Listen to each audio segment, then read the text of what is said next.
Designing and developing a website or being into website development is very fun, challenging, and one of the best careers in the current market. In this tough and ever-growing market, website development is never going to stop, and it will keep continuously evolving. Saying that, basic languages of web development such as HTML, CSS, and JavaScript will not make it work out. So we have to use some frameworks to make our web page more beautiful and attractive and easy. For that, Angular7 is one of the framework which fits well. So here we at Great Learning have come up with this 10-hour tutorial on Angular7. Here we will be talking about the in and out of Angular7. We'll be seeing what all things are there inside Angular7 and how we can use it. So before starting the session, let's go and check out what are the topics or what is the agenda that we'll be covering in this 10 hours.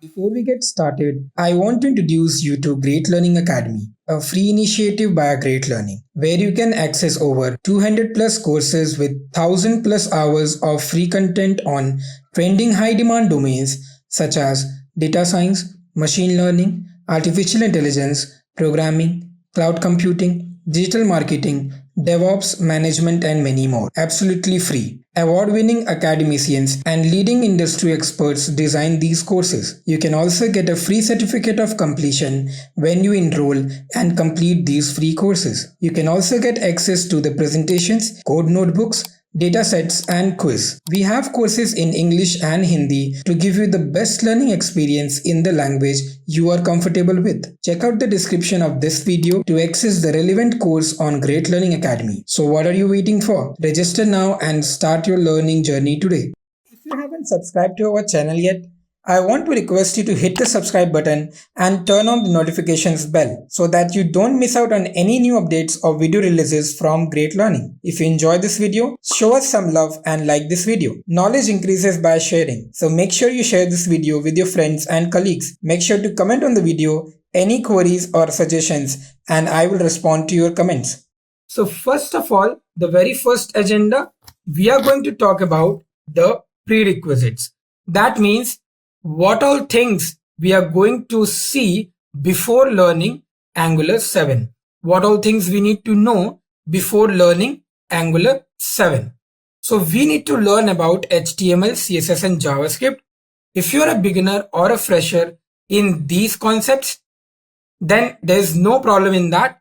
I have covered some basic concepts of HTML, CSS, and JS in this particular 10-hour tutorial also.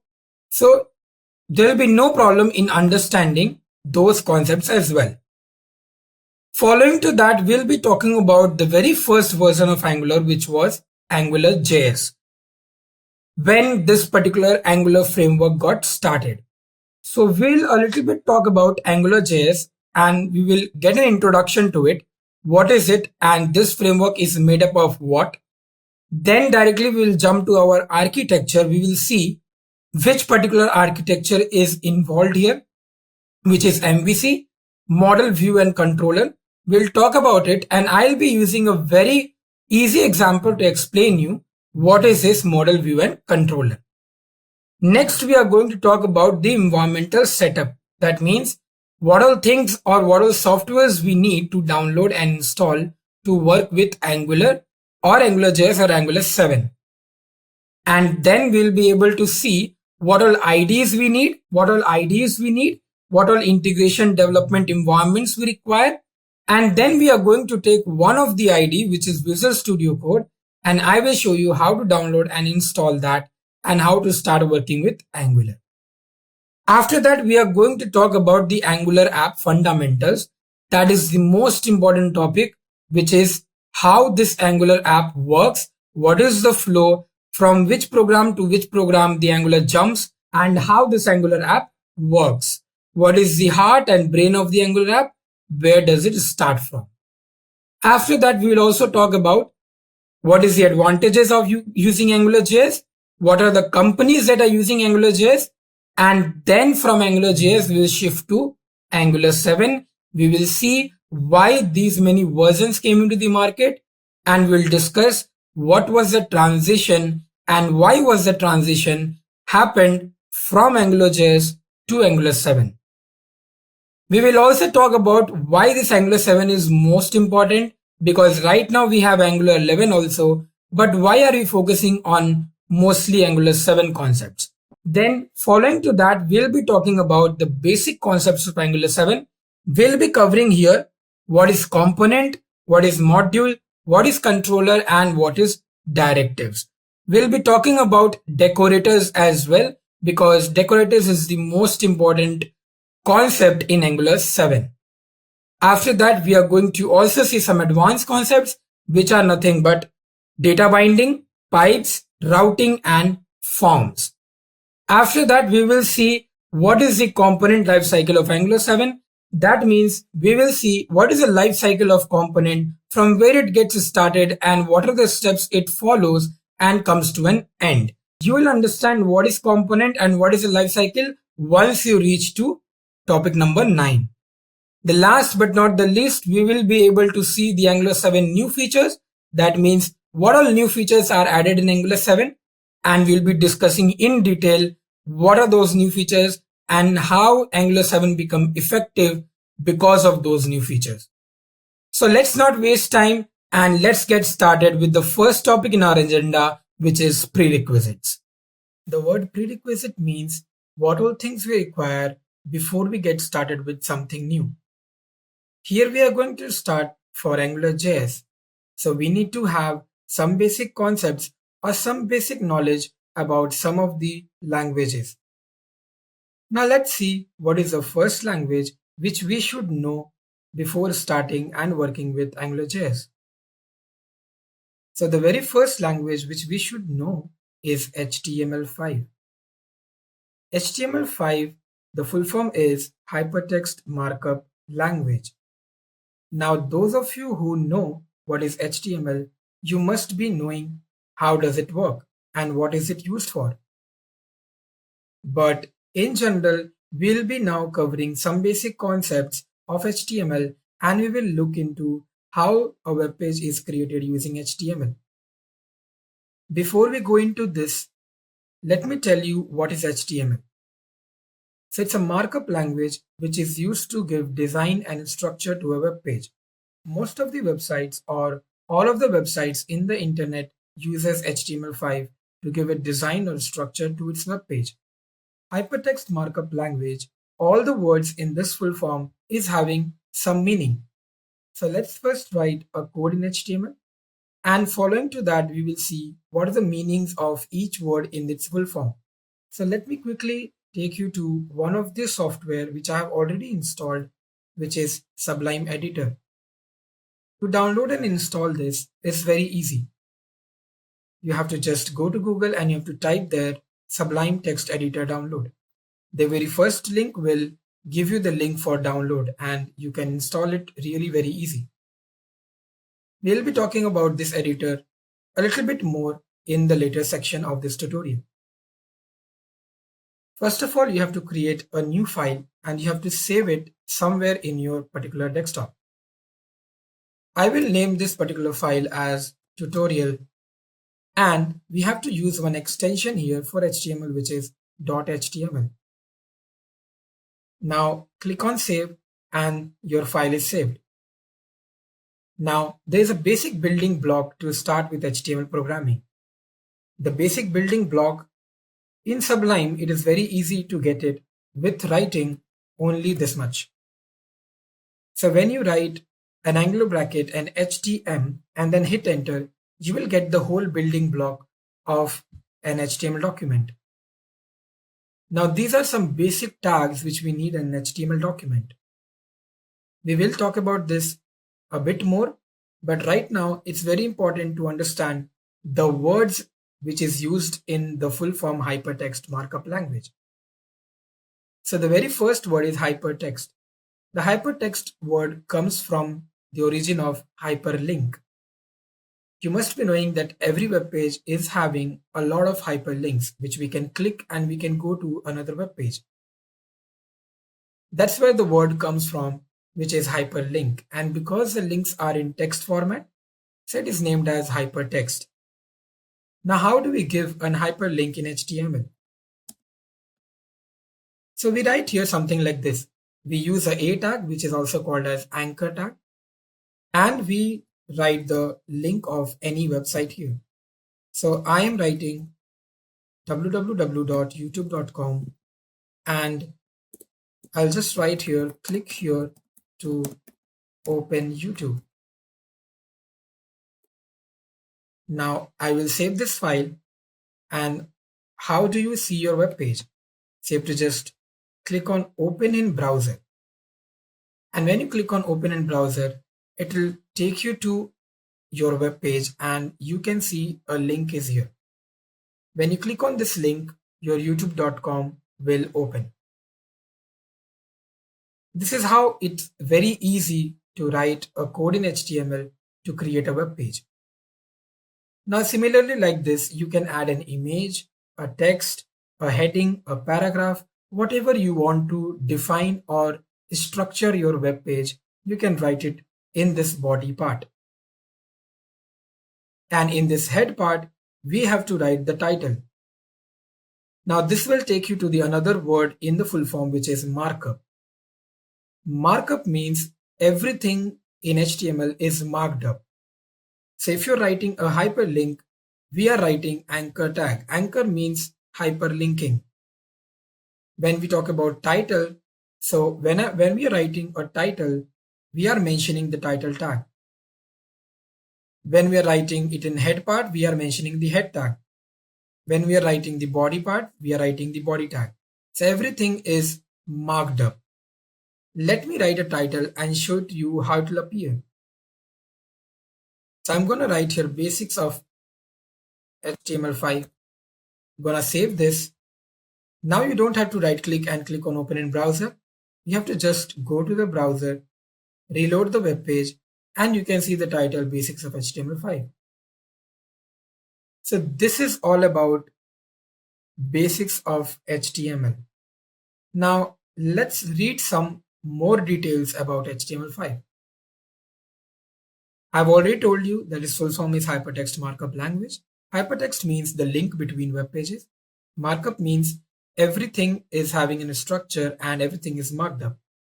It is a language to create web pages. HTML defines how the web page looks and how to display content with the help of elements. It forms or defines the structure of our web page. And obviously a very important thing, we need to save this file with a .html extension. This is the basic skeleton which I have shown you for an HTML document. So you have doc type HTML, you have the HTML tag, the head tag. Inside head tag, we have a title tag, and then we have the body tag, and then we are closing everything. Now let's directly move to the next prerequisite, which is CSS. This is also called as cascading style sheet. We use CSS language with HTML to give a style to a web page. Now, what do you mean by styling? So when we want to give a color or a basic look to a web page, when we want to make our web page attractive, we use CSS. Now let me take you to the Sublime and let's see how this particular CSS works here. So for CSS, what we need to do is we need to write a tag which is a style tag. And in this style tag, we can give whatever styling you want to give to your web page. So now I want to give a style to my body. So I have written body, and inside this body, I'm going to write background color. So suppose I want to give a background color of green. I will save this and I'll go to my web page, I'll reload it, and the whole web page becomes green. Because my web page background color is green, I can't see the link. right? Or anything, whatever I will write here, a heading or a paragraph, I won't be able to see it. So let's correct that. Now what we can do here, we can basically write a paragraph. So first of all, let me write a paragraph here. So let's say my name is Ritvik Raj. I welcome you to Great Learning. Now when I do that, let me give a text color here. So for text color, we write color and then we write white. Now when we do this and when I reload my page, you can see the text is coming in white color. Like that, you can increase the font size, you can change the font style, make it Arial, sans serif, cursive, and many other things you can do in this web page so that your web page looks attractive. Now, let's read some of the points related to CSS. It stands for Cascading Style Sheet. It's a style sheet language used for styling your HTML page. Whether you want to color it, whether you want to give the font size, whether you want to change the font style, anything is possible using CSS. It describes how the page will appear on the screen. It can control the layout of multiple web pages at all once. The meaning of this line is that if you have a multiple pages, you have to have only one CSS. That is called as external CSS file. So you can write all the CSS in a separate file and all the HTML in one file. So if you have multiple pages, like 5 pages in one web page, then all the CSS of 5 pages you can write in one CSS file and it will work fine. So you will not have a collection of files, but you will have some files and one CSS file. So that's why it can control the layout of multiple web pages at all once. It adds styles like fonts, colors, layout to the web pages, as I have told earlier. CSS benefits accessibility primarily by separating document structure from presentation. This is the same point which I have covered in the fourth point. That means an external CSS can be used to write a separate file for only styling the web page. Last point, which is CSS allows precise control over spacing, alignment, and positioning. Imagine if your web page is fully crowded, or all of the stuffs, the text, the image are overlapping. Obviously, your web page will not look good. So CSS is used for control over spacing, alignment, so that your web page looks in a very precise order and manageable. The syntax I have already showed you in Sublime. So we have to use the style tag, and this particular P and body is called as selector. So these are the selectors because we are selecting the tags from the HTML in which we want the style. So that is why these are called as selectors. Background color and color is nothing but the property. And white and green is nothing but the value. That's what I am showing here. I hope you are clear with the basic concept of CSS. Now let's quickly move to the next prerequisite, which is JavaScript. Now this is the main thing which we need to cover here because AngularJS is mostly working upon JavaScript. Now why is it so important?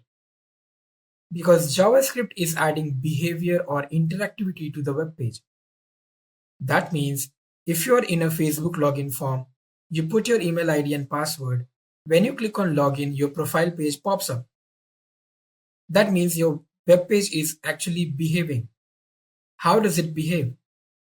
Is there a man which is sitting behind? No. It's nothing but the code. And that is nothing but the JavaScript code. So let me quickly take you to Sublime and let's see how this particular thing works. So in CSS, we use the tag which is a style tag. And in the HTML, we use the body tag. Now in JavaScript, we use one tag which is script tag. As the word says, script, so we are using the script tag.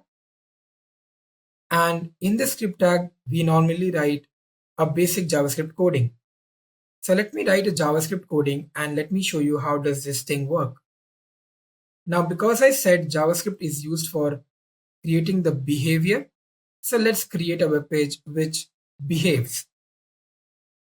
For that, I need to write here a button tag in which the button, I'll give it as a type.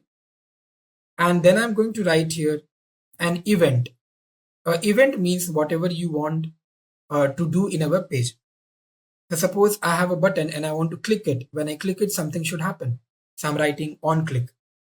And I'm going to create a function here. Yes. So when I'm talking about a function, that means JavaScript is a programming language, whereas HTML and CSS is not. That's why in JavaScript, we have all the concepts of a programming language, such as variable, looping, conditional statements, data types, operators, everything. So likewise, we have function also here. So I have written a calling function here, and I'm going to name my button as try it. So this is what the button I have created. Let me show you how does it look in my web page. So this is how my button try it looks like. Now, what happens when I click on it? Right now, nothing will happen because I have not written anything in the script. But let me now write something. So first of all, I have to create this function which I have already called in my button. So I'm going to create this particular function. And now I'm going to write here alert. And let me write a basic arithmetic calculation. So I'm just writing a random 8 plus 9 plus 10. And when I save this, you can ignore this message. Now, if I reload my page and I click on try it, you're getting a pop-up message which is 27. Now, that means my web page is behaving. So when I click something, my web page behaves. Again, when I click, it behaves. So this is what a basic JavaScript looks like. So I've created a function. I've written an alert command, which nothing but gives this output as a pop-up message. And this function is called here. So that whenever you click on try it button, an on-click command will take your function here and it pops up the message. Now let's learn some points about JavaScript. Obviously, JS stands for JavaScript. It's a scripting language used for adding behavior to the web pages. It is a verb of the web page that defines all the actions to be performed on a web page. It's an object-oriented programming language that uses JIT compiler. It is everywhere and all web browsers are installed with it. Now, these are the basic points which I have shared with you for JavaScript. Last, JS is easy, simple, and very compatible with HTML and CSS. This is the syntax for JavaScript I have already shown you. So one of the method which I showed you was alert method. You can also use document.write and console.log in JavaScript to print anything in your web page. This was all about the prerequisites of AngularJS. So now you know a basic detail about HTML, CSS, and JavaScript, and now you are ready to go with AngularJS. Now, before moving into the main concepts of AngularJS, we should be first knowing what is the meaning of SPAs. So what are SPAs? SPAs means single page application. Now, when I talk about single page application, what is that? Is there only a one page? Or there are no links so that we can click on it and we can go to another web page? What is the meaning of it? Let's understand with a very basic example. So let me take you to one of the browser and let me open two websites. The first website which I'm going to open is Amazon.com, and the another web page which I'm going to open is YouTube.com. Now, individually, we will be looking into these websites and understand what is a single web page application and what is a multi-web page application.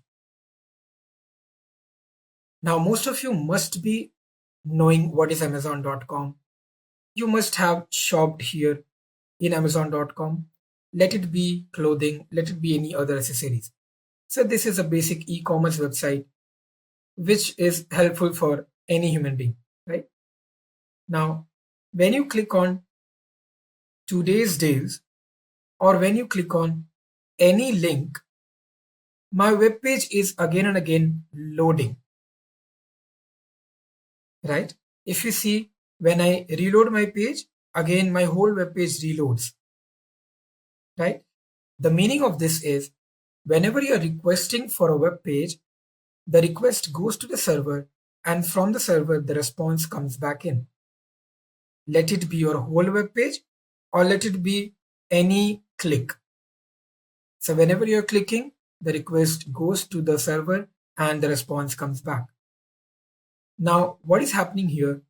Every time you're clicking, the request and response going and coming is happening.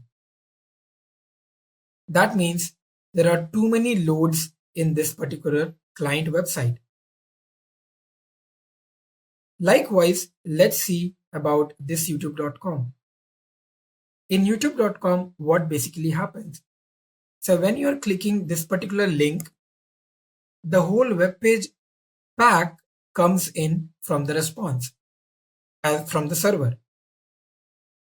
Now, if I click on trending, when I click on trending, my web page is not loading.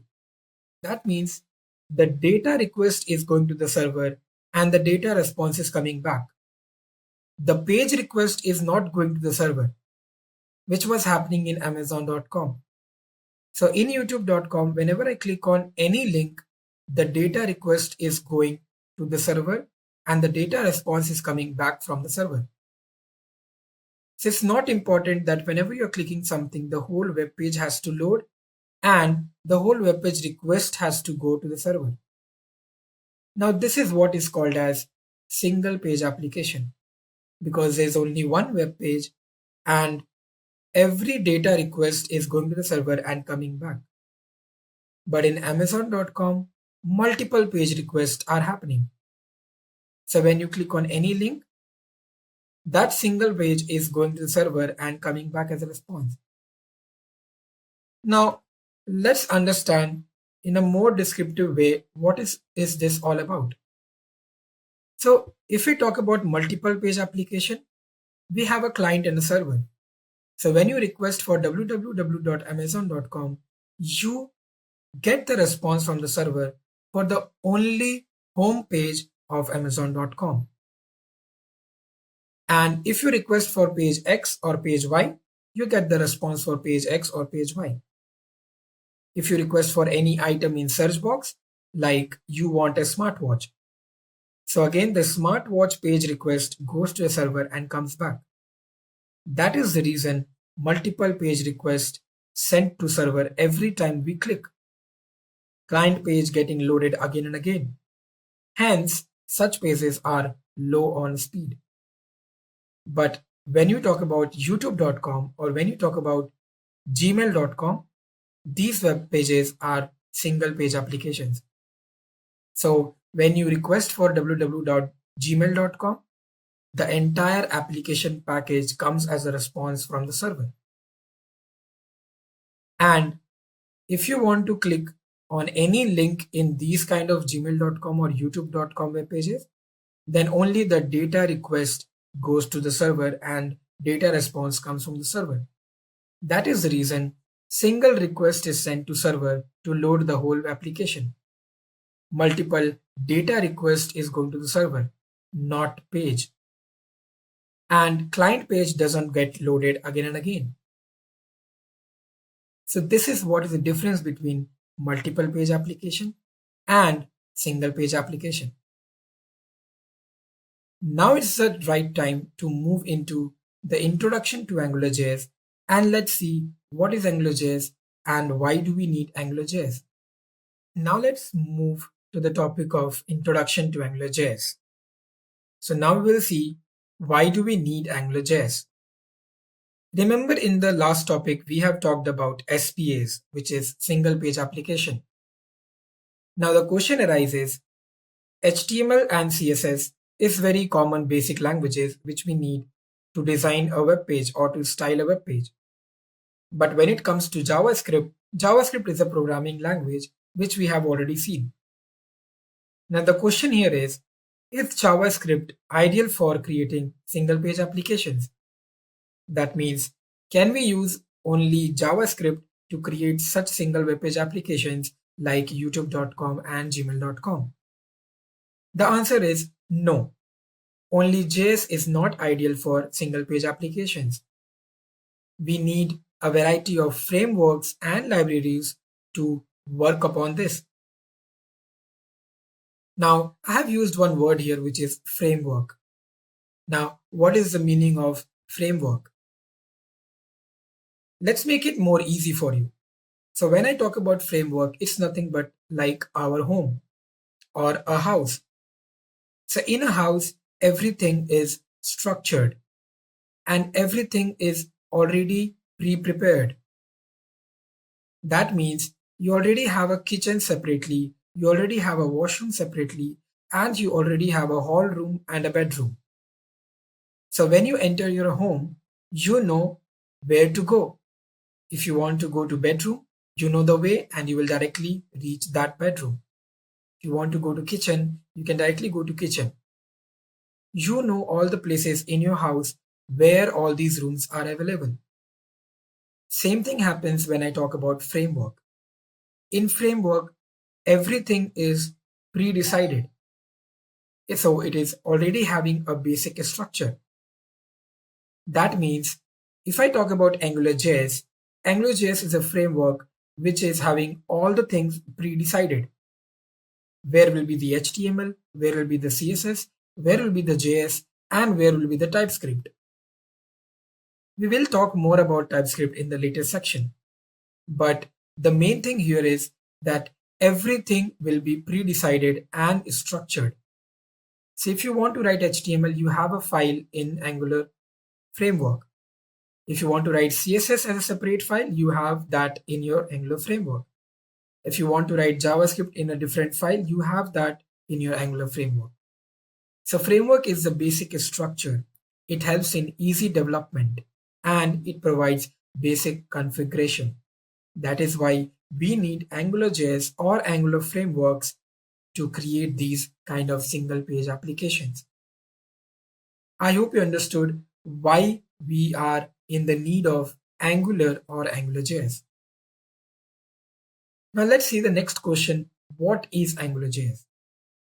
Now when you talk about AngularJS, it's an open source JavaScript framework. Open source means that it is free for all. So anybody can download and install the CDN links for Angular and work with AngularJS or Angular framework.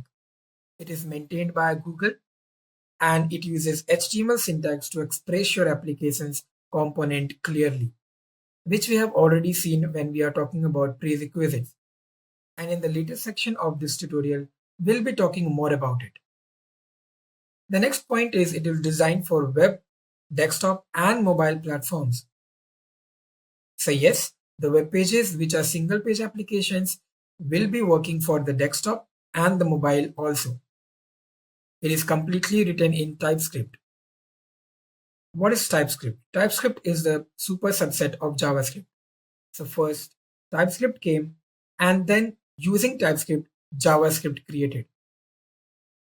The last but not the least point, AngularJS is primarily aimed to develop single page applications, which we have already seen, and now is the right time to get into the topic of features of AngularJS. So from here, we'll be talking more about what is the features of AngularJS. So let's see what are the different and important features of AngularJS. So let's start off with the very first feature, which is data binding. Now, what is data binding? We will be seeing it practically when we will start coding in AngularJS. But in a theoretical aspect, a data binding in AngularJS is the automatic synchronization of data between the model and view components. Next feature is architecture. The architecture is the next topic in our tutorial. So we will be seeing what is MVC architecture, which is model, view, and controller. And I'll be taking a very good example to make you understand what is this MVC concept. The third feature is nothing but directives. Now, when you talk about directives, directives are nothing but predefined classes or predefined objects or predefined things which are available in AngularJS application. So these are all those particular libraries and frameworks which we can use in AngularJS coding to do a task. The next feature is AngularJS is not browser specific. That means it's not like that AngularJS applications can only be run in Google Chrome or it can only be run in Mozilla Firefox. It can run in any of the browser available. The next feature is very self-explanatory, which is codeless. So when you're working with AngularJS framework, you have to code very less, resulting in a very good particular web page application. The next feature is speed and performance. That means writing an application or creating an application using AngularJS increases the speed of the web page application and also the performance because it's a single page application. Moving with that, we have the feature which is dependency injection. Now that's a very new term and let me explain you what is it. Dependency injection in Angular are the dependencies and the services for objects that a class needs to perform its function. So a class needs objects to perform the function, and that's where we use this kind of dependency injections or DI. It is basically a design pattern in which a class requests dependencies from external sources rather than creating them. Now, this particular technical definition, we will look into it in more detail when we will start with the coding of AngularJS. The next feature is deep linking. Now, when you talk about deep linking, it is the usage of the URL which will take to a specific page directly without traversing application from home page. That means if you're in your home page and if you're clicking to move into a specific web page, then you don't use a basic URL. You can directly move to that particular page using deep linking properties. The next feature and the very most important feature in this whole concept of AngularJS is routing, which is nothing but navigating between different web pages, which I have already explained you in single page application that how pages are navigated from one web page to another. The last but not the least is nothing but the increase in productivity when you're working with AngularJS applications. This was all about the different and variety of features which can be provided from AngularJS. Now, let's move into the most important topic for this tutorial, which is MVC architecture, which is nothing but the whole architecture of Angular framework. MVC means Model View Controller. Now, to understand this concept, it's very really hard to understand what is model, what is view, and what is controller while writing an Angular application. So before moving into the deep detail of this particular architecture, let me take an example for you and trying to explain what is this architecture. So suppose you are going into a restaurant as a customer, and first of all, the waiter will come to you and he'll be asking, what do you need? And you can put up the request. You can say that I want a tea or a coffee. The waiter will take the order from you and will go to the kitchen and tell the chef that the customer needs a tea. The chef will take the ingredients and start preparing the tea. After some time, the tea will be ready and the chef will give the tea to the waiter. The waiter will take the tea and give it back to the customer so that the customer can enjoy his meal. Now, what is basically happening here? First, the customer contacts to waiter, the waiter contacts to chef, the chef contacts to waiter, and then waiter contacts to customer. In web page applications, same thing happens. So the screen or the web page which you look, that is our customer. So the whole web page like youtube.com or gmail.com, that is nothing but our customer. We call it as view because that is the view which we'll be looking when one web page application is ready. Now, if I take an example of this restaurant, who is actually controlling and managing everything here? Yes, you are right. It's nothing but the waiter. So waiter is the one who is the controller here. He is controlling the customer side also and the chef side also. And he is a link between these two things. So in a web page application, if my web page is the view which I can see in front of my eyes, then controller is behind, who is controlling all the views and the model. The model I mean is nothing but the chef, because the chef is nothing but doing and creating the tea. So in a web page application, model is nothing but the logic of the program. So the logic of the program is nothing but the model, and the model is created using different data. Like here, the chef is using different ingredients to make the tea. So when you talk about web page application, the logic consists of different directives and different data so that the logic can be created and the controller can control the model and the view so that the customers can get the web page application very clearly and very defined. This is the whole concept of customer, waiter, and chef, which is nothing but view, controller, and model. Let me give you one more example of how it looks when it goes to a web page application. So the view is nothing but the final web page which I can see in front of my eyes. And the controller is the backbone. So controller is nothing but managing and controlling your logic of the code and the view of your web page. And the model is nothing but the logic. So whatever codes you're writing, that is nothing but your model, which uses different data, directives, libraries, and frameworks. This is what is the explanation of model, view, and controller. I hope you are clear with the architecture of model, view, controller, because later in the tutorial of this Angular, we will be learning how to code the model, the controller, and how the web page will appear as a view. Now that we know the basic concept of MVC architecture, which is model, view, and controller, we know that model, view, and controller are interlinked to each other. That means model is interlinked with controller and the controller is interlinked with view and vice versa. Now we will move into the new topic, which is version and transition. So we will be seeing Angular is having how many versions and why these transitions happened. Why AngularJS was not enough and why Angular 2, Angular 4 came into the market. So let's quickly start with the very first version, which was AngularJS, which is also called as Angular 1.x.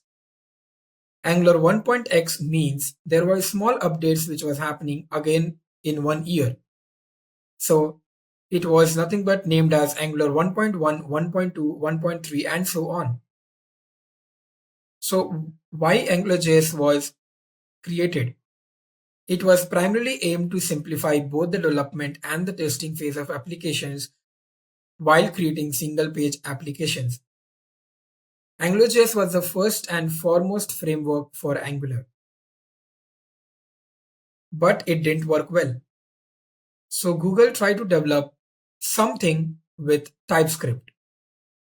AngularJS was not purely developed with TypeScript. It was purely developed by JavaScript. And because it didn't work well, Google developers tried to develop something or some framework with the use of TypeScript. And from Angular 2 till Angular 9, all the Angular versions are developed by TypeScript. Angular 2 was primarily developed on mobile-oriented applications. It provided more choices for languages from ECMAScript 5 and ECMAScript 6. What is this ECMAScript? These are nothing but JavaScript modified and updated versions. 5 and 6 are nothing but the versions of ECMAScript. TS means TypeScript. Now, when Google developers were creating this, there were some complications from Angular 2. And Google developers wants to analyze this and come up with the newest versions of Angular. So they were working on Angular 3. But because of some discrepancies in the version numbers, Angular 3 somehow did not launch. Thus, it skipped Angular 3 and Angular 4 came into the market. Angular 4 was primarily reducing the size of the code for the components with faster compilation and better bug and fixes alert.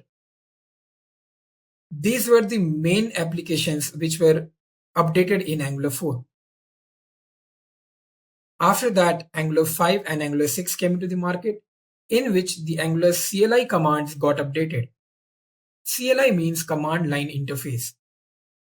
So all the inner commands got updated, dependencies got updated, libraries got updated, and thus the command line interface totally gets updated. New commands were added like ngupdate and ngadd. Ng is becoming the most used terms while working with Angular. And ng is nothing but a CLI command. That is what is called as directive. So all the ngs, whatever you will use in your Angular is nothing but a directive, which is a predefined class and object. Then came Angular 7. From here, the update and all the improvements were started doing in compilation. So it was more about updation and improvements happening in command line interface and compilations. So Angular 7 comes with the prompts were introduced which provide tips in command line interface. It helps discover inbuilt SCSS support.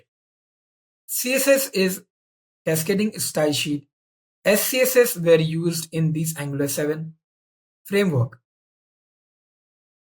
In Angular 8, as I said, the compilers were getting updated, so Ivy compiler came into the picture. Ivy compiler was one of the best compilers in the market at that time. And differential loading of modern JS, dynamic imports of lazy routing was updated in Angular 8. Last but not the least, Angular 9, this came with new and improved Ivy compiler and runtime, faster testing and better debugging. Right now, the most updated Angular is nothing but Angular 9. And maybe by next year or this year, you will be getting a newest version of Angular, which can be 10 or 11. So we will be learning about AngularJS first, and then we'll be seeing what else other versions do we have. Now we'll talk about the download and installation of some of the things which we require while working for AngularJS. That is what we call it as environmental setup. So let's see what all things we require. First of all, we have to install Node.js and npm.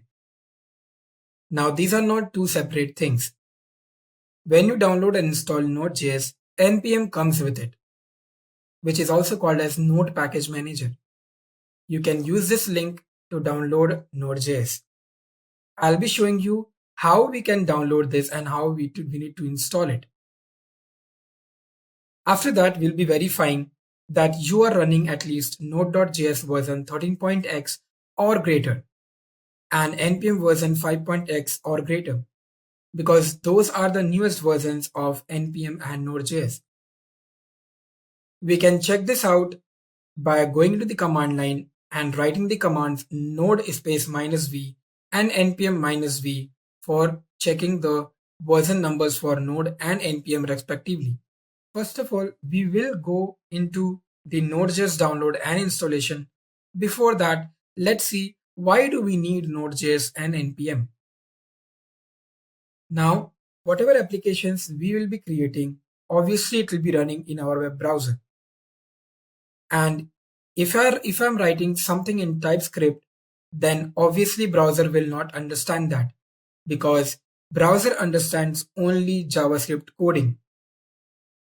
And we are writing the codes in Angular in TypeScript format. Then how the browser will understand it? So that TypeScript is converted into JavaScript coding by the use of transpiler. Just like if I know English and you know Hindi and we can't communicate, so we need a translator who will actually translate my language into your language, thus we can communicate. So the transpiler actually converts the TypeScript coding into JavaScript so that the browser can understand that code and process it and show me the application. Now this particular transpiler needs Node.js or Node Package Manager to work with. So this is why we need to install and download Node.js or npm. Otherwise your application will not work in the specific browser. Secondly, we will install Angular CLI. So you can get that from this particular web link, or you can run the command in the command line, which is npm install -g @angular/CLI.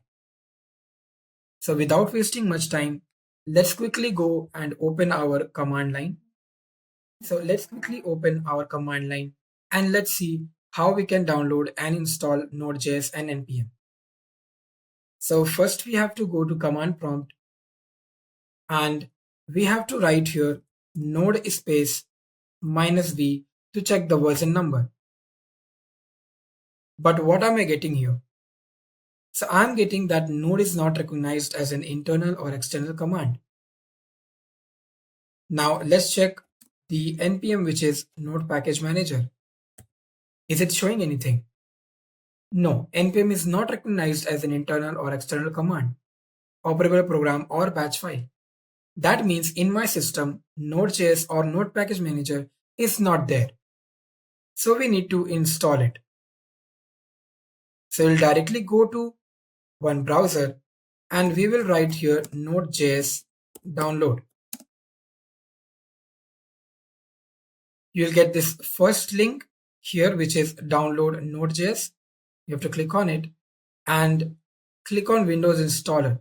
It will start downloading the newest version of Node.js. So you can see down below, Node.js application is getting downloaded. Now you don't have to download npm because once you download Node.js, npm will automatically get installed in your system. So it will take not much time. Just wait for some time and it will be ready. And then after that, we will start installing it. So I think my download is completed. Now I'm going to click on this and let's start installing this. So once you click on it, you will be getting one particular command window in which you have to click on yes.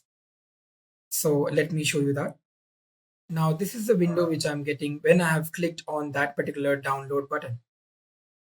So you have to click on next. You have to click on I accept the terms in the license agreement and click on next, click on next, click on next and click on next.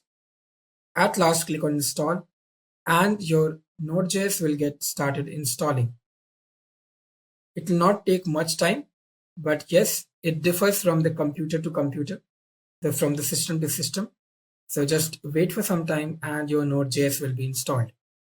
Later on, you can open your CMD and you can again recheck whether you are getting the version number here or not. So let me first close this command line and let's wait till Node.js is getting completed. So now my Node.js is already installed. I can click on finish, and now let me open command line and let's check whether now we have the Node.js or not. So now when I write node -v, I am getting the version number, which is v14.15.4, which is the latest version of Node.js. Likewise, we can also check whether npm is installed or not. So yes, we are getting the version number, which is 6.14.10. So now we have installed our Node.js and npm. Let's see what is next. So now we have to install our Angular CLI, which is nothing but we have to run the command npm install -g @angular/CLI. So let's do that. So I'll be writing here npm install. Now let's write -g @angular/CLI. This is the most easiest way to do it. The other way is to go to that link and you can copy or you can download the CDN link. But I will suggest please do it from here. It is the most easiest technique. Now when you hit enter, it will start downloading your Angular CLI. It will not take much time, but yes, just wait for some time. It should be done. So now our Angular CLI is installed and you can see Angular CLI package name is 11.0.7. So our Angular CLI is now installed. Now we can start our project and we can start working with Angular application. Now that we have downloaded and installed Node.js and npm, which is very much important to start working with Angular, let's see what are the integrated development environments do we need to work with Angular. Now, I have four most of the important IDEs which I have noted down here. First is WebStorm, second is Atom, third is Sublime, and the best editor is nothing but Visual Studio Code. Now, one by one, I'll be showing you how does these IDEs look alike. And you can choose any one of them to start working with. In this tutorial, we'll be using Visual Studio and sometimes we'll be using Sublime Text Editor to work with AngularJS. This is how the WebStorm looks like. And if you see in the side view on the left hand side, you have all the necessary files which you require to work with AngularJS. Now you must be remembering, I have told you what is a framework. Now in a framework, all the things are very structured. And this is how it's done here.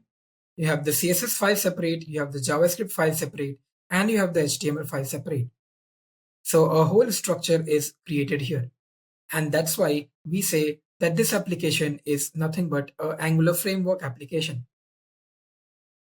And all the codes are in different colors so that you can understand what coding and what tags or what elements are predefined and what text are user defined.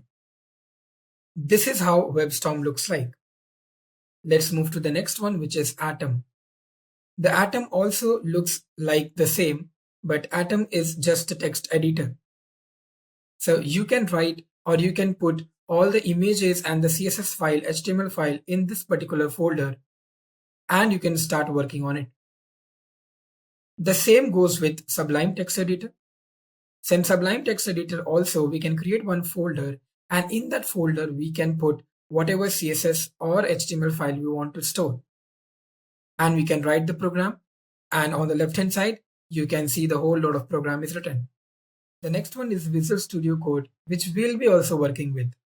And in this one also, if you can see on the left hand side, we have all the necessary applications or files which we need to work with Angular application. And on the right hand side, we have the files in which we'll be writing our program. Now that we have seen all the different types of software IDEs, integrated development environments, we are choosing one of the best, which is Visual Studio Code. So this topic is all about Visual Studio Code. So let's go back and open a browser and let's try to download and install Visual Studio Code. For that, you have to just type in Google Visual Studio Code download. Once you write that, you will get a link which will take you to Visual Studio Code download. And you can click on one of the link considering your operating system. Mine is Windows, so I'll be downloading this one. Just click on it and wait for Visual Studio Code to get downloaded. So now you can see down my 60.5 MB file of VS Code, which is Visual Studio Code, is getting downloaded. We'll wait for some time so that the download gets finished, and then we'll start installing it. Now as you can see, my Visual Studio Code is downloaded. I'll click on Open File and let's see what it showed up. So you have to click on I accept the agreement and you have to click on Next. Once you click on Next, you can set up your particular location where you want to save all your files. For general, let it be like that. Don't change anything and click on Next. You can click on Next. You can click on Create a Desktop icon so that in the desktop, one Visual Studio Code icon will be created. Click on Next and you can click on Install. It will start installing the Visual Studio Code. It should not take much time. So let's wait for some seconds and it will be done. So now my installation of Visual Studio Code is finished and I can click on Finish. Now once you click on Finish, your Visual Studio Code will directly open up and you can see a black screen, which is nothing but looking like this. Now this is what a Visual Studio Code looks like. Now if you want to start a new file, you have to click on File and click on New File. Or else you first create a folder in your desktop and click on File and click on Open Folder. Select your folder and open it. Your all application files will be opening here and you can now start with the coding.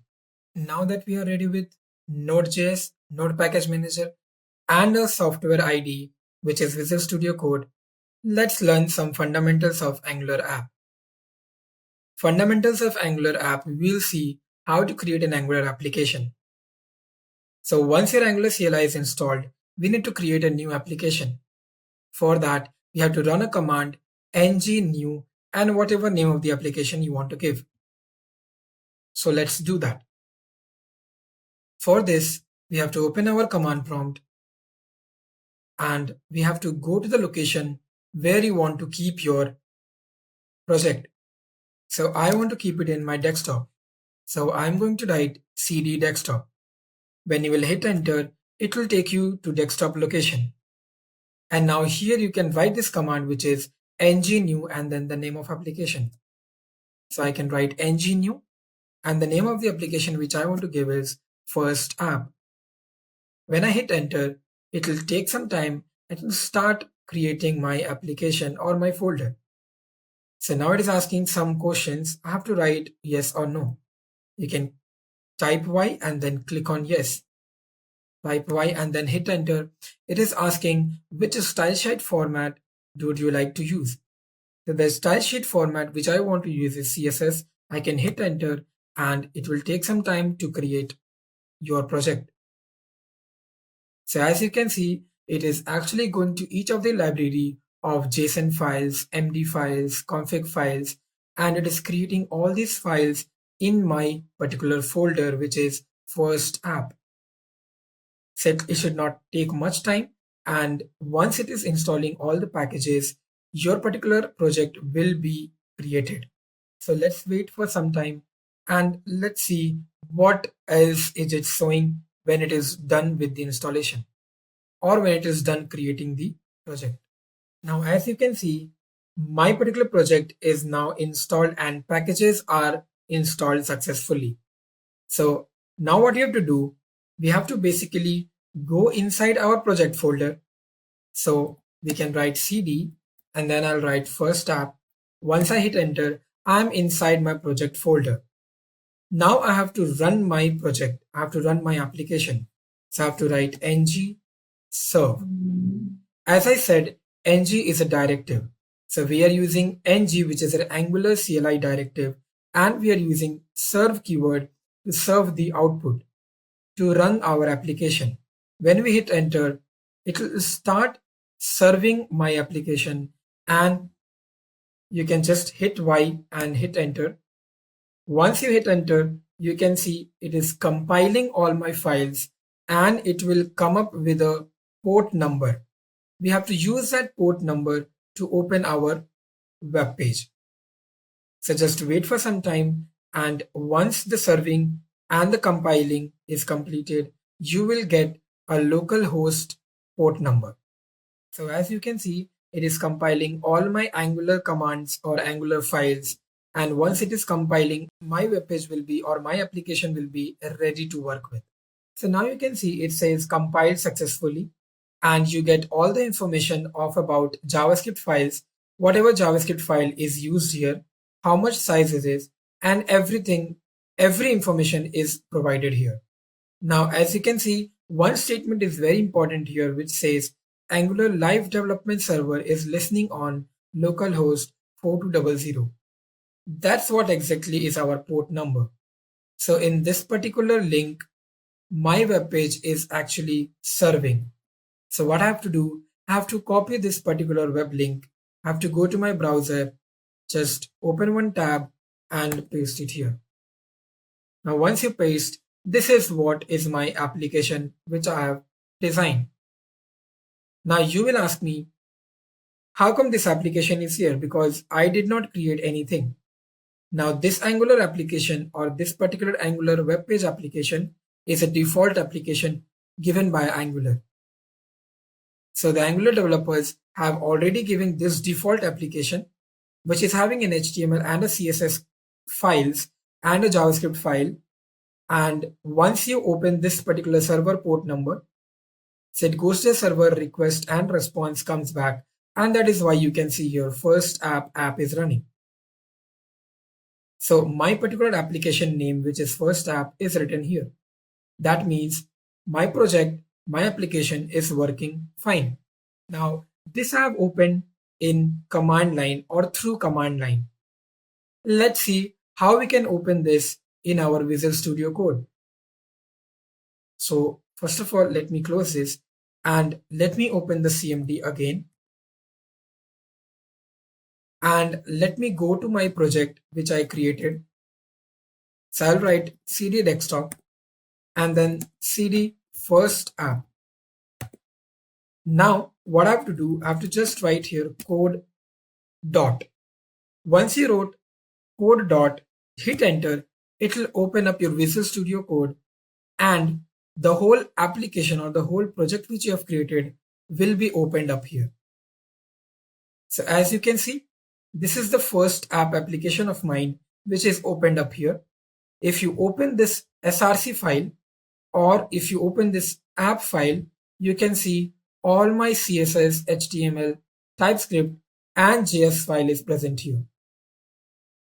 So this is my HTML file, because of which in the browser you can see that beautiful web application which is default application was coming.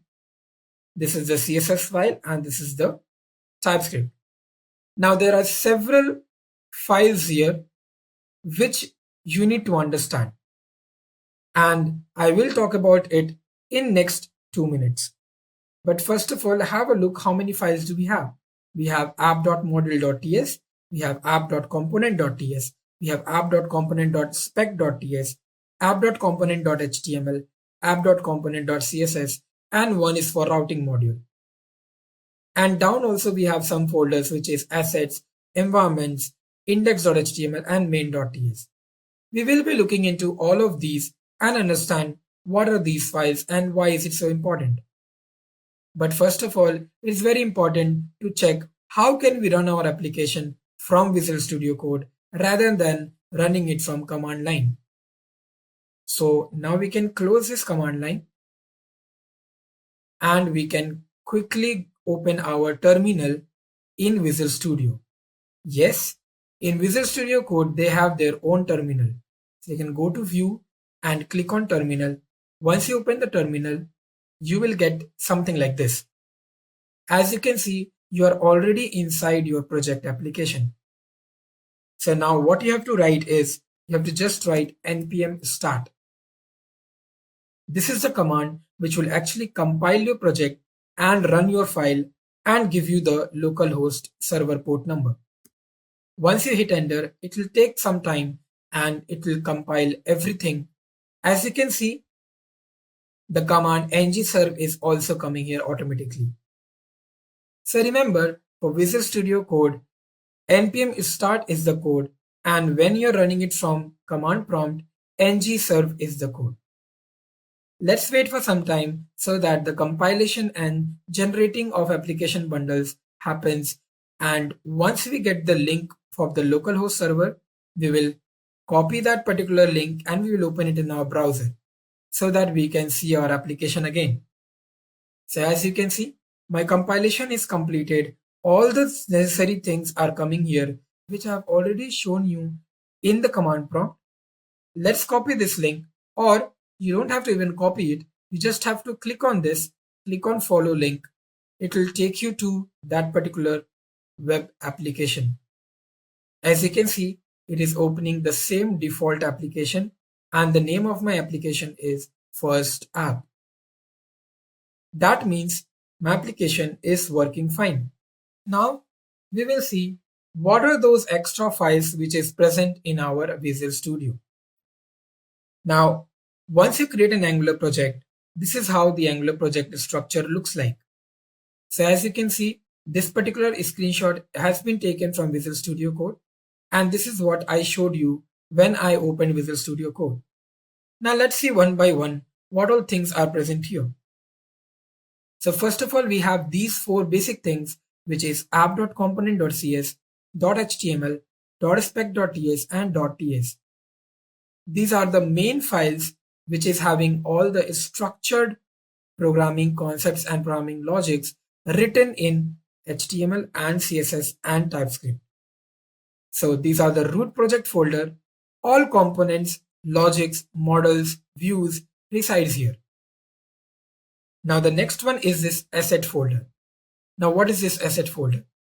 In your web application, if you are using any images, all those images and CSS files will be coming inside this particular asset folder. So all images, style sheets, JavaScript, or any third-party libraries will reside in assets folder.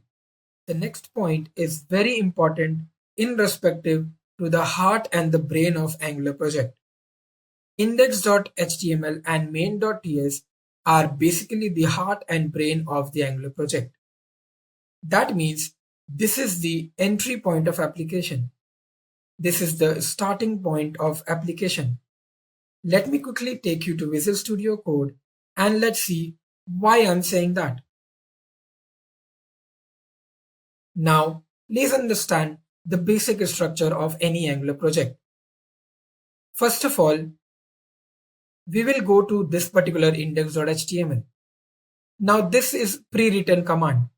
So it's already written what all things do we have in index.html.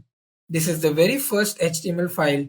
Once you run your application, this is the file which works first. So it's written in the body part app root. Remember this app root tag. Let's go to main.ts.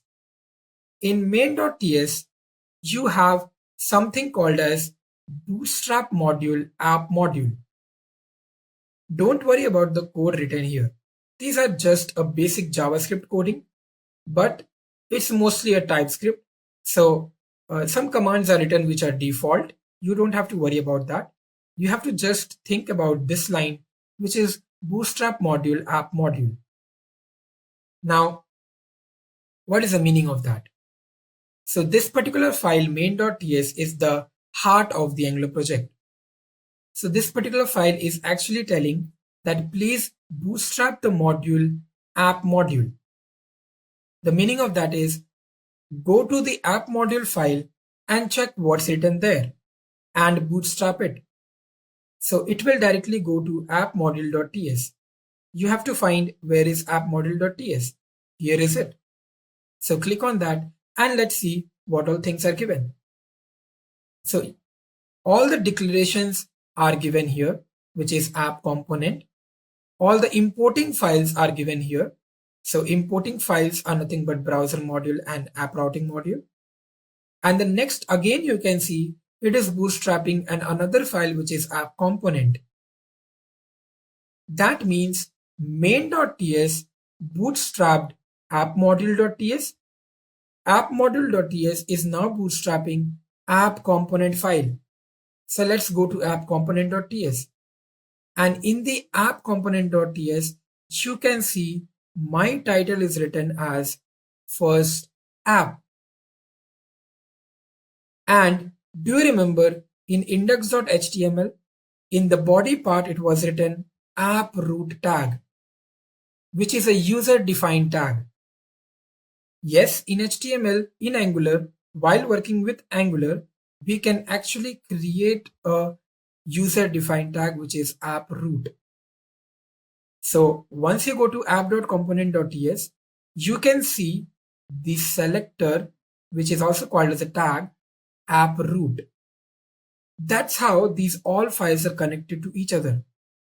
And in the title, it's written first app.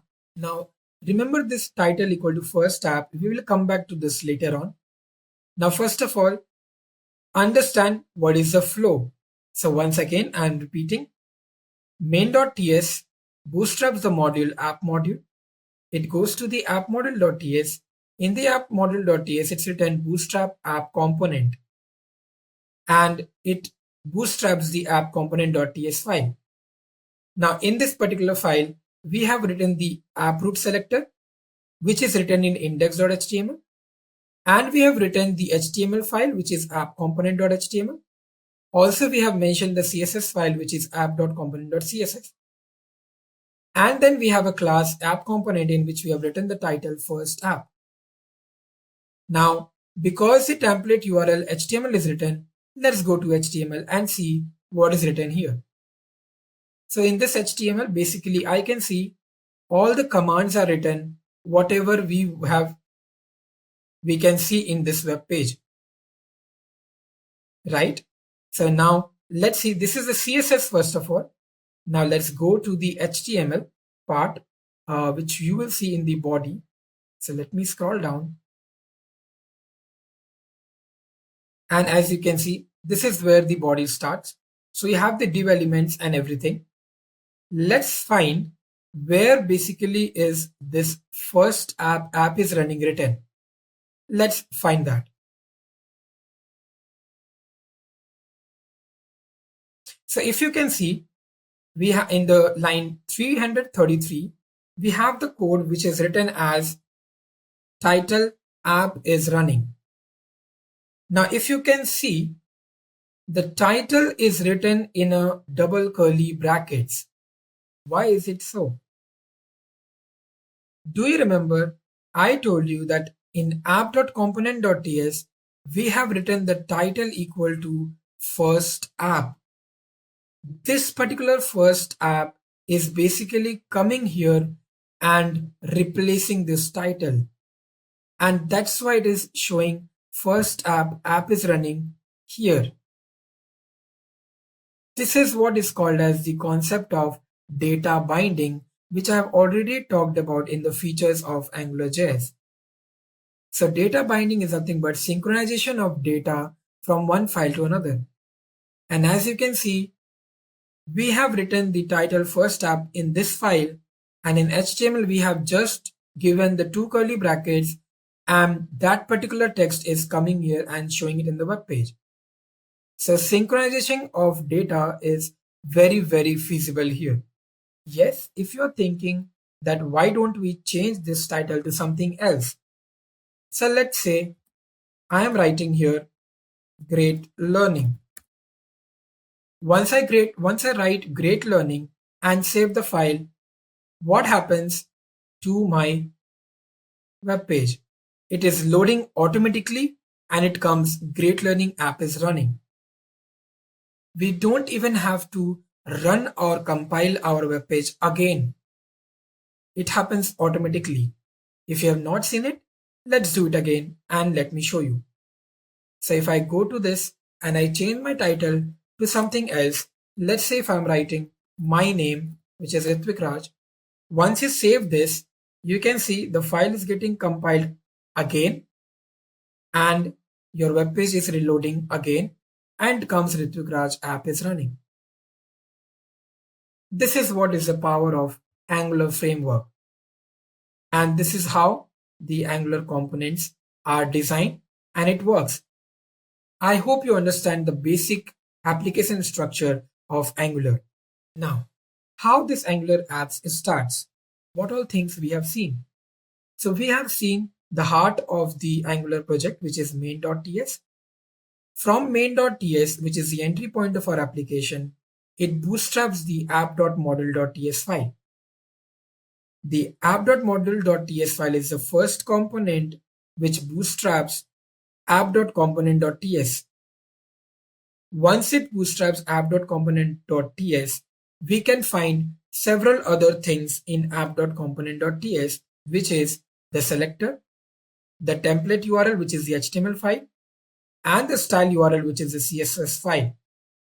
So it actually bootstraps or renders the HTML file in which we have written the whole design, structure, and style of our application. So bootstrapping the app module happens from this particular line, which we have already seen in Visual Studio Code, and bootstrapping the app component happens from this particular line.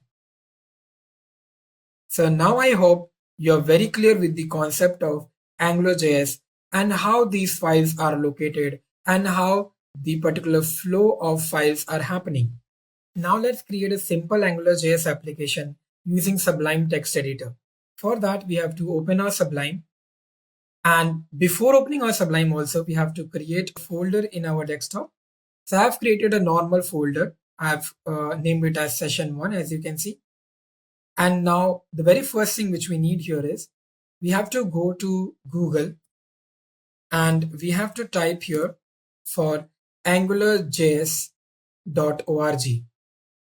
So in AngularJS.org, you will get a CMD link which we need to download.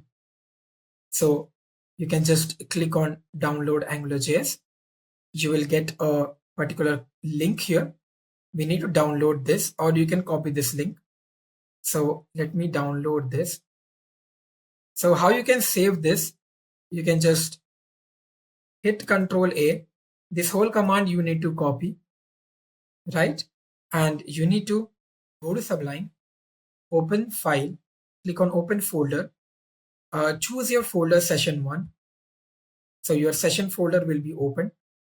And now here you can create a new file and you can paste this whole thing here and save it as angular.min.js. Right? Now one file is saved here, which is angular.min.js. So you can just click close this because we don't need this right now. And now we can create another file, which will be a basic HTML file here. So I'm going to just name it as index.html. And now we'll start writing the program. So starting writing the program, first we need a basic HTML template. So we will start with a very basic HTML template, which is this. And here a metadata we will write, which is nothing but a language. So we are using a English language. So we are using language EN. And title I'm going to give here demo for a simple AngularJS app. And if you want, you can give a meta char set value. So inside the head, I'm going to give here meta, and I'm going to give here a char set value of UTF-8, and then I'm going to close this meta. So now this is done. This is the basic HTML template which we have written. And now obviously we need to add the angular.js file here. So what we are going to do, we are going to first of all, down to the script, we are going to write here a script. And in this, we are going to add the source file. Our source file name is angular.min.js. That's what I'm going to include here. If you're not doing this, if you're not creating a file, then what you can do, you can just copy this link which was coming here. So when you click on this, you're getting this link here, right? You can copy this and you can paste it there. But I prefer downloading and saving it. So now what we have to do, this is added. Now we can close it and we can close the script tag also. So now we have added our script file here. Now next step that we have to inform the Angular which section of the HTML will be controlled by AngularJS. Via a directive we have to do that. So what we need to do, we have to inform the Angular which section of the HTML will be controlled by AngularJS. So I'll be writing here one directive which is ng app, and I'll be writing here one particular any name to this application. The name of the application I have kept it as my app. I'm going to save this. So this is how I have added one particular directive of Angular. Now next what I'm going to do, I'm going to define the app modules and controllers here. So how I'm going to define the app modules and controllers? Let's see. Now what is module? Module is nothing but a section of the web application. So what I'm going to do here, in the body, I'm going to create one more script tag, because you know that Angular is JavaScript, right? So we will be needing more script tag rather than any HTML tags and all. So I'll be writing here var app. So that is a variable which we have taken. The app is the variable name, and we'll be using angular.module. Then I'll be giving the same name of the application which I have given above. So what I've done here is I've created a module whose name is my app, which is nothing but the same as my application name. So it will not create any problem because the names are same. This is how I've created one module. Now let me check if any errors are there. Okay, let's save this and let's see how we can create the controller here. So now we have to add the controller of the application. I'll give the controller name as my controller. So I'm going to hit enter, and here I'm going to write app is the same variable which I'm using here, and I'm going to write here controller. Remember in MVC I was talking about model, view and controller. This is the controller which will control the model and the view of your application. So I'm going to write the controller. Let me give a name to this controller, which I already said will be my controller. And once I do that, I have to create a function here. Controller always have a function, because function is something which can't be written again and again. Once you write it, you can again use it, right? So it's a reusability thing is there in function. That's why we are creating a function here. And $scope is what we write, which is a very predefined thing whenever you write a controller. So whenever you write a controller, you have to write this $scope, and this $scope we will be using to put a name here. So let's say I'm keeping it empty for now. So this is the controller which I have created, in which this $scope name I have kept it empty. Right? I'm going to put one semicolon here also. This is very important to put a semicolon here. Let's see what is next. Now, the next step is that we need to add the required elements in the HTML page. Whatever page we have created here, we need to add some more things to it. So let's see what else we can add. We have written an HTML language en, ng app my app, which is correct, but here we need to change it to my app because the names are not same. And then we have written the meta character, the title, the script, the body. Now in the body, we have to actually put the ng controller so that this controller will know that where it has to work. It has to work inside the body tag. So we are linking it here. So you can see in Angular, everything is linked together. As you can see, this my app, the name of the app is written here, and the controller name is also written here. So I have to write the same name. So I'm writing the same name here itself, and this is done. Now what we have to do, we have to run this particular command. So let's say I will open it in the browser. So we have added the controller here. And now let's add some more HTML elements before running our application. So what we are going to do here is we are going to add h3 here, and we will write here, please enter your name. So when you're writing this, close this h3 and let's write name colon, and we will put an input so that the user can actually put the name here. So input type text. And now this is the very main important thing, that we have to write the model. Do you remember the model? Say we have to write the model here. The model name is name. If you can see in the controller, we have specified the name, which is model name name. Now we are going to keep a placeholder also so that it looks good. The HTML looks good. So I'm going to just put the placeholder as enter your name. Now, once it is done, what we have to do, we have to create a paragraph. You have to write here hello, and then let's make it bold. And then we have to use the data binding. In the data binding, I'll be using name, and then I'll close the strong. I will put exclamation mark, and then I'll close the paragraph. Now, at last, one more paragraph so that it'll get a message that welcome to AngularJS. Now, this is done. Let's do one thing. Let's keep it inside a div element so that everything will be in a container. Okay, so this is done. Now what you have to do before running this, let's understand what all things we have done.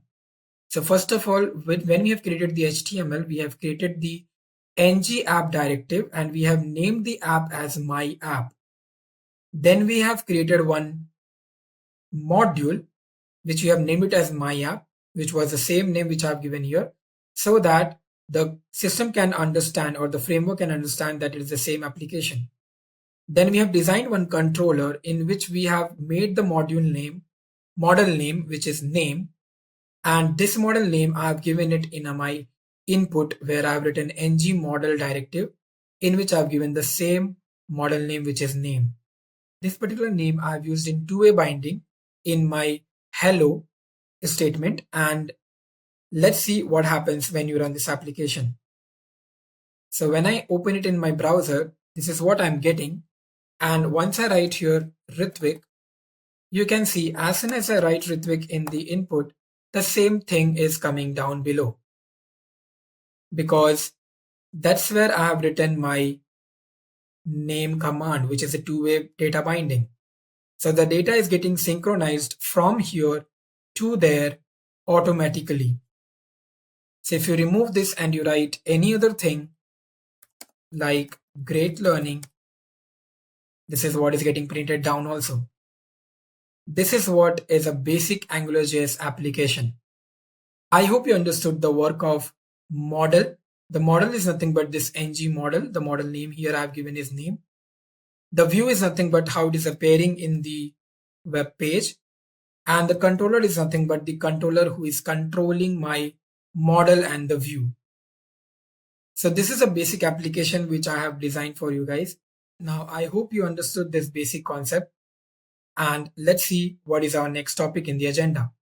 Now that we have understand and worked with the default application of Angular, we have seen how this Angular app starts and what are the fundamentals of Angular application. Now we'll discuss about which are the companies who are using AngularJS for their web page application. These are the list of companies who are actually using AngularJS for their web page. Flipkart, Gmail, YouTube. Obviously, these Gmail and YouTube applications we have already seen in our tutorial. Upwork, PayPal, Samsung, Nike, Sony, HBO, Microsoft Office. Now, all the particular companies which you can see like Flipkart, Gmail, Upwork, PayPal, Samsung, YouTube, Nike, Sony, and HBO, these companies use their web page, which is a single page application. So if you go to their websites, you can find a single page application which is designed using AngularJS. But when you talk about Microsoft Office, it's not a web page application. So it's a standalone application in which we use Microsoft Word, PowerPoint, Excel, which is nothing but designed using AngularJS. So that's a whole list of companies who uses AngularJS for their applications. Now in this topic, we'll be talking about what are the advantages of AngularJS. So let's start with the first point, which is number of error or issues will be minimal as it's an open source framework. So as you know that AngularJS can be used by anybody because it is free for all. So any errors or any issues you might be getting, you can just use Google and Google will be able to help you. The second point is two-way binding. As you have seen that we are using a string interpolation technique, which is nothing but we are using a two curly brackets to synchronize our data, which is also called as two-way binding. We use it to write extra JavaScript code to keep the data in HTML code and later sync that data, which you have seen already while I was working with one of the default application. Now Angular do this automatically. So as you have seen, the synchronization of data was happening automatically.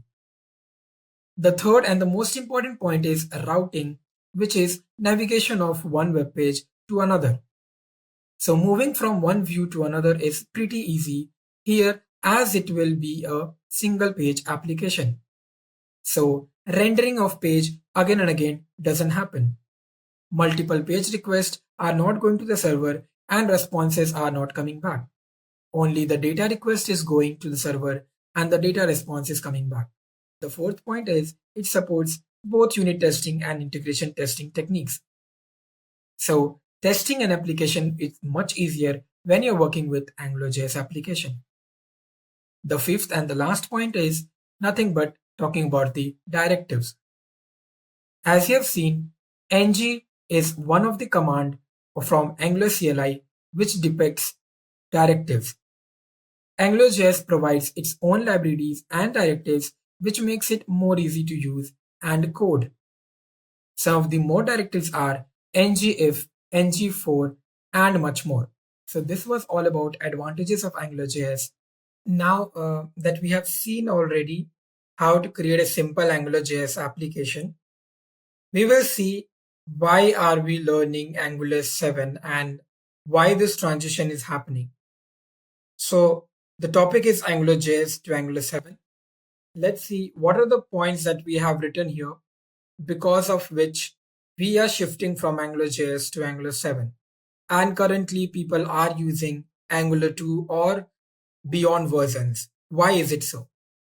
So as you can see, AngularJS was launched in 2009, but it was not a perfect framework back then because of its large size, performance issues, and other technical problems. Now, what is this performance issues and technical problems? Let's see as an example. So if I go back to my Sublime, where I did create my application. So if you can see, this is the application which we created. And now if you look here, there's a lot of certain things which we have done, but we don't know that what actually does. So let me explain you it first. So if you look here, there's a normal head tag inside which we have written the title, the metadata, and the script. In this script, we have included the angular.min.js file, which is this one, which we have downloaded it from Google, going to angular.js page, right? Now, next, if you can see in the body, we are mentioning the controller. Now, if you remember, I told you there's a concept of module, model, controller, view, these all things, right? And there are more certain things which is there in AngularJS. let's first understand what is happening in this program. So as I have told you earlier also, that in the script part, we are actually creating a variable app in which we are creating the module named as my app. This module is nothing but the root point of this particular application. The root point of the application, named it as my app, is written in the HTML tag itself, so that the Angular knows this is the root module for which this application is running. So the name of this app is my app, and in the module we are writing that particular name of the application, which is my app. Now for this module we have to design a controller which will basically control this module, which is nothing but functioning of this module. So for this controller, we have named the controller as my controller, and the function of this controller we have named here $scope.name. Now this name, in the HTML, in the form, we have written hello name, and we have binded this data here. So we are using the two-way binding, which is nothing but a string interpolation. So string interpolation means we can use two curly braces and we write the name there. When we write it like this, whatever thing you will write here, the same thing will be presented in this controller, and it will be presented in the HTML page. This is how these all things are working: the module, the controller, and the application, the NG app. Now, this is just one particular application, right? This is just one view of one part of an application. Now think about in a larger view. If I have to create a project, then obviously this kind of modules I have to create a lot many more, right? And for each module we have to create one controller, or maybe two controllers, or maybe there will be 20 to 30 modules for which we have to have separate controllers, right? All these things we have to write in a single application, in a single file, right? JS can be written in another file as an external JS, but that will be more complicated again. So doing all these things in a single, for a single application in a single file, is two-way complicated. So that's why this pointer is written here. Because of its large size, performance issues, and other technical problems, AngularJS back then was not so suitable for all the developers. Now, what Google developer has done, this particular issue became a motivation for them, and they developed entire new versions of Angular. Google developers decided to use really powerful libraries and new features in the next versions. And that's why Angular 2, Angular 4, Angular 5, 6, 7, 8, 9, even now 10 and 11 has come. So these are the new versions which came into the market with certain updates and all. Now, these all Angular 2 and till 11, these all Angular frameworks are written in Typescript. These are not written in totally JavaScript. These are written in Typescript. Typescript is a superset of, or we can say superset of JavaScript. So from Typescript, JavaScript came into the market. So Google people thought that why don't we use Typescript and make the framework? Why are we using JavaScript when it is becoming so large and when it is becoming so problematic? Now, Google did finally realize that this particular Angular versions which we are opening, Angular 2, Angular 3 and Angular 11, is working great, and they continuously every time upgraded these Angular versions to make it more compatible and more useful. Google did finally release the Angular 7 on 18th of October 2018. New update with new upgrades were improvements to Angular material and the core framework. Now, let's see what are the new updates and new features introduced in Angular 7, and why are we actually learning Angular 7? Why are we not learning Angular 8 or 9 or 10 or 11? So the very main reason why are we not learning Angular 10 and 11? Because right now in 2021, the market is on React.js and Vue.js. Angular can become vanished in some time. So in starting, when you learn AngularJS, you build the building blocks of Angular. You get to know that what is this Angular and how does it work.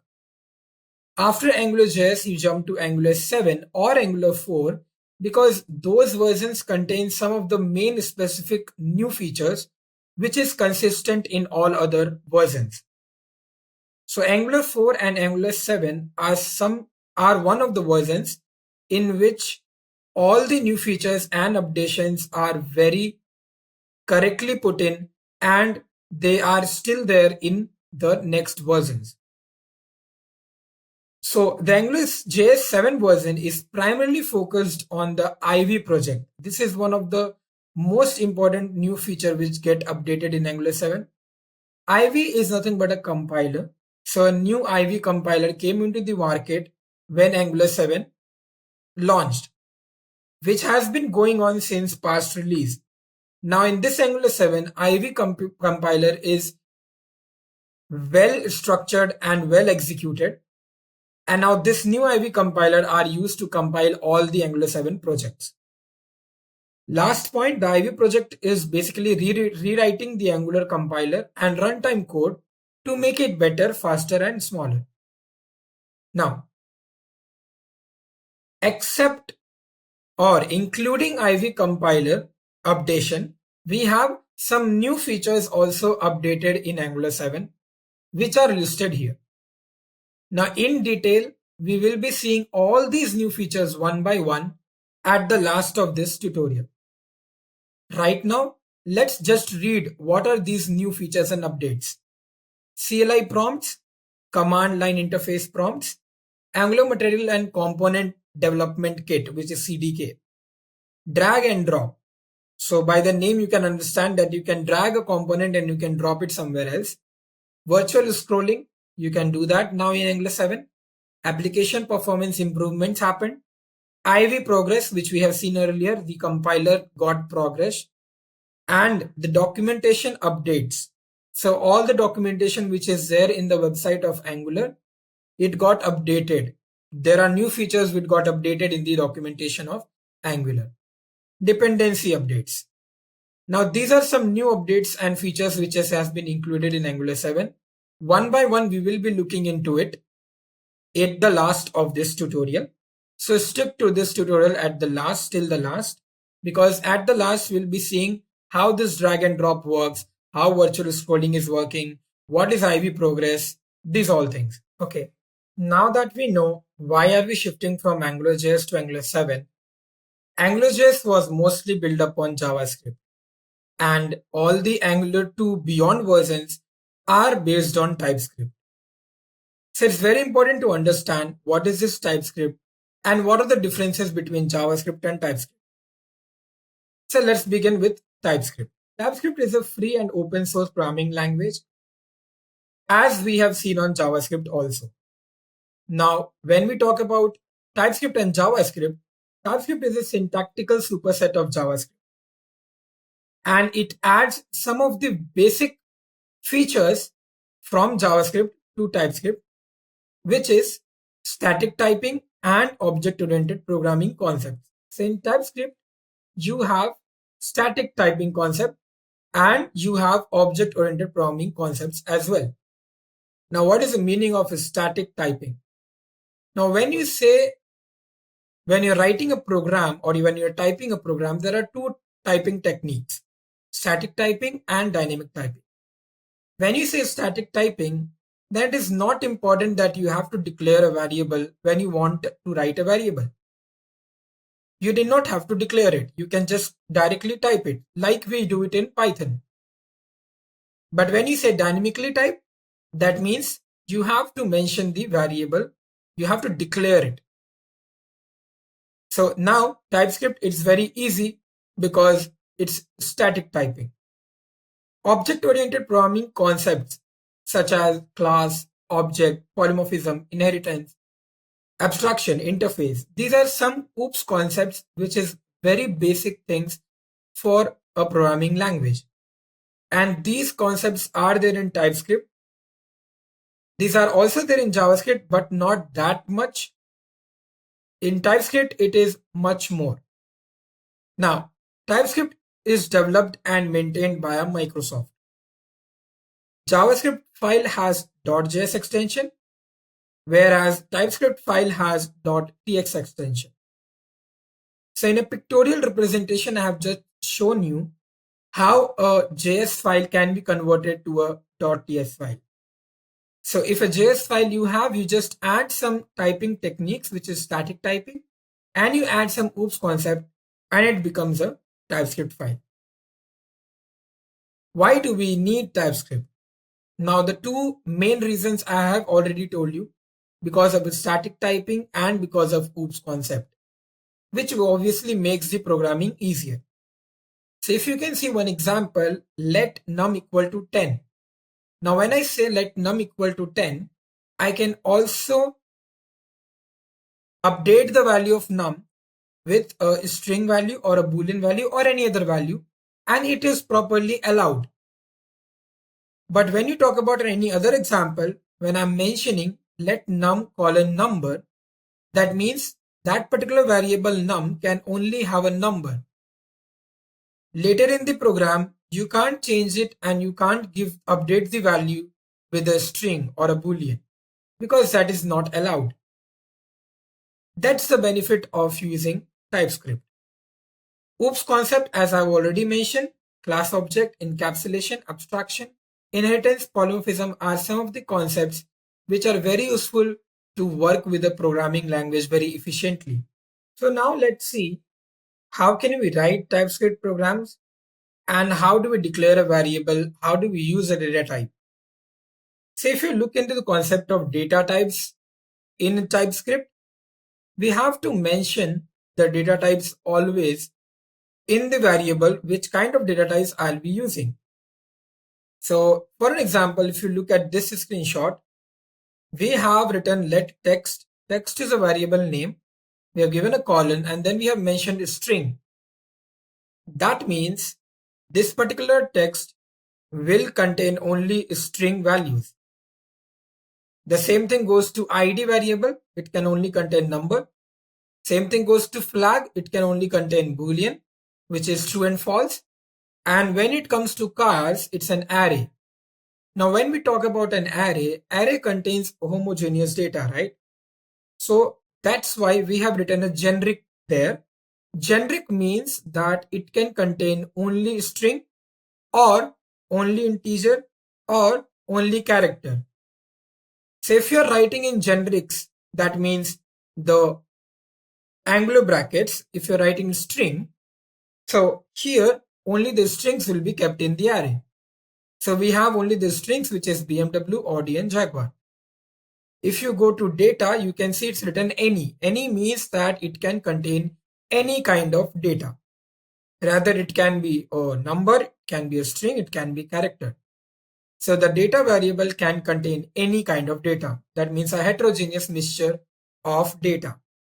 So this is what is nothing but data types in TypeScript. You can see the file has been saved in the name of data.ts, which means a TypeScript file. Now, if we go ahead and look in the concept of class and object, it is quietly the same how we write any programming language. So if you look here, we have created a class, which is a car. And whenever we say a class or an object, understand that object is having two things. The properties and the behavior. So let's take a real world example. Let's say that about this pen. Now, if you talk about this pen is having two things, which is properties and behavior. Mostly the state and the behavior. So the pen is having an state. It's nothing but the width and height of the pen or the color of the pen, the appearance of the pen. The behavior is nothing but why do we use it? If we talk about any other object, let's say about a laptop. A laptop is having a state is nothing but as a color, the height, the width of the laptop. But when you talk about the behavior, why do we use it? We use it for work purpose or to watch some videos. or to play games, right? Similarly, whenever we create an object in programming language, they have two things, state and behavior. So the states are nothing but the variables and the behaviors are nothing but the methods, which we write inside the class. So suppose that I have a car as an object. So if the car is an object, there will be two things, state and behavior of a car. The state of the car can be the speed of the car or the color of the car. And the methods can be that why do we use it for? We use it for driving, right? Or for official purposes or for home purposes, right? So in the same way, we have created a class here. A class is nothing but a blueprint. So before designing the car as an object or a real world entity, we have to first sketch the car in some paper using a pen, right? That is what we call it as blueprint. So a class is nothing but a blueprint before creating the real world object. Now in that blueprint, you will be mentioning what are the state of the object. That means what is the state of the car or what is the behavior of the car.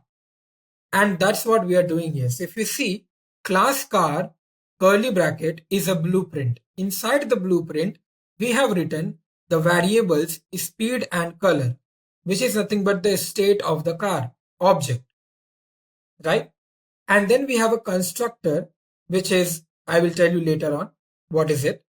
And if you see in the next block, we have written car1, car2, car3, which are nothing but the real world object entity. So from this blueprint, I have created three cars, car1, car2, car3 from one blueprint, because all the cars will have same state, right? Speed and color. All the cars will have same states. So we have created three cars out of this one blueprint. Now all the cars will have different speed value or different color. So that's what we are writing here. We are writing let car1 equal to new car 200 comma red. So 200 comma red is nothing but 200 is the speed of the car and the red is the color of the car. That's what we have mentioned as a state of the car, which is nothing but the variable. Now, what is this constructor? In a programming language, whenever you create an object, we have to use the constructor.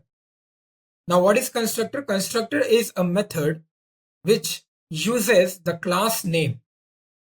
Okay, so a constructor is a method which uses the class name and it initializes the values of the variable. So it initializes the values of the variables. Now here I already have the values to my variables, so I don't have to initialize it. I'm just using the constructor car. If you can see here, it's written let car1 equal to new car, right? So this car, I told you that constructor is a method with the same class name. So that means this car bracket 200 comma red is a constructor. So this particular thing will directly go to the constructor written here and 200 gets saved to speed and red color gets saved to color. Thus, we got to know that I am creating an object car1 with the speed of 200 and whose color is red. Similarly, I'm creating a car2 object with a constructor car which goes again here and the swapping of values happens and then car speed becomes 400 and the color becomes blue. Similarly to car3. So that's how the class and object property works in Typescript or in any other programming language.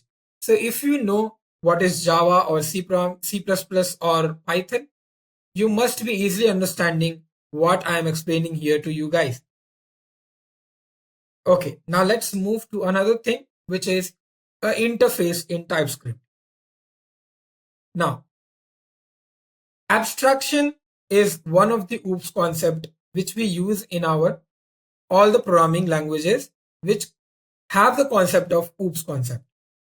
Now, when we have abstract information about an object, let's say I have a car, but I have only half information about it. So that particular object will become an abstract object. Okay. Now let's make it more understandable. So suppose here one example I've taken, which is flyable. Flyable means I have just taken example of an object which is flyable. Okay. But I don't know anything about it. I don't know what is this flyable. So the speed, the acceleration, I only have two of these states of flyable, because anything which will fly will have the speed and will have the acceleration. So these are the two states, I mean the variables I have written here, right? Now I have to write one function, that means one behavior. So one behavior I have mentioned here is fly. But fly, I don't know what is it, what it does. So I have kept it empty. I have not written any definition to this particular method. If you can see, it's just written fly speed colon number. That's a parameter. And I've just written void. I have not even defined the fly method, what it does. When you don't know anything about something in the class, or when you don't have definition of your methods in the class, then the whole class becomes an interface. So you can see, we are not writing class flyable, but instead we are writing interface flyable. Now the question is, why do we need this? When you don't know anything, then why are we even writing it? We should not even write that, right? And even if you are writing that, then how to correct it? Because if you are not correcting it, then the fly method, the speed variable, acceleration variable is of no use. You can't create an object of interface also, because if you have to create an object, you need a constructor. And if you need a constructor, constructor wants the variable values or the method to be defined. But your method is not defined, so construction will not work here. If constructor will not work here, you can't create the object, because object needs constructor, right? Then how can we tackle this problem? We can tackle this problem using another class or the concept of inheritance. So we have to use another class, and we can implement, that means we can inherit that particular class with flyable class, which is an interface. Now because the flyable is an interface, we are using implements keyword. Suppose if the flyable is a class, imagine that the flyable was a class, then here for inheritance we have to use extends keyword. We can't use implements then. We have to use extends keyword. So remember that when you're using an inheritance property and you are talking from one class to another class, then we have to use extends. But when you're talking from a class to an interface or vice versa, then we use the word implements. So yes, if you are thinking that when you're talking with interface to an interface, that means when you're using an inheritance from interface to an interface, we use the extend keyword. It's very simple. When you have similar things, you use extends keyword. When you have different things, you use implements keyword. Now, what is happening here? So if you can see, in my flyable interface, I did not define my method. That means I did not define my behavior. I was not knowing what this flyable object does. What is the behavior of it? But when I'm creating a class which is aeroplane, which is a flyable object, and aeroplane is a flyable object. Now when I say aeroplane, I know what it does. I know what is the behavior of an aeroplane. It's actually flying. Yes, it actually flies. So here in the fly method, I am defining that particular method, because now I know what this aeroplane does. It flies. Now I have the definition of the method. That means now I can create the object of this class, which is aeroplane, which is inheriting the state and the behavior of the flyable interface. So now we can create the object of aeroplane, and as well as flyable, because now you have the definition of your method fly. Let's move to the next topic, which is generics. Now, before coming to this generics, I hope now you are clear what is the concept of class and object and what is the concept of abstraction, interface, and inheritance, right? So in brief, I have explained you these all things. If you want to learn it in a more better way, we have courses in JavaScript. You can go there and you can see how OOPS concept is explained for JavaScript tutorial. Let's talk about generics now. So in our previous examples, we have seen what is generics. So generic is nothing but it allows you to have only one type of object in an array. That means you can have only string, or you can have only number, or you can have only character, or you can have only boolean, right? Now if you see one example, I have written let numbers array number equal to 2, 4, 4. That means this particular array can only have numbers in it. So we are only putting 2, 4 and 4. But when you're writing instead of number, string or boolean, if you're writing any means it can have any data type. So as you can see in the example, 1 is a number, comma, ABC is a string, comma, true is a boolean. So one array is having all kinds of data types in it. Generics helps in less error prone code.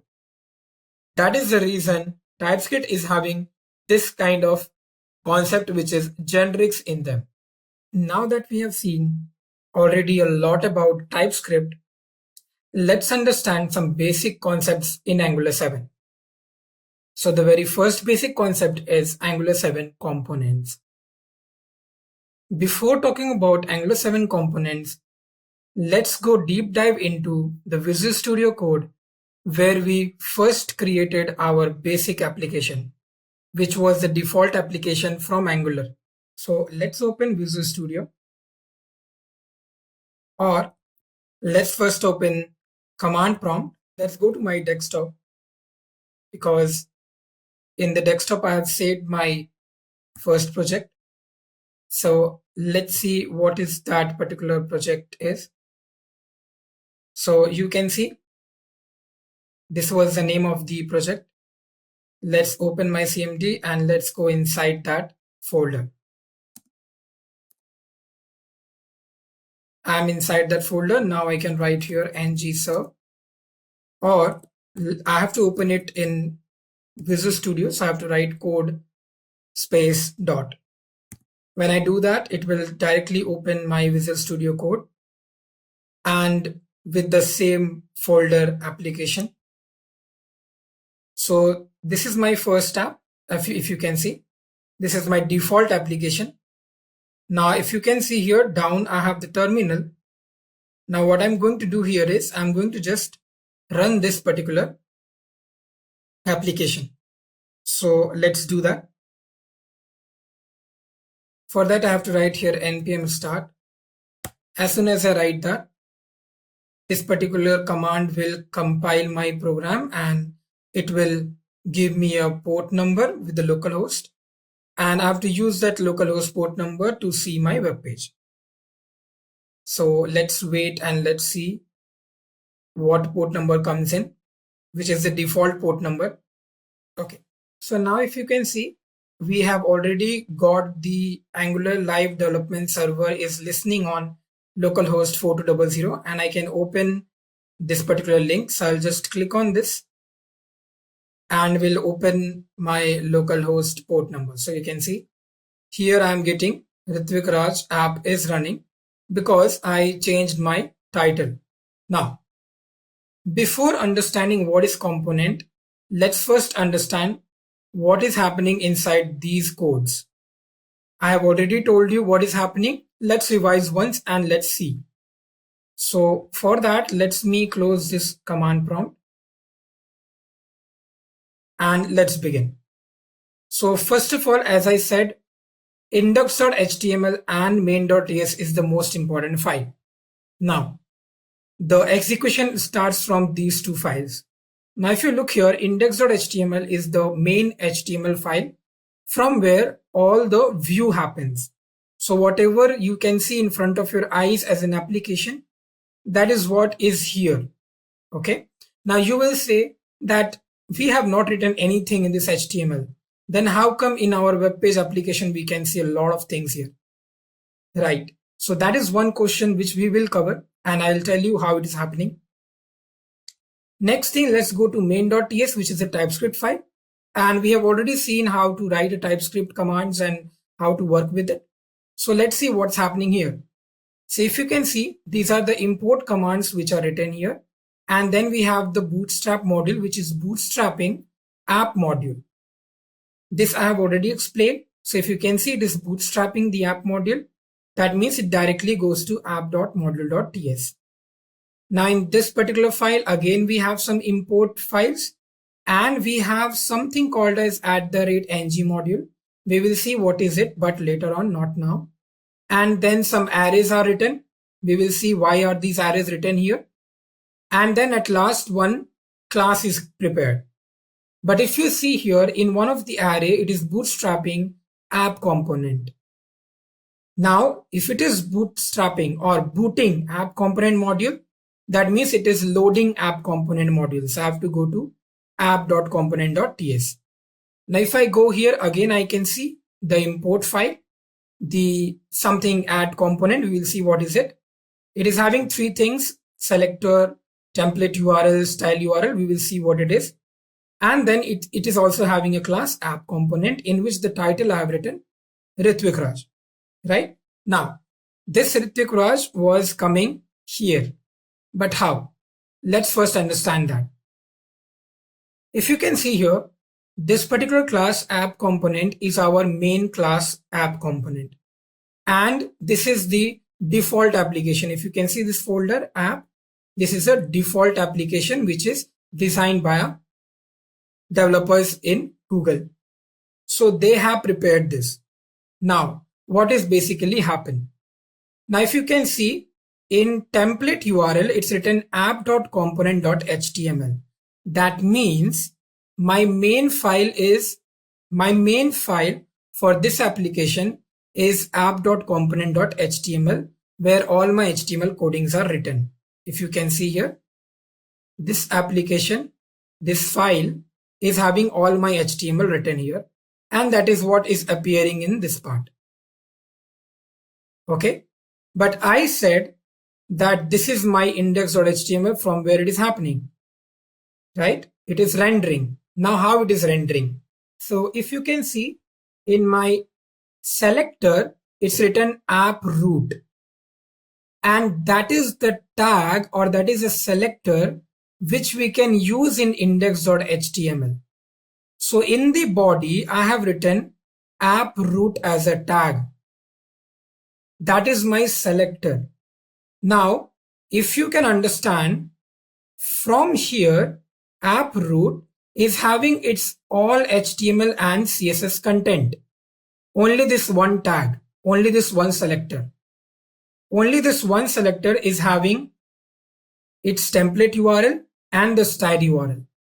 And that particular selector I have written in index.html. That means this particular tag is having all these codes. So in a direct manner, if you can say, we can say that this app root tag is actually rendering all of these code from app.component.html and app.component.css.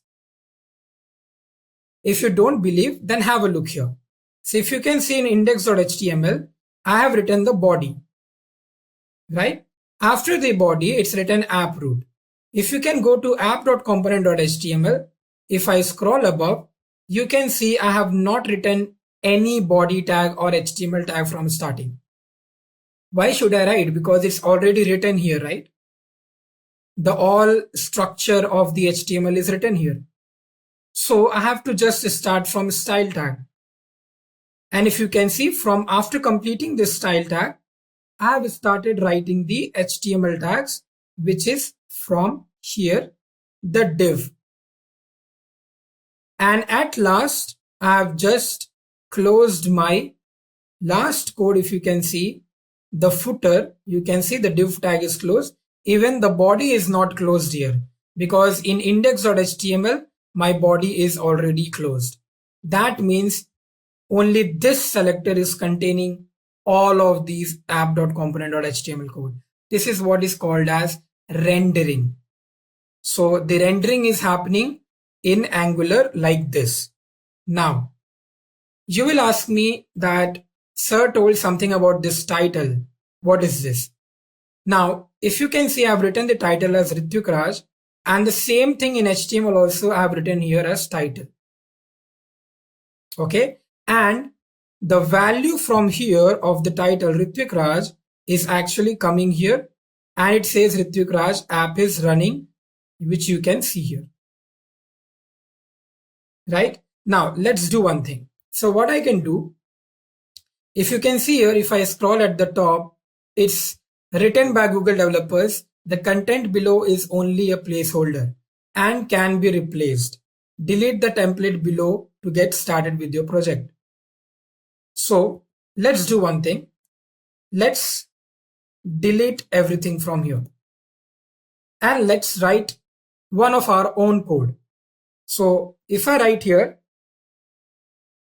paragraph, and if I suppose write here the curly brackets, the title, and I say app is running. Okay, there's no CSS, there's nothing here. It's just a paragraph. If I want, I can give a CSS like this.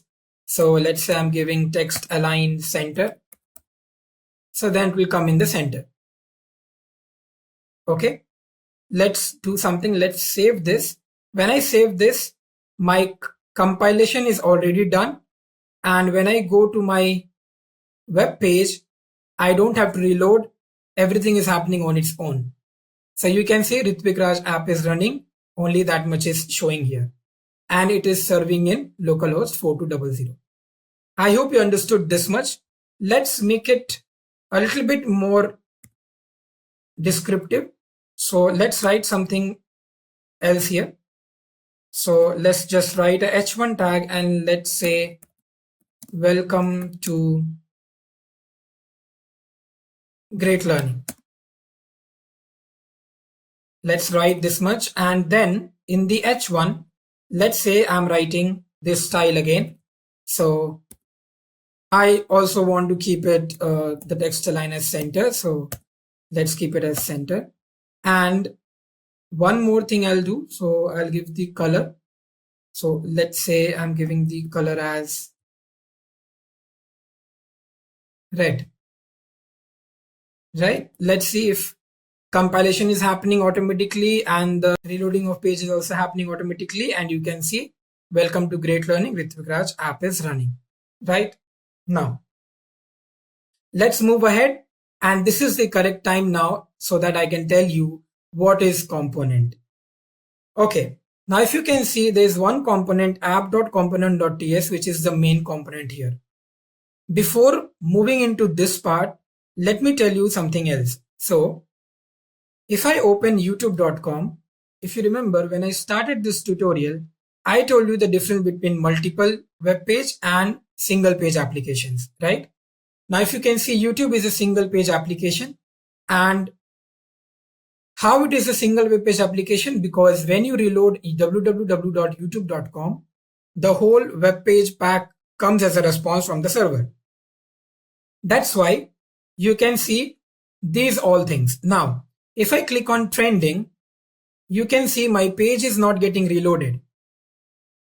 My page doesn't get reloaded. That means my page request is not going to the server and coming back as a response. Only the data of the trending page goes to the server and comes as a response.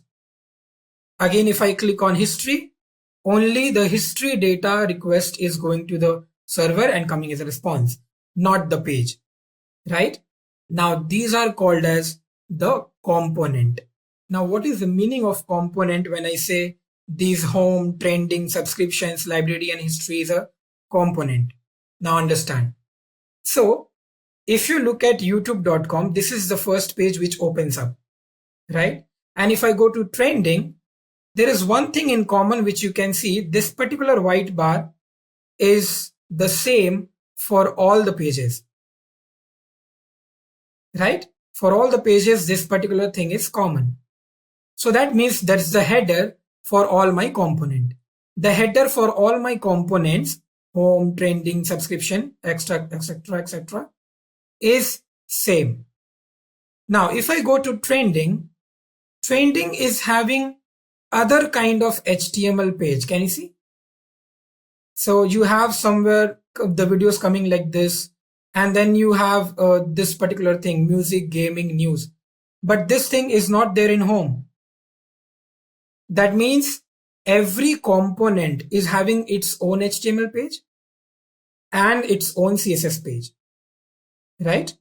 If you can see history is having kind of a sidebar here, which other components doesn't have, right? That means every component is having their own HTML and their own CSS. I hope this much is clear with you, right? Now,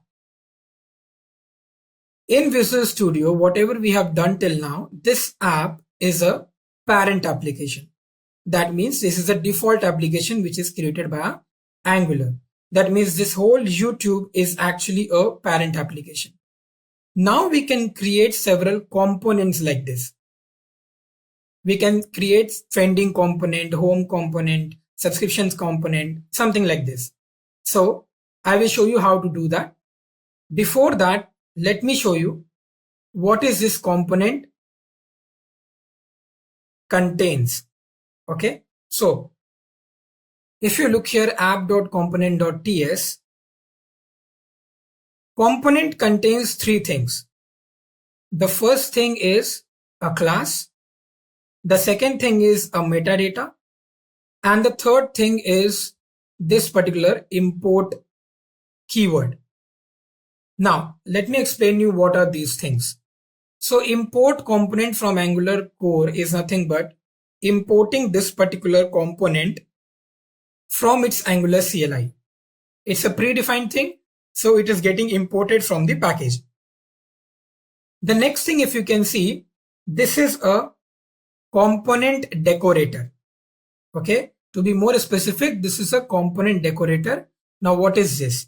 So it is a metadata attached in the form of a decorator. Okay, why am I saying metadata? Metadata means information about information. Okay, so it gives all the information about your web page. So if you can see, it is giving me an information of my selector which has been used in this application. It is telling me which HTML page are you rendering, and it is giving me the information about the CSS page which I'm rendering. That is why this is a metadata decorator, which is also called as component decorator. Every decorator in Angular will have this annotation symbol at the beginning. Okay, now why do we use this decorator, right? So this particular decorator tells the Angular that this is not a plain class. This particular file is not a plain class. This is the whole component. To tell Angular that this is the whole component, we are writing this particular specific decorator here. So import we have understood the decorator. Let's move into this class. Before moving into class, decorator is a separate topic which I'll be teaching you. So don't worry about that. What is decorator and why is it used? Let's come to class. Now, in every programming language, we have a class. And in this particular Angular, we have a class which is by default app component. And in this class, we actually write some of the things which we need to render, okay, as a data binding, or you can say synchronization of data. So we write it here, which we will see. Again, data binding is a separate topic, so we will see there also what is this. Okay, now, so we are done with component description, what is happening here, right? Now let's do something. So let's create a component here. So first of all, let me close this Visual Studio and open it again.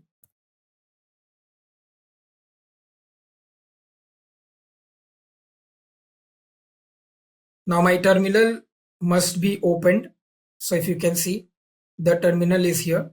And now I can write here some codes to generate one new component. So as I have told you already that we'll be following the YouTube thing.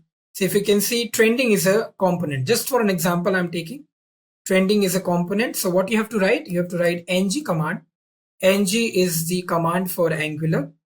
Then we will write G, which is generate. Then we will write C, which is component. Either you write completely ng generate component or you write ng gc and the component name. So I'll be writing the component name as trending. Let me see if it is in capital. Yes, it is in capital. So let's write it in as capital itself. Okay. Now, if I hit enter, you can see it is building my component. It will not take much time if you can see. So it's done. Now let's see what all things have been created when I'm writing ng-gc trending, right? That means ng generate component, trending is the name of the component. So if you can see, there are 4 files which has been created and 1 file which has been updated, right? Which is app.module.ts. Now let's first see what all files have been created. If you can see, trending.component.html, trending.component.spec.ts, trending.component.ts and trending.component.css. Now where are these files? So if you can see, in my app folder, already one trending folder is created. If I open this, you can see my 4 files are created here, which is CSS, HTML, spec.ts and Typescript. Many of you must be confused that what is this spec.ts. So this is generally for the testing purpose. If you want, you can delete this. There's no use of it for right now. Now, I hope you remember that I told that every particular component will be having its own HTML and CSS. And that's what you can see here. So I have created one component which is trending and it is having its own HTML and CSS and TS, right? Okay, now let's see what particular file is getting updated here. So if you can see down, update app.module.ts. App.module.ts file has been updated. Let's go to app.module.ts. Let's see what has been updated here. So now if you can see, it has updated app.module.ts. In my app.module.ts, you can see there are 3 arrays: declaration, import and provider and bootstrap. Bootstrap, I have already told you that it is booting the app component.ts file. If you look in declaration, then here all the components which you will create will be declared here. Okay, so right now I have created one component which is trending, right? So what will happen here? This particular app component, I have to mention here the trending component also. So I have to write here trending component. If you can see, already a particular link came. When I clicked on it, the trending component came here, and all the components which you will declare here should be imported from the Angular CLI also. So if you can see, import trending component automatically came here once I created my component, right? So now my app.module.ts is updated. One clarification here: once you create your component, app.module.ts will automatically have this particular component. But for me, it didn't happen. So I wrote it and I just clicked on trending component, it came. So for you, automatically it will come. You do not have to worry about it. Now, let's see the naming conventions. So if you look here, I have just created one component with the name of trending, but Angular automatically gave naming conventions to all my 3 files, which is trending.component.cs, trending.component.html, trending.component.ts. Also, it has also created the component name, which is trending component. I just wrote trending, but the naming convention of Angular says that the component should have component as a postfix to the component name. So it is adding trending component. And if you see here in the declaration also, they are adding trending component and not only trending. Okay. Now, this is all about what happens when you create a component. Let's dive into these three files and let's see what is written here. So if you go to its HTML, you can see there's a paragraph which says trending works. Right? I have not written it, but Angular already gave me a particular default HTML code in which it has written a paragraph and it says trending works. If I go to TS file, here is the main thing. So remember, for the parent app component, a similar thing was seen, and I explained you that it contains three things. Now, obviously, if a parent app is having a component of its own, all the component which we will create will also have the same things. So you can see it is also having an import, it is also having a decorator, and it is also having a class. Right? Now, this, if you go to this app.component.ts, you can see the selector is app root. And that's what we used here, remember? But if I look into trending component TS file, I have the selector as app trending. And again, this I have not created. This is default created by Angular. They have just added a prefix app dash with this trending component.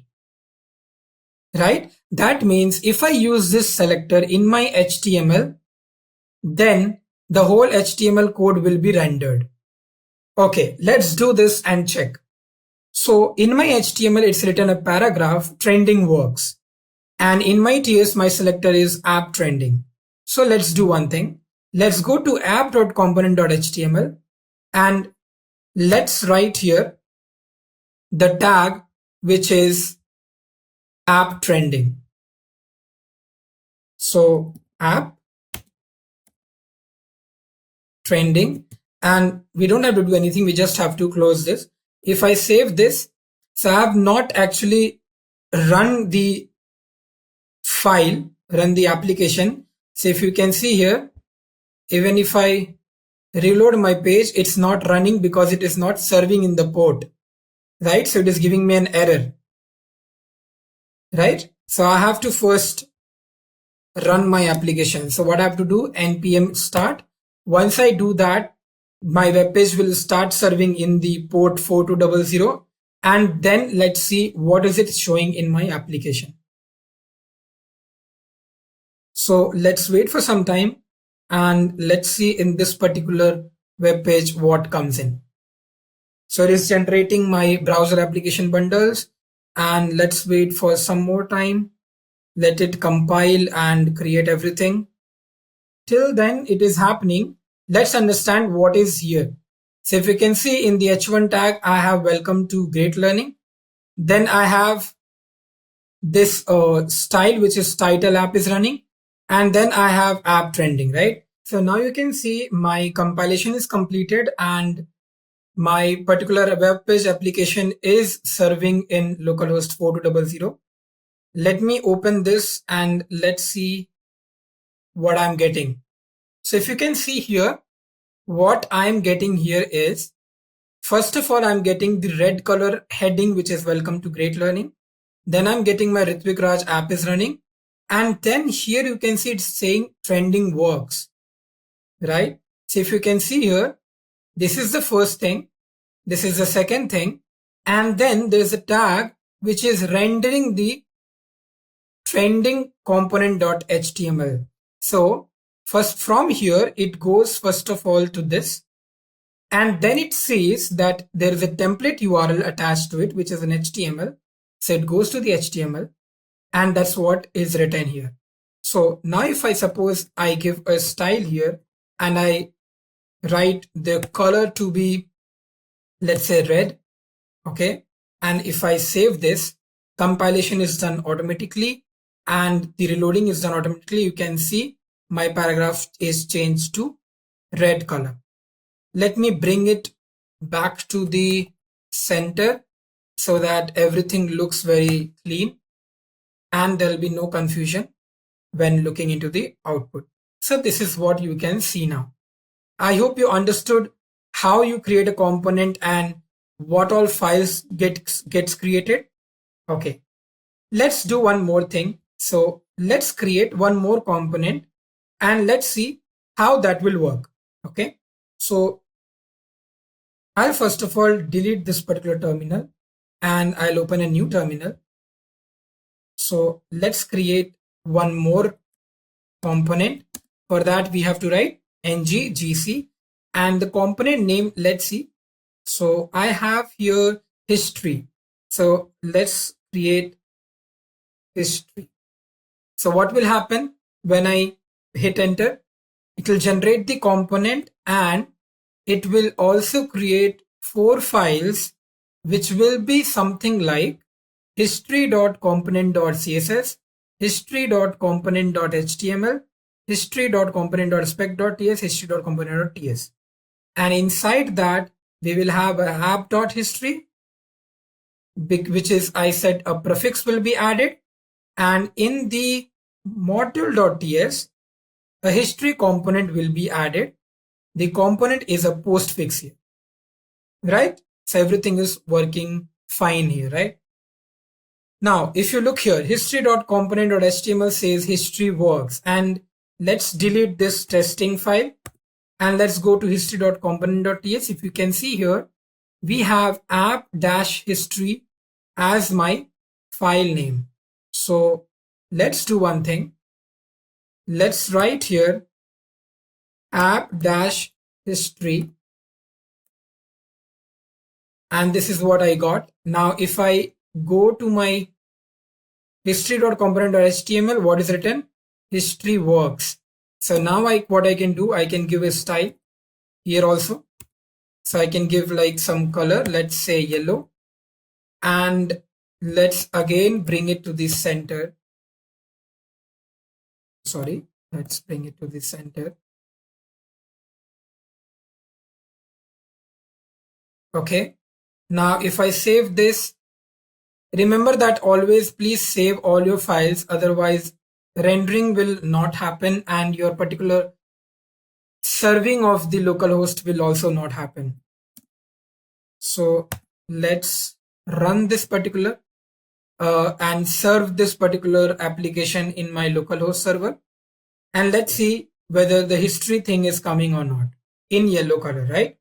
So let's wait for some time, let the compilation over, and after that we will be talking a lot more about how we can render these component. Is it like we can only use a selector, or there are different ways to do it? And that's a very interesting fact. So let's first see the compilation is done or not.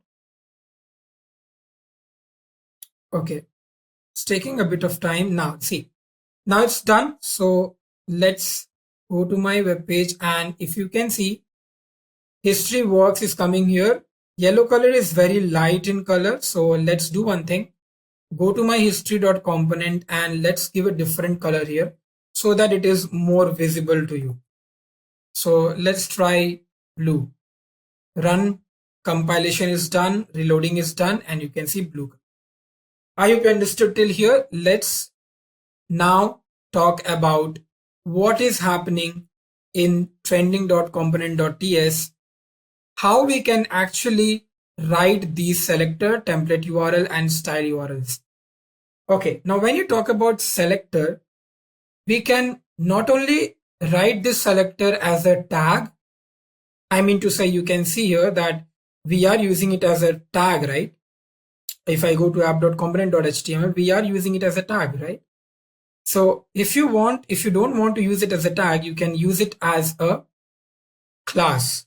Now how we can use it as a class? You have to just write here dot. If you know in CSS, there are a topic which is types of selector and ID selector and class selector we have. For ID we use hash and for class we use dot. So we have basically three ways to use a selector here. One is the tag way, the other one is in a class way, and the other one is an attribute way. So the tag way we have already seen. You don't have to write anything, you have to just write the name of the selector, that's it.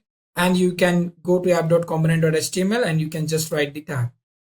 The another way I'm showing you right now, which is dot. So if you write dot here, it will act as a class now. So let's go to app.component.html. Now we can't write here app trending. What we will write here is, we'll give a div tag and we have to write here class, and to this class we have to give the name of app trending.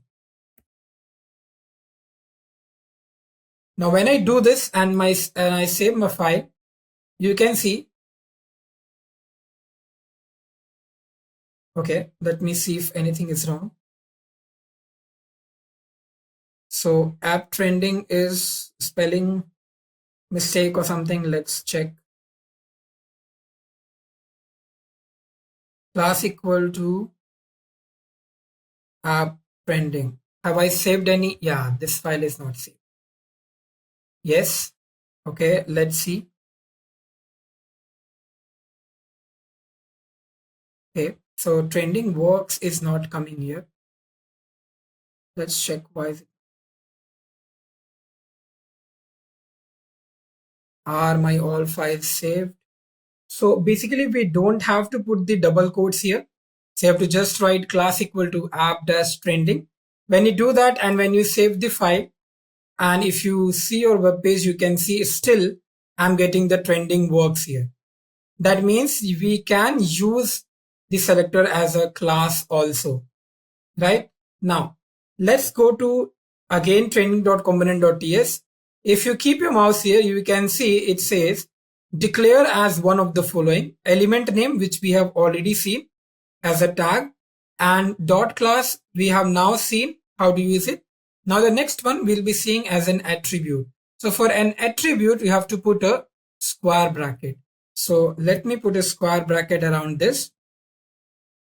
And once you do that, save the file. Now here, go to app.component.html.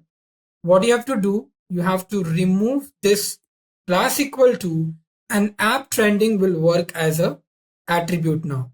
So if I reload my page, you can see still trending works come here.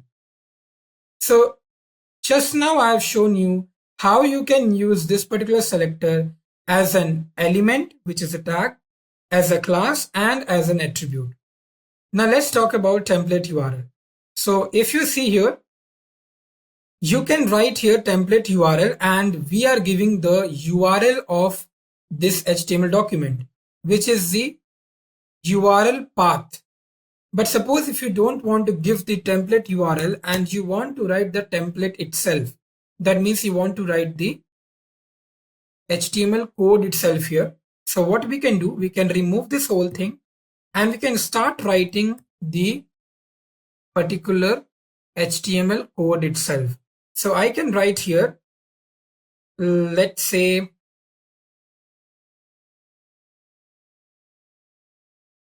great learning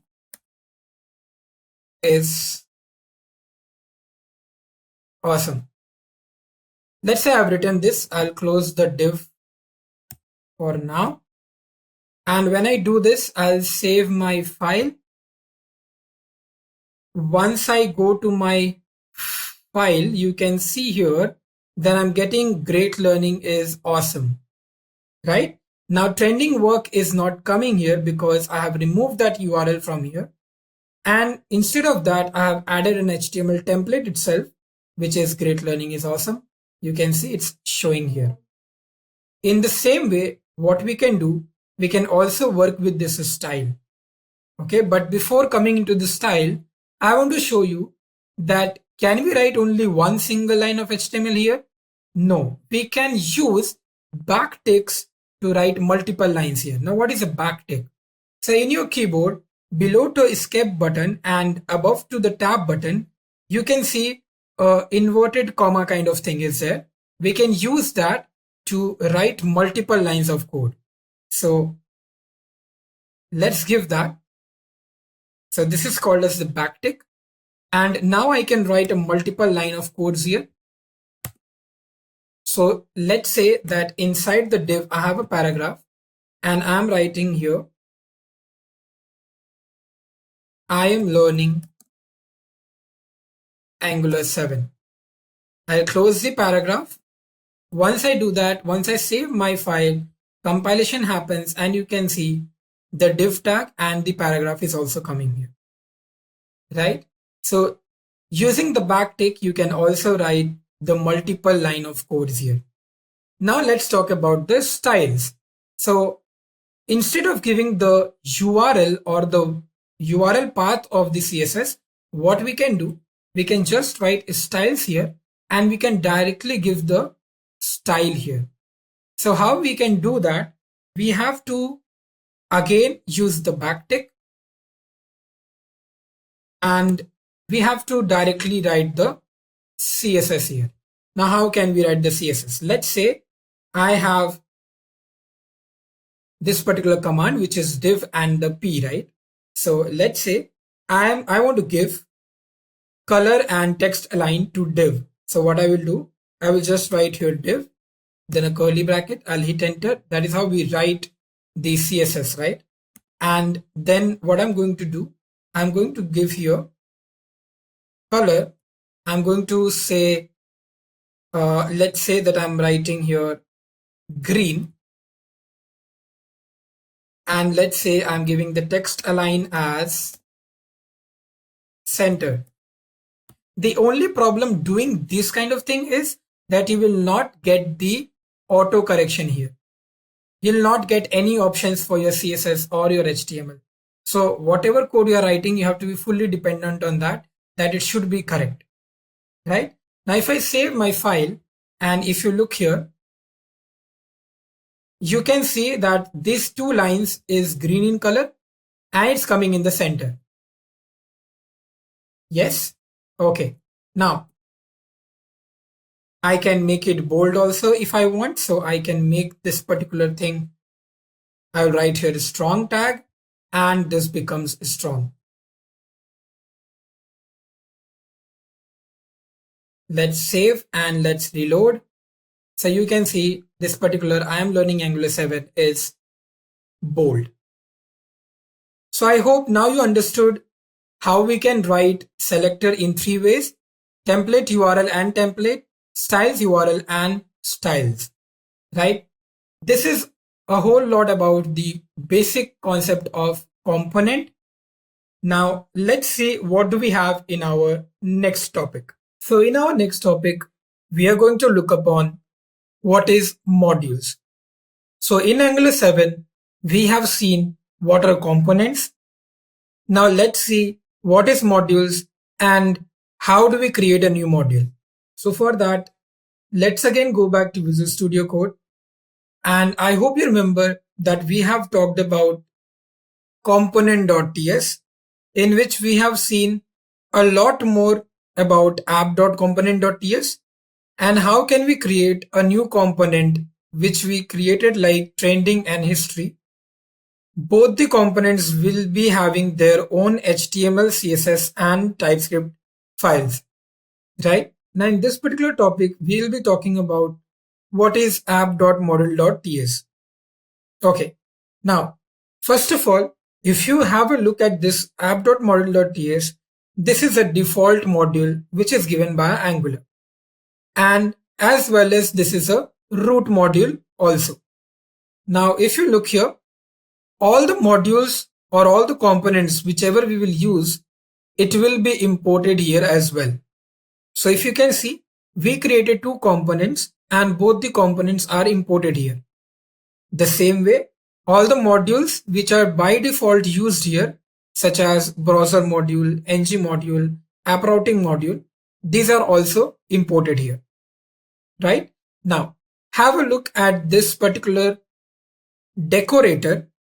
which is consisting of 3 to 4 arrays, namely declarations, imports, providers, and bootstrap. Now, declarations, imports, providers, and bootstrap are single arrays in which we keep some items. Now, why do we keep these items here, and what are these items? Let's understand. First of all, ng module is a decorator which is from the Angular CLI, and that is why we are using here @. The same thing I have also told in component.ts. We were using one component decorator, and in app.module we use a module decorator. Now, in the declaration array, we will keep all our components.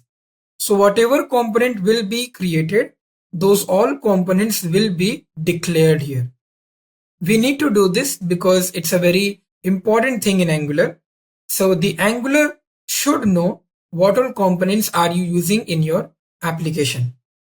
Just like when we write a C program or when we write a Java program, we first declare all the variables. In the same way, we have to declare here all the components. Now, this particular declaration not only consists of components, but we also add here directives and pipes. Now, what are directives and pipes? We will see later in this tutorial. But right now, just understand that declarations will contain three things: components, all the components, and pipes and directives. Now, let's come to the next array, which is imports. Now, what does this array consist of? So this particular array imports consist of all the modules. So whatever module we are going to create, this particular import array will consist of all the modules. Right now we have not created any such module. So it is only having their default module, which is browser module and app routing module in app.module.ts. Right? And now let's move to the third array, which is providers. Now in the providers array, we actually put all the services. Now what are services? We are going to do again an explanation on that in the further in this particular tutorial. But right now, if you can see here, we will put all the services, whatever we will use, we have to write it here. And the last array we already know, which is bootstrapping. So we need to boot our components. Right now, we only have one default component, which is app component, and we are bootstrapping it. So that is why we have written app component in our bootstrap array. So this is the whole explanation of app.module.ts. At last, it consists of an class, which is app module. The same way how app.component.ts consists of a class, app component, app.module.ts also consists of a class, which is app module. Now, the real question is, what is this module and why do we need it? The first answer to this question is, module consists of all the things as a package. So your component, your modules, your directives, your pipes, your bootstrapping component, your services, everything will be stored as a package in this module.ts file. Now, the next thing. So if you go back to this YouTube and if you look here, so I told you when I click on trending, I get that particular page, which is having its own HTML and its own CSS. So don't you think that this particular all links will also have its own module? That means, let's make it easy for you. So if I go to home and if I go to home and if I click on get it now, it will open me a very different page again, right? If I click on get YouTube premium, it will again open a very unique page. From where these pages are coming? It's coming because several modules are created. Now, if you look at a bigger picture of any web application, the web projects will be much more bigger than any small project.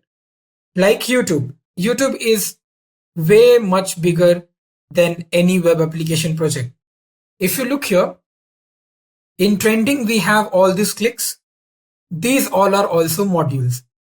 So if you click on music, you will get another web page consisting of all the music files or music video files, right? If I go back and click on anything else, which is gaming, so I'll get all the gaming videos one by one, right? So these are modules. Now let's see how we can create that. Before going into Visual Studio, let's understand one more thing. What is happening when I'm clicking on these? When I'm clicking on gaming, I am getting a new HTML and CSS page. Yes or no? Right?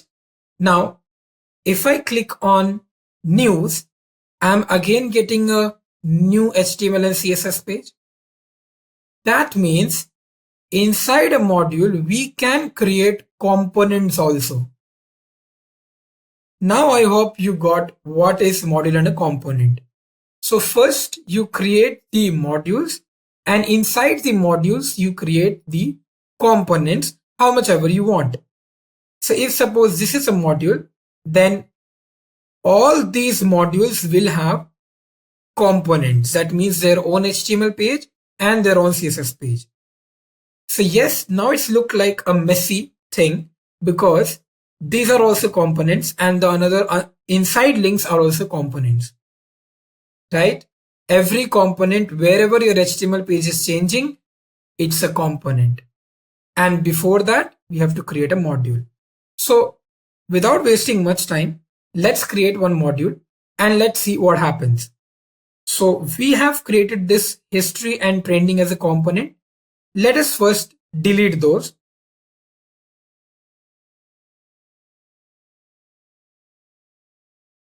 And let's first create a very normal module. Why is it giving errors? Because in my app.module.ts, I have already written these trending and history. And because I have deleted those, so I need to remove it from here also so that it doesn't throw any error. So once I remove this, now it will be perfectly fine. And you can see, okay, there is one more error. Let's see what is this error. So if you can see history.component.ts, somewhere it's mentioned. So let's see, where is it? Let's remove these things because we don't need it. Let's check in main.ts or anywhere we have written any history or okay. Now you can see there is no error and it's compiling clearly, right? Now let's reload my page. So you can see I'm getting only two things, which is welcome to great learning and Ritvik Raj app is running, right? Now let's create a module. So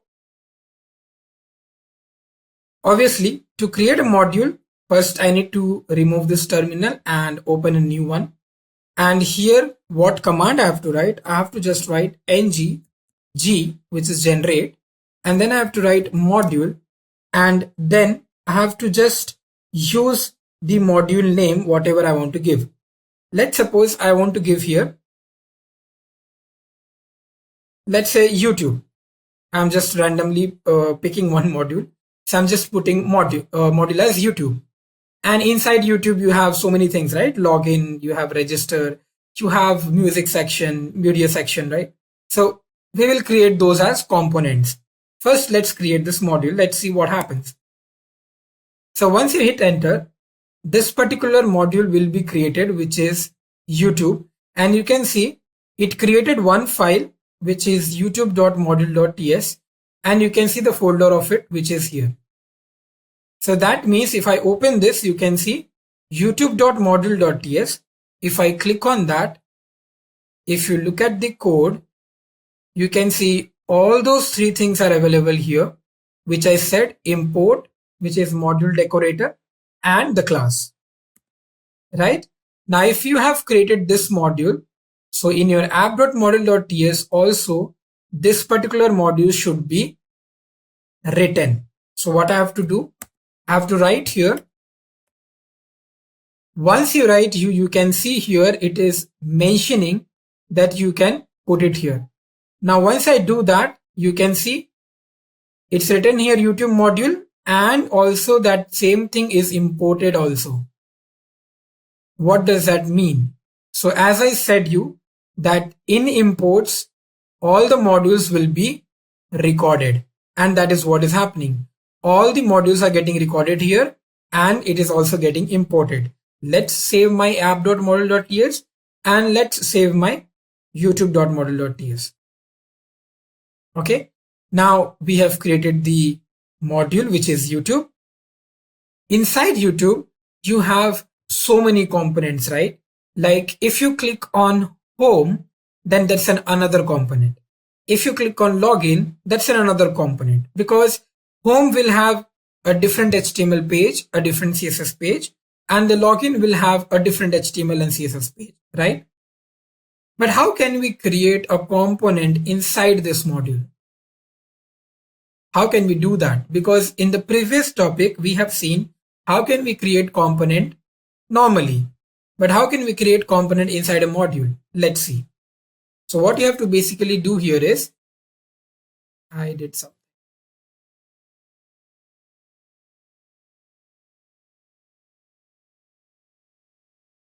Let's go to this terminal and let's write ng g.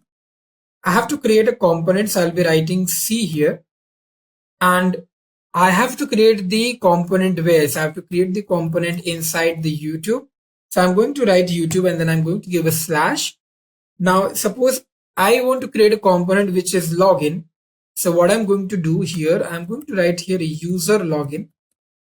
Once I write user login and I hit enter, obviously it will create 4 files and one thing will be updated. So you can see it created 4 files and one particular file is updated. Let's see. So if you open YouTube folder, you can see user login component is created. And inside this user login folder, you can see all the 4 files are there. I don't need this spec testing file, so I'll delete that. And all the rest of the file, the component.cs, the HTML, and in component.ts, you can see the selector, the template URL, and the style URL is already kept here. Now please understand that this component is of YouTube module, right? This is not of root app module. Okay. So this particular component is of YouTube, not of root application, right? Now, why I'm telling that? Because this particular user login component which you are using here, you can't put it in app.module.ts. Suppose if I do that, you can see it is giving me an error. So once you copy this user login component from here and you go to app.module.ts and try to paste it here,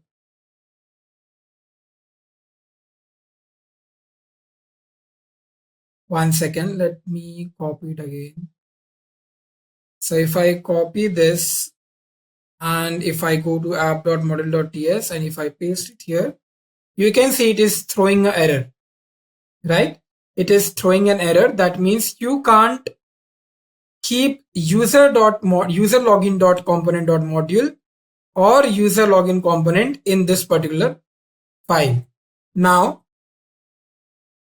why we can't do that? Because this is inside YouTube. Okay. So let's do one thing. In YouTube module.ts, if you can see, we have this YouTube module, right?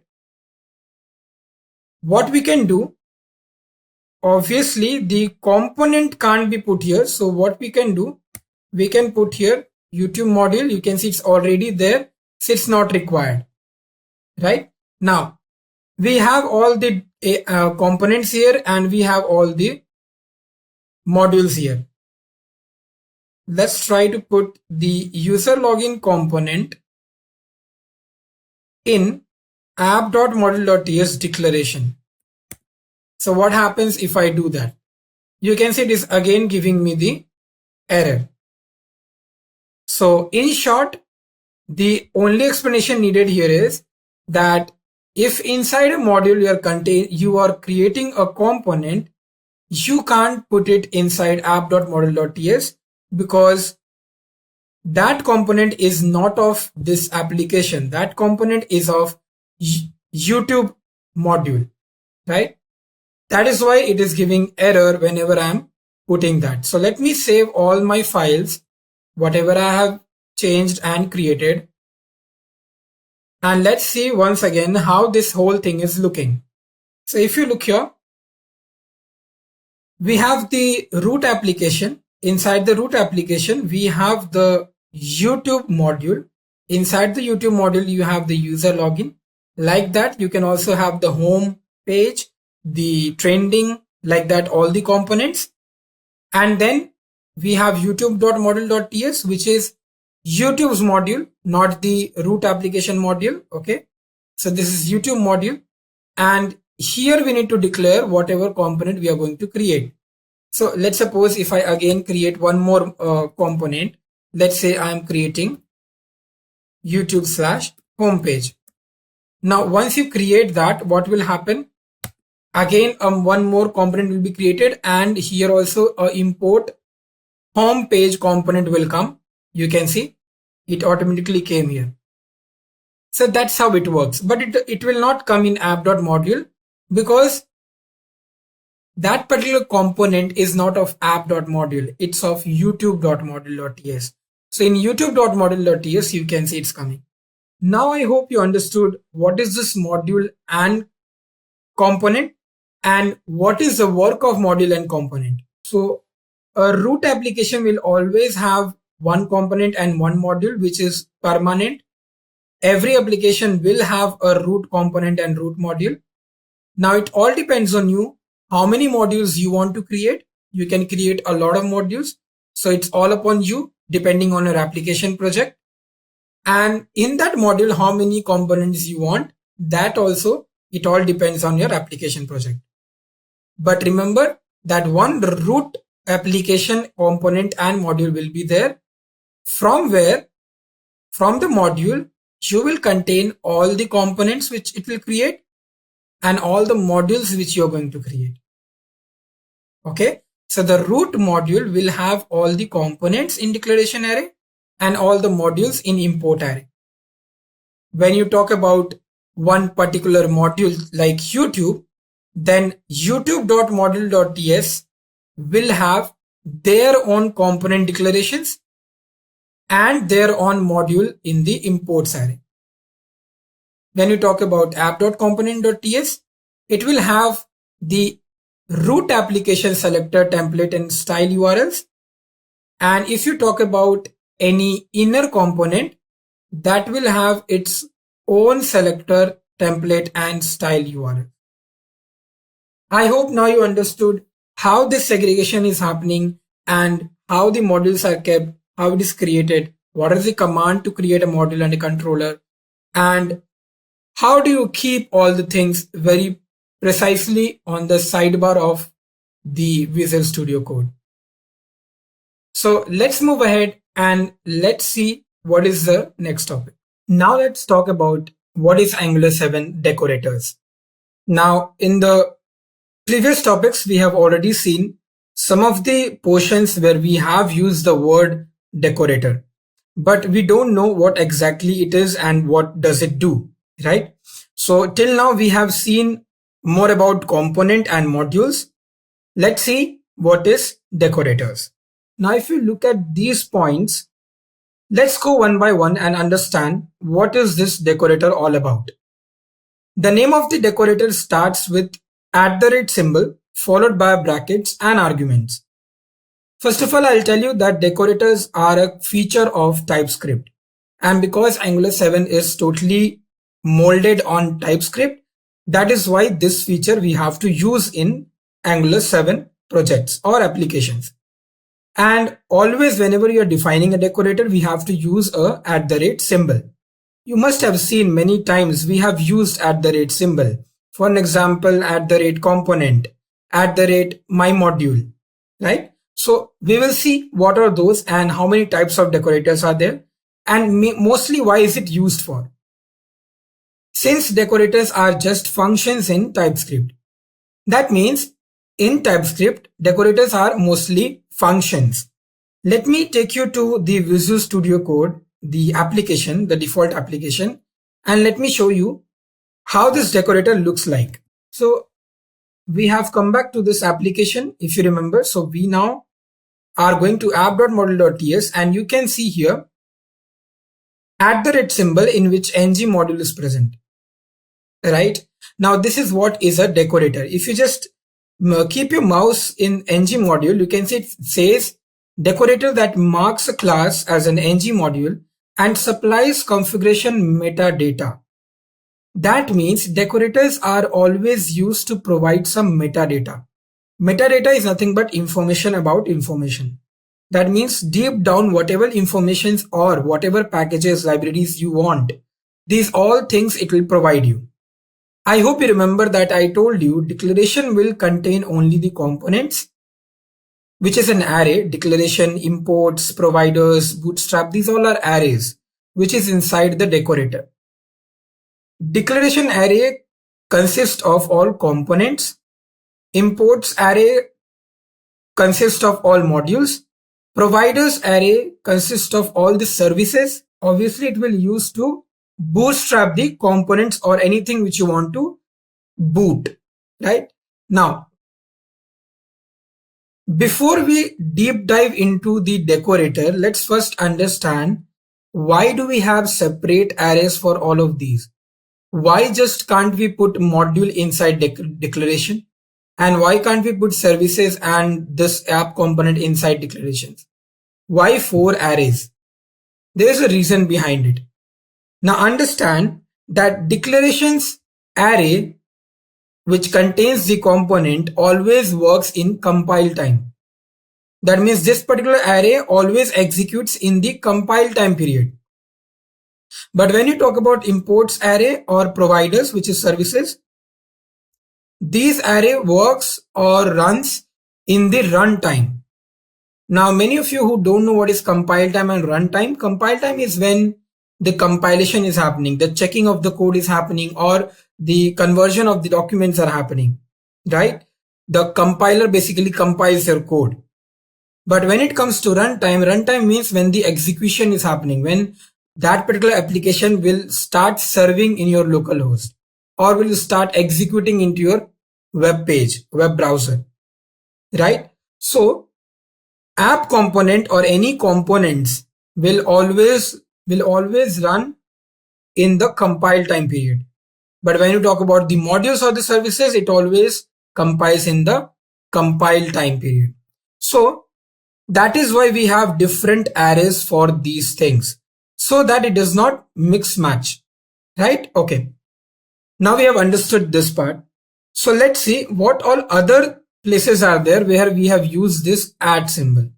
Till now you must have understood that decorators are mostly used for declaring the metadatas. What are the things which you will be using in your application? One very important thing, that whatever module you are creating, you can see that there's a bracket here. And you must be knowing, if you have worked with any programming language, you must be knowing that every programming language is, whenever you use brackets, it's nothing but the functions. So this decorator is a typical function in TypeScript. And that is why in our slides, we have written here that since decorators are just functions in TypeScript. Let me show you one more decorator which is there in app.component.ts. If I click there, you can see this add component. And this is also having the bracket. That means this is also a function. All the decorators works like a function, and you can see this decorator is also containing some metadata about this file. Right? Okay. Now, before going to the slide and reading the next point, I must tell you that every decorator, whichever you are using, you need to import that.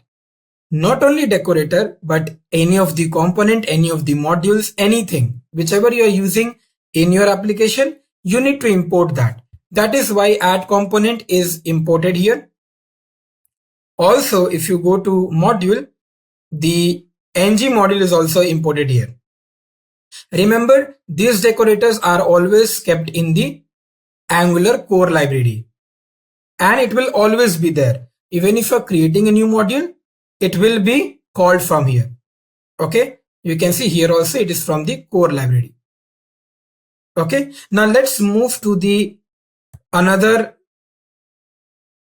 point of this particular slide. So you can see decorators are simple functions that supply metadata to Angular about a particular class, property, value, or method.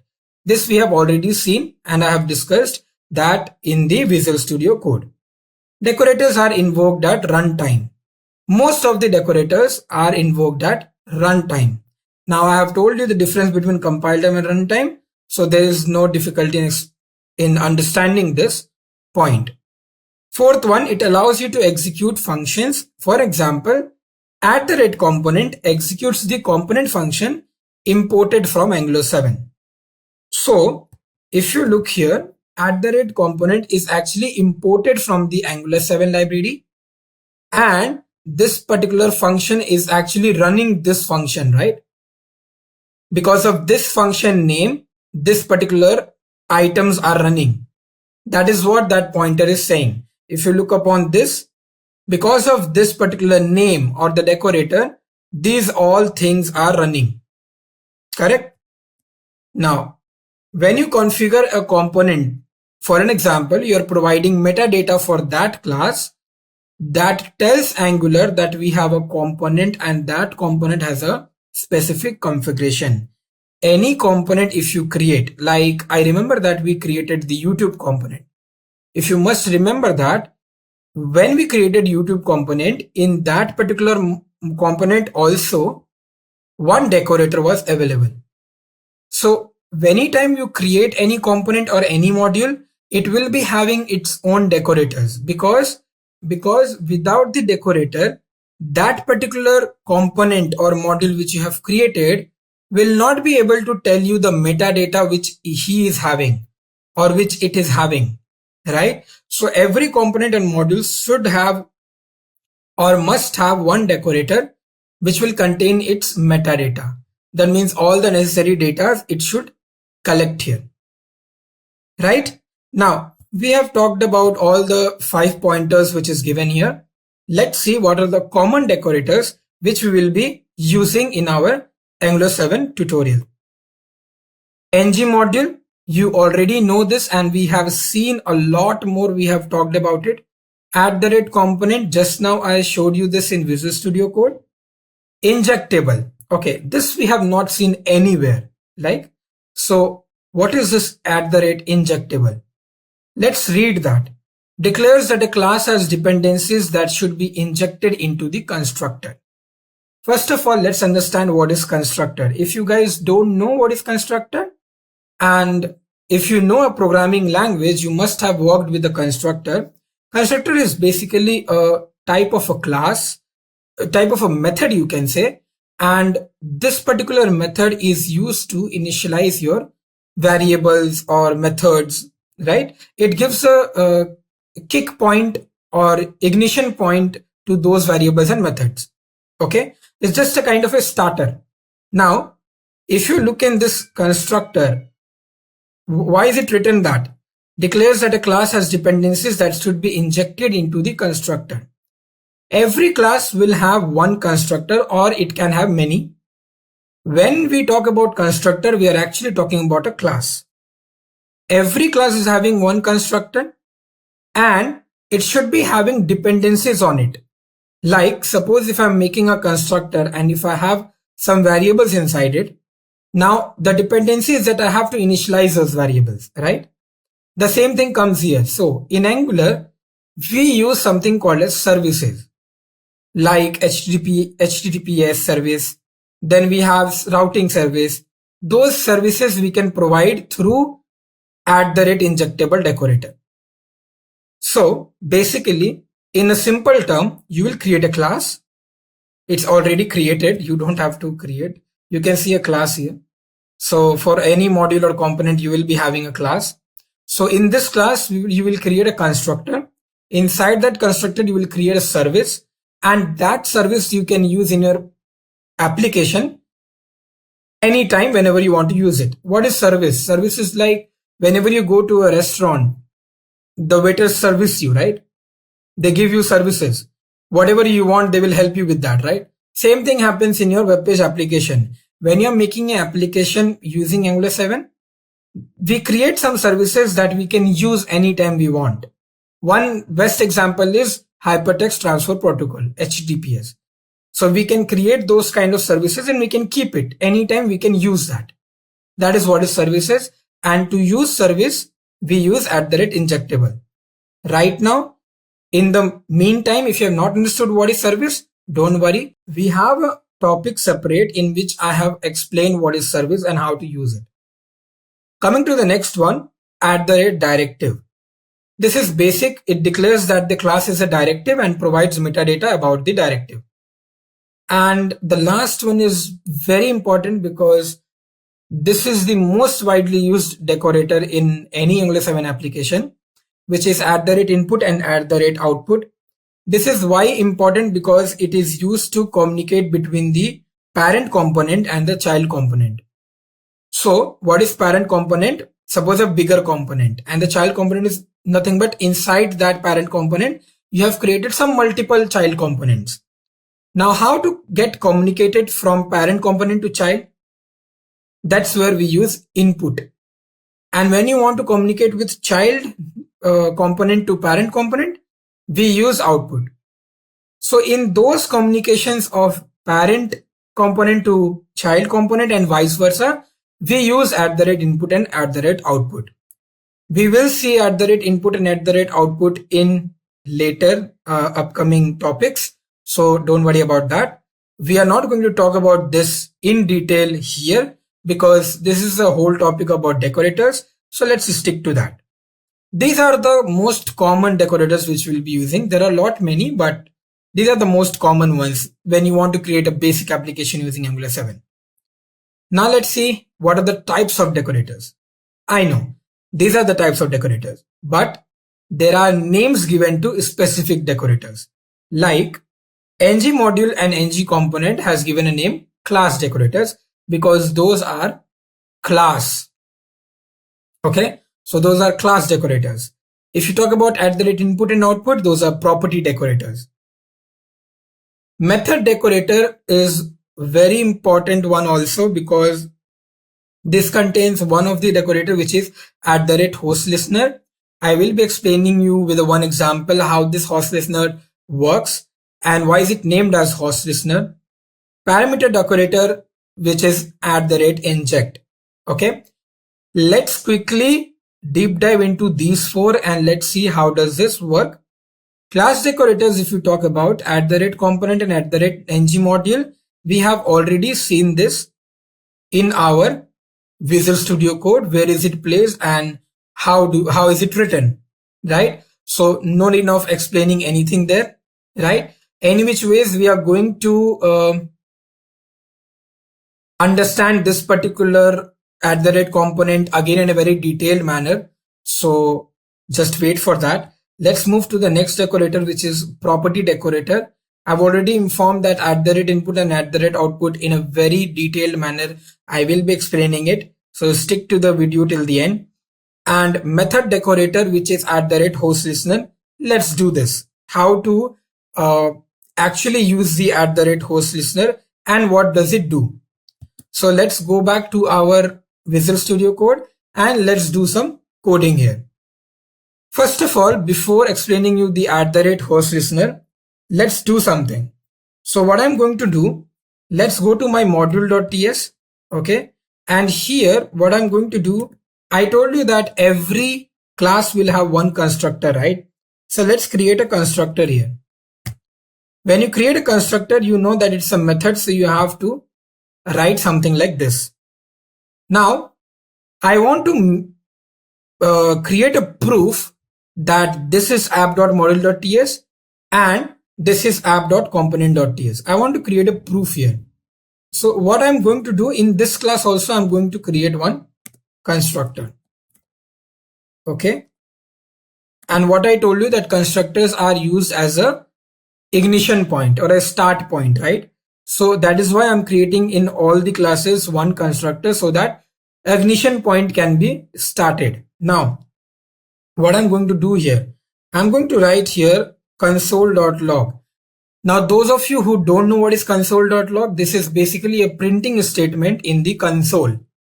Okay, so in the console, when you use JavaScript or Typescript, if you want to print something in console, we write console.log. If you don't know what is console, in 2 minutes, I'll be showing you what is a console and how you can go there. Meanwhile, what I'm going to write here is, I'm going to write here something like that. You are in, what is this? This is component.ts, right? So let's write you are in component.ts. Okay. Always remember that JavaScript and TypeScript is a programming language. So you have to put a semicolon. Otherwise your document or your file will give you errors. And in this one also, I'll be writing console.log. And here I'll be just writing. So let me see what I wrote there. You are in component.ts. Let's write here. You are in module.ts. Just to give you a confirmation that this is working. Let's serve this. So you know how to serve it. You have to go to open a terminal. And here you need to just write the command, which is npm start. So let's do that. And let's serve this particular application in my localhost 4200.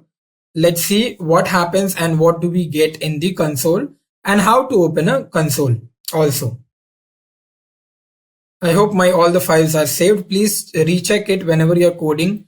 All the files should be saved. If any one of them is not saved, it will give errors. I hope that no errors will come. Now it is generating all the browser application mod bundles. So let's wait for some few minutes. It will not take much time. Yeah, so my compilation is done and there is no error. And the host is serving and listening here. So let's open that, and this is what is the output of my web application. Now, how to open the console? Because clearly this is not the console. This is my web page, right? You have to right click and you have to click on inspect. When you click on inspect, you will get a perfect one particular column here in which you can easily see the codes and you can actually denote where are you and what is this body doing here. This body is actually creating these two statements and div elements, right? You can see here console. And if you see here in the console, it's written you are in module.ts, which we printed in the code. If you see here, we have written here console.log you are in module.ts, and that's what it is showing here, app.module.ts. You can see that, right? So it is informing and proving that your app.module.ts is working. And if you see here, you are in component.ts, that is also getting called here. So if you look in the code in the app.component.ts, we have written console.log you are in component.ts. That is why it is showing here app.component.ts. It is printing that. So it's a proof that my app.module.ts and my app.component.ts is perfectly working fine. Now let's talk about the important concept, which was the @host listener. So let's see what we can do with that. First, understand what is host listener. With the name says host listener means that whatever you will create, that particular thing will be listened by the local host. Now, what is that thing? So whenever you click somewhere, let's say when I use Facebook login, okay, and I have got my email ID or username or password and I hit the login button, what happens? So basically when you hit the login button, your profile opens up or it says that logged in successfully, right? That means some behavior is happening, right? Some event is happening. Can I say that? Yes, some event is happening, right? On click, on blur, on change. These all are some JavaScript events which we use to make our web page look attractive and behave properly, right? So these are the events which we use. We'll be using one of the events and we will make it listen to the host. That means we'll be writing a code on clicking a button and we'll be seeing whether my server on localhost is listening to that event or not. And that is what is @host listener. Okay, so let's do it without wasting much time.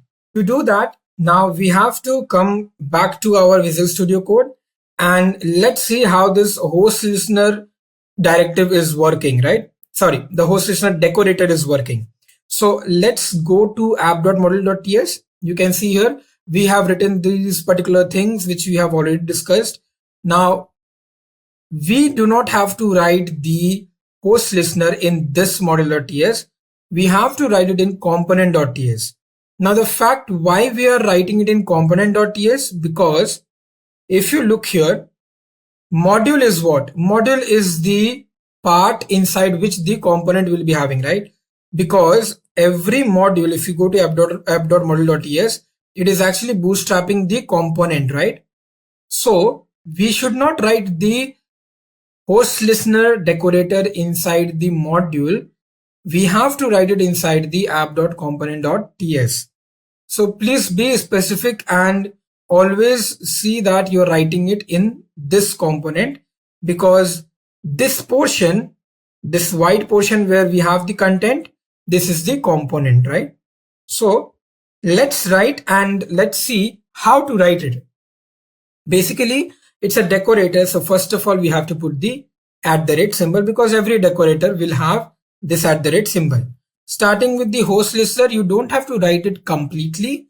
So you can obviously see in these, if you have the host listener, you have it.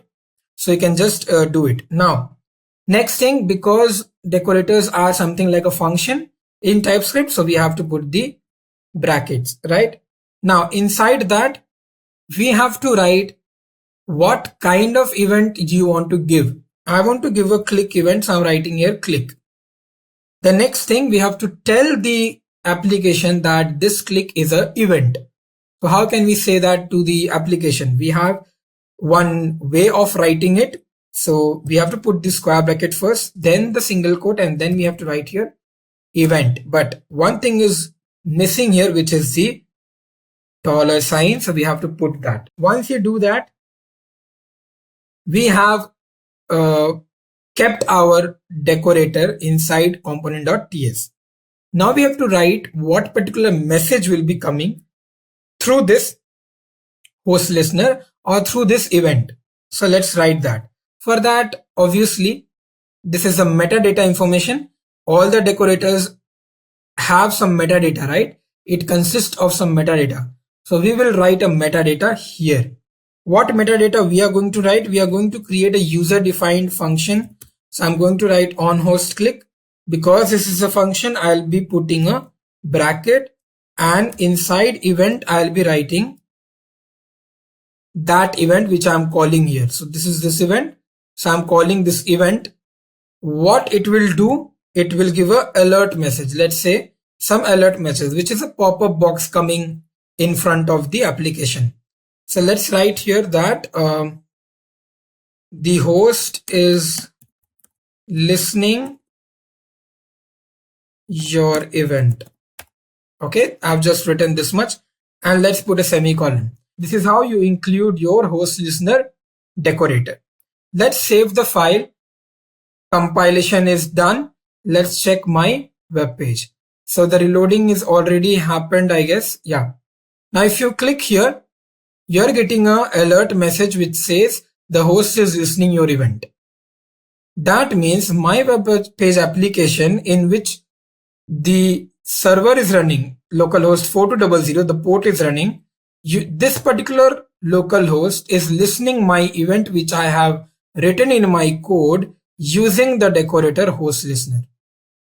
And that's why whenever I click anywhere around this component, it is listening it. If I click here, it is listening it. But If I click here, it is not listening because that's not my component. I have only done the coding till here, right? Only in this portion.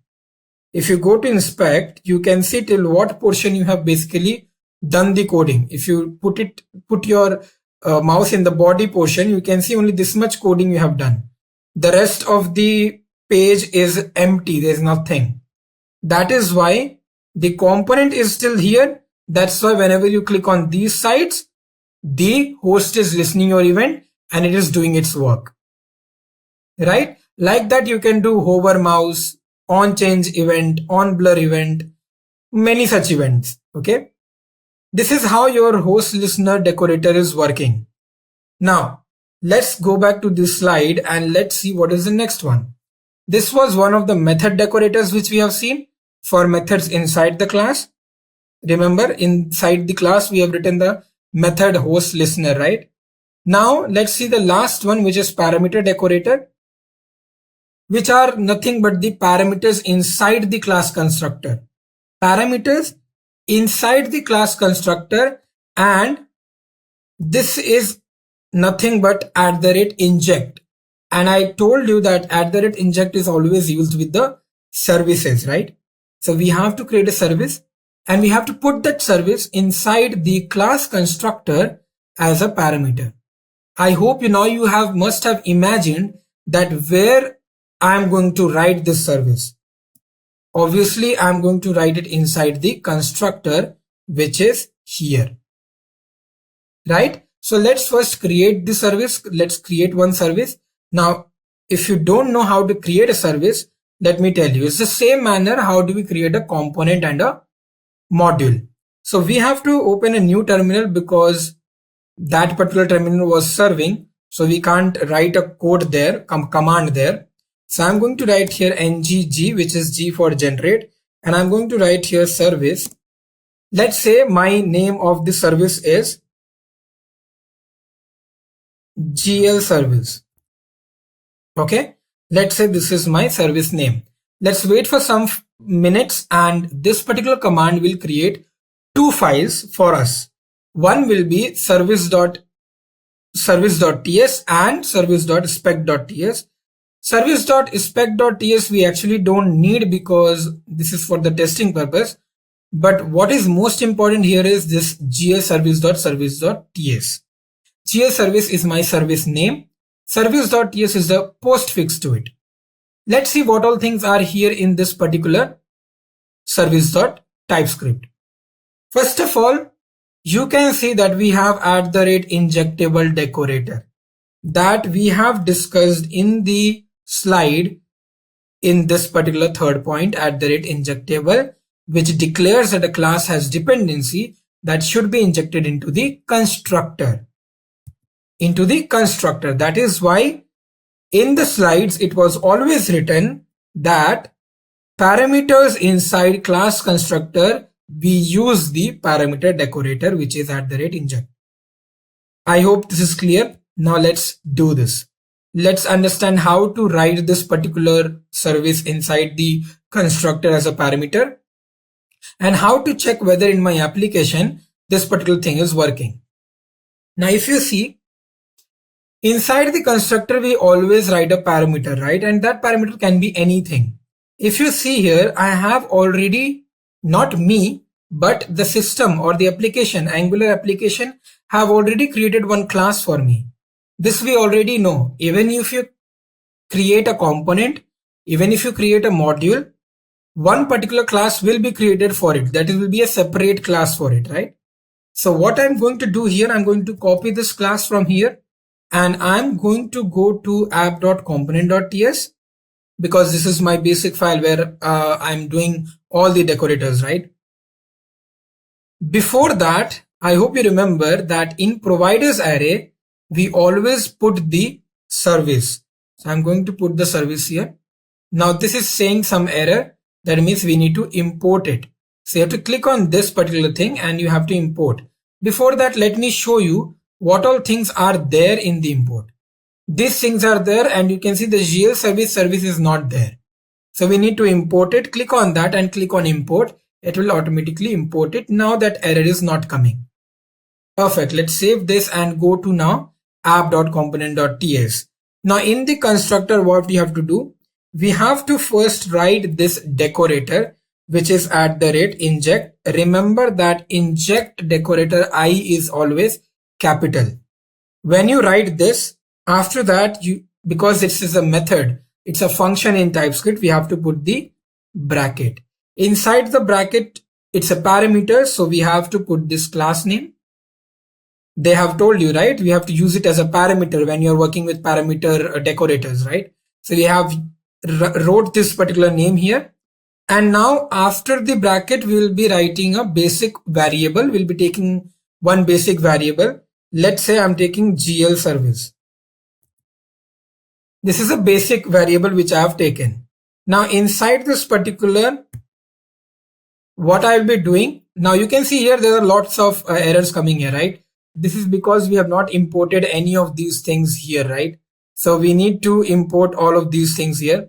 So now you can see this bulb sign here. We need to click on this and you can see it is saying some three kind of errors.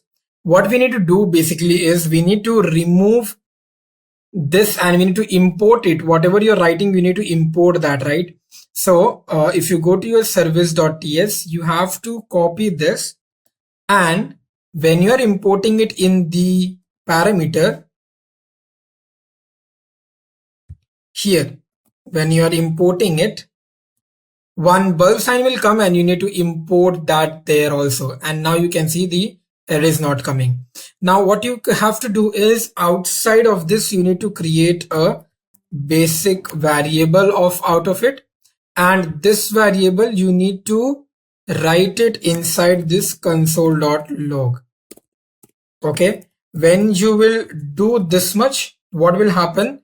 You have to put the variable inside this console.log so that it can basically tell you that your service is working.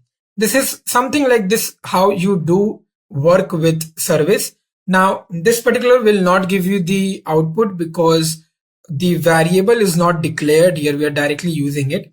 We will be completing this particular section of services when we will talk about services in the later part of this tutorial. But I just gave you some idea that how to use this inject decorator and how this injectable decorator is coming here when you create this service. I hope now you're clear with the concept of how to create a service and what is the decorator used here, why is it used for, and how to work with this particular service. So that we don't confuse, we will delete this particular constructor from here because we don't want this. So let me just remove this and also remove these particular things.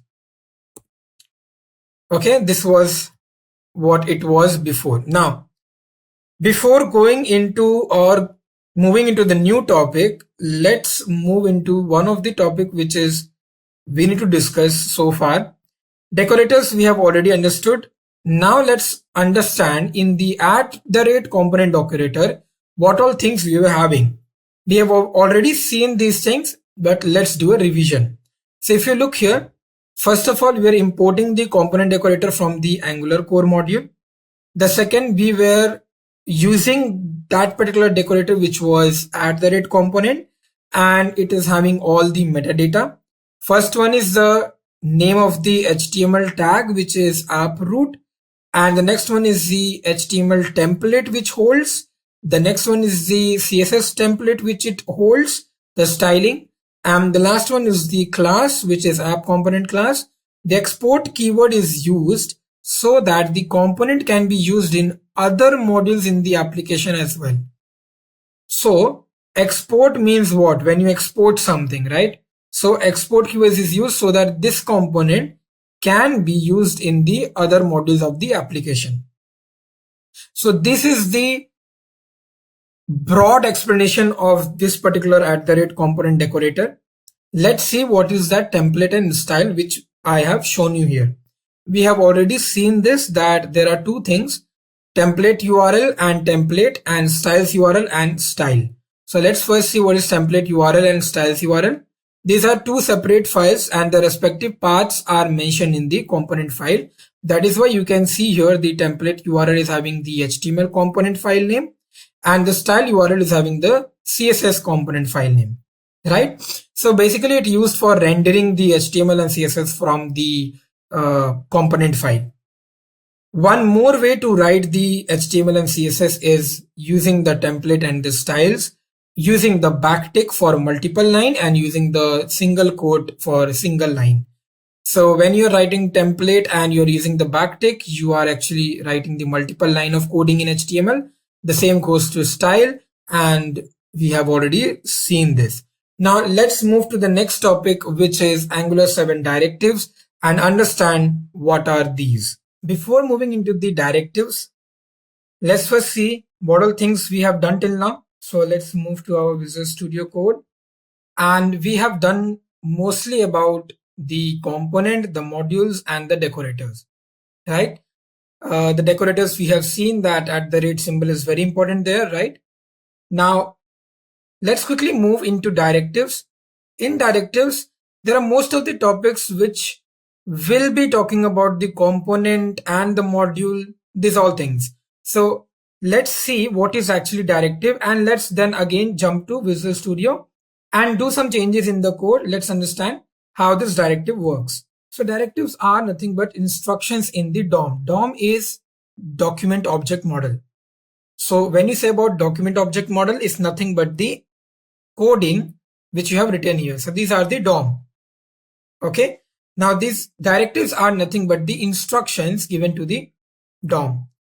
Okay. If that particular thing, that particular sentence is not making sense, then let's see what are the different types of directive so that you can understand what is this basically, right?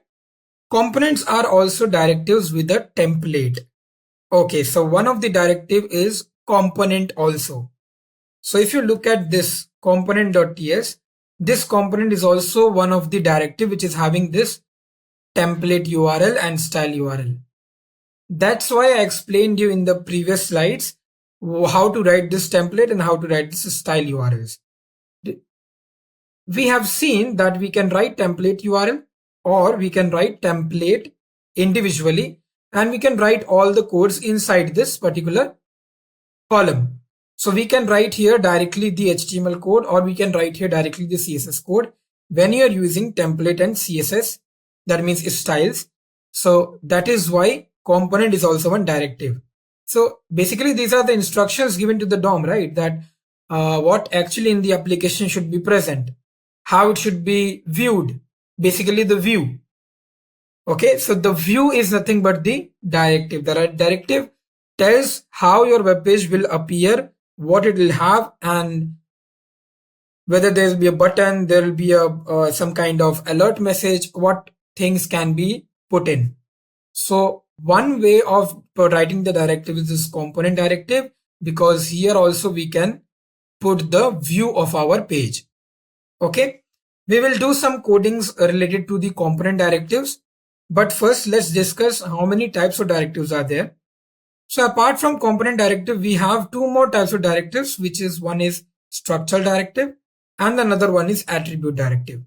Okay, what is a structural directive and what is attribute directive? Let's jump into that.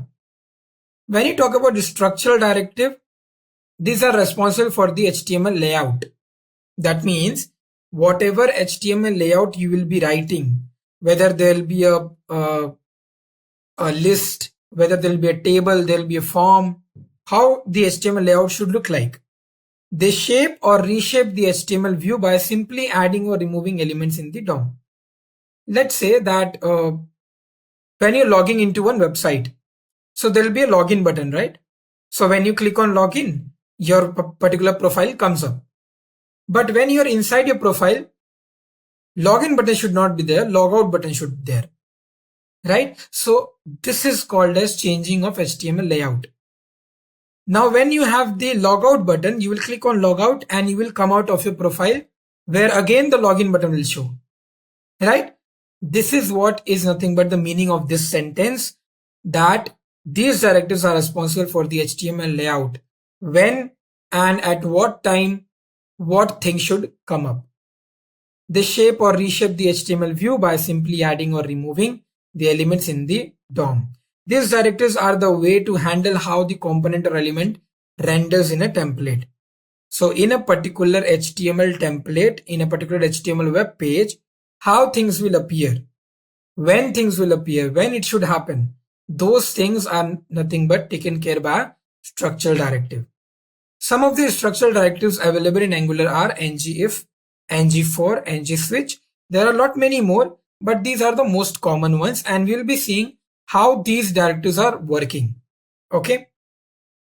Before that, before explaining this, I want to tell you that if you know any programming language, let it be C, Java, or C++, if you know these languages, you must be knowing about these terms, which is if, for, and switch.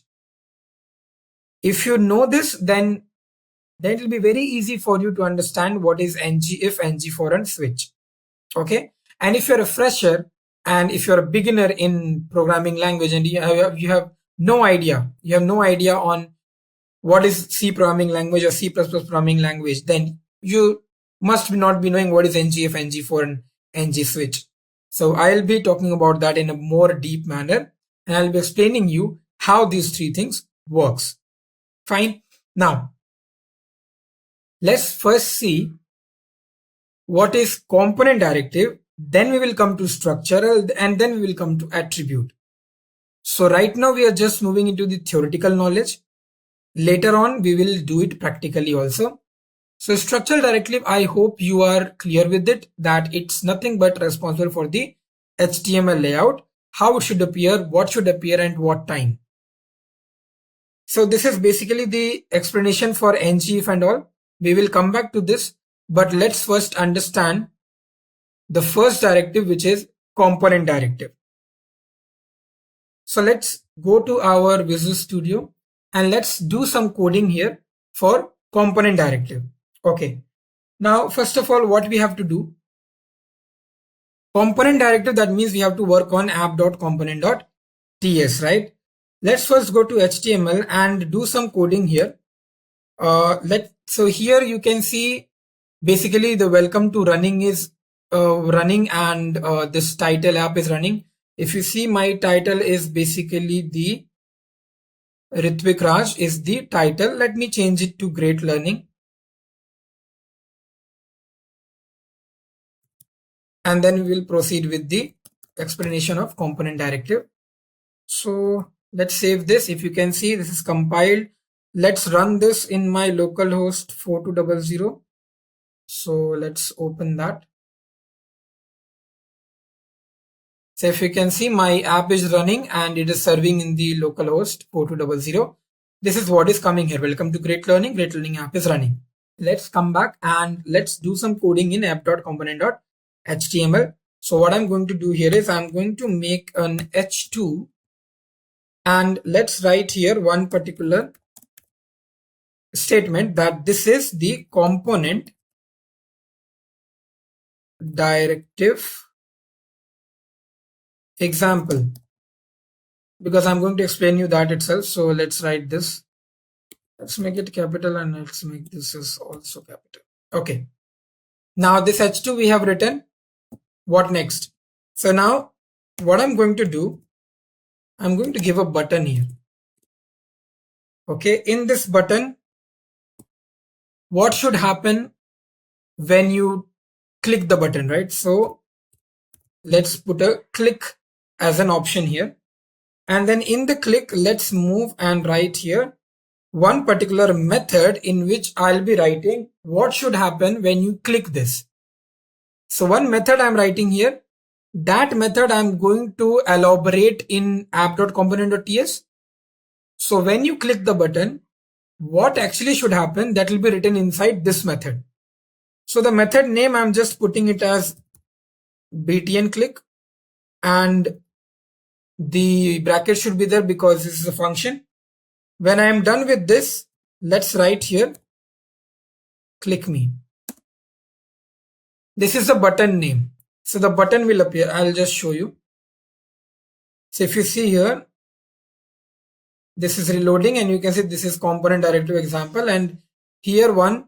Okay, so this is because whenever I'm clicking anywhere, this is coming. This is because I did not remove that host listener. Do you remember? We were working with host listener. So this particular thing, let's comment it. We don't need it right now. So let's comment this. How we have commented, I have selected this whole thing. Okay. And I have then pressed Control and slash. When you do Control slash, you can uncomment and you can comment it also. Commenting means that now this is not a code, right? This is just a normal text format. Okay. But this is not a code. So now you can see that particular clicking, if I do, then host listener is not listening, right? Okay. Now this is component directive example. Click me is a button. If I click on it, nothing is happening right now because we have not written the function, right? So let's go back and app.component.th, we have written this function, right? Let's copy this and write this function, elaborate this function here. So let's write this function, and here let's mention alert. So in the alert, let's put some message that will show up when you will click that button. So let's say that here it is working perfectly. That's what I have just printed when I will click on that button. Let's see, is there any error or something? Errors are not there. Let's move into my browser, click on it, and you can see the alert message is coming, which is saying here it is working perfectly. That means my application is running fine and my component directive is also working. Do you remember in the slide, what was it saying? It was saying that components are also directives with a template.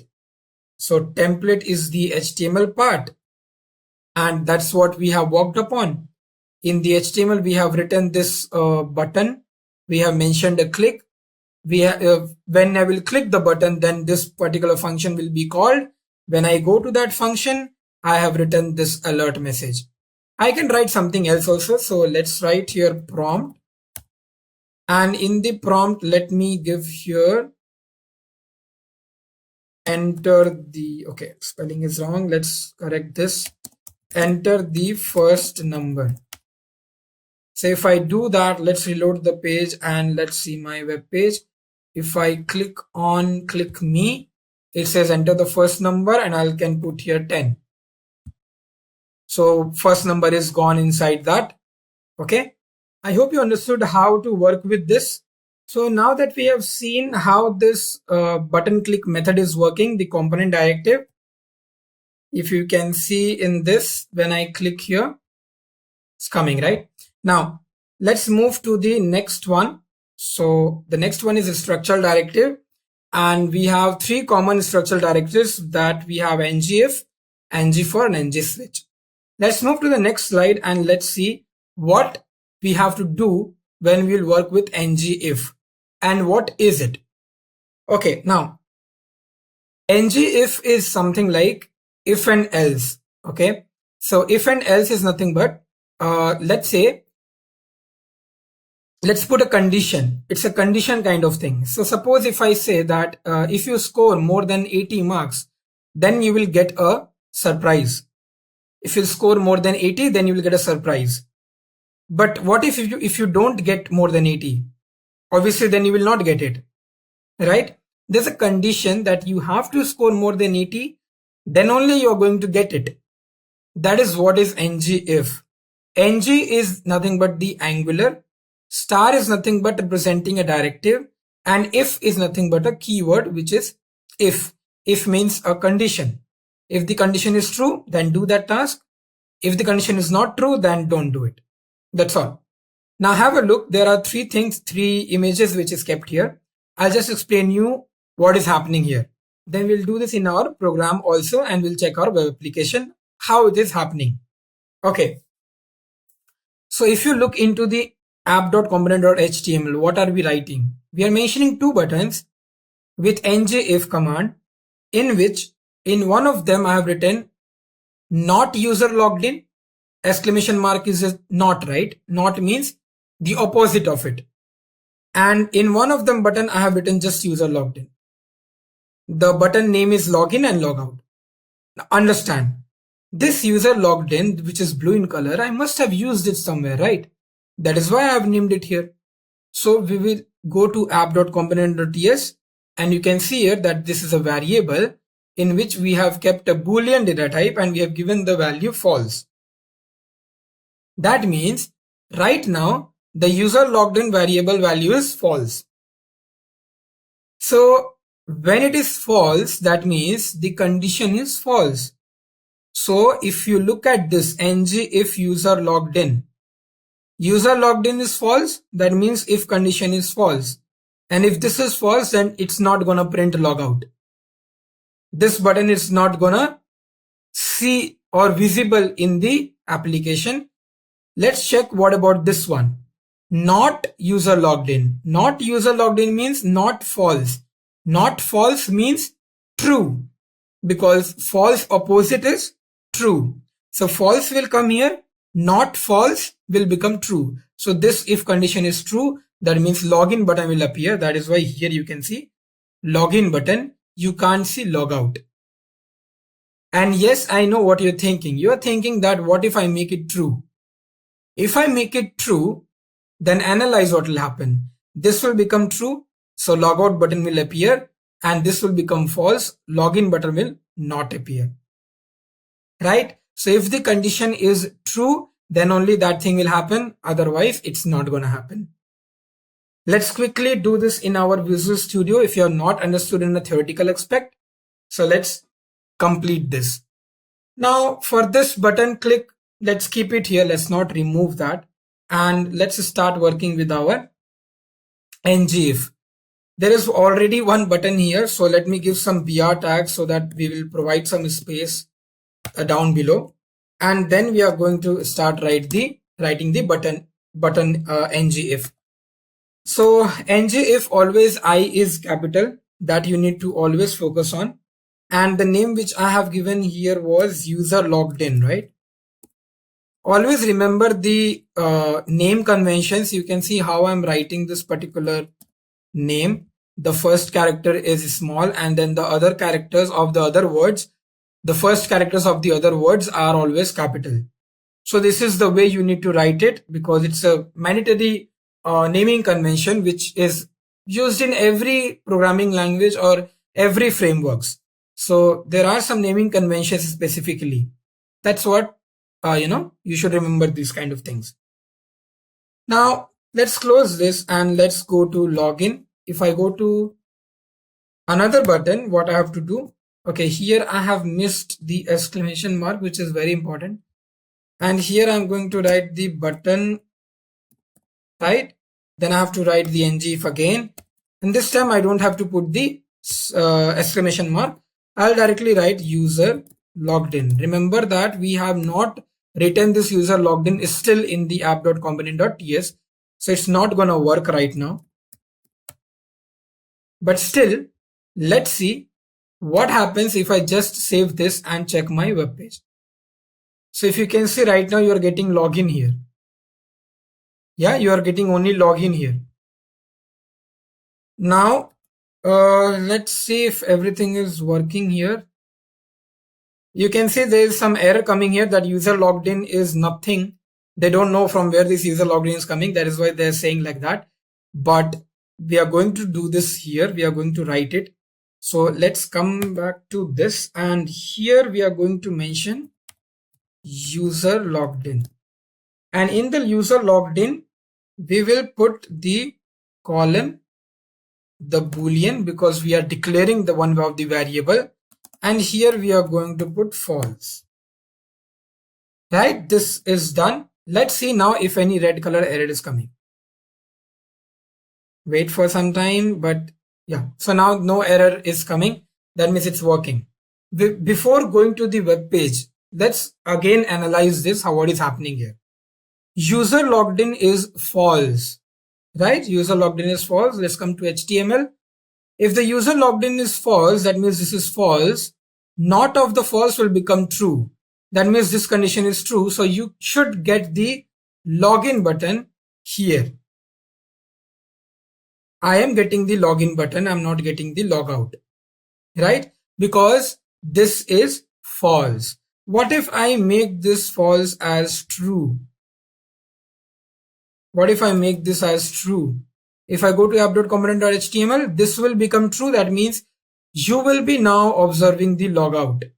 Is the logout coming here? Yes, the logout is coming here. That means my ngIf directive is working. We are very sure that whenever the if condition is true, it will print something, or it will satisfy the condition, so it will execute the statement. But if the condition is wrong, or if it is false, then it's not gonna do that.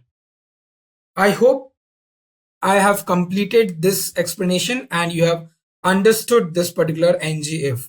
Let me comment this. I hope you are understanding how to comment. You have to select everything and you need to now then control slash. When you do control slash, commenting will happen automatically. Let's do the same thing, selecting, control slash, done with the comment. Perfect. This was for ngIf. Now you can see the button will not come. Should not come. Let's see if my HTML is saved. It is not saved. How I got to know that it is not saved? If you can see here, the files which is not saved will be having a dot. Can you see this gray color dot here? That means this file is not saved. I need to save it. Once you save it, that dot is gone and the login also is gone.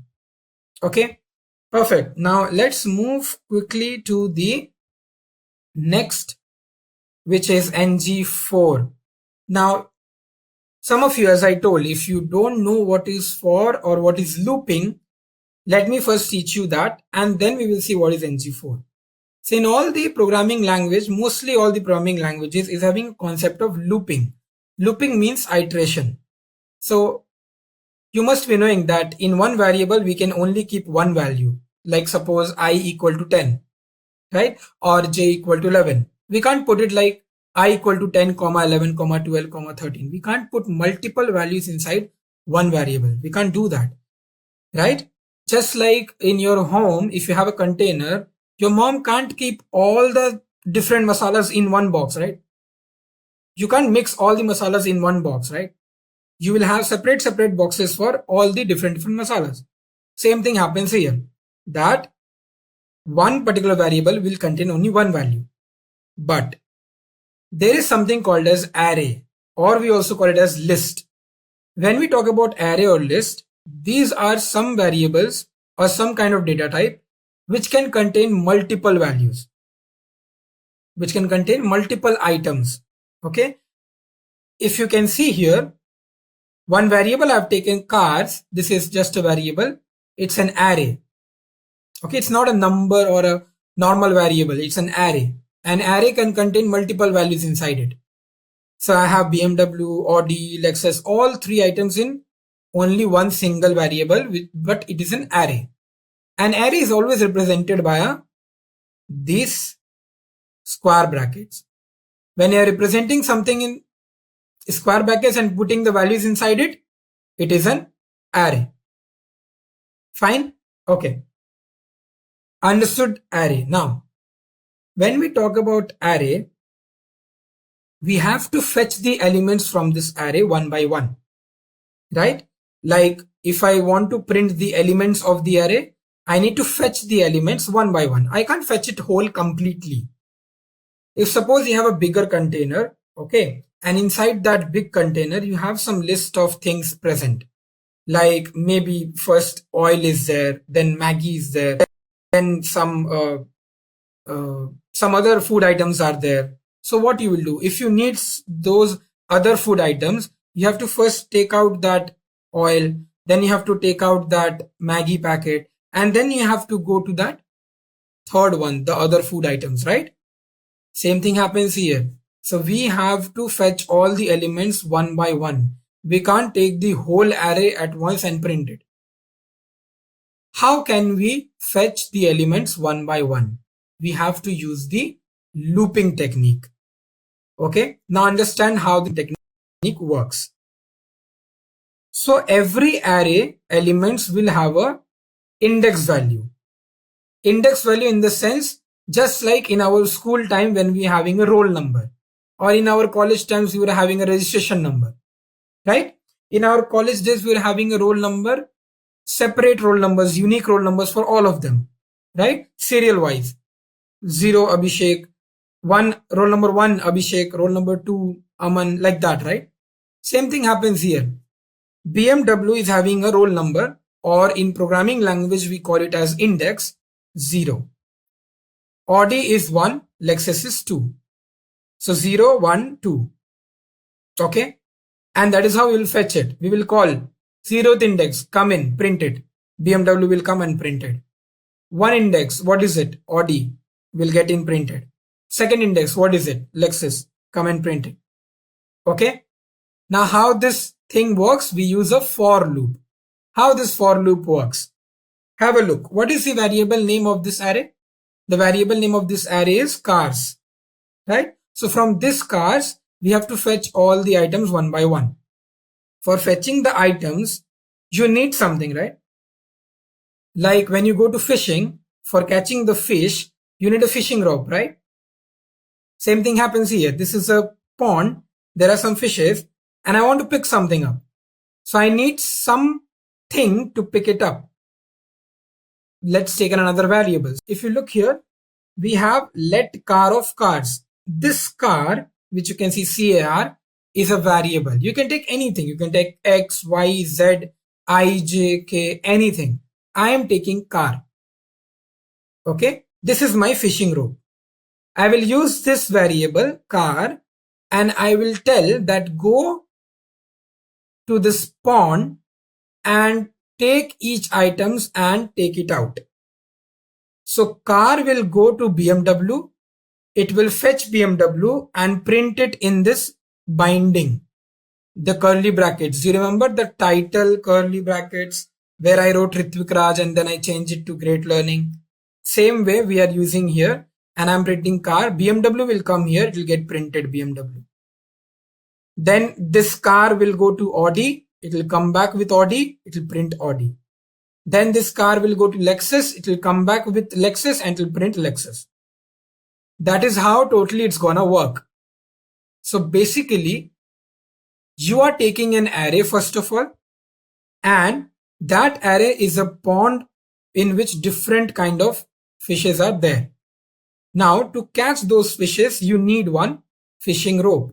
So you have taken a variable which is car as a fishing rope. You're using that variable as a fishing rope and trying to catch the fish one by one. And the fishing rope is doing its own work. It is doing it for you. It is fetching the items and is printing it. So now you can see all my items are printed in the web application. Now, if you're thinking how these dots are coming, then I don't think I have to explain that, because you can see there's unordered list tag written here, inside which you have a li tag, which is a list tag. That's why all the items are coming in a list manner. So you can see how the rendering is happening from this document, which is the component.ts file, and to this component.html. To this, we are printing it in the web application. This is how the rendering is happening, right? I hope you understood a little bit of NG4.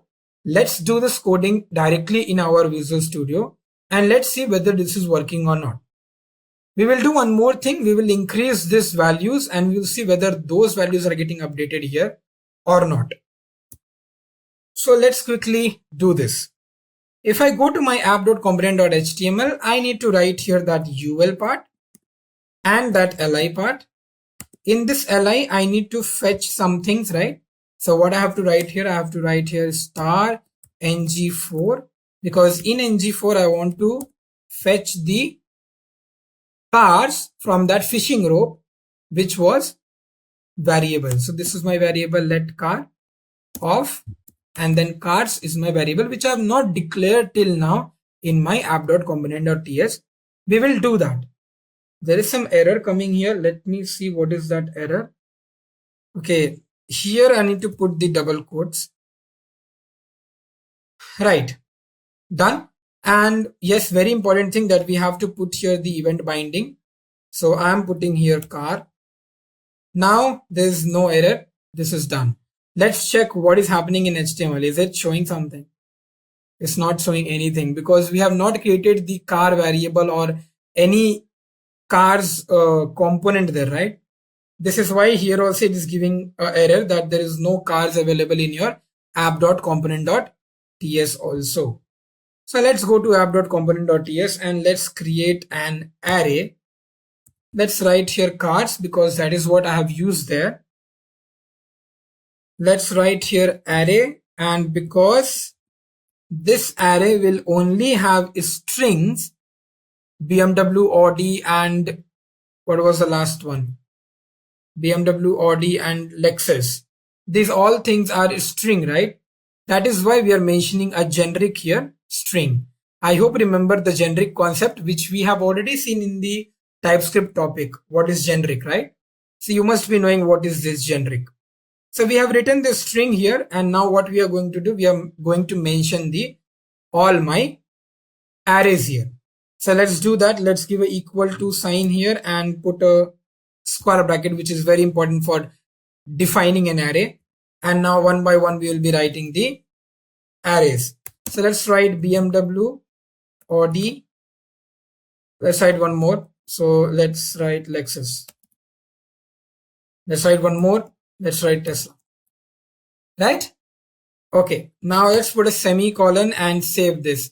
Let's see if I'm getting any red color errors or something, because I've already mentioned my variable cars in the component.ts. That is why I'm not getting any error. Now let's see what happens when you open your web page. So can you see this particular, all the items here? All the items are coming here with an inner list view, right? Why is it coming in one by one? Because we are fetching it one by one with the use of fishing rope, which is the car variable. Right? Okay. Some doubts or some questions which can come to your mind. What will happen if I write here cars? What will happen if I write here cars? That means you're not using the fishing rope. You're using the array itself. You're using directly the pond itself. The whole pond will come in your application. The whole pond is coming in your application. That means the whole array is coming in your application. Right? The next doubt. Why can't we use anything else? Can we use X or something else here? Let's see if it works. Say if I write X and if I run this, it's working. So there's no problem in that. It is working. So you can, instead of car, you can write anything. That's why I said you can write any variable, whatever you want here. Next question. What if I print this again? What will happen if I do this? I have written 2 times.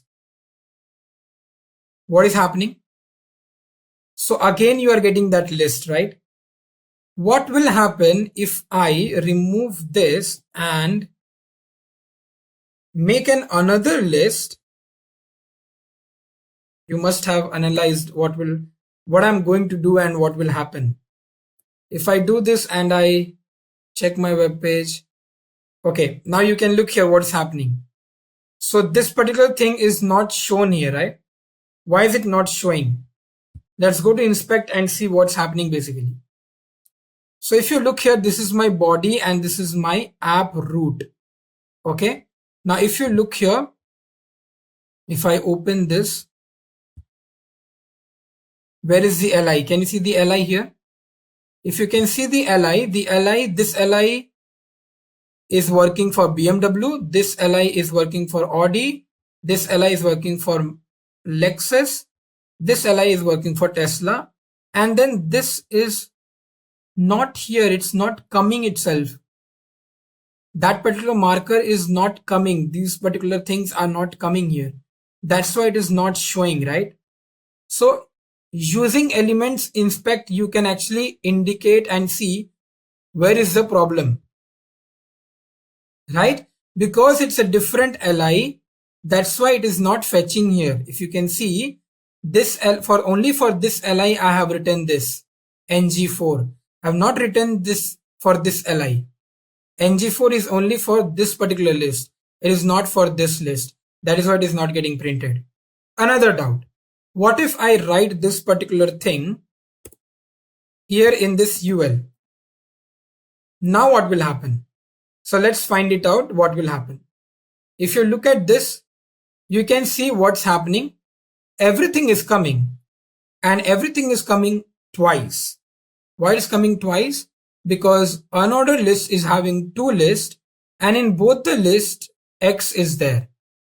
But you are going to ask me, then why is it coming like BMW and then Audi? Why is it not coming like BMW, Audi, Lexus, Tesla, and then BMW, Audi, Lexus, Tesla, right? The explanation is very simple, guys. If you can see here, in the unordered list I have written let X of cars, right? So X will go to first item, which is BMW. BMW will get printed here. We have not closed the UL here, right? When you have not closed the UL, that means it will still go down, and it will also print BMW in this one. Then we can see that we have closed ULs. It will go back, and then it will move to Audi, Lexus, and Tesla, and it will print one by one all of them. That's what is happening when you can see the code. You can also see it from here. If you open this, you can see how these UL and LI is working. First, UL is working for only BMW parts. Then UL is again working for Audi parts. And like that, similarly, UL is working for Lexus and Tesla. I hope you understood this part. Now, one more basic explanation I wanted to give you because I forgot to explain you when I was working with the component directive. So I hope you understood this ng4. Let's comment this and let's move back to this component directive, which was button. And let me explain you something there. So let's comment this cars array, which I don't need right now because I've already explained what is ng4. So my button click is there, and also my this HTML is also there, button click, right? I hope every document is saved. You can see. Now let's move to the code, and if you can see, this is how it is coming. Click me is giving me the prompt message, which is any number. If I go to inspect, you can see here in the body, in the app root, there must be one button. You can see this button, click me. When I'm clicking it, that prompt message is coming, right? When we did this button part, if you look here, this which I have commented here, when we did this button part, if I remove the comment from this portion also, now when the user logged in was true, and here also this user logged in is true, so it was coming logout, right? Let's see if it is coming logout. I have not saved this file. Let's save it. You can see you are getting the logout, right? Then what happened to login? And how can you give a proof that where is the login? That's where we use this inspect thing. So if you look here in the body, open the app root, and you can see here, if you see this button, only logout button is coming here in this. And if you look at whole particular document here, login is not even there. The login component or the button is not even coming here. It's removed already. It's there in my Visual Studio Code, but when it comes to the browser removes it completely. So they don't keep the unwanted items. They only keep whatever item they need, and they remove extra things. Now, the same thing happens. Now you can see you are getting this logout thing, right? Because that is what I'm getting here. Now, what if I make it true? What if I make this as a false? Sorry, true already we have seen. What if I make it false? And what if I now see this? Let it do the server thing. It will go to the server and come back. It is done. Now let's open the body, and if you see now in the app root, you can see now only the login component is there, the button. Logout is removed. The logout is not there in any here. You can see the button tag is only not there. This is what I wanted to show you, because when web developers are designing some application, they always use this inspect element to check their code. Where is the error, or why is it not coming? Why something is missing from here, right? Those all things they used to check. Okay, perfect. So we have seen the ng4, and I hope you understood what is for loop or iteration or ng4. Let's move to a bigger concept of ng4, which will use the array concept, but in a broad manner. So let's see what we are looking into here. Let's first understand the theoretical concept, and then we will move into the practical one. Okay, we will do this particular example practically also.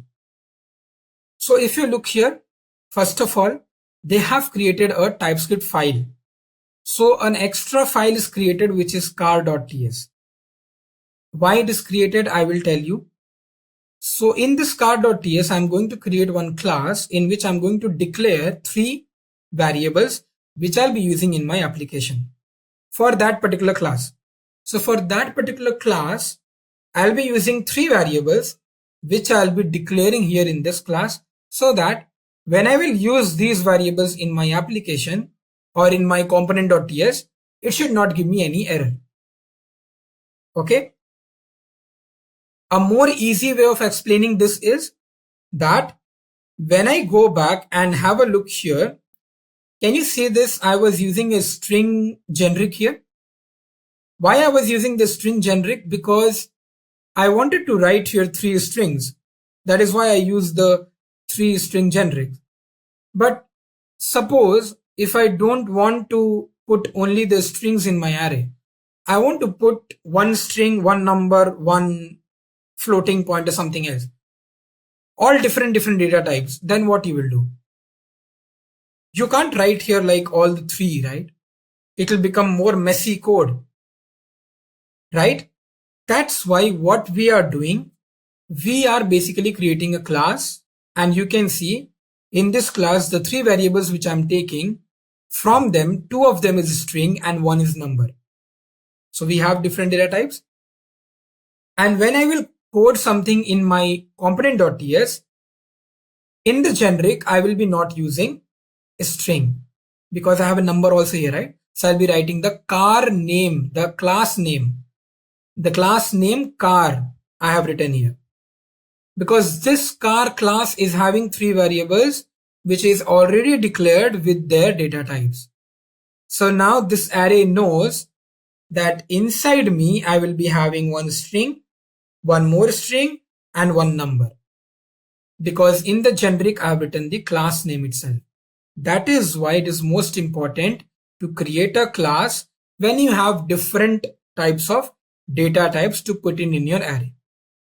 You can do it directly also, there's no problem. You can write string comma number, but that looks very messy. So keep a habit of creating a class. What is happening with that? Like, you can create a new class and you can just create a new file. Inside that, can you create a new class and start writing those variables with their data types. That's it.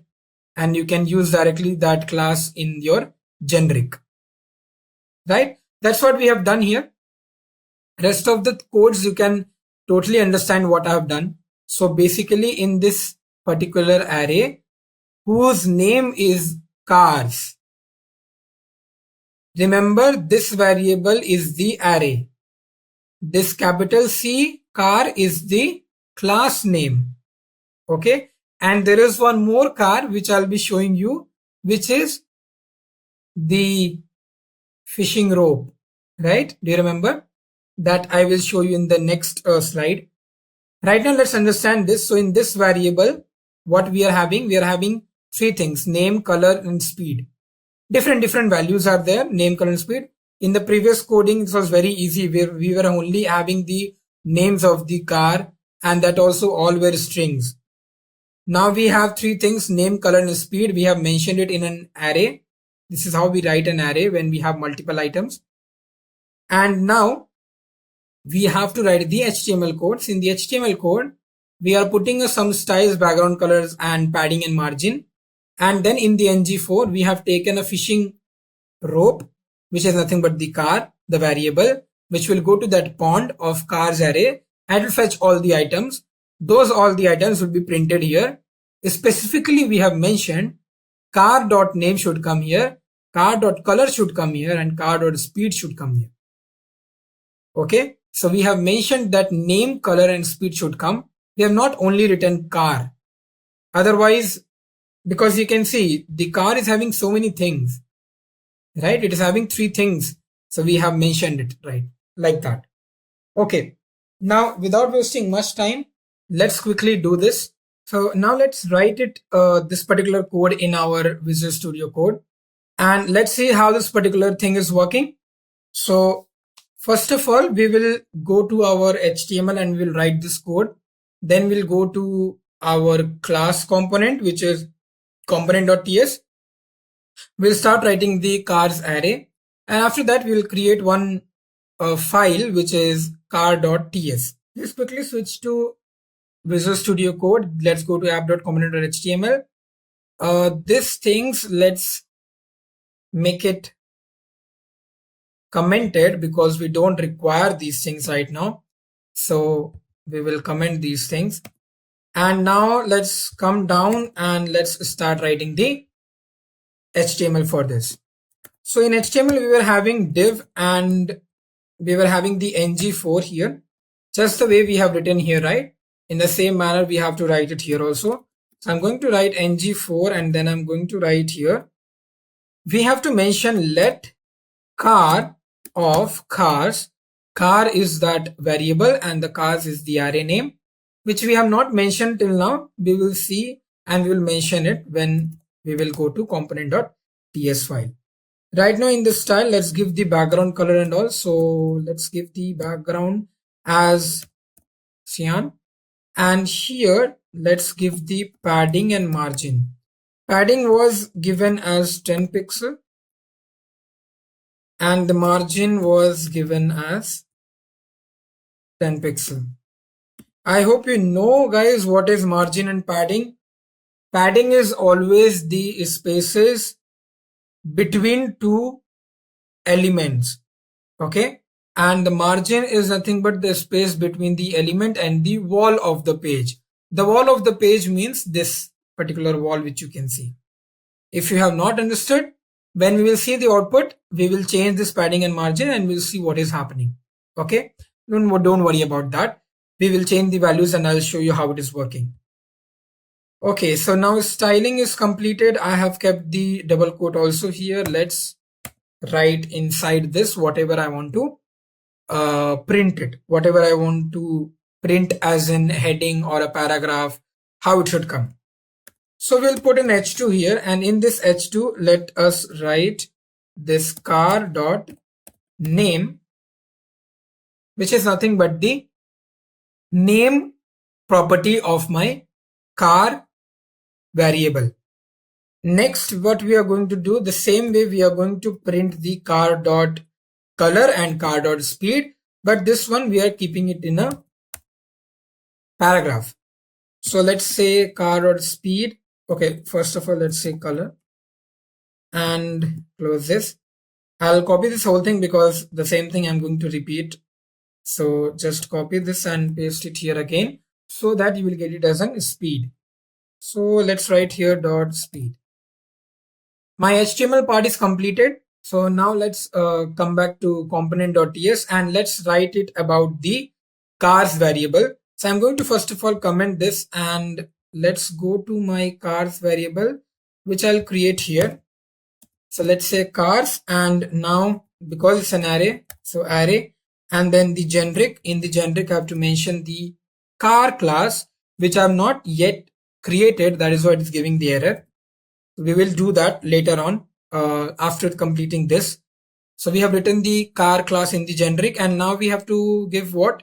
We have to give the values to it.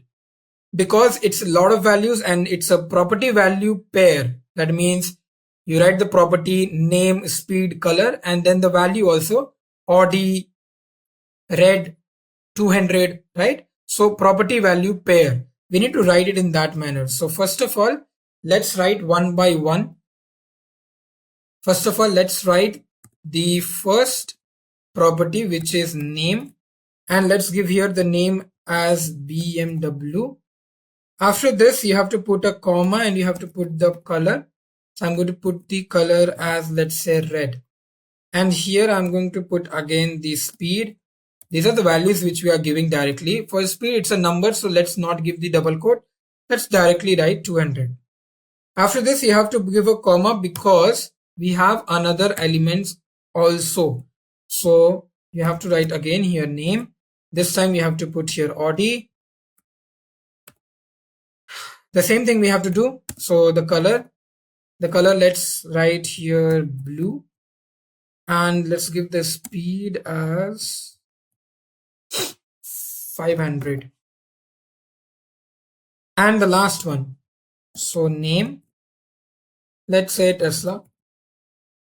Okay, because it's a string, so we have to put it in a double quote, and then we have to put in the comma, the color, let's say I'm putting it as yellow because it's a string. Again, I missed one double quote. This is how you need to practice, guys. You need to write the code again and again. You need to remember where the double quote will come, where the comma will come, and how these things will work. So let's see if I have 300 as the speed. At last, we are not going to give the comma because that's the last thing. And here we are going to put the semicolon. Save this. Only this, there is one problem, which is car. We have not created the class till now. So let's create that. What you have to do, you have to click on this particular, you can see new file, click on that. The blank which is coming here is coming inside the application app, right? So here you need to name it as car.ts. Once you do that, one particular file will open, which is car.ts, and here we need to mention our class, which is export class car. Now I mentioned the car, so this component should go away. It will go, don't worry about that. We need to import car from module. Once you have imported, it's coming here as an import and the error is also gone. We'll save this. This car.ts, we need to mention all the variables which I'm going to use as a declaration. So let's do that. So let's write here name, and here I'm going to give it as a string.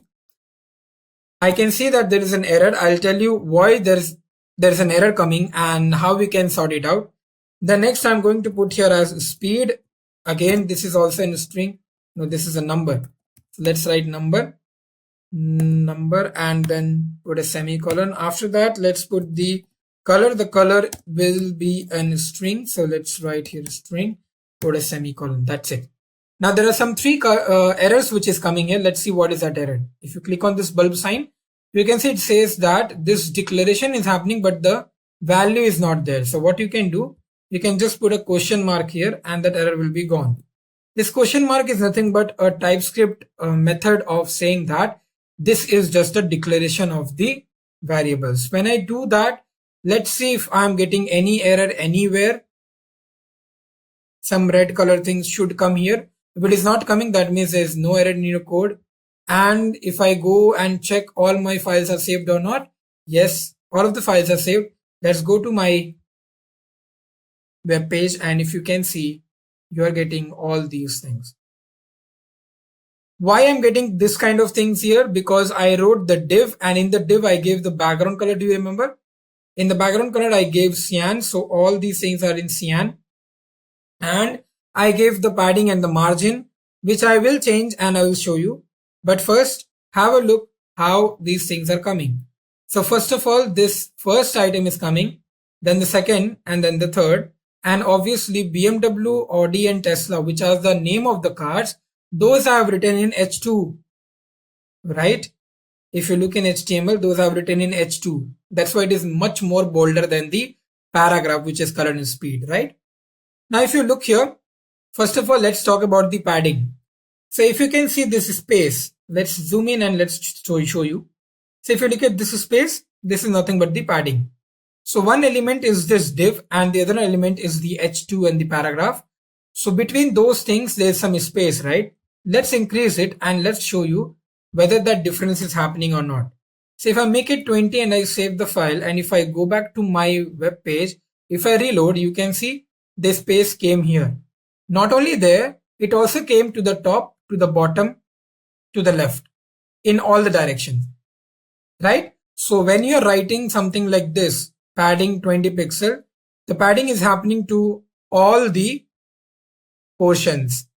Okay. Obviously it can't happen from the right hand side because right hand side is completely padded. There's no content here. So you can't identify whether the padding is happening on the right hand side or not. But you can identify whether the padding is happening on the left, top and bottom, right? Now, let's see the margin. What is this margin? If you come here, you can see this wall of the page. This is the wall of the web page. And this is the div element. If you can see this space is nothing but 10 pixel, which is margin. So if I change it to, let's say, if I change it to 30, again, this margin will be applied to all the corners. So you can see this corner, the upper corner. In all the parts, 30 pixel is what is the margin. That's why this page is now looking something like this. Okay. I hope the padding and margin is also explained very clearly, and I hope you got how this ng4 with the bigger array is working. Okay. Now let's move and let's see what is next. So this is the output screenshot of what we are getting. The next we are going to talk about attribute directive. One particular directive is left, which is ng switch. If you remember back, we have written here ng switch, which I will explain it to you once we cover attribute directives. So let's first complete the attribute directive, and then again we will come back to ng switch and we'll see how this ng switch is working. Now when you're talking about attribute directives is a way to modify the appearance or behavior of an element or a component. So when you want to modify the appearance or the behavior of an element, we use attribute. While in structure, what was there? In structure, it was says that responsible for the HTML layout. The layout will change. What do you want to print when? Those things. But when you talk about attribute, this is more about how the HTML page should appear, how it should look, right? There are two built-in attribute directives which we'll be working on. First one is ng style and the second one is ng class.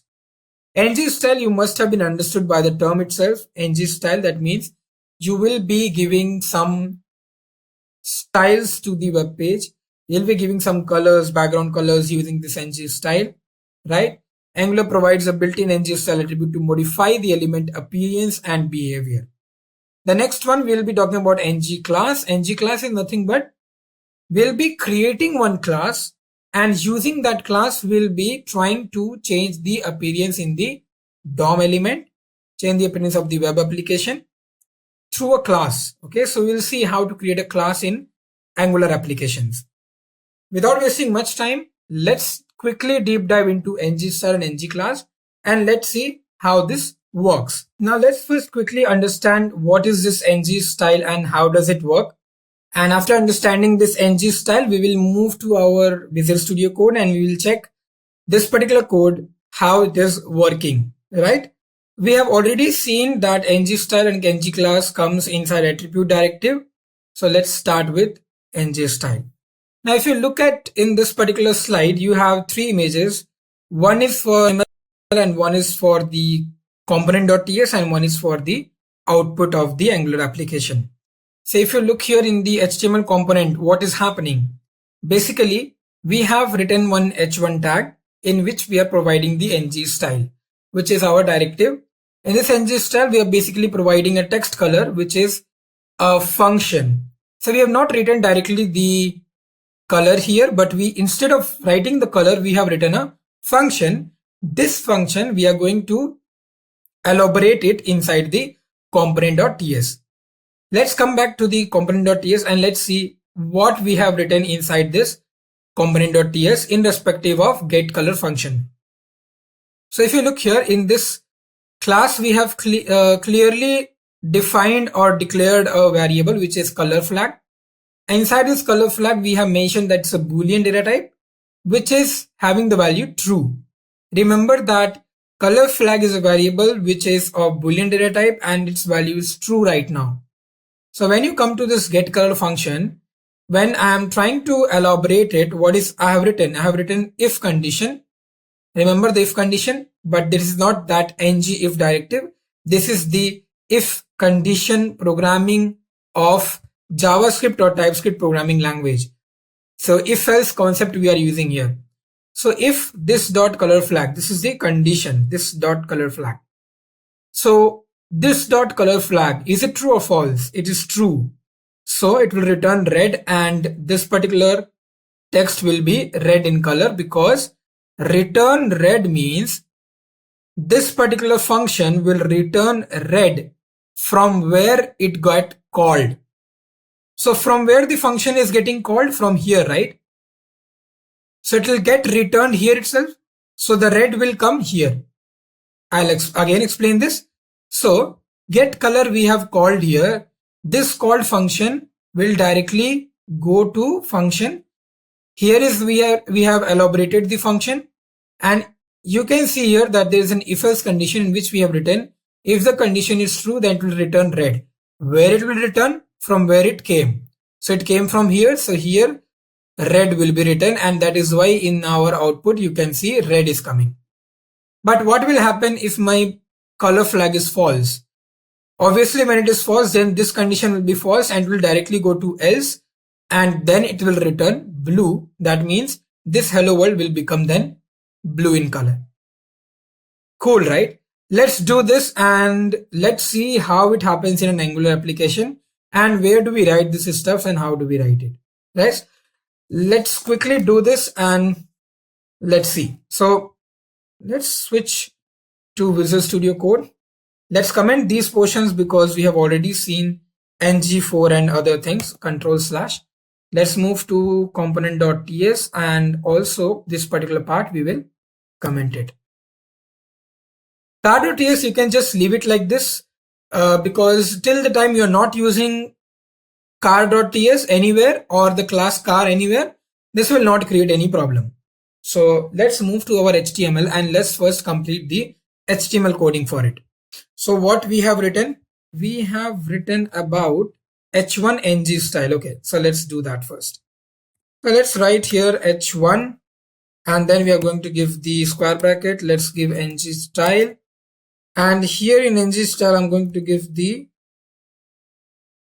color, right? So I'm going to give the color and let's call any function. The function name which I wanted to give here is getColor. Function calling will always be having these brackets. So I'm giving that, putting the curly bracket and then the closing double quote. This is done. Let's write here the text. So let's write, oh, welcome to great learning. Let's suppose I have written this much. I think this text I have already written, right? Welcome to great learning. We have already written. So let's write here something else. Let's write only great learning or great learning YouTube. Yes. Okay. Now this h1 is done. So we will save this particular component.html file. And let's quickly go to component.ts because here is the main important thing which we are going to do. We have to basically elaborate the function which we have written. Once more, let's check what is the function name. getColor. So let's write here getColor. This is the function name. We need to elaborate this. So how we will do it? First of all, we need to put the variable name. So let's write here color flag, which is the variable. We need to mention the data type of it. So let's say Boolean. And now we need to mention whether this condition is, first of all, by default, true or false. We are putting true. This variable we have taken. Now we have to obviously write the if and else condition. So let's write if this dot color flag, because that is my option which I will look into, right, whether it is true or false. So this dot color flag, then I'm going to give the curly bracket, and here I'm going to put the whatever I want to return. So if suppose I want to return red, so I'm going to write return. Okay, what happened? Let's write return red here, and then, okay, return red should always be in double quotes, otherwise it will take something else. Then we have to put here the else part. In the else code, I'm going to return again the double quote and blue. This is done. Let's see if I am getting any errors.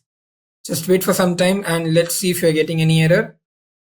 You're not getting any error. That means it is good to go. Let's check our web application. You can see Great Learning YouTube is coming in red color. Now let's see whether when I do it as false, then what happens. If I convert it into false and if I save the file and I go to my web page, let's reload and it's becoming blue. Cool. So understood. This is what is nothing but attribute directive, which is nothing but which changes the appearance of your web page. So you can see the appearance changes whenever I'm using the ng style. This is how the ng style works, right? Now you can change the color however you want, whatever you want, that's of your choice. Now we have seen the ng style. The next is ng class. Let's see how this particular thing will work here. If you can see, ng class allows to set CSS class dynamically to the elements. Okay, so here mostly we are talking about CSS class. Okay, so we'll be creating a class which will be specifically for the CSS. So you can see here in app.component.ts we are writing the, what is this dot? This is a class, right? So you can see ng class highlight. The class name of the CSS is highlight. That's why we are writing here dot highlight. I hope in CSS you must have studied about types of selectors. There is ID selector, class selector, universal selector, group selector, type selector, right? This is what is class. So we are using the ng class directive here. The name of the class is highlight, and this highlight I am using in my CSS. I'm giving color red and background color yellow.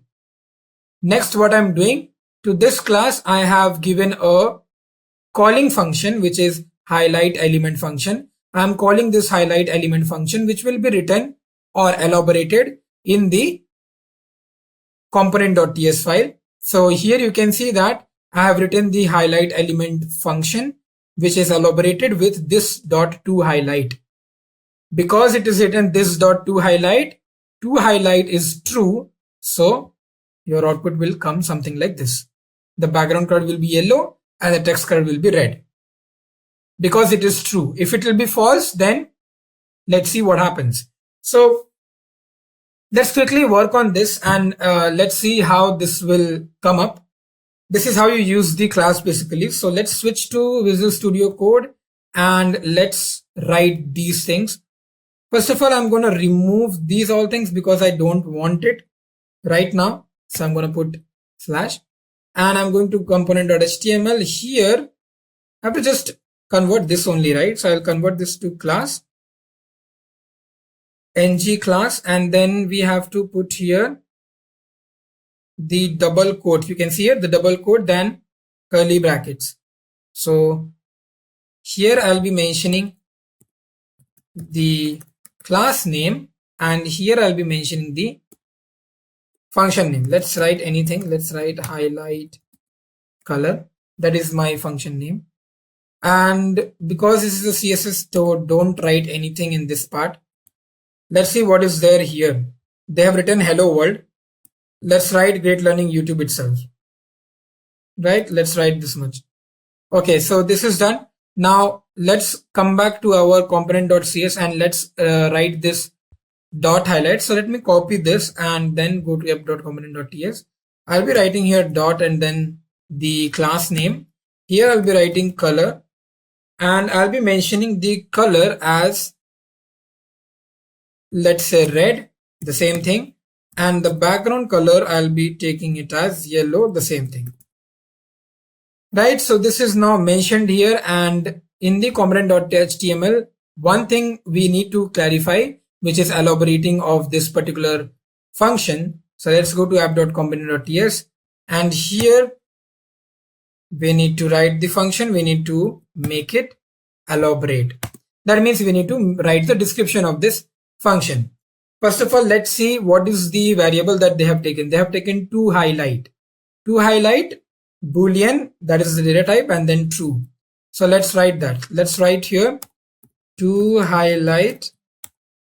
Then we need to write that data type. So I'm writing boolean, and then we have to write the value. Let's say I'm writing true because I want it to be yellow in background and the text to be red in color.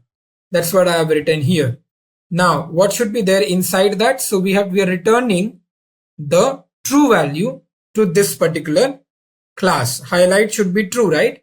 So from here, this true thing will get returned and coming here. So I have to return this dot to highlight. I have to return here this dot to highlight, right? When you do that, put a semicolon, and let me check if any error is there. So this is capital and this is also capital. Now any error? Let's check for some time. Let's wait and let's see if any error is coming. There's no error, and let's see my web page. If you can see my web page, you're getting the yellow color in the background and the red color in the text color as a text color. Now what if I write here false? So if I write here false, then what should happen? Let's see. If I write here false, then this will become false, and in the return also false will go to app.component.html. Then let's see what happens. So that colors are not coming here. It is just black in color, right? I hope you got this point, and that is how this ng class works in your CSS files. So this is all about the directives. Let's just go to the PPT and let's just understand what all things we have already seen. So we have seen now what is directive, what are the types of directives. We have seen about component directive, one example of that. Then we talked about the structural directive, one example of that. Actually 3 examples, because we have learned about ngIf, ngFor, and ngSwitch, which is still pending. Stick to the video till the end. We will be doing that also. And then we have learned about the attribute directive, which is ngClass and ngStyle, right? Now let's see what is next. So now we'll be talking about custom directive. Custom directive means the directives which we can create on our own. Till now we were seeing some directives which is already there provided by Angular, right? So ngIf, ngFor, ngStyle, ngClass, ngSwitch. These are some of the directives which are already given by Angular, and we just have to use it, right? We don't have to focus on how to create these directives, right? But right now we'll be generating and creating directives on our own, and we'll be writing a program so that we'll tell that directive what it has to do. Whether it has to change the background color, whether it has to change the text color, what it has to do, we have to define it. So let's quickly do that and let's see how we can achieve it.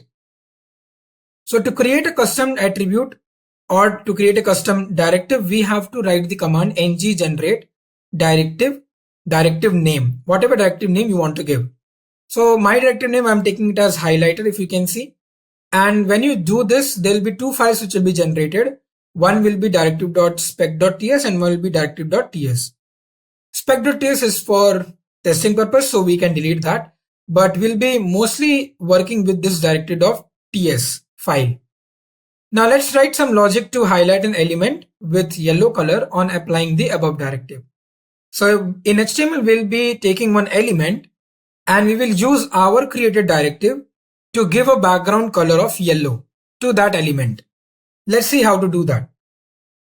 So in highlighted.directive.ts, you can see this is how the file will be written. As you know, whenever we create any service, any component, any module or any directive, one import statement will be there, and then one particular decorator will be there, which will contain the metadata, which is the selector, app highlighter, So this is the selector which we'll be using in our HTML document. This is the directive name, the app highlighter, which we'll be using. And then there is a class. In the class, we have to basically write all the logic, which is the main code file of this particular highlighter directive. So let's quickly go to the next slide. Or first of all, let's see what all things are there here. So first of all, we have importing the directive decorator from the Angular core library module. And then we are writing the decorator, and then we have the name of directive. Let's move to the class and let's see what we are doing here. So till here we have seen that we have these three things which will come automatically by default. And now we are importing some extra things, and let's see what are these things. So first of all, in the constructor parameter, we are writing some private elements. One is the reference of the element affected by the directive. So one reference element we will take, and style attribute will be written here, which has to be changed. So this is the style attribute which will be changed, and this is the attribute value which will be using. So if you will write red here, then the background color will become red. That depends on you, whatever you want to give here. But this is the attribute and this is the value which we have written here. Okay. Also, this renderer is nothing but is a class which is a built-in service that provides an abstraction for UI rendering manipulation. Whenever you want to change some UI concept in Angular, that means whenever you want to work with color or background color or any such kind of things, you need to write this render here. So whenever you are creating a directive for such purposes, you have to use two things. One is this element reference and one is the renderer. These both things are very important to put it. So in constructor, that's why we have kept these two things. And very important thing to notice here that we have implemented this class with onInit interface. OnInit is an interface, that's why we have used here implements, which is nothing but inheritance. So implements keyword is used for inheritance. This class is inheriting some properties from onInit interface. We have used the onInit directive here. We can say not the directive, but we can say the decorator, because this is the function, as you can see. And we have written here set style. So using the renderer, we are setting the style to the element using the element reference, which is background color yellow. I'll again repeat. So we have one class which is getting inherited some properties from the onInit interface, which is our initialization interface. In the constructor, we have mentioned two parameters, which is one is element reference and one is renderer. When you come inside the ng onInit method, which is a decorator, in this we are using the renderer to set the style with the use of element reference, giving background color to it, to the element, and the value to that element. Okay, this is what we are totally doing here. And when you will write the HTML with H1 app highlighter is the selector. Do you remember? Here the selector was written app highlighter. That's what we are writing there. And when you do that, the background color is yellow, as you can see, right? So this is how you use the custom directive. We will do this in Visual Studio Code and we will check whether it is working or not. And next is we will be removing the code for the whatever we have written here, this constructor and all ng on it. And we'll be using host listener. We'll be using host listener to see whether the host listener is working in this particular thing or not. So remember in the previous topic, we have learned about host listener. When you click somewhere, it comes up with the alert message. The same thing we are going to do here, but this time we are not using the click, but we are using mouse enter and mouse leave. So when your mouse will enter this particular portion of the element, the background color will change to yellow. But when we will leave the mouse, the background color will change to transparent. The same thing we are going to do with the host binding also, which we'll see in the next slide. You can see some explanation is given, which is applying directive only at mouse enter event using host listener and applying directive only at mouse leave event using host listener. This is how we will use the host binding. Host binding is what? So it is used to define a specific attribute of an element on which the directive should be applied. So if you can see here at the rate host binding, I want to apply only the background color to these things. That's why I've mentioned here style.background, which we have not done here in this case, right? So this line, if you see, it's very big, right? It's very complex and it's very big. So if you write it in this manner, it becomes very easy. So host binding is used to bind the host. Whatever host listeners you are using, it can bind it together. So it is used to define a specific attribute of an element. A specific attribute of an element means style background color on which the directive should be applied, on which we are applying the directive, right? It is equivalent to renderer but makes the code shorter and easy to use, right? That's what I said, that these codes are looking very complex using the renderer and then element reference. These are very complex terms. But when you're using host binding directive, now you don't have any render or anything as such. You're just directly writing it and it will work. This code and this code is same. It's just that here we are using the element reference and render things. But here we are not using those things. Here we are just using @host binding. So let's quickly move to our basic coding, which is first of all, we need to generate the directive. So let's move to our Visual Studio Code and let's generate one of the directive. Let's delete this terminal and let's open a new terminal. In the new terminal, we'll be writing the command of ng generate. So we will be generating a directive. So you have to write ng generate directive. Here I'll be writing highlighter. Let's check if the same thing is written here. You can see. So 2 files will be generated, right? Let's see whether it is generating it or not. So it will take some time and you can see these 2 files are generated, which is highlighter.directive.spec.ts and highlighter.directive.ts. These 2 files are kept here. The spec you can delete, there is no problem in that, but I'll just keep it for reference. And highlighter.directive.ts, you can see these things are written. The selector is already there, app highlighter, right? Now if you go to the slide, what is the next thing which they are doing? They are making the private variables, right? So if you can see here, we have to first create the private variables in the constructor, and we have to also implement the interface, and we have to also write the decorator of ng on init method, which is a function, and we have to write the statement. So let's do it quickly. And then in the HTML, we will write this particular portion. Okay, let's move and let's do this. So first of all, in app.component.html, I'll be commenting this portion. And here also I have so many h1s here, right? Let's comment this part. I just want one h1 to be here. That's it. So that we can easily see what is happening. So I have written h1 and let's see what is the name of this. So this is app highlighter. This particular thing I will be taking here and I'll be putting it here. Okay. And here I'll be writing, this is an example of custom directive, right?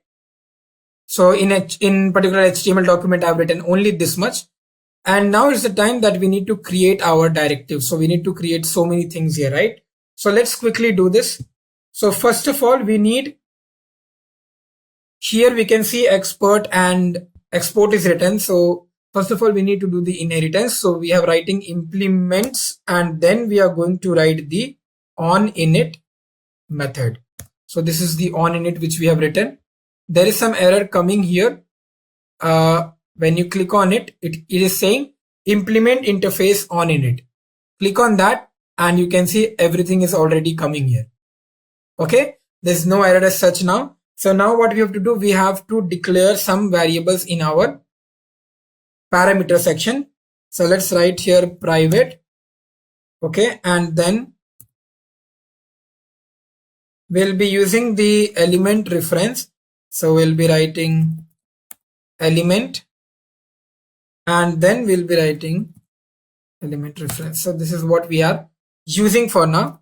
The next we'll be using is the renderer, right? So let's write renderer, renderer, and then we are going to put here the renderer whatever Angular is having. So let's find, yeah, this is the renderer 2. Okay, we have already defined it. Let's put the function. This function is already here. So now we what have to do, we have to remove this particular void from here because we are not returning anything, and we will remove this particular part also. Here what we are going to do here, we are going to start writing the particular line, the statement which will actually change the element's background color, right? So let's start writing that. So we'll write this and then dot whatever variable I've taken for rendered. So render, this comes here, this dot render, and then I'm going to put here set style because that's what we are actually doing. We are setting the style here, right? So let's write that, and then this dot another variable which I've taken el for the reference. Okay, this is done, and then we have to write here native element, and here we have to give the whatever property you want to change. So I want to change the background color, so I'm going to write here background color, and here I'm going to give the value. So let's suppose I want to give the yellow as in value, so that's what I've written here. Okay, now this is done. So let's save this and let's go to my terminal and write here npm start. Let's check whether if any error is there or not. It will not take much time. Let's see if any error is there. If not, then we will directly move to our web page and let's see what is coming there. So just wait for it and let's see when it is loading. Okay, it is generating the application bundles, so we don't have to wait for much time.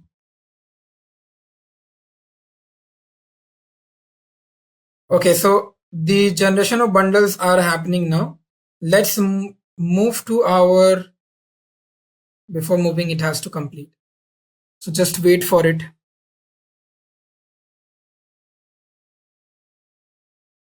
Okay, the compilation is done. So there is no error as such. Let's move to our localhost 4200 and reload this page. So when you do that, you can see in the background, I am getting that background color yellow, right? We are getting this background color yellow. So this is how you need to write it. But yes, we remember that we can also write in a very short format. We will see that right away. Let's first go to our slide and let's see that we are getting this much. Next, what is there? Host listener. So now let's code for host listener. We have to delete some of the codes from here. So let's quickly go to Visual Studio. I always use Sublime, so that's why I say Sublime. But now let's remove some of the codes from here. So we have to basically remove this part because now we are not using set style. We are using now the host listener. So let's create the host listener here. And in the host listener, we will be giving the event. So which event I will be taking? I will be taking mouse enter. And here I will be writing mouse over, then a bracket and then the curly bracket. So here I'll be writing this dot renderer because I need to set that what will happen when the mouse will enter, right? That we need to write here. So then again set style, the same thing which we wrote there, we need to write it here. This dot, then whatever lrf whatever was there, and then dot, and here we need to write native element, the same thing, and then we need to write the property whatever I want to change. So I'm writing the background color because that's what I want to change right now. I'm writing background color, and then I'll give the comma, then the value I want yellow. So this is how it should look like. There's no error as such, you can see. And now we need to just copy this and paste it again so that we can just change this to something else. So here we'll be writing mouse leave, not enter. And here I'll be writing the function for it, which is mouse leave. For mouse enter, the function is mouse over, and for mouse leave, the function is mouse leave. Okay. This is done. Anything we need to change? Yes, we need to change this. This should not be yellow. Otherwise, you won't be able to understand the difference, right? So we have to write here transparent. I think this is done. Let's save this. There's one error coming here, which is highlighted directive. Why this error is coming? Let's check. Okay. Okay. It has to import it. So that's why this is very important. Okay. Now let's save this and go to our page. When it is reloading, you can see it is whenever I'm hovering or whenever I'm keeping my mouse inside this, then the background color is coming yellow. Whenever I'm leaving my mouse, that means whenever I'm keeping my mouse out of this, then it is coming white, which is transparent, right? Let's do one thing. Let's write here red. So when I do that, let's see what happens. It is reloading. So when I'm keeping the mouse, then it's yellow, but when I'm removing, it's red. And you must have focused that in the beginning, it was white. Because my mouse is not even entered, not even left it, right? So when I'm entering, it's yellow. When I'm leaving, it's black. Red, right? So this is how the host listener is working. Whenever you're entering a mouse, your host listener is listening to your commands. Okay, and it is giving you the service. Perfect. Host listener also, we have seen how it is working. Now let's move to the next thing and let's see what is next. If you look here, this we have already seen. Let's do host binding and let's see how this host binding is working. So for this, we need to remove all those codes which we have written now, and we have to write this much portion of code again, right? Let's go to the Visual Studio Code, and here we need to mention the host binding. Let's find where is host binding. You can see here, this is the host binding. Let's select that. And here we need to put style. So you know why we use this host binding, because we need to make our code shorter, right? That is why here itself we are writing background color, because we don't want to make our code much bigger. So I'm writing background color here itself. This is the name to that host binding, and here I'll be writing that background color, which is a string. This is a variable. This background color is just a variable. So I'm putting a string and I'm giving a value here, which is transparent. Okay, I'll tell you what we have done here. We have basically given the host binding, and then we have written style.background color, which is what style I want. And then I've taken a basic variable background color and I've given a value to it, which is transparent. Okay. Now I don't want these all codes, which is rendered and these all things. So what I need only is the value written here. So I have to just write this dot. Then I have to use the background color, the same variable which I have written. There should be no spelling mistakes. Right, this is the one. And then I have to put here the yellow color. The same thing I have to do in the next one, so that if your mouse is not there, then that should not happen. Let's remove this and write this much. So here we are going to write transparent. Okay, once you do that, now there's no error as such and it is compiling successfully. Let's go to that and let's see if it is working. Still this is working, right? So basically now you don't need any of these kind of whatever renderer or element reference you have written. So you can basically remove this, because anywhere we are not using it and it will not give you any error.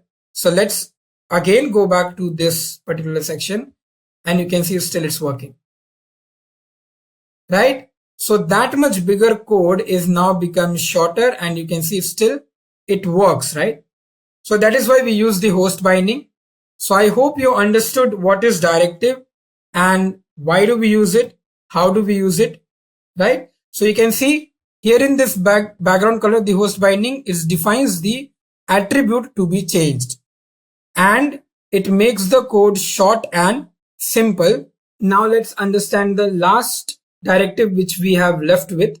So we have seen in the structure directive ngIf and ngFor, and I was keep telling you that we will be seeing ngSwitch at the last. So here we are. Now why I'm taking this topic at the last, there is some reason which I will tell you in a while. But before that, let's see what all things we have already done. So we have learned about the structural directive, we have learned about attribute directive, and we have also seen custom directive, right? Now if you look upon this ngSwitch, this ngSwitch comes in structural directive, but this ngSwitch is basically comprised of both the directives, structure and attribute. That is the reason I'm taking this topic at the last of this directive topic. So ngSwitch works with both the ways. It works as a structure also, and it works as an attribute also. ngSwitch is very much similar to switch case statement in many of the programming languages. So if you know C programming language, Java programming language, or JavaScript, you must be knowing that there is some concept which is called as switch case. How the switch case works, if you know that language, you must be knowing. If you don't know, I'll be telling you in a while. Before that, Python is also a programming language, but Python does not support switch case. So in Python, we don't have switch case kind of thing. But in all other languages, we have this concept. Now, what is this switch case?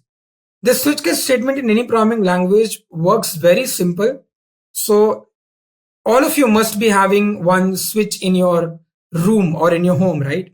So you'll be having the bulb switch, you'll be having a fan switch, you'll be having some other bulb switch, right? Those all things. Now, when you turn on the bulb switch, the bulb gets on, right? When you turn on the fan switch, the fan gets on.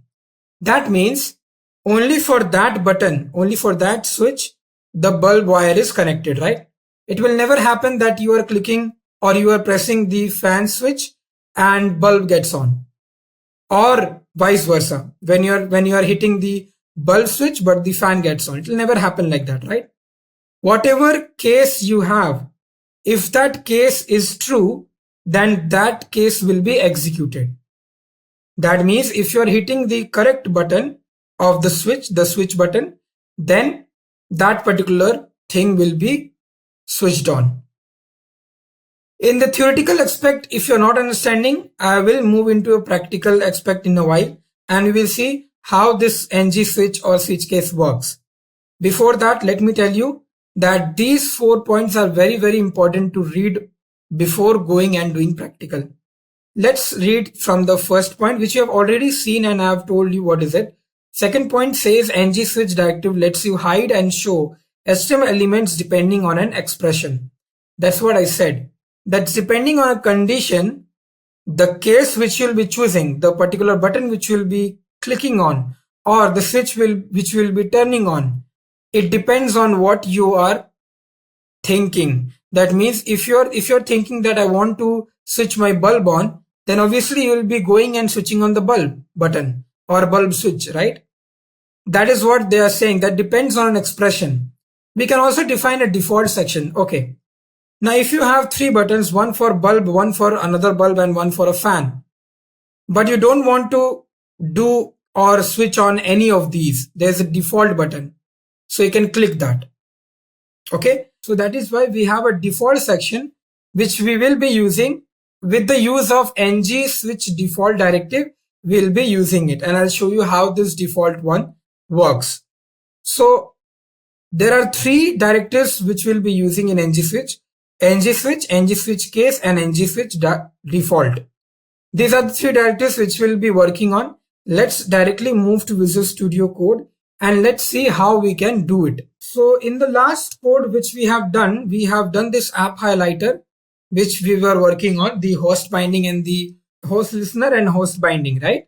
Okay, so now let's come to HTML, and what I want to do now is I want to give a basic select an option tag. Now what does select an option tag do? So in HTML we have this select an option tag which provides a drop down of items. Okay, so what I'll be doing here is I'll be creating a drop down of some items. So let's say that I'll be using the select tag. Okay, and here I'll be writing the option tag. In this option, let me give me the values. So I'll be using here, let's say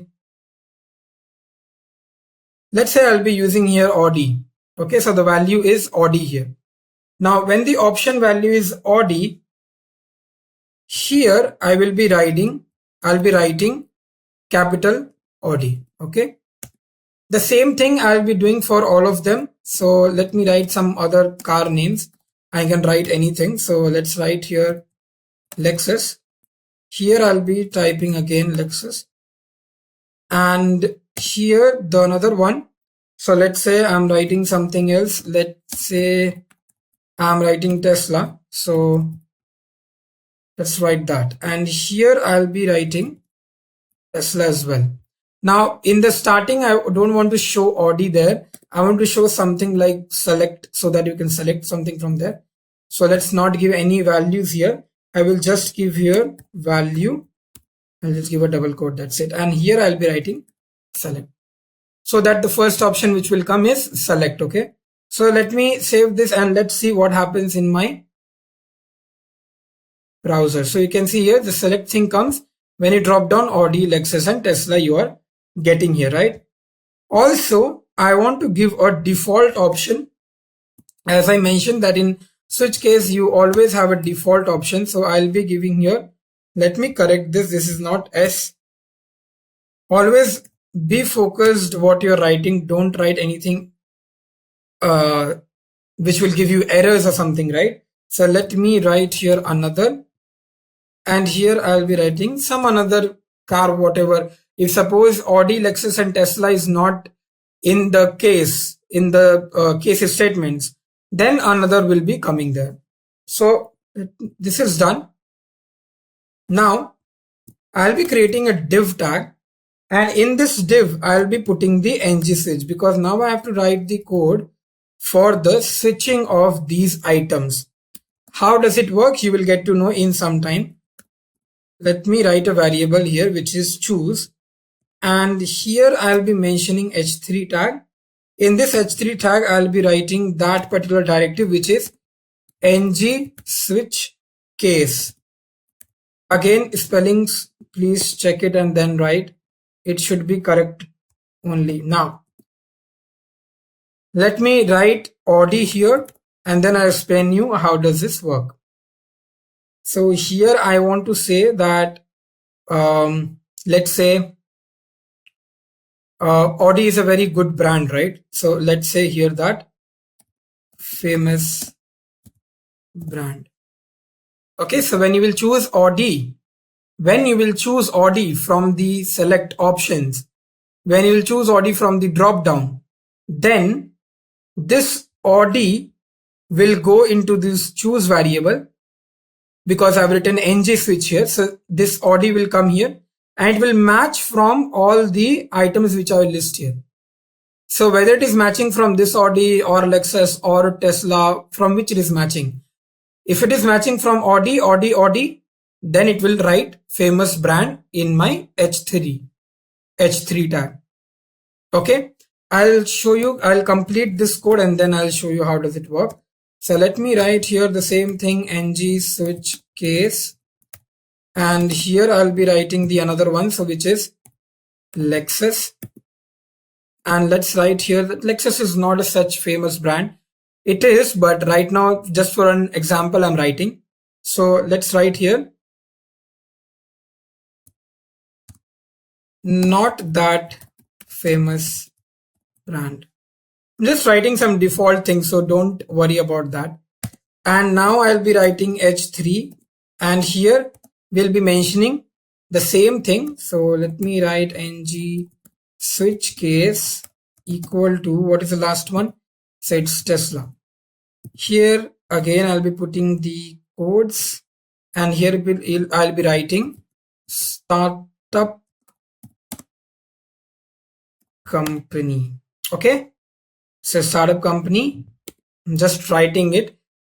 Okay, now one more is there, which is another, right? And this is the default one. So for default, I told you that there is one another directive which we can use. So that is nothing but ng switch default. Here you can also give the value, whatever value I have given there, which is another. And then here you can write default. Okay, now because this is default, if I save this and I check my browser, you can see here you will get default, because I have not chosen anything from here, so it's coming default. And if I choose also something from here, nothing is coming, because still my app.component.ts, I have not mentioned any function there, right? So now we will go back and we will write some function here. So first of all, in this particular component.html, let's write the function. So first of all, we have to write the event name. So what happens when a drop down comes and we select something from there, anytime we can drop it down and we can select anything, right? That is why we'll be not using click event, but we'll be using on change event. So in JavaScript or in Typescript, whenever you work with event, you should be knowing that whenever you work with drop down kind of things, we use on change event. So here we will be using the on change event. For that, we have to write here change, and then we have to write the particular function name. So let me give here set value. This is my function name, which I'll be writing in a while in the component.ts also. And because it's an event, so I'm writing event here. Done. So here I have already mentioned this. Now let's go to our app.component.ts and let's mention that set value function, elaborate that function here. I'll be commenting these things because we don't need these. These are the codes for the previous topic. Now let's write here and explain what we are doing. First of all, we have to define our variable, which was choose, right? So let's define this, and then we'll be mentioning our set value method. So here I'll be writing set value, and then I'll be using drop, drp drop, any particular whatever drop down will come and whatever things you will choose, it will come here. Okay, and from this it should go where? It should go to the choose variable. So we have to write here this dot choose equal to, because from drp it should go to choose, right? So you have to write drp dot target dot value. Whatever value you have chosen, this will come here. Then from here drp it will go to choose, and from this side I'll save the file, and from this side it will go to HTML and it will print it in our browser. So let's see, the page is reloading. I'll choose Audi. It says famous brand. When I choose here Lexus, it says not that famous brand. If I go to Tesla, startup company, and if I choose another, it says default. So understood the example which I told you, that whenever you switch on the button for the bulb, then the bulb will only get on, right? Because that is the same wire which is attached to the bulb. Same thing is happening here. When you're choosing Audi, from Audi, which wire is attached? The famous brand thing. That is why you are getting famous brand. If you select the Lexus, you will get not that famous brand. This is how the switch case works. So whatever switch you will switch on, that particular thing or that particular wire will get electricity, right? So like that, I've used the real world example to explain what is switch case, and this is how we have to code for our ng switch. It uses three directives: ng switch case, and ng switch default. All these three you have to use in your HTML code itself. Use a function and one event and put it there in component.ts, explain what do you want to do, and it's done. So we have seen, guys, so many kind of directives. We have seen structural directive, attribute directive, and custom directive. In structural, we have seen ngIf, ngFor, and ngSwitch. And in attribute, we have seen ngStyle and ngClass. Now let's see what is the next topic, and let's understand Angular in a more deeper manner. Now coming to the next topic, which is data binding. Now we are going to talk about how many types of data bindings are there and how can we bind the data together and how is it possible. So first of all, what is the meaning of data binding? Let's see that. Data binding is basically the communication between two of the things. Now those two things are basically, one is the template, which is the HTML template, and one is the TypeScript. Okay, so communication between these two things are nothing but data binding. And how do we do it? We will see in the practical aspect. But here there are three ways how we can do it. So the three things are string interpolation, property binding, and event binding. Now how we can do string interpolation or property binding and what is event binding, we will see one by one. But before that, let's understand in deep manner what is this data binding. Now understand that if I go to my Visual Studio Code, you can see there are several components which are present here, right? As we have already talked about this, we have app.component.ts and we have app.component.html. Now if you look here in app.component.ts, we have the component decorator in which we have given the template URL, which is the HTML file, and in the style URL we have given the CSS, which is the CSS file, right? That means rendering is happening for this part, right? Now if you see one tag which we created, do you remember? I mean, it was default, we did not create it, but yes, this was the tag which is app root, and the same thing we were using in our HTML code also, if you can see here.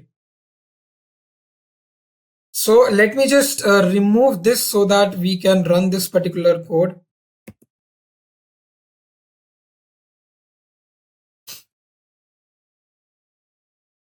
So we don't want a comment here. We don't want a comment here also, and we don't want a comment here also. Okay, so let's say that we want comments here, or let's remove this line. Basically, we don't need that. Now, if I do it, what will happen in my browser? So this is coming, which is welcome to Great Learning, and here you can see Great Learning app is running. But is that what we have written in our code? We have written title app is running, right? Now, where is this title written? Right? Let's go to app.module.ts. Here we don't have. Let's go to app.component.ts. If you can see here in app component class, it's written title equal to Great Learning. Right? Now, if I change this, then obviously the data there in HTML part, this will also change to Ritvik, right? If I reload my page, you can see Ritvik app is running. How is this happening? How the data from one file to another file is getting rendered? That is what is called as data binding.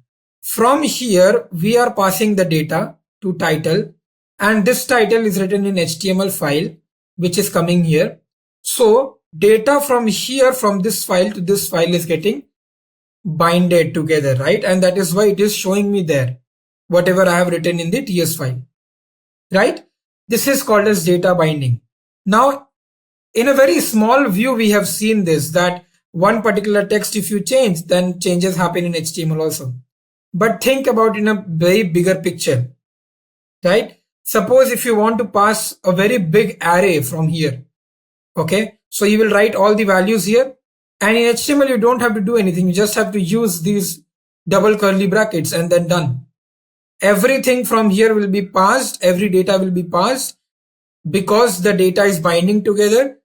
In HTML also, it will be shown. Thus, in your web page, all your array data will come here and it will be shown, right? You must be thinking now that how this web pages like Gmail or YouTube works. It works on rendering the data.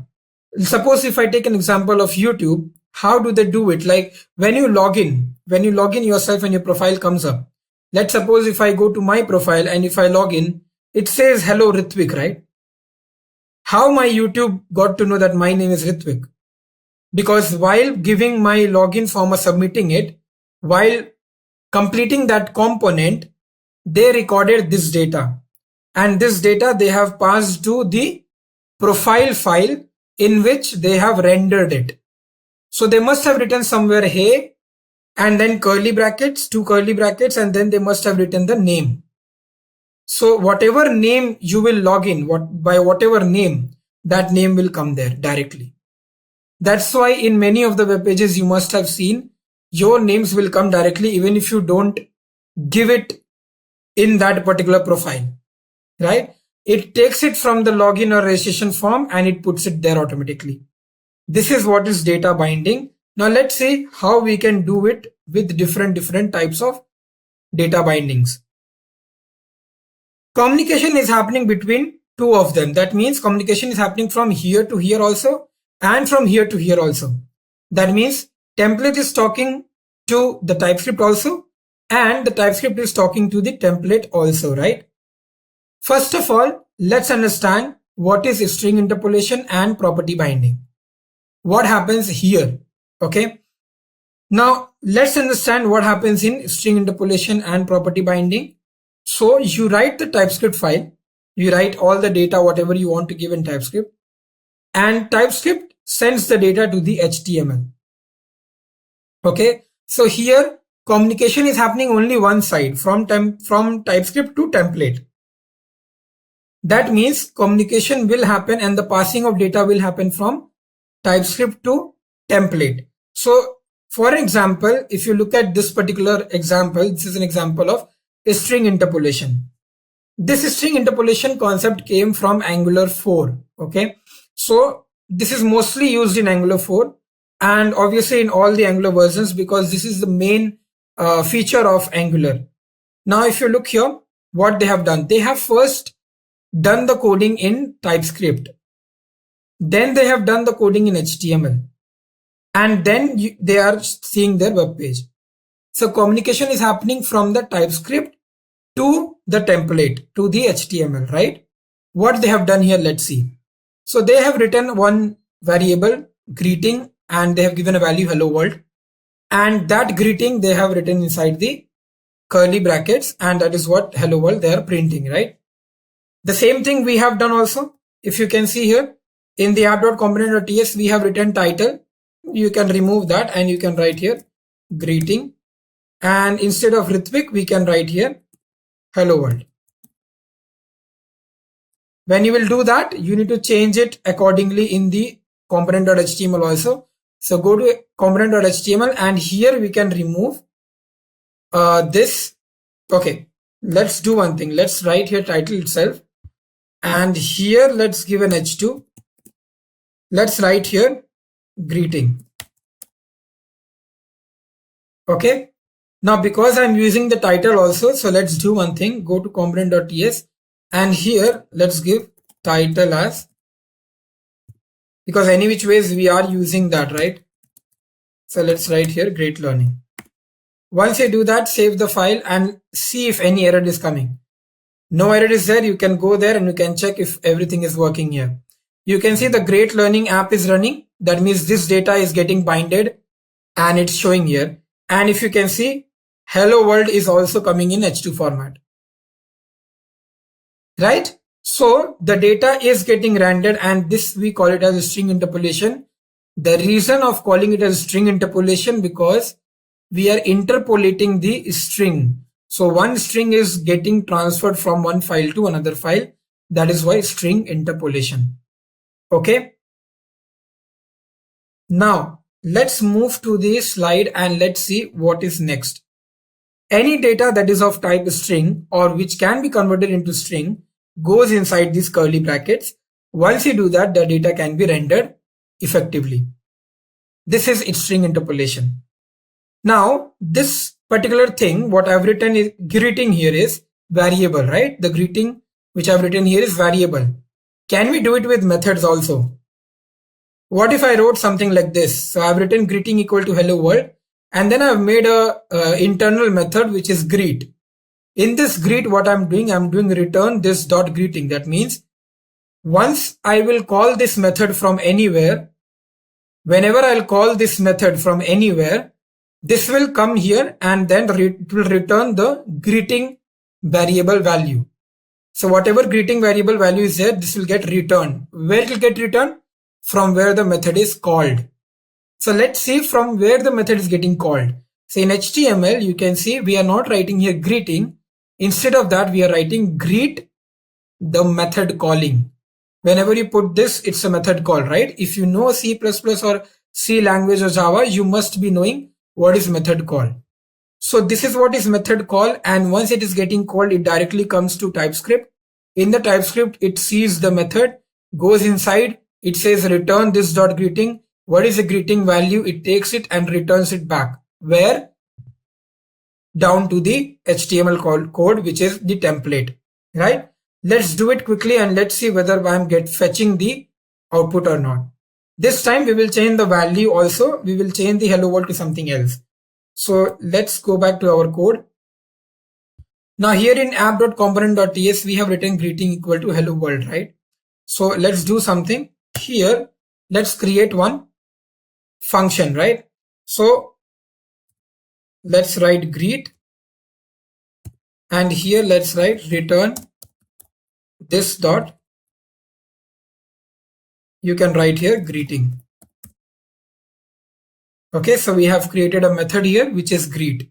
Now if I go to app.component.html, I have to remove this greet and I have to write here the method call. Once you do that, go to TS. I said that we will change this hello world to something else. So hello world, let's keep it. Here we will add something else. So let's write is the first sentence, something random I've written. Let's save this and check out whether it is running or not. So if you can see, still this hello world is coming here, right? And the first sentence is also coming there, right? Hello world is the first sentence. So rendering is happening, right? That means my method calling is also working during the string interpolation, which is a data binding, right? Now let's move into the next one, which is property binding. Before that, let's see here what is it saying. It says it can also have a method that returns a string. Let's come back to property binding and let's see what it is. So we have seen the string interpolation, and remember that in these two things, which is string interpolation and property binding, these both is a one-way communication from TypeScript to HTML, right? So here also, first we need to write the TypeScript, and then we need to write the HTML, and then we need to check out the result, right? What is the difference between string interpolation and what is the difference between property binding? These two, right? So let's understand that. In string, we have worked with the string, but in property binding, we'll work with the property, like disabling a button, enabling a button, or these kind of properties. So if you can see here in the TypeScript, what we have done, we have taken a variable is disabled, and we have given a data type which is Boolean. We have said that it's true. First of all, first value which we have given is true. Then we have come back to the HTML. In the HTML, what we have given, we have written the disabled event, okay, button, then disabled event, in which we have written is disabled. And then after that, if you can see, there is a click written, right? Now in this click, when we will click here, whether we can click this or not, it depends on your true or false value, right? Now let's see what happens. Here my is disabled is true, right? Then disabled equal to true. That means my click button will be disabled. It will not be enabled. You can't be able to click on it. Okay, let's quickly do this and let's see what happens, what not. So first of all, we will go to TypeScript, the component.ts, and we will write this particular code there. So let's go to TypeScript. So here is the TypeScript, and we have written these things. So after this, let's write here is disabled, and we have to write the data type. So let's write the data type. Then we have to give the value. So we are giving the value. Done. Remember the naming convention how you have given. This is the same way you have to give. It's better to copy it so that there will be no errors coming. Now here in this code, in the HTML, what we are going to do, let's keep it above only. So here what we will do, we will put a button. In the button, we will be writing the disabled event, and then here what we are going to do, we are going to write our name of the variable which we have taken. So before that, we have to give the equal to sign so that the true or false value will be assigned to the disabled, right? So let's give here equal to and then write here this is disabled. Okay.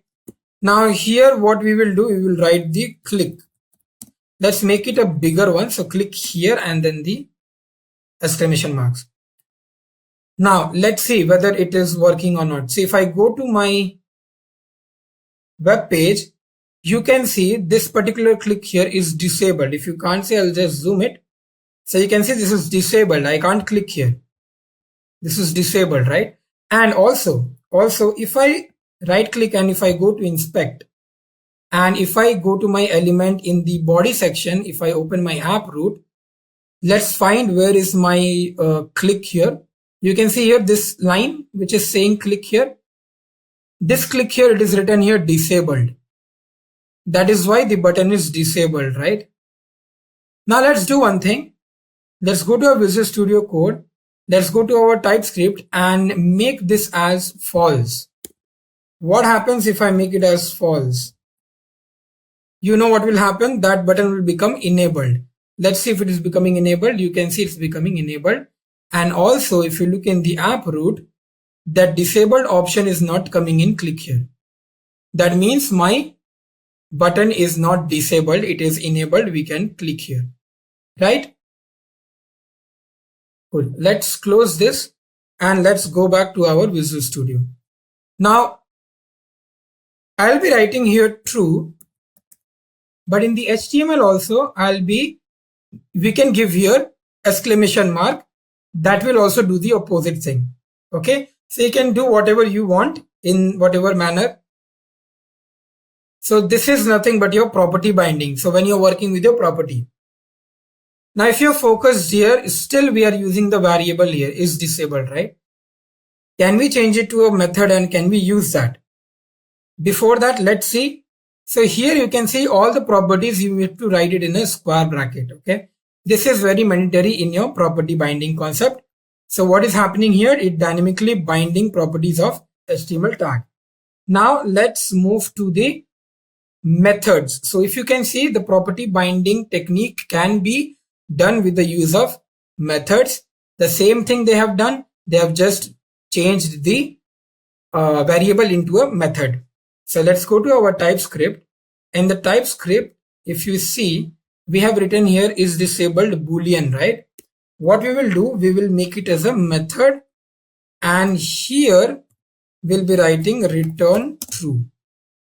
Okay, let's close this. That's the same thing which we done here, right? So the same thing we are doing here. Now let's go to HTML. Here you don't have to actually do anything. You have to just put here brackets so that it becomes the method call. Once it becomes the method call, you can check out the button is disabled. The button is disabled, right? If you look into inspect, if you go open body, if you open the app component, you can see the click here is disabled. Now what I can do, I can go again back to TS file. I can make it false. So if I return false, what will happen? Let's save this and let's go to my page. If I reload, you can see it's enabled. Fine. Here also it will come. No need to show you. Okay. This is done. I hope you understood what is string interpolation and property binding. Properties are placed between square brackets and dynamically binding property of HTML tag is happening. Okay. In this string interpolation and property binding, what we have learned? We have learned that communication is happening only from one side. That means that from the TypeScript, it is gone to the HTML, to the template, right? Now let's see what is event binding. So in event binding, what happens? This is totally opposite. That means communication is happening only one side, but in the opposite way. That means communication will happen from the HTML, from the template to the TypeScript. Now, if you're not understanding, till now what we have done? What we have done is we were writing the TypeScript, and from here the values were going to the HTML, and thus the changes were seen in the web page. That is what was happening, right? So communication is happening from TypeScript to the HTML. But now what will happen? From HTML, the event we will write, and that event will go back to TypeScript. So communication is now opposite, right? And that is what happens in event binding. So in HTML, we will write the code and it will perform the action which will go to TypeScript. Let's see one example. So here you can see always starting from HTML. We are writing the code from HTML, right? And what we have to write, because it's an event binding, so you have to write the event. Say in the button, we are writing the event click. When you click on this button, it will go to say hello method. It will go to say hello method. Where is that method? In TypeScript. So understanding how this communication is happening. Here what was there? This particular method was written here. It was getting called, right? Now here what is happening? From HTML we are getting called, and then we have to write the TypeScript, which is the say hello method, and in that we are writing alert hello. Once you do that, and when you click on the button, where are you clicking on the button? In the HTML, right? So communication is happening from HTML. When you click on it, and one alert message will come. Always remember, in event binding, the events are placed in a parenthesis. Let's quickly do this. So let's go to our HTML, because we have to write first in HTML. So let's go there. Here we are going to give a button and use the parenthesis to write the event. Okay. So we have written the event now. And next what we have to do? We have to write the function call here. So let's write. Okay. Functions are always written in this manner. The first word first, the first letter, first word will be small, but from the second word, the first letter will be caps. So I'm going to call this particular method, and here I'll be writing, let's write something else. Let's write try it. Okay, because click here already we have written one button. So now let's save this file, and now in the component.ts we have to create a method, right? So let's create a method here. Let's write my hello. Was it my hello? Yeah. And here we need to put the curly brackets. Here we need to put the alert message. In the alert message, I'll just write welcome to event binding concept. Okay, let's put a semicolon, save this. Let's see if any error is there. If no error is there, go to your web page. You can see the button. You will try it and you can see this event is working. So when you click on try it, welcome to event binding concept, the alert message is coming here. The buttons are coming close to each other. Let's go to HTML and give a BR. Okay. So once you give the BR, it will go down. Fine. One more BR because the space we need. Okay, cool. So now event binding is also working. What next? Let's have a look. So here, if you see, these are all the events which we can use. Okay. So we have click, mouse enter, mouse down, key up, key down, key press, drag, drop, submit, scroll, focus, blur. Let me show you some of the events here. So mouse enter, key up, key down. Let's do these things. So let's go to this where we have written the event. Here we have written the event. Remove that and just write here mouse enter. Once you do that, save the file, go back to your web page, Mouse enter means when you bring your mouse in that button. Once you bring that mouse, do not click it. It's not a click event. When you bring that mouse, the event is happening. Okay, perfect. What is the next one? So mouse down is nothing but the click itself. Key up or key down. Let's see how does this work. So basically key up you should give when you're not working with a button, because in the button key up is nothing. So if I key up here, you can see here it will not work because in button you can't use key up, right? In something like a text, when you're writing something, see, so when I'm writing something, then the event is happening. When you're writing something, then the event is happening. So this is key up. Once the key is up, when I'm pressing, nothing is happening. I have still pressed one button. I have kept it pressed. Once I leave it, then the event is happening, right? Key down is the same, but is the opposite. So when you press a key, not leaving it, once you press the key, let's suppose I am pressing it right now. Okay. Let's see if anything is wrong. Have I saved the file?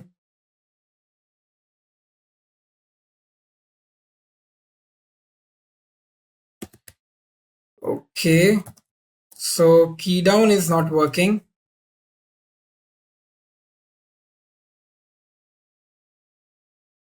Okay, it should work. What about the next one? Let's see. Key up, key down, key press. Key press will work. Let's see key press. Key press should work here. What we were trying to do. Let's see if that is working. Okay, key press is also not working here. So there are some events, which will work. These are the events. We call it as the HTML events. In JavaScript, this is event binding. Key up and key down should work. Any which ways in the next topics where router and all things are there, we are using these events. So stick to the session. Some error must be there. It's not working now, but it should work. So stick to the session. We will move to routing concepts and some of the pipes concept. Then we will see these key up, key down and key press events handling. Now, this is the time when we should go and we should see one more binding, which is called as two-way data binding. Till now, we have seen one-way communication, right? That means from the TypeScript to the HTML, one communication was happening, and from the HTML to the TypeScript, one communication was happening. Those were string interpolation, property binding, and the last one was event binding. Here we are looking into two-way data binding. The name itself says that two-way, that means communication is happening from both the sides and vice versa. Correct? So let's see what we are doing here. First of all, they are using a particular ng model concept. Here we are using ng model equal to data.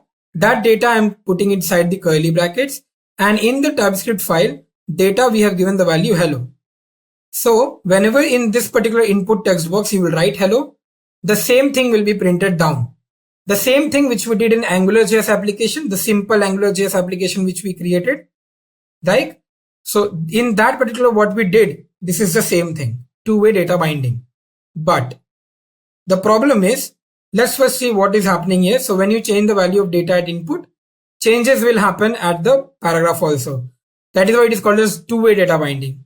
So when you change the input is here, then the same thing will change at the paragraph. The data is here, right? That is why it's called as two-way data binding. Both the places the communication is happening between those two things. There's a problem here. The problem is that ng model in Angular 7 is deprecated. Okay, and instead of that we use form group. So form group is used in when we create a form, a login form or a registration form. So when we create a forms, then we use form group, and form groups have come in Angular 7. From Angular 6, this ng model was deprecated. Deprecated means that now it is not in use. So Google developers have removed this ng model concept from the Angular because it was having some defect. So we will not be able to do the practical in the Angular 7 because this is deprecated. It will always give a error. So that is why we won't be able to use it. You can try it in your Visual Studio Code. Try to do this particular code and see whether it's working or not. It will not work. So let's understand what all things we have already done. So now we have done the data binding. We have understood the three kinds of data binding, which is in string interpolation, property binding, event binding. Also one more, which is an exceptional, which is two-way data binding, but which is not possible in Angular 7. And also we have seen how this communication is happening. The data communication is happening from two different things, from the template and from the TypeScript view. Let's move to the next topic and let's see what are we gonna do. So now the next topic in this tutorial of Angular 7, we have pipes. So we are going to talk about what is pipes and we will do a practical demonstration of pipes. It's a very fun thing and these are really useful when we talk about the view part. So when we talk about the HTML part, the view part, that how the things will appear, pipes plays a very important role. So let's quickly go to the next slide and see what have we done for pipes and what is it. Pipes are basically Angular objects that takes input and transforms it to the desired output. That means in the particular TS file, we'll be taking some variables and we'll be putting some values. Now that values, how we need to present it in the screen or how we need to present it in the view part, that depends on pipes. Okay. So if you have not understood this particular sentence, we will try to do it in practical demonstration and I will tell you what is pipe and why do we use it for. It's a very fun thing. So let's start doing it. Before that, let's see what is the syntax of pipe. So first of all, for pipe, we have to use this pipe operator. Okay, which you can find it below backspace and above enter button. So you can see that button which is there. You have to just click shift plus that button and you will get this pipe operator. We will be using this pipe operator too many times in this particular tutorial. So please have a look.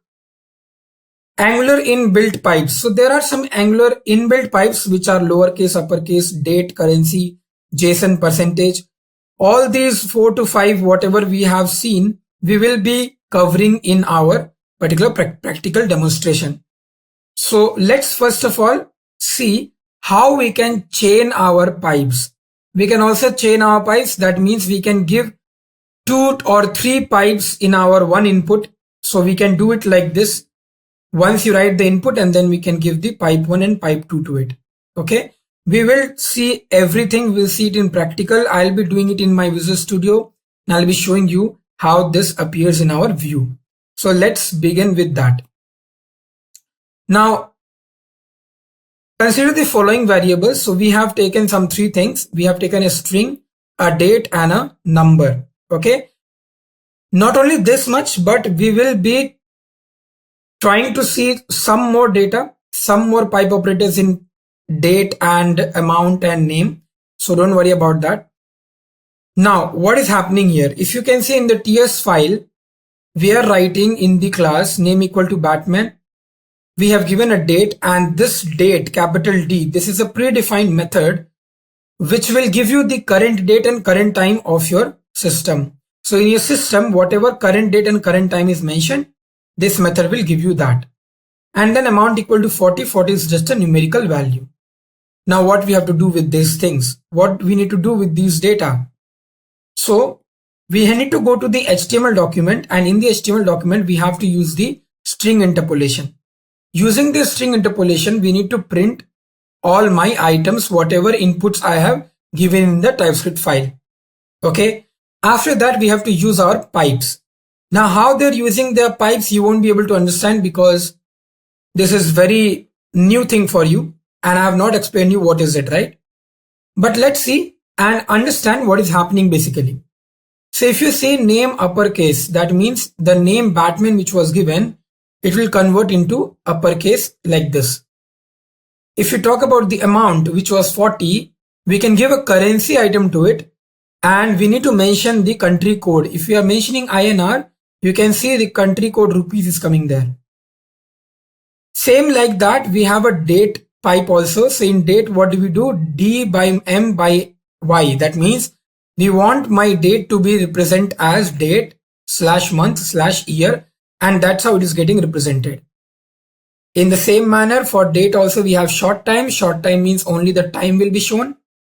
And then we have the date, full date, which will give me the full date with the uppercase. So this is pipe chaining. So one pipe we have given here, the other pipe again we have given here. So we can do like this. But pipe is only not this much. Let's understand one by one in our Visual Studio Code. Let's check it. What are the extra pipes available and how we can use that. So let's switch to our Visual Studio Code and let's see what we can do here. So basically you can see there are lots of things which we have created and designed, right? Let's first delete those things, otherwise it is becoming very messy, right? So let's delete these things so that in my class only this much should be there. From the component.html also we will remove most of the unwanted things. So let's remove these all things. We have already understood what is app highlighter and all. So now let's save this and go to my app.component.ts. And here what I'm going to do, there's no error coming, so we can start writing our code.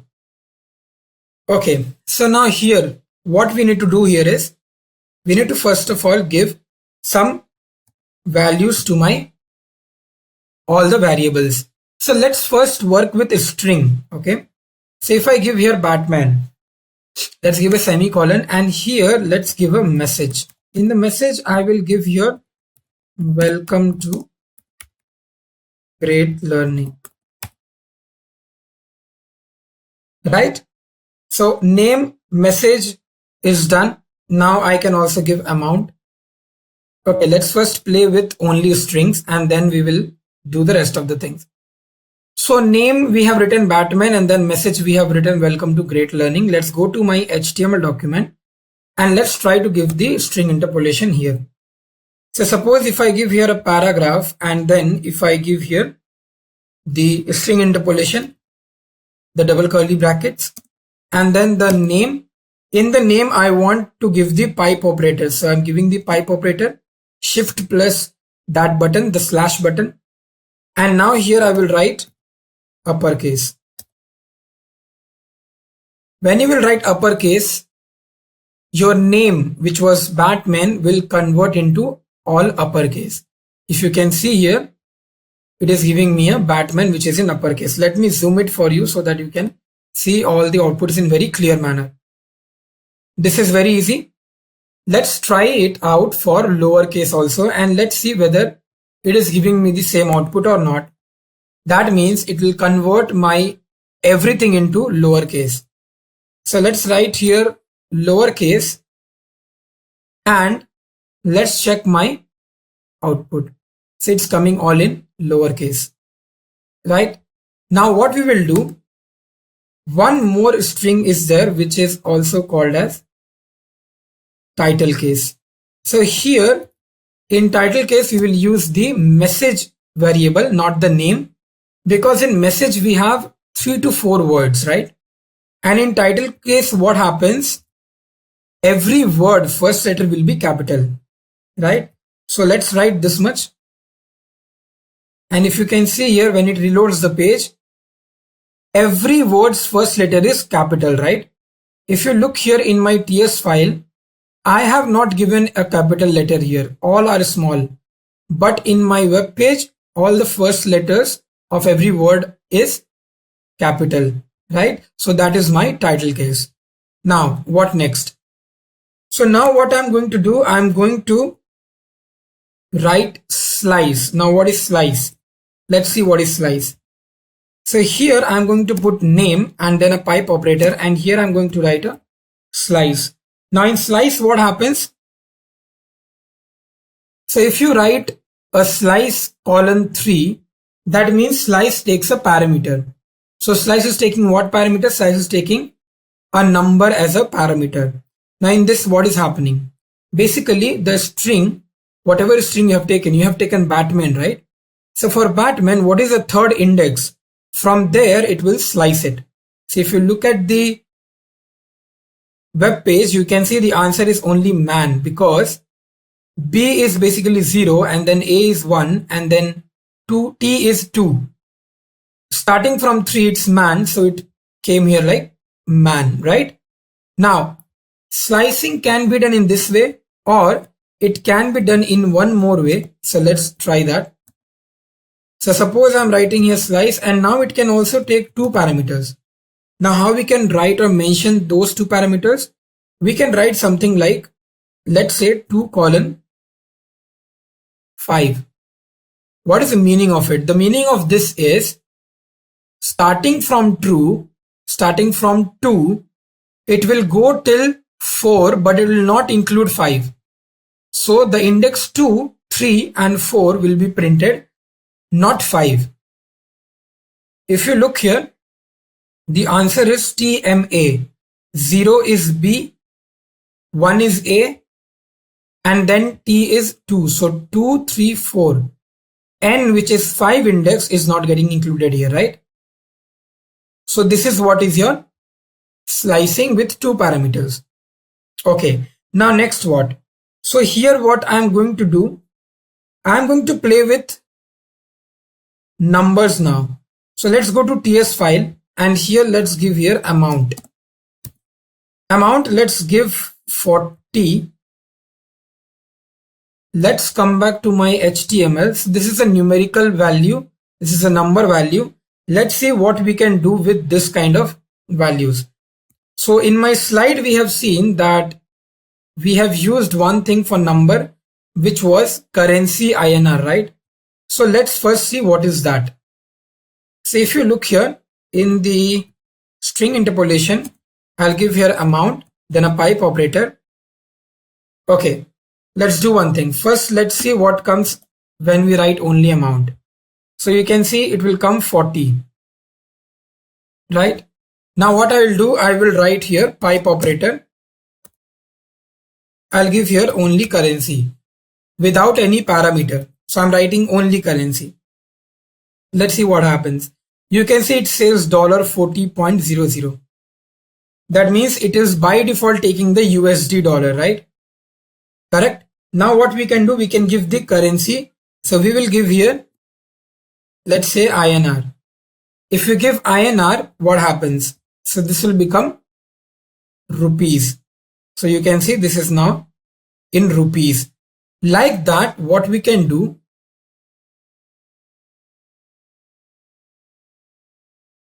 so if I write here USD, and if I write here, let's say Euro, EUR, and if I save this, then obviously in 3 particular ways you will get it. It is rupees, it is dollar, and this is euro. Okay, like that you have whatever country code you can write here, it will come in that manner. Okay, but there is one thing which is very, very efficient here. So suppose you don't want the symbol to be printed, you want that particular country code itself to be written here. The country code to be itself written here. So what we can do, we can put again one colon, and then we can write here code. This will be in lowercase. If we write code here, let's see what happens. So if you look here, this is coming INR 40.00. Right? So it's coming INR 40. That means the symbol is not coming now, but the country code itself is coming here, right? For your reference, I will put this particular thing also, which I showed you without the parameter, so that you can have a note of all these things in your notebook. Okay. Now we have seen a lot about currency. Okay. Now let's see how we can do something with JSON. Now what is JSON? First of all, understand what is basically a JSON. JSON is JavaScript object notation. Okay. And why do we use it? First of all, understand why do we use JSON and why there is a need of it. Then only I will try to write a JSON and then we will see how it appears in the web page. Now, imagine that you are using a Facebook login, and this is the first time you are using Facebook login. So you first register yourself. When you register yourself, you will basically give your name, first name, last name, date of birth, age, like A to Z, all the informations, right? And then you will click on submit. Once you click on submit, all your data goes to the backend. Where? To the server. Why to the server it goes? Because the Facebook server needs to save your data so that later on, anytime, if they're in need of your data, they can use that data. Okay. Now, when this particular, all the inputs or all the values which you have given in your registration, while your registration, all these things are going into the backend. But how is it going? Is it like it is getting thrown in the cloud and then it's going to the server? No, right? So how this particular communication is happening from your system, from the Facebook page to the Facebook server? So basically that information is getting converted into a JSON format. Okay. A JSON format is getting converted, and then that particular format is getting sent to the server as a file. Okay. Because there's no other way to communicate. See, if we talk about a web page, it is written in different language. If I talk about the server, the backend server, that is written in some different language. Now, if a web page is written in a different language and the server is written in a different language, they both can't talk to each other. So there should be one common language which both of them can understand, right? For example, the particular web page is written in HTML, but the server backend code is written in Python. Both are different language. They won't be able to communicate with each other. So what we have to do, we have to bring a solution out of it. So we have to bring one particular file which particularly can understand via both the things. So that's a JSON file. JSON file can be understood via the Facebook web page also and the server backend code also. So in that JSON file, now what all things can be there? So basically a JSON file will have all the informations. For an example, let me just write here. So suppose this is the registration page, right? So I was talking about registration. So I'm going to put it here, registration, public, spelling is wrong. Let me correct it, registration. Okay. So this is my registration. I will put here inside registration, what all things can be there. So it can be like first name, right? The first name, obviously it should be in double quotes. And then after the first name, what can be there? The value, whatever you will give, that thing should be there. So let me write my name itself. And then here I'll give a comma. What else can be there? The another thing can be the last name. So I'm going to write here my last name. Then what else? So it can be like date of birth. So let's write here DOB. And here let's write the date of birth. So I'm just writing April. Okay, just a random thing. Okay. Now this I have just made a variable, an object basically. If you talk about, the web page, or if you talk about the Angular code or the Visual Studio code, whatever we are writing, this is called as an object because this object is having the key and the value pair. The key and the value pair, right? But when you talk about JSON, JSON is also having the same thing. JSON is also written in the same format with having key and value pair. Okay. Now what I want to do actually here is I want to present this particular object in a JSON format. I want to present this object of Angular in a JSON format. That means just imagine that these items I have filled in my Facebook registration page. And when I clicked on submit, this is getting converted into JSON and that JSON file is going into my backend. Okay. So right now what I'm doing, I'm actually converting this particular object into a JSON. Let's see how to do that. So if you go to app.component.html, we have to again use the pipe operator to convert it into JSON. So let me first write the name of the variable. So it was registration. So let's write that. And then we have to give the pipe operator and we have to just write JSON here. When you will do this, reload your page and you can see your whole registration thing is converted into a JSON. This is how a JSON looks like. I'll do one thing. It's coming really very down. So let's comment these things so that you can see it above. So you can see this is the JSON format. You won't imagine, but this is how your all the data from the laptop, from the machine, it goes to the server, this in this format. Whenever you're filling a form of a web page, whenever you're filling a registration form or a login form for a web page, this is how the data is getting converted into JSON and it's going to the backend, that is the server. Fine, cool. Understand what is JSON? Is JavaScript object notation. That is why the name JavaScript object notation, right? Okay. Now, so we have done with the JSON. Now let's go to TS and let's write something for date.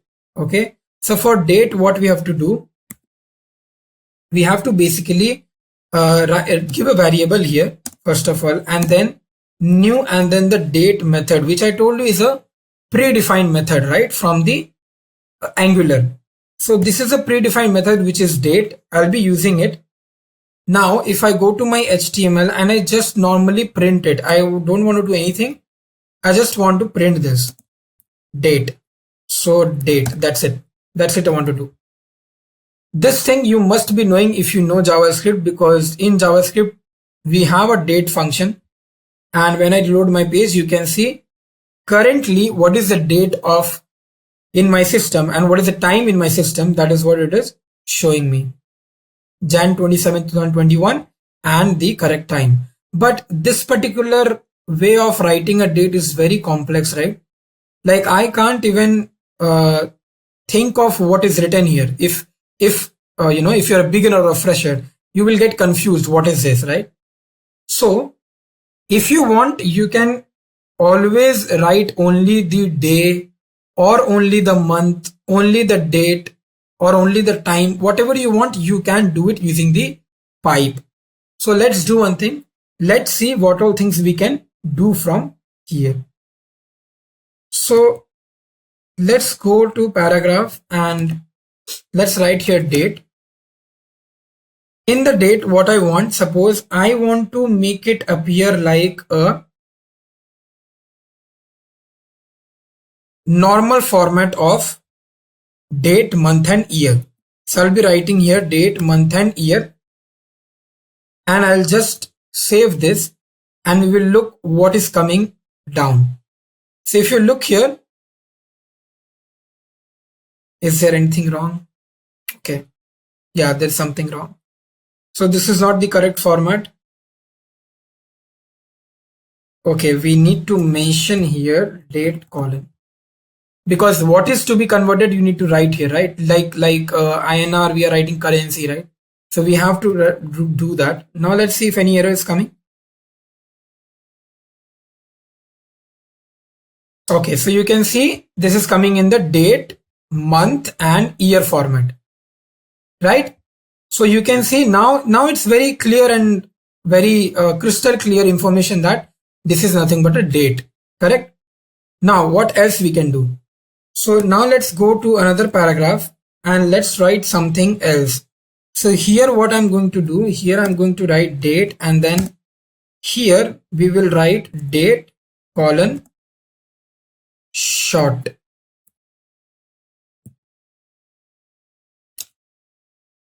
You must have understood what is short. Short is nothing but it will show me the date and time in short format.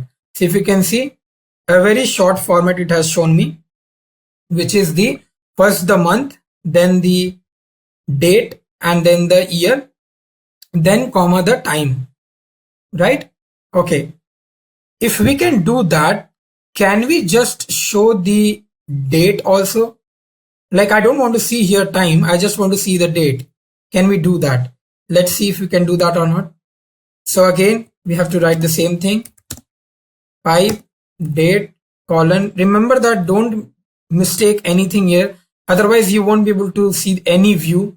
There will be no HTML running if you do any mistake here. Like I just did one mistake, right?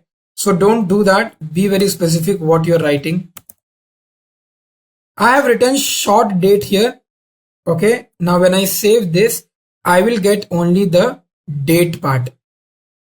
I'm getting only the date part from here, right?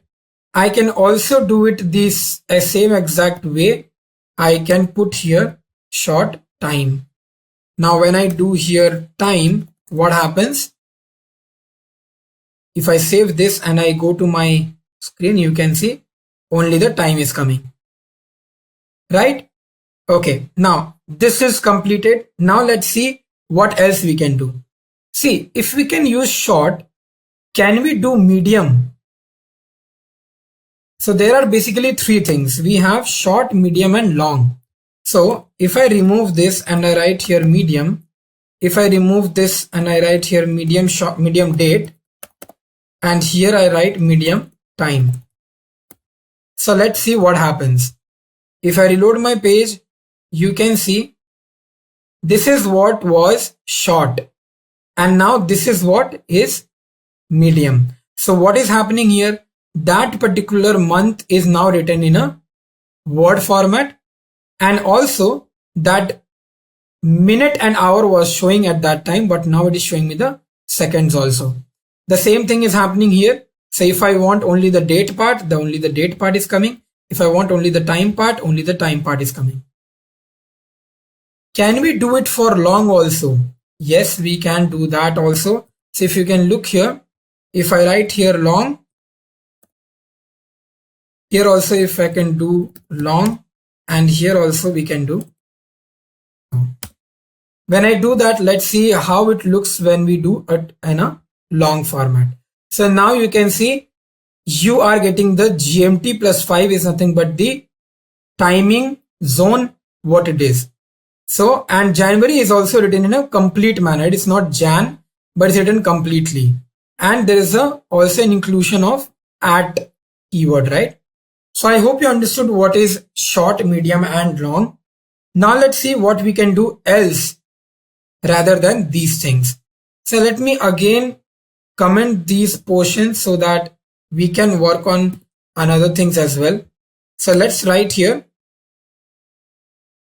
paragraph again, and let's see what else we can do with the date. So here what we can do, date, and here we can write full date. When you're writing full date, what will happen? Let's see. But also I taught you about the pipe chain. So I'll be writing here uppercase so that whatever result is coming, this result will come in uppercase as well. So if I check my web page, you can see what is happening. This is what is full date. Full date means the day name will come completely, the month name will come completely, the date will come and the year will come. So this is full date and you can see it's an uppercase. So that means my pipe chain is also working very fine. Correct? Okay, let's see what else we are left with. Fine, let's do one thing. Let me just comment this portion and let's play with some more numbers. So what I will be doing here is, in numbers what we can do, basically we can first find out the percentage of something. So if I write here 85 and if I give the pipe and if I write here percent, put this string interpolation, if I save this and if you look at your web page, it says 85%. So I have written only 0.85, but it is converting it into a percentage and telling me that it is 85%. This is one thing. Another thing what we can do also is, if I have any number in decimal format, let's say that I have a number 3.465. Okay. Now in this one, what I can do, I can write here number, and here it follows a pattern. What is a pattern? So it will follow by one digit with dot symbol and followed by one more digit. After that a dash and then again followed by one more digit, single quote, and then this. Now what is this? I will explain you right away. So as you can see, this is the number 3.465. I have written 1 here. This 1 means this is the minimum number of integer digit. Minimum number of integer digit, not decimal. So minimum number of integer digit should be 1. After that we have given dot and then we have written 2. 2 means minimum number of decimal digit. Minimum number of decimal digit should be 2. After that we have given dash and then 3 is the maximum number of decimal digit. That means in the integer part there should be one number, and in the decimal part minimum number of decimals should be 2, maximum number should be 3. Let's see if this particular number is following this rule or not. So in the integer part we have one number, in the decimal part we have minimum number 2 and maximum number 3. That means it should give me 3.465 once I execute this. So it is giving me 3.465. But what if I change the format or I change the numbers in the format? So if I mention here, let's say 3, let's say 4, and let's say 5. So if I do this, let's see what happens. What is the meaning of this? The meaning of this is that in the integer part there should be 3 numbers, but I have only 1, so make it 3. That means it will prefix by zeros. So 0, 0, 3 will become 3 numbers in the integer part. If you look at 465, what is happening? It is saying that in the decimal minimum number should be 4, but I don't have it. I have only 3. So add 1 0 in the last. That means postfix 0 in the decimal part. It will become 4650. Maximum number should be in the decimal part should be 5. Let's see what is the output here. So if you can see 003, 3 integers in the beginning part, and after decimal we have 4 because minimum should be 4, right? Right? Let's do one more example. So here what I'm going to do, here I'm going to do 4. Let's give here 1 and let's give here 2. So 4 digits should be there in the beginning. That means 0003, and then in the decimal we should have 1 digit or maximum 2 digits. So what will be the answer? You can guess it. So it will be like this: 0,003. That means you have 4 digit now total, and 47. 47 is nothing but the maximum 2, minimum 1. That's what is happening here, right?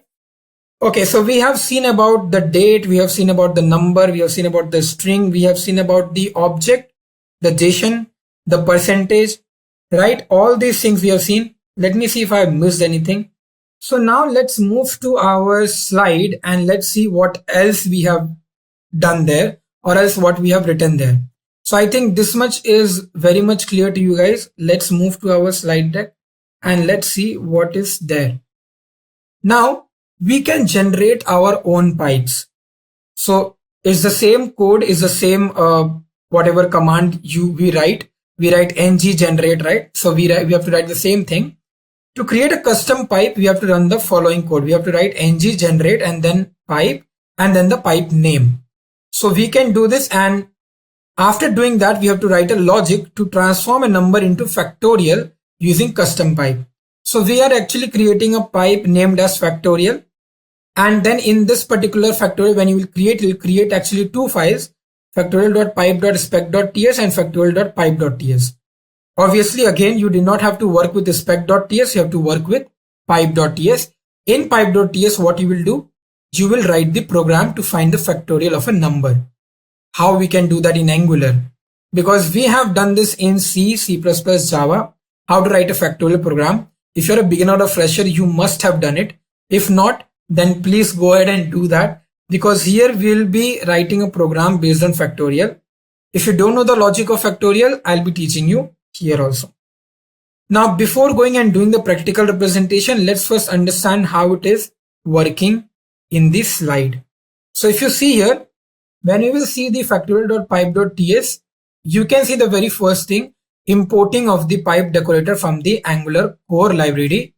and then you can see the name of the pipe, which is factorial. It will be written automatically.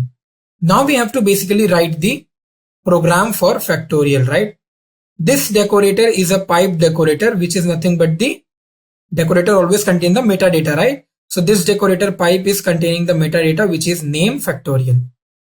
Now let's understand what is the logic of factorial, okay? And then we will do this same thing in our Visual Studio Code and we'll check whether it is working or not. Now if you see, our class factorial pipe should be implementing pipe transform interface. Pipe transform interface is one of the library from the core library of Angular, which we have to use here. Basically, why we are using pipe transform? Because we want to transform our number into a number. Okay. If you're writing a decimal number also, it will convert into a number, because you can't find factorial of a decimal number. So that's why we are doing it. Transform value colon number. Then fact variable we have taken and we have given a value to it, which is 1. Okay. First of all, what is factorial? That I have not told you. So if you guys know what is factorial, you must be knowing it. If you don't know, then I'll tell you what it is. Suppose if you have a number 4 and you want to find the factorial of 4. So you write it like 4 exclamation mark.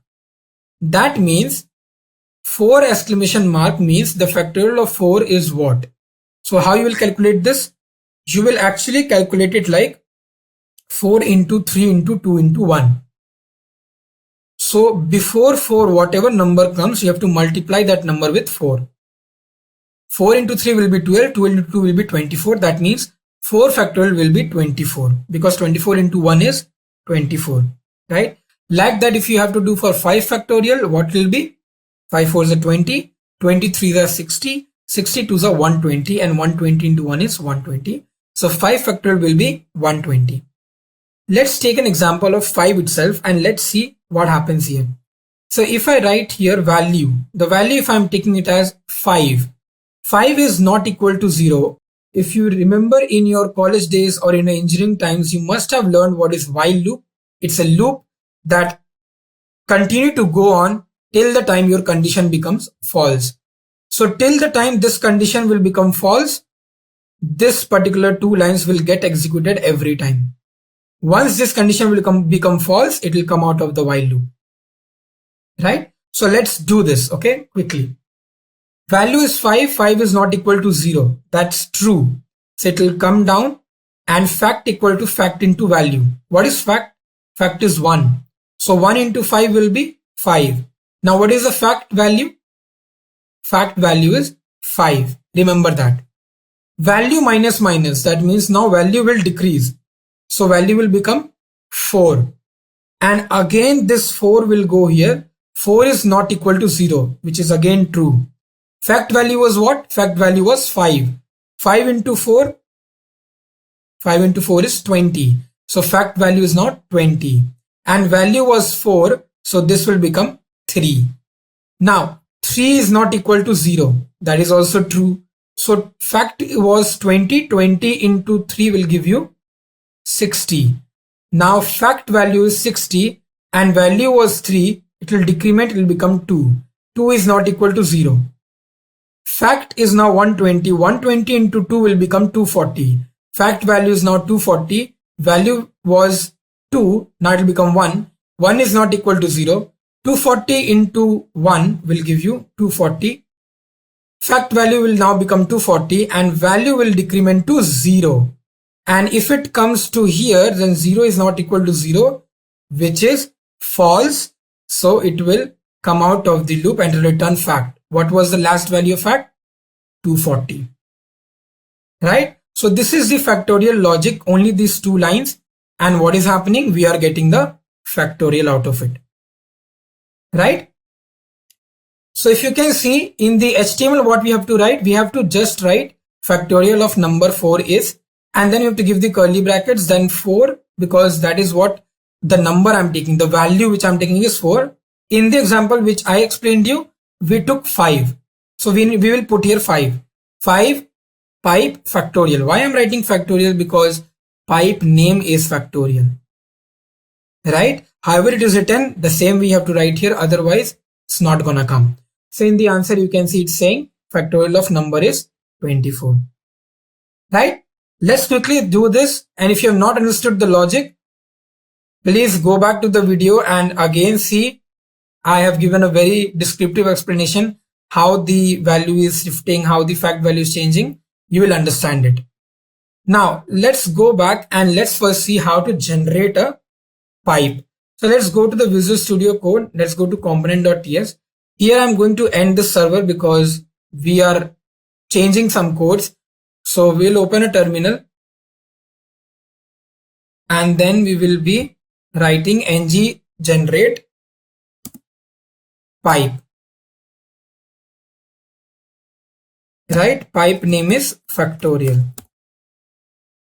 So when you hit enter, two files will be created. One will be factorial.pipe. You can see factorial.pipe.ts and factorial.pipe.spec.ts. Spec you don't have to do anything. So let's go to factorial.pipe.ts. You can see the name is already written factorial. The class is already giving its pipe transform. Now let's write the code. So if you look here, this was the code which we need to write, right? Transform value colon number. So if you see here, transform value colon, this is already given here, right? So what we can do, we can remove this part and here we can write number, right? And then here we can write number. Okay. Now we have to write basically the logic. Here we will write run fact, return fact. I'll be taking the variable fact. Let's see what is there in the next. Now we are taking a variable fact, right? So let's do that. Let's write here let fact. What is the data type of the okay, and then one value, because I'm taking the first value of fact as 1. That is what we have done here. Now you have to start the logic. So we have to start with the while loop. So let's write while value is not equal to 0, because then only it will come down, right? So let's give the curly brackets and let's write the logic here. What was the logic? Fact equal to fact into from which it should multiply with the value, and then it should decrement the value, right? If you see this is the logic, so let's check it. Okay, so this is the correct logic which we have written here, right? So this much is done. Our pipe.ts is done.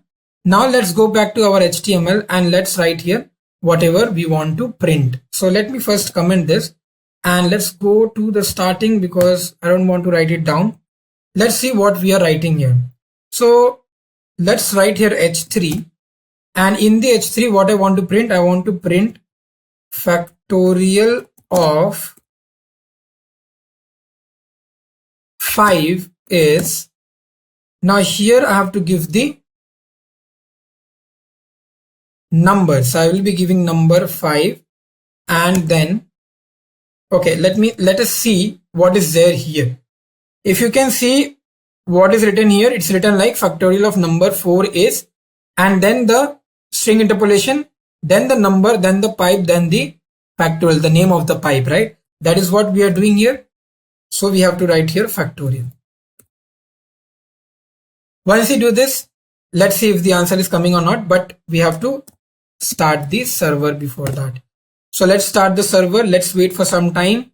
This should serve in localhost 4200, and then let's see whether it is working or not. Let me check if everything is correct. Sorry, I have to check factorial.pipe.ts. So here everything looks correct. There's no error also coming. It is returning the fact. That means it will return the answer here, right? So let's see. I think the compilation is also completed. Just wait for 1 to 2 seconds and then we will move back to our localhost 4200. Okay, so now it is listening in the server. Let's go to this particular, and you can see it is saying factorial of 5 is 120. right? So that means my pipe is working. Whatever we have created, the custom pipe is working very perfectly.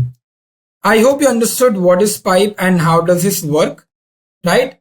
Now let's see what is the next topic and understand what we are going to talk about. So now our next topic for Angular 7 is Angular 7 routing. That means how we can route from one web page to another web page. Let's say we have a web page in which we have several links such as home, about us, login, and some other links. Now if you click on login, your login forms open. When you click on about, your about us open. And when you click on contact, your contact us web page opens up, right? Now this is very easy when it comes to HTML and CSS. We just provide a link and it's done, right? But here we are not doing that. Here we are creating a single page application. That means the rendering of those pages, those different pages should come inside index.html itself. That means one of your page should be same, which is index.html, and inside index.html, whenever you click on some links, rendering of those pages should happen and it should be shown in the index.html. That's where it becomes single page application. So this is the very main topic and you need to understand how this works, because to make a single page application, routing is the most important thing. Now, if you look here, we have created one app component which was home component index.html. Now from this index.html, we want to fetch two of the main components, which is login and about. Now suppose if two of these components I want, I have to create these two components, right? And after we create these two components, I want to render its HTML pages inside index.html so that it becomes single page application. For that, we have to use the router. The Angular router enables navigation from one view to the next as user performs application tasks. So Angular router is used to navigate from one web page to another web page, but in the same index.html. That is what is called as rendering, right? Now let's go back to our code and let's see what we have to do to input our routing techniques or concepts. Now there are two ways to do it. One way that you create a separate router module, and the other way is to put all the routing coding in your app.module.ts. We'll be creating another routing module and we'll be doing it in another file. So here you can see what they have done. They have shown that how we can do it in side app.module.ts. So you can see inside app.module.ts, they have included two things. First thing is this import router module and routes from Angular router library. And that is what they are using in this constant variable routes. They are actually using two of the components, home and login, and giving a path to it. Path means that when you are into your localhost 4200, you are in your index.html. But when you want to go to any other web page, then you have to write localhost 4200 / that web page name or that path name. So here we are giving a path empty. Empty means that it's the index.html which they want. That is the home component, right? That is what the page they want it there. That is what is home component. But if you go to login, so you have to write /login. That means localhost 4200 / login. Once you do that, it will take you to your login component. Okay. So home component we will not be using because home component is already index.html. So we'll be using here two components, login and about. Okay. And remember that I told you there are two ways to do routing. One is that you include all your files in your app.module, and one is that you create a separate file of routing module, right? Here we are showing you with app.module, but I will be doing practical demonstration by creating a new file of router module. Defining routes for all components, that is what we are doing here. So even if you have another components like contactors, blogs, services, you can create components for that, and then you can provide a path for them also here in this routes constant variable. Now let's see what next. So obviously in the same app.module.ts, we have to mention this routing module in our imports. In declaration, we mention all of our components, and in imports, we mention all of our modules, right? So we have to declare this routes module in our imports, which I'm doing here, router module.forRoute routes, right? Now, this is what we have to do. Now we have to go to our HTML and we have to give a link using the anchor tag, so that when you click on that particular link, what happens? That particular path we have to give with the router link option. If you click on that particular link, that path it will take you to, and in that path, whatever page is there, that will get rendered.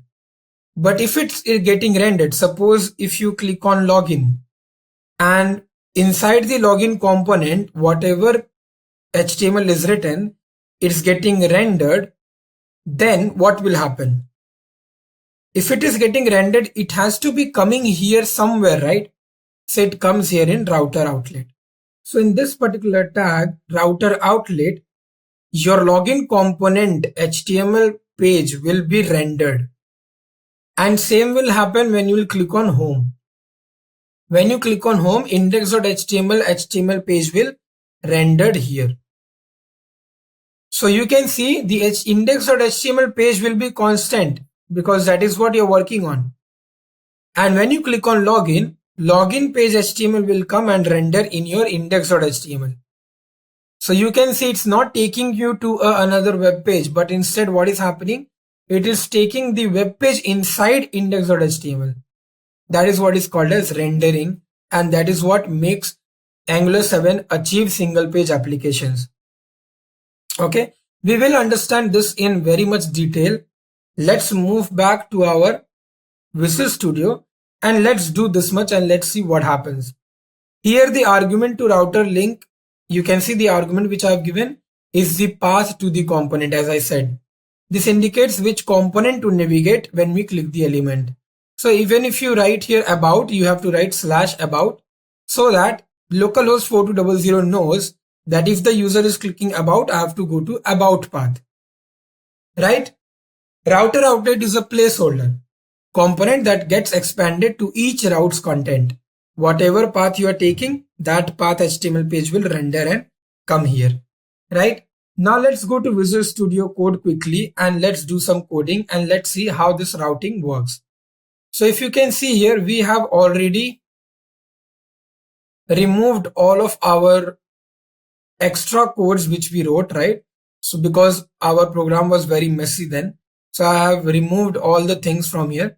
Okay, let me remove this also, and let me remove this also, right? So you can now we don't need app.component.ts. I'll close it, and here you can see I have app.module.ts. So first of all, we will create one module which will be for your routing. So we will open one terminal, and in that terminal I'll be writing ngg module app routing. Okay, so this is one of the module which I am creating in my application. Once you do that, 2 files will be created. So let's wait for some time. So you can see, okay, one file has created, which is module.ts. It is inside this, right? Let's do one thing. Let's drag it and keep it in our app folder. You can click on move. Once you do that, this folder you can remove because it's empty now. Now, if you look at this app-routing module.ts, it's a very normal module, which class name is app routing module. Okay. Now, what we have to do basically is we have to configure the routes here. We have to import all our router and we have to import all our routes module inside this particular file. So let's do this. First of all, what we have to do, so our ng module is written here, which is from the core library, and our common module is also written here, which is from our common library. Now what we have to do, we have to import our router module. So let's say here router module, and here I'll be including routes. These are the two things which you have to import. Once you do that, you have to write here at the Angular router. Now because I have not used this in my program, that is why it is coming as gray, little bit light in color, but we will be doing that in a minute. So let's first create the components.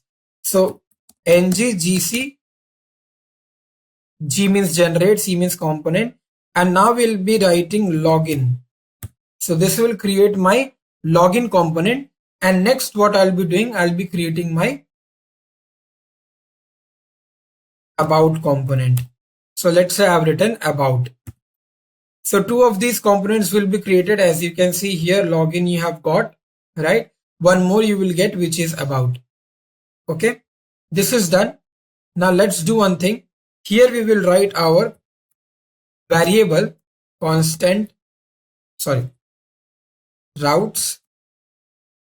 Okay, and we will be mentioning this routes which we are using here. This routes. Okay, so you can see as I use this routes, it became bright in color, right? Now what I'll be doing here, see, as soon as you will mention here routes, right, you have to include this in your import. We will do that later on. Let's first complete this. So here what we have to do, we have to write all our paths. Whatever path you want to give, you have to mention it here. So first of all, the first path which I'm going to mention is, this is the first path, and we also have to include our second path. So let me create that. Okay, so here we have to write our path name. So first of all, the first path name, before writing the first path name, you should include the component, right? Okay, let's do it later on. Component will be included later on. Let's write the path name. In the path name, what we have to do? So here we will write login. That is my one path name. And this is for which component, that I have to mention here. I have to write here component, and then we have to write here which component is it from. So this is from home component. So I'll be taking, this is from login component. So I'll be taking login component. I'll be clicking that. Once you write here login component, you can see automatically it came here. That is what I was trying to do before, but as I said, when you will start using it, it will come automatically. So you don't have to basically write it explicitly. Now this is done. Let's do the same thing for about. So once you write about, here you have to give here the component. And in this component, I'm using which one? I'm using about components. You have to write about component. Once you do that, put a semicolon at the last, and this is done. Okay, but still the routing configuration is not completed because we have not included this router module in my import, right? So what we have to do here, in the common module, we can see it's their common module. Here what we have to do, we have to give a comma, and we have to write here router module, because we need to configure that. Once you do that, you can see router module. But now one more thing is light in color, which you can see this constant thing, right? So we have to mention here that for router module, I'm using a variable constant, which is routes. So what I have to write here for that, we have to write here dot for root, because that is the root variable. And here I'll be writing routes. Once you do that, put a, okay, so comma we don't need because this is the last element. So once you do that, this is done. We have the path, we have the component added, everything is done here, right? Now if you look here, if I go to app.module.ts, here we have not included any of the routing things, right? So what we have to do, this both components are coming here, right? We have to include our routing component here. But for that, what we have to do, we have to add our app routing module in this particular app.module.ts. Now app.routing.module, for that we need to create an array kind of thing where we can add these two. Why I'm doing this? Because See, in one web page, you will have so many links to give, right? So to give so many links, you can't just render all of them in your app.module.ts. You can't create components all of them here one by one. Suppose if you have 5 to 6 links, you can't create all of them here, right? So what you can do, you can create an array, and that array you can use. So let's say if I use here export and create an array here. Let's say I'm creating an array of routing components. This is the array which I'm creating. Now in this particular array, what I will do, I will write here login component, that is one of my component, and then a about component, that is my another component. Once you do that, what you have to do, you have to save this, and in this app.module.ts, what you have to do, you have to include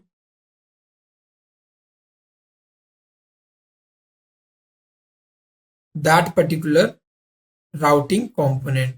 So here I'll be writing routing component. So this you can now remove, because inside routing components I have these both things, right? So you don't have to use these two. Okay, once you do that, only the second last thing is left.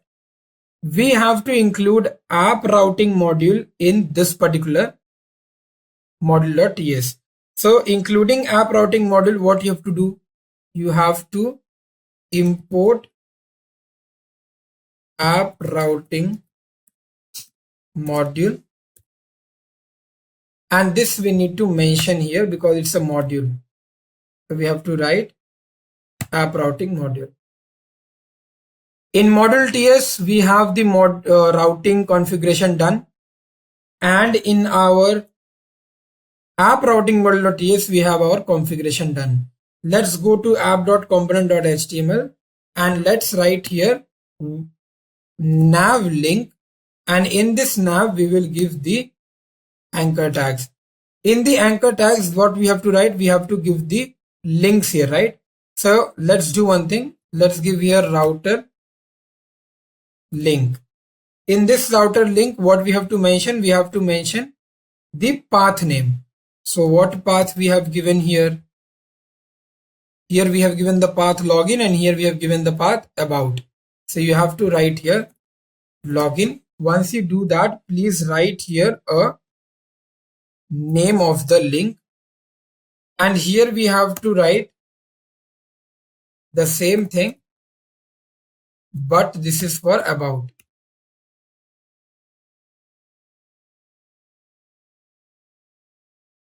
Okay, this is done. Now let's save this and open our terminal. Here what we'll do, we will run our, or we will serve our project. So let's write npm start. Once you start, what will happen? This will give you two buttons, or you can see two links, login and about. Once you do that login and about, what will happen? This particular, when you click on it, it will take you to this path. This path is mentioned here, and in that what is happening, it is taking you to login component. When you go to login component, check the HTML, you can see login works is written. That is what will come here and will print here, but we have not mentioned router outlet here, right? So it will not show you login components HTML. Let's see what happens.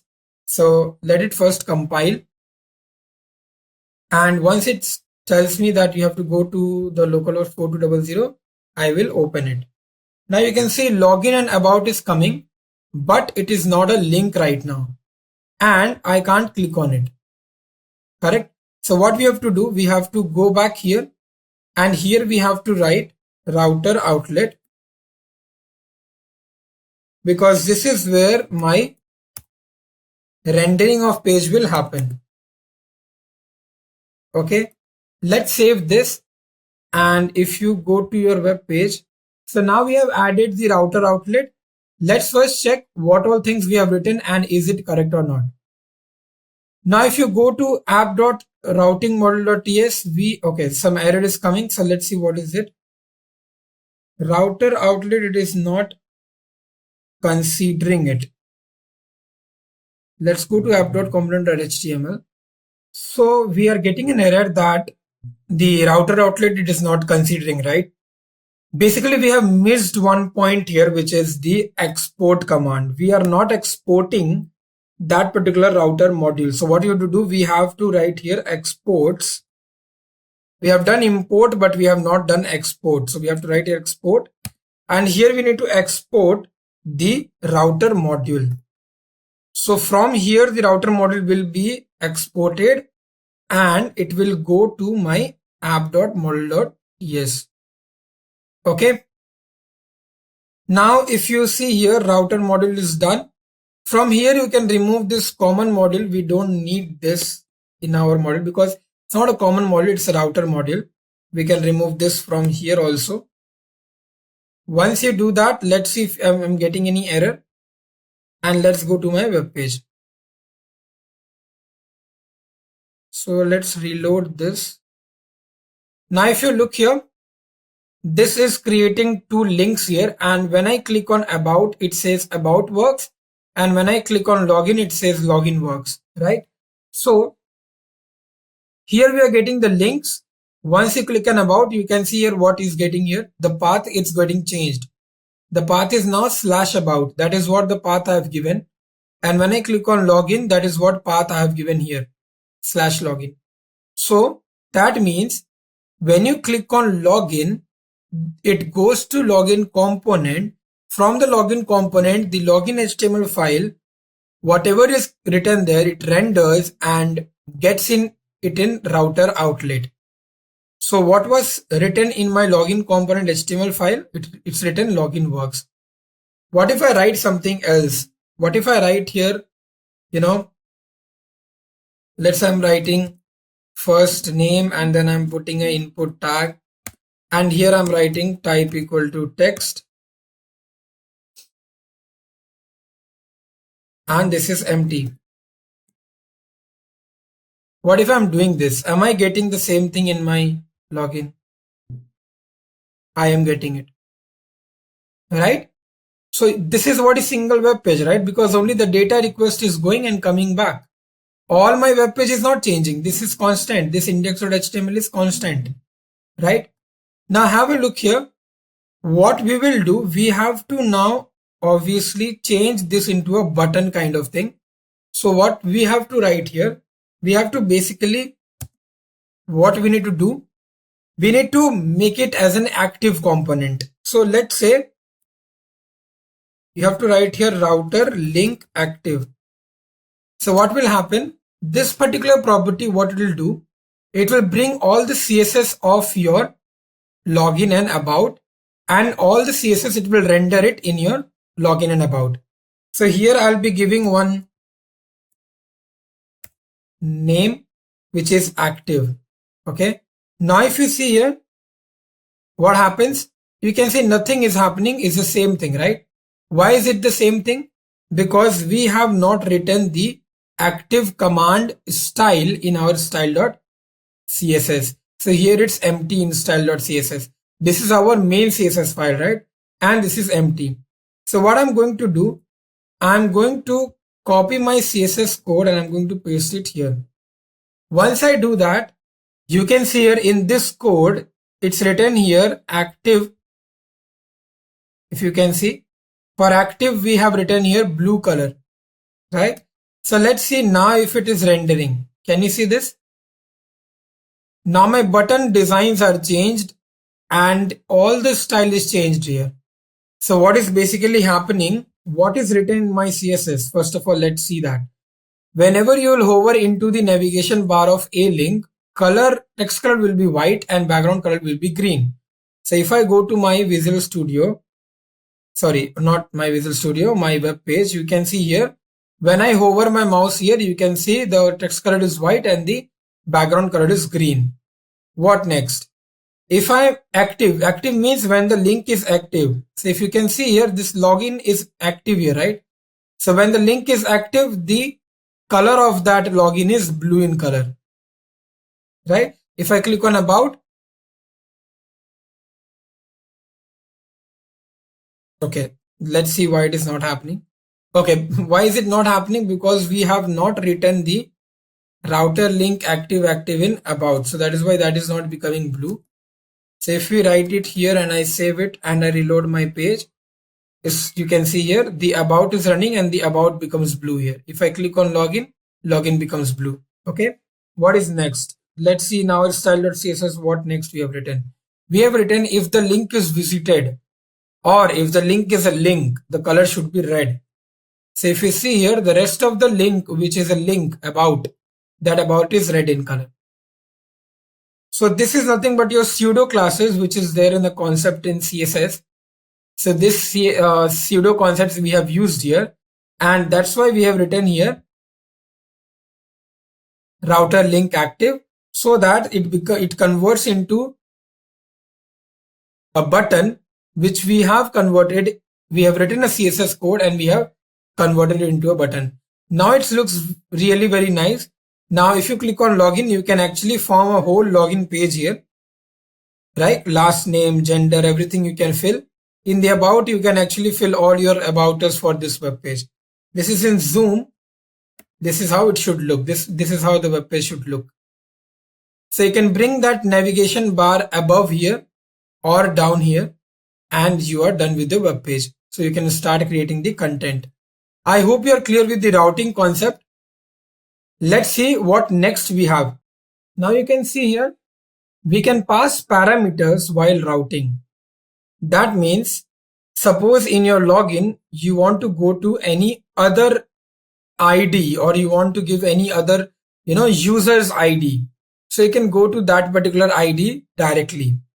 Let's say, you have some 2 to 3 people's login ID there, and you want to go to second ID or your third ID, then you can pass parameters in your routing. So here what they have done, they have basically written login /_ID, so that ID will be, that is a parameter will be defined. So they are defining the name of the parameter along with the path. ID is the name of the parameter. Same name is used to fetch the parameter value. Same name will be used to fetch the parameter value. That means ID, the name ID will be using to fetch the parameter value. Parameter value can be anything. Let's see where we can give that parameter value. So in this HTML document, we'll be giving the parameter value, which is 2. That means ID is 2 and passing the parameter ID value as 2. This is what we are doing here.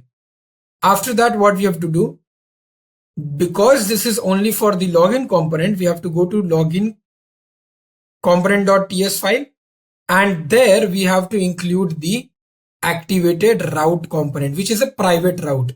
So private route means what? That it is their own. So we have written a route variable, which is a private variable, and we have mentioned activated route. So once you click on that particular login now, this route will get activated, and this is having a statement which says that once this route is initialized, what will happen? In your console, you will be getting this as the output. That means the ID will be your output. So with this route, snapshot will be taken and the parameter ID will be shown in your console. These are the 3 things which we are doing, and we are fetching the parameter named ID. If you don't want to give the parameter named ID, you can give anything else. That's all depends on you. So first of all, let's go back and let's see what we have to do first. The very first step what we have to do is we have to go back to our path, and in that path we have to write the parameter name. So let's go to our HTML and let's write here /ID. Okay, this is what we have to do. We'll save this. Now we have to go to our app.component.html, and here we have to give the ID number. So I'm giving /2. Let's go back to our slide, and you can see that's what they have done. Now we need to go to our login component.ts file, and we have to do something else. So let's go to login.component.html, and here what we have to do here, not component, login component.ts file. Now here what you have to do, we have to include that private variable private routes, and in this private routes we have to give activated route. Once you get activated route, this particular link will import here activated route. And so on initialization, what should happen? This particular routes should get activated. So here what we have to write? Here we have to write console.log statement with this.route.snapshot.params. So here what we will do, we will write here console.log. Okay. So here we will write this.route dot snapshot dot params. Then we have to obviously give the ID because that is what we are showing. There is some syntax error. It should be a square bracket here.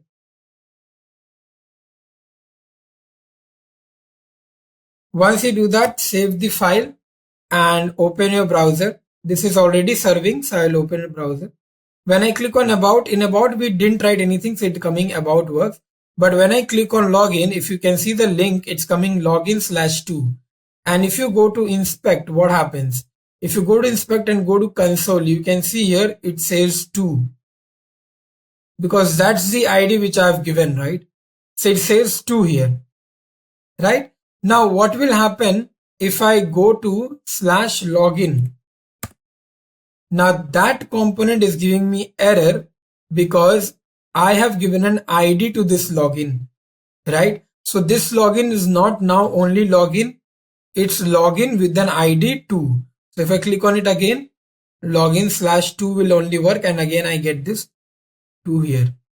So this is how you can pass parameters while routing. Okay. Next we have here is child routing. Now what is child routing? Suppose you are inside your login component, and inside the login component you want to give 2 more components, which is sign in and sign up. You can see in many of the web pages you have this concept. After sign up it says to login, or if you are already a customer then login, and if you are a new customer then please sign up, right? That's what they are saying here. So in login you will be having 2 options. One will be sign in and one will be sign up. Obviously what you have to do in your Visual Studio Code, in this login, inside this component you have to create 2 components, which will be, one will be sign in and one will be sign up. Now when you are writing this particular code in your routes, then you have to mention children, and then you have to mention these 2 paths, sign in and sign up. And the same thing, how you have mentioned the component, the same thing you have to mention. Once you go inside the login, it will say login works, and after that it will also say sign in works and sign up works, because both the components are the child component of login, right? Okay, now that we have understood what is routing and how this single page applications are working, you must be understanding that how you need to use and configure the routes in your routing module. Let's quickly see it again, what all things we have done. Let's revise it, and then we will move to our next topic. So now if you can see, first of all, we will talk about index.html. In the index.html, it's very important to put a base tag in which href should be the slash. That means this particular slash is saying that this is the root page. This is index.html is the root page. So anytime you want to fetch index.html, you need to write slash there. If you mention a slash, that's it. It will come to the home page, which is index.html. Let's come to our app.routing.module.ts. So if you come here, we have configured the routing here.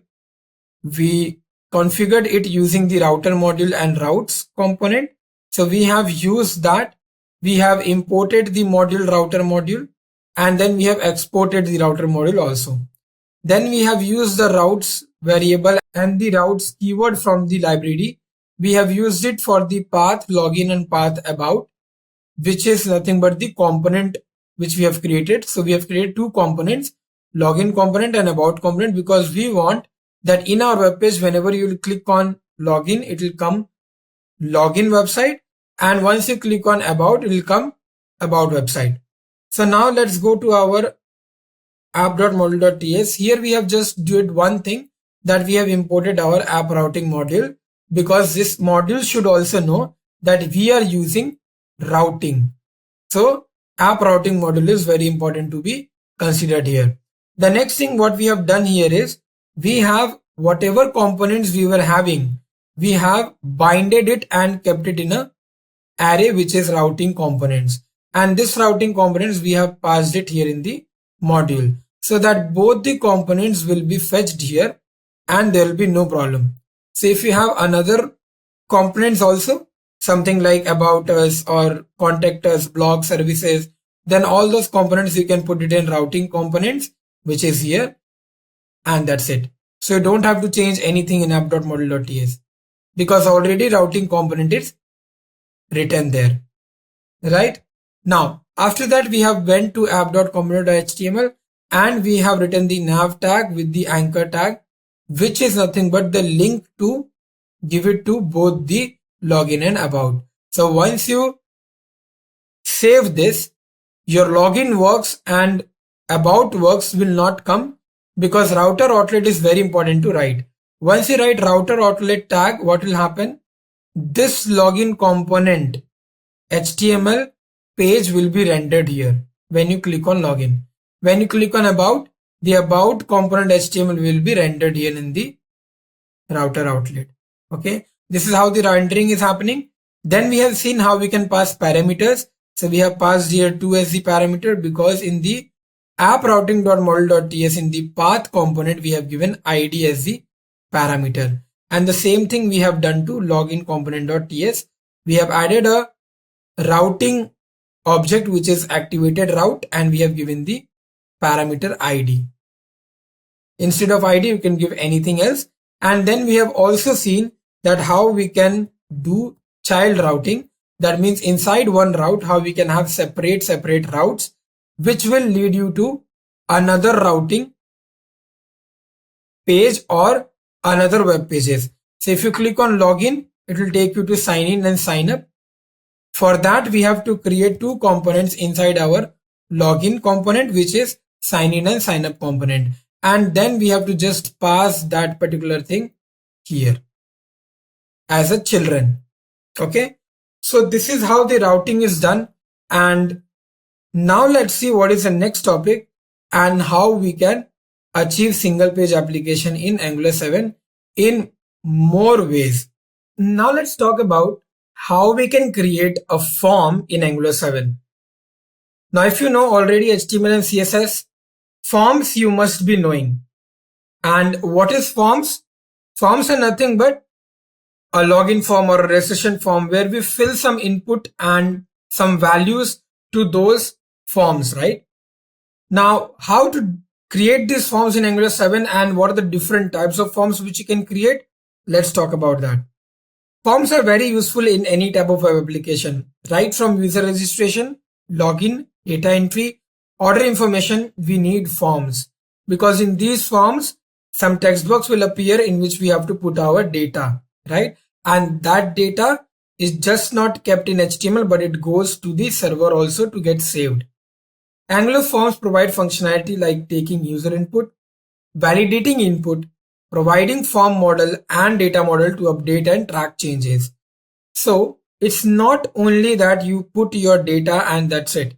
No, the data is correct or not, is it validated or not, that also getting checked in Angular 7.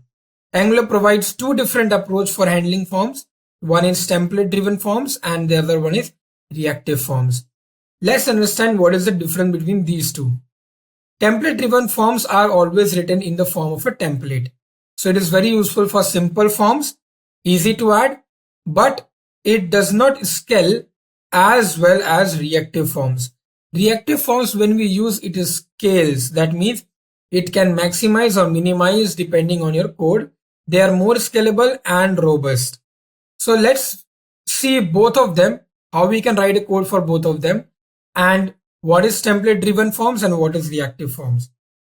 So let's quickly switch over to our Visual Studio Code and let's see what we have to do or include to start with forms. So first of all, you have to go to your app.module.ts, and in this you have to add the forms module, because that is the one module which you need to get started with forms, right? Now the next thing what we have to do, so we need to go to our app.component.html, and here we will start writing our form tag. So first of all, this routing thing which we have already done, let's comment this, and here let's start writing our form.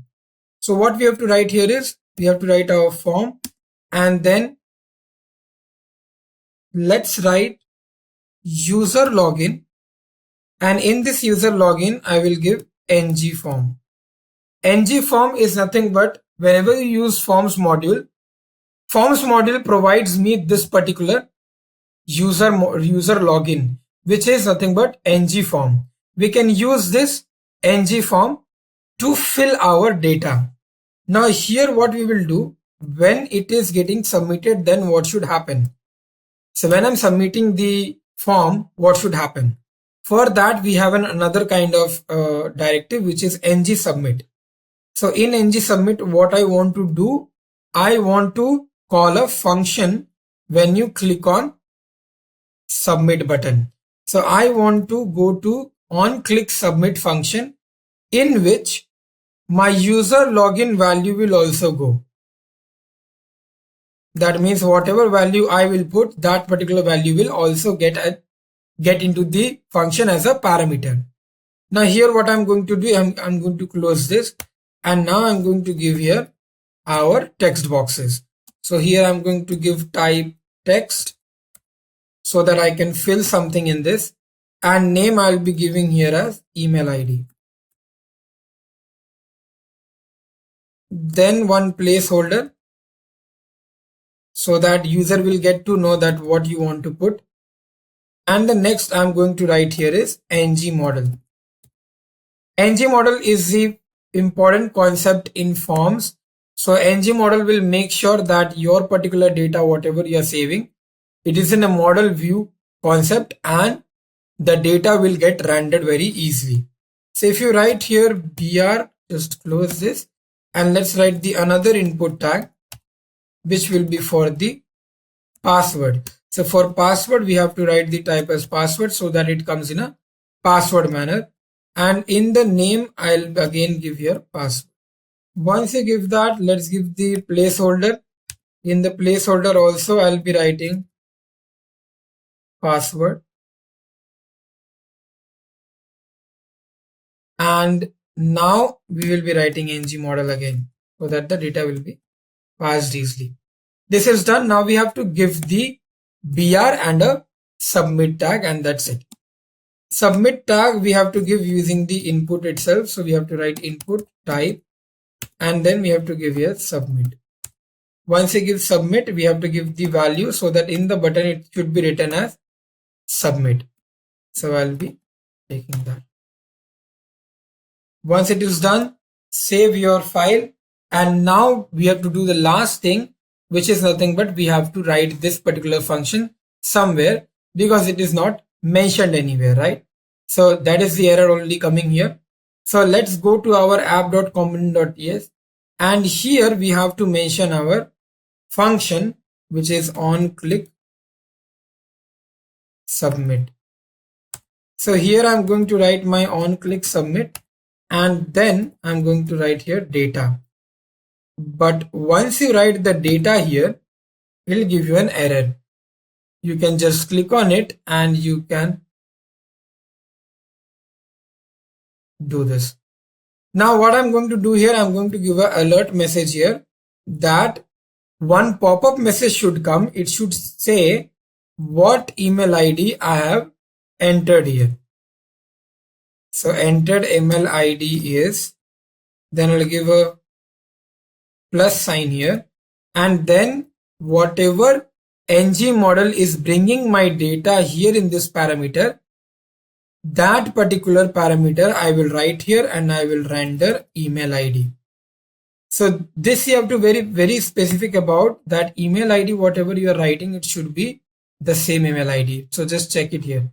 You can see it's the same email ID. That is what is coming here from user login.value. So it will go to component.ts. In the data, that value will come, and let's see if it is working or not. So if you check, the compilation is happening perfectly. Now if I go to my browser, you can see here this is coming. Now if I write here, let's say if I'm writing, okay, some email ID, random email ID I'm putting, and here the password is coming like this. Can you see? Now if I click on submit, you are getting an alert. Entered email ID is ritvik2345@gmail.com, right? Now, but this particular form is not looking very nice, right? So what we will do, we will add a CSS to it. So for adding the CSS, you have to go to Visual Studio Code, app.component.cs. You have to add here the CSS. So I'm using a pre-written CSS, okay? And if you see here, I have just written this CSS for the input, which is for type text and type password, how it should appear, and one for I've written input type submit. That means the submit button, how it should appear. Once I save this and I reload my page, you can see this is how it is looking. Now it looks quite better, and if I write any my email ID, any password, I'm getting the alert message. So this is what is nothing but your template driven forms. Now next what we'll be doing is we'll be doing reactive forms. So let's see how to do the reactive forms. So now we need to know how to work with reactive forms. So let's do a practical demonstration on how to use reactive forms. For that, we need to go to our Google Chrome, and you can see here what we are doing. We have opened angular.io, in which we are seeing how to do reactive forms and what description they have written here.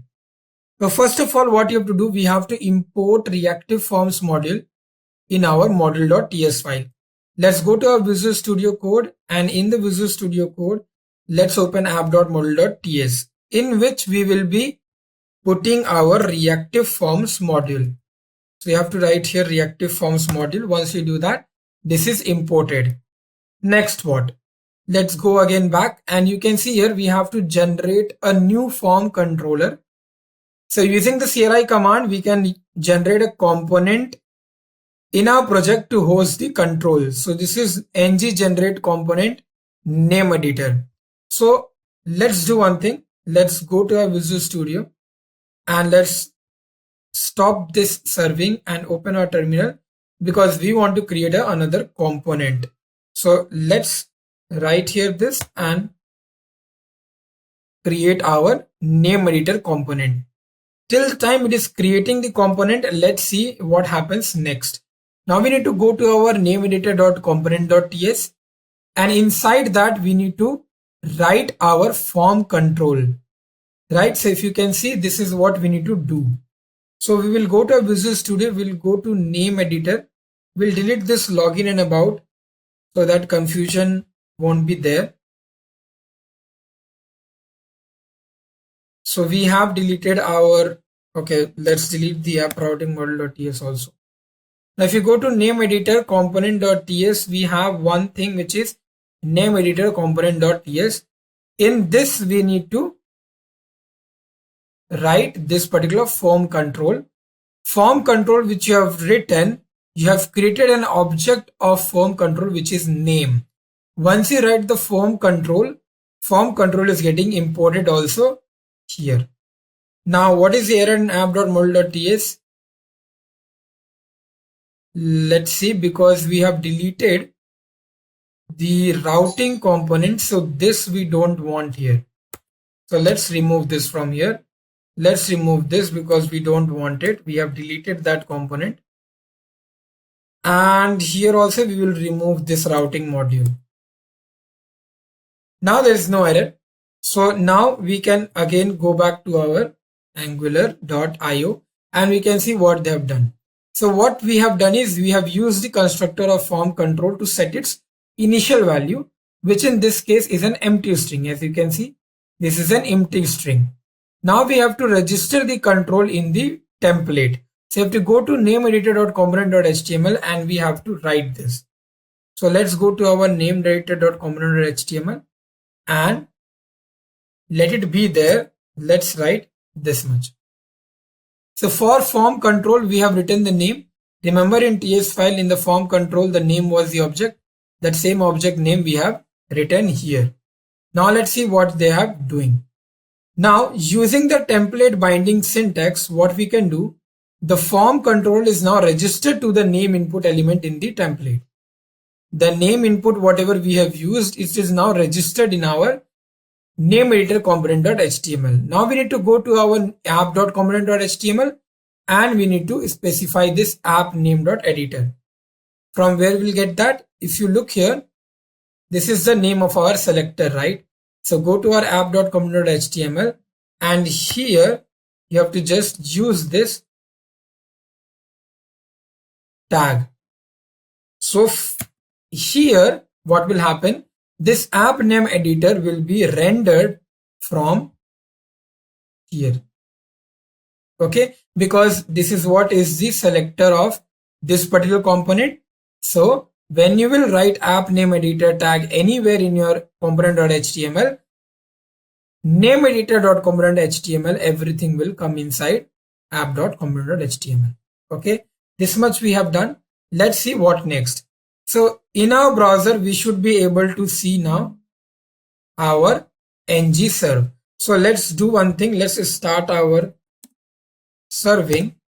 Once it starts, let's see what happens in our browser. So let's go to that link localhost 4200 and let's see what is coming there. Basically one name input should come. If you can see here, this name input should come in which you have that form control name. So we will put the name inside that. Let's have a look what happens. So it is generating the browser application bundles. Once it completes, we will open localhost 4200. Just wait for a few minutes more. So now the compilation is completed. We can go to our localhost 4200, follow the link, and you can see here name editor works, which is nothing but the name editor component.html, and here we can write anything as our name. Now what next? So let's go to our angular.io and you can see now it is saying now we want to display a form control value. That means whatever we will write in our box, it should also appear as a value. So that we can do with the value property, right? So what we have to do, we can copy this and go to nameeditor.component.html and here we can put the value also. So here we have kept that. Now if I go to my screen, so here you can see once I write Ritvik or whatever I will write here, in that value also it will come. So what is happening here? Once you are using the forms to write something, the value is also at the same time going to the server and showing it, right? So the data is coming and going, as you can see, with the use of value, name.value. This value I have written in app.component.html also. Once you write this value, name.value, this value is a property in which it tells you that in the input, whatever value you will keep, that value will be shown here in this string interpolation, in this binding. So whatever value you are writing here, that is getting binded to this particular value, and the same value is getting visible here. Now let's see what next do we have. So we have how we can replace a form control value, how we can update it, what all changes we can do. If you want to update the name, we can click on update and we can update the name also by clicking event. So one button is there in which a click event is there. When you click on update name function will be called. This update name function is written here in which we are setting the value Nancy. So once you click on update name, Nancy thing will be updated. Let's try to do this. and then we'll be able to understand what is reactive forms. Reactive forms, now you have understood that once you write something or give some value, it reacts back. So it gives you the particular value of it in your web page itself. Now what we will do, we will write this update name method in our name editor.component.ts. So let's go here, and here we will write here our method. Now this method also we have to put it in our HTML. So let's go to name component.html, and here let's give this update button. Once you do that, compilation will happen and it will come update name. So if I write here Ritvik, same value also Ritvik is coming, but once I click on update name, it becomes Nancy, right? So this is what is all about reactive forms. Now let's see what is next in our topic, and let's understand that. So now we'll be talking about the new features which got included in the Angular 7, which was not there in Angular 5 or Angular 6, but it got included in Angular 7. Now this particular new features we have already seen in a pointers in the starting of the tutorial. If you remember, we have seen that some of the new features I have pointed out, and I told you that we will be discussing these pointers in detail at the last of the tutorial. So here we have come with this topic, which is the new features in Angular 7. So let's first start with the very first and very important new feature which got added in Angular 7, which was CLI prompts. Now what is this CLI prompts? You can see there is a lot of theoretical thing written here, but that is just to make you understand what is this all about. What is this CLI prompts? But we will also do a practical and we will see what is this new feature which got updated in Angular 7. So let's not waste time and let's begin with this. What is CLI? CLI is command line interface. Now when you work with command line interface and you create a new application, when you're using Angular 5 or Angular 4, what happens? So when you start creating any application in Angular 4 or Angular 5, you write the command ng new and then the application name. Once you do that, what will happen? That project will start creating, and in some minutes your project will be created, right? And then you can go to that project and you can open it. You can serve it in your internet, right? But here in Angular 7, what they have done, please read the first point. Now let's understand what is written.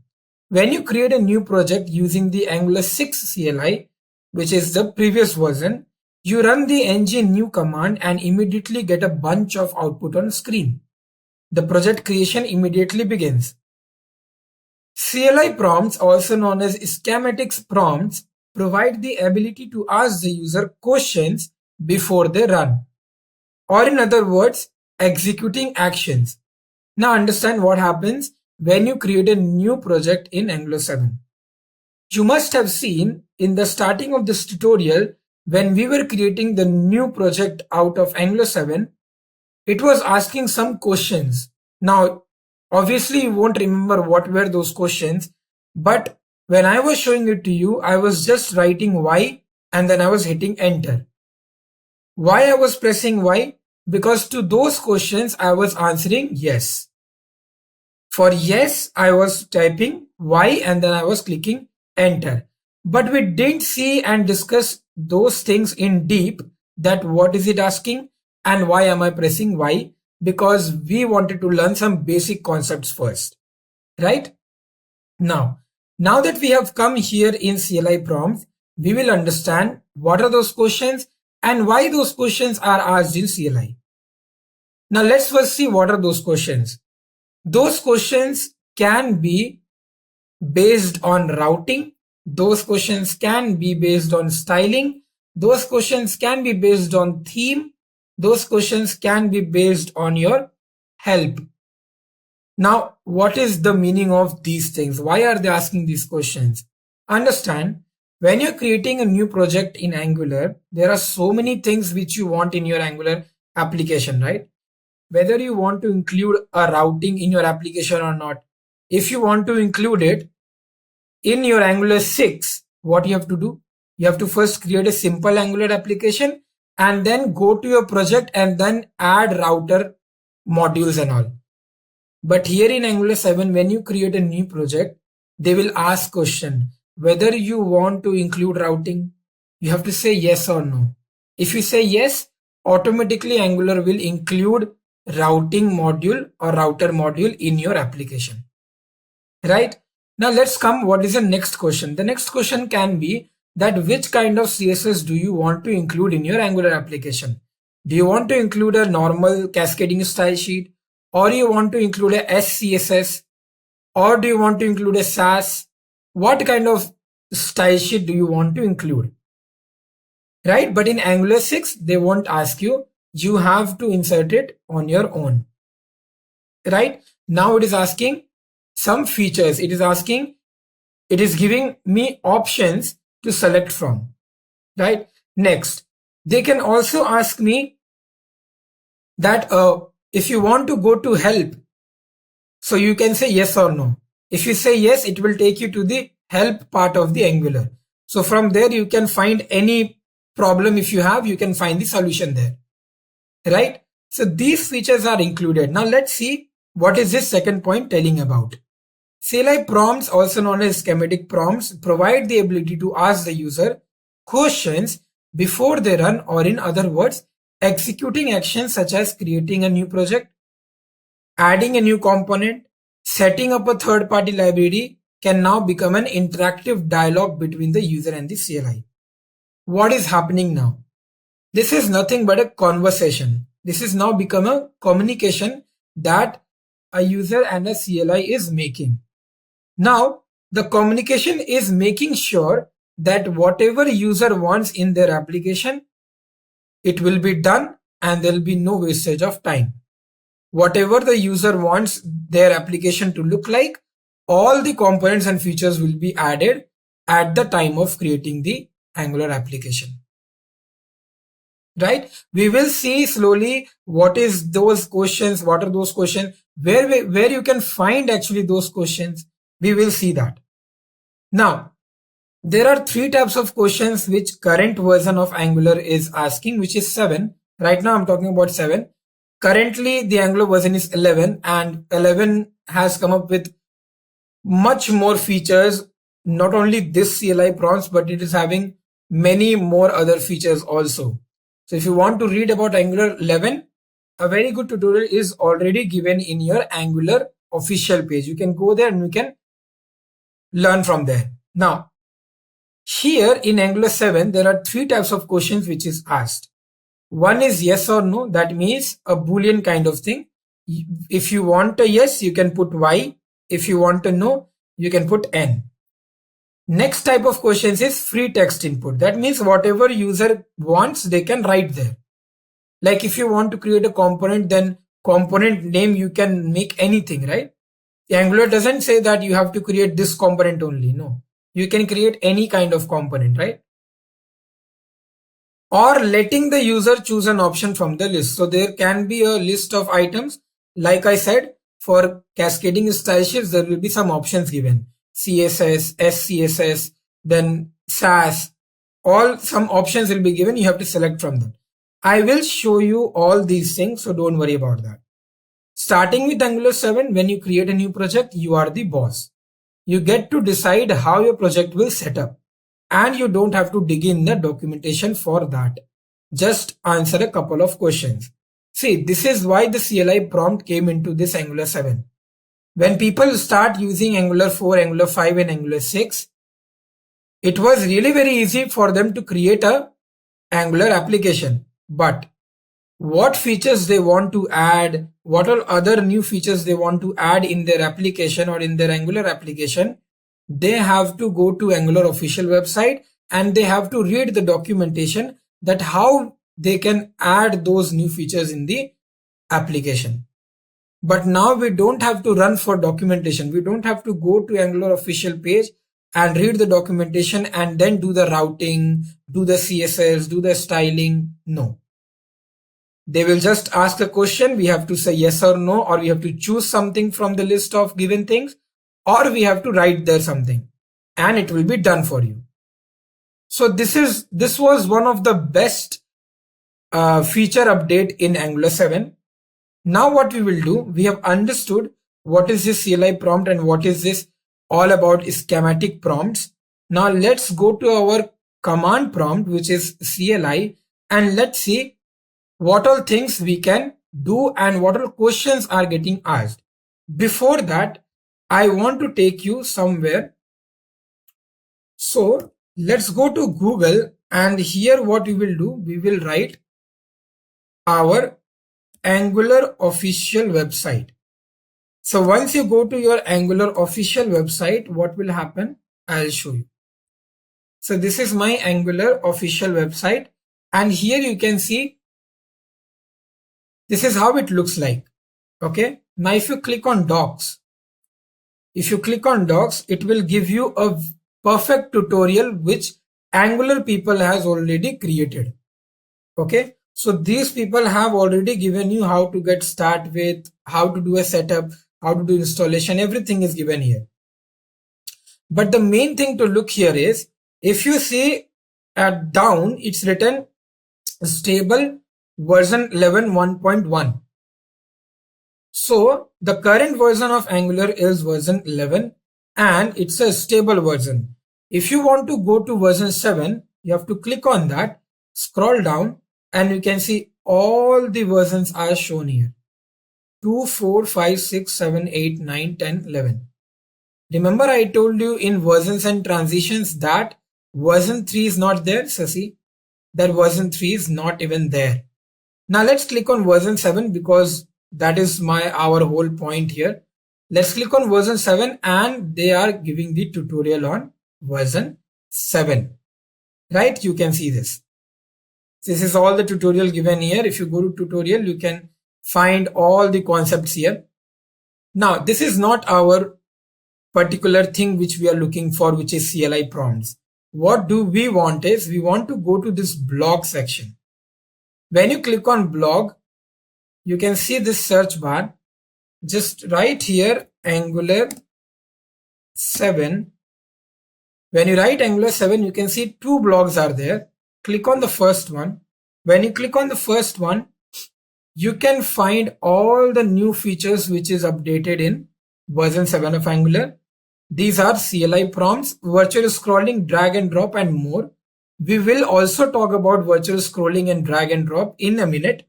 But first, let's see what is written in CLI prompts. So this is just a view of virtual scrolling. This is how it works. But don't worry, I will show you these things later on.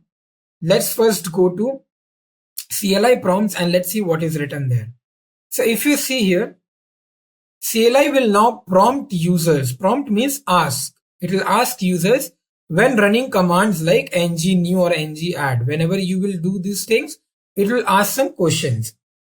Now you know what is ng new, but you don't know what is this ng add Angular material. So Angular 7 has come up with this material inclusion. That means you can add the material also inside your Angular application. Once you add your material, it will start asking some questions to you and you have to answer that so that Angular can make your application perfect and comfortable for you, so that you don't have to run extra miles for creating that wonderful application. Now, if you look here, these are the type of questions which they ask. So it asks like, basically these whole questions are written in a JSON format. Now you must be remembering that I have taught you about JSON. What is JSON, right? JavaScript object notation. And all the JSON files are written in a key and a value pair. This is how it looks like. Key, and then these are the values. Inside that we have key and a value. Right? This is how all the questions are actually written in Angular, and they ask it like that. One example you can see here, they're asking, would you like to add Angular routing? So you have to answer yes or no. The type is given here Boolean, the default is given false. But if you write here yes, this default will become true and it will create a routing also for you in your application. This is only one part. If you want to see the whole amount of questions, what all they can ask, then what we have to do? You can say this particular code is taken from GitHub, right? So what we can do, we can go to google.com, and here what we can write here Angular CLI, let's say schematic. When you write this, you will get Angular, okay, GitHub, some links you will get. Let's say if I write here GitHub, you can see it came here. Now if you go here, you can see you will find a particular section. Let's say if I open this, so right now I am in, okay, let's say I am going to Angular. Now here in the Angular, let's go to material. Okay, no, we don't have to go to material. We have to go to Angular CLI. Let's go to Angular CLI. So we are into Angular, then Angular CLI. We have to go to packages. Inside the packages, we have to go to schematics. And inside the schematics, you can see here Angular. And here we have ng new. Okay, and here we have schema.json. Once you go here, you can see all the questions which you want or which is given in the Angular CLI. So if you look here, all the questions are here. Do not install dependency packages. Do not initialize a Git repository. Whether you want to include styles or not. Which kind of encapsulation strategy you want to include. Or which kind of CSS styling files you want to include. Like I said, CSS, SCSS, SAS, less style. All these are coming as an option. You can choose one of them. So these are the questions which is coming here, right? Now these are the codes, these are the JSON files which is included in your Angular command line interface. And these are the questions which are coming. Now this particular link you can see and you can open it in your browsers and you can check out if you want to see. But for right now, I'll close this and I will go to my command prompt. In command prompt, what I'm going to do, basically I want to create a application. Okay, so here I'm going to go to command prompt, but in command prompt, where should I go? I have to create a folder, right? So let me first go to desktop, and here I'll be creating a folder. Okay, now in the command prompt, what I'll do, I'm going to go to my desktop. In this desktop, I'll be creating my new application. So what I'll do, ng new. I've already created the first app, so let's say I'm creating a second app. Once you do that, so here you don't have to basically create the new folder. I thought I can call this new folder here, but that's okay. You don't need to create a new folder. Now here you can see it is started asking me some questions, right? You can see it is asking, do you want to enforce stricter type checking and stricter bundle budgets in the workspace? This setting helps improves maintainability and catch bugs ahead of time. So yes, why not? I want this. So I will put Y and I'll hit enter. Now it is asking, would you like to add Angular routing? Yes, I want to include routing because I want to show you guys how routing works. So I'll put it yes, hit enter. Now it is asking, which style sheet format would you like to choose? So these are the questions which I showed you in that GitHub part. And these are the questions from where it is coming. From that schema.json, these questions are coming, and I can choose from here which CSS I want. Obviously, I don't know how to work with these things, but I know what is CSS. I'll be choosing that.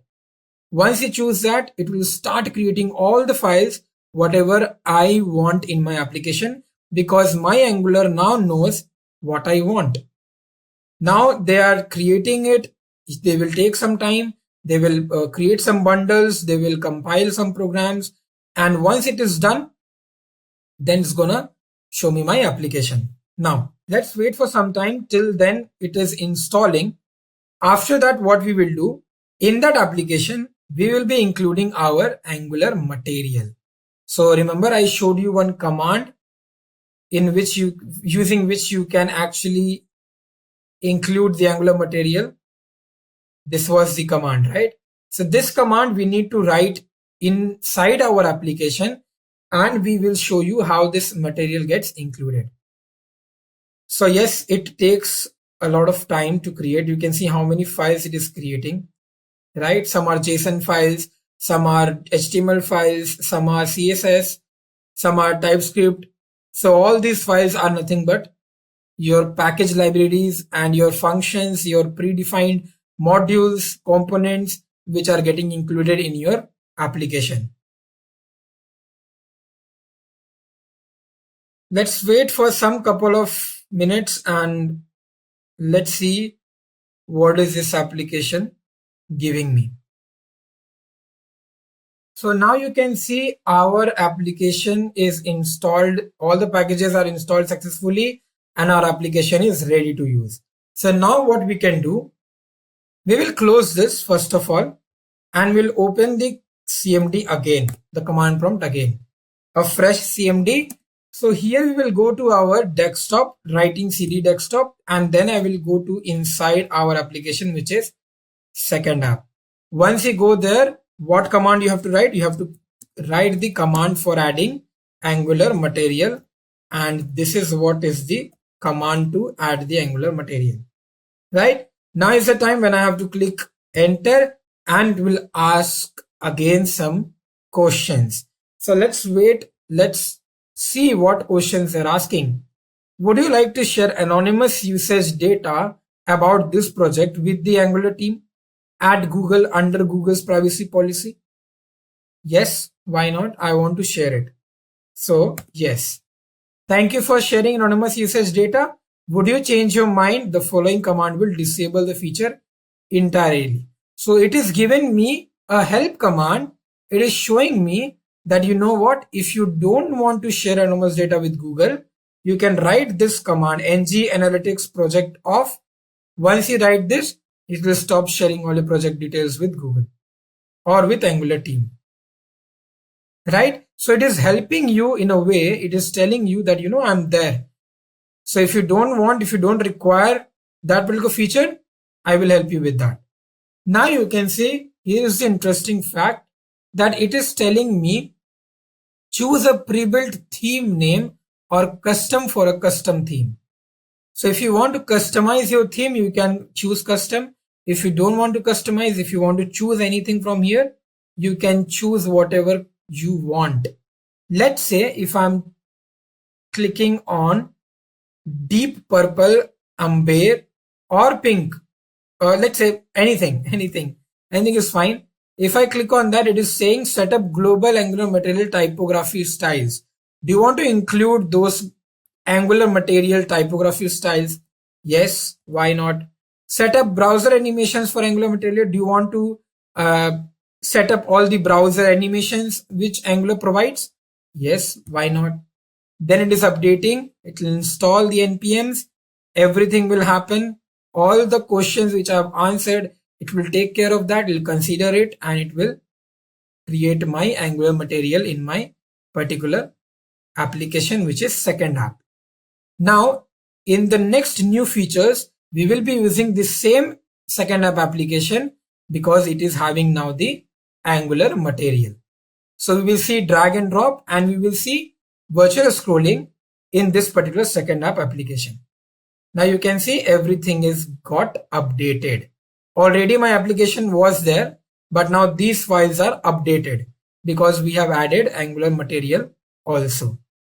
Now what we can do? We can write here ng serve.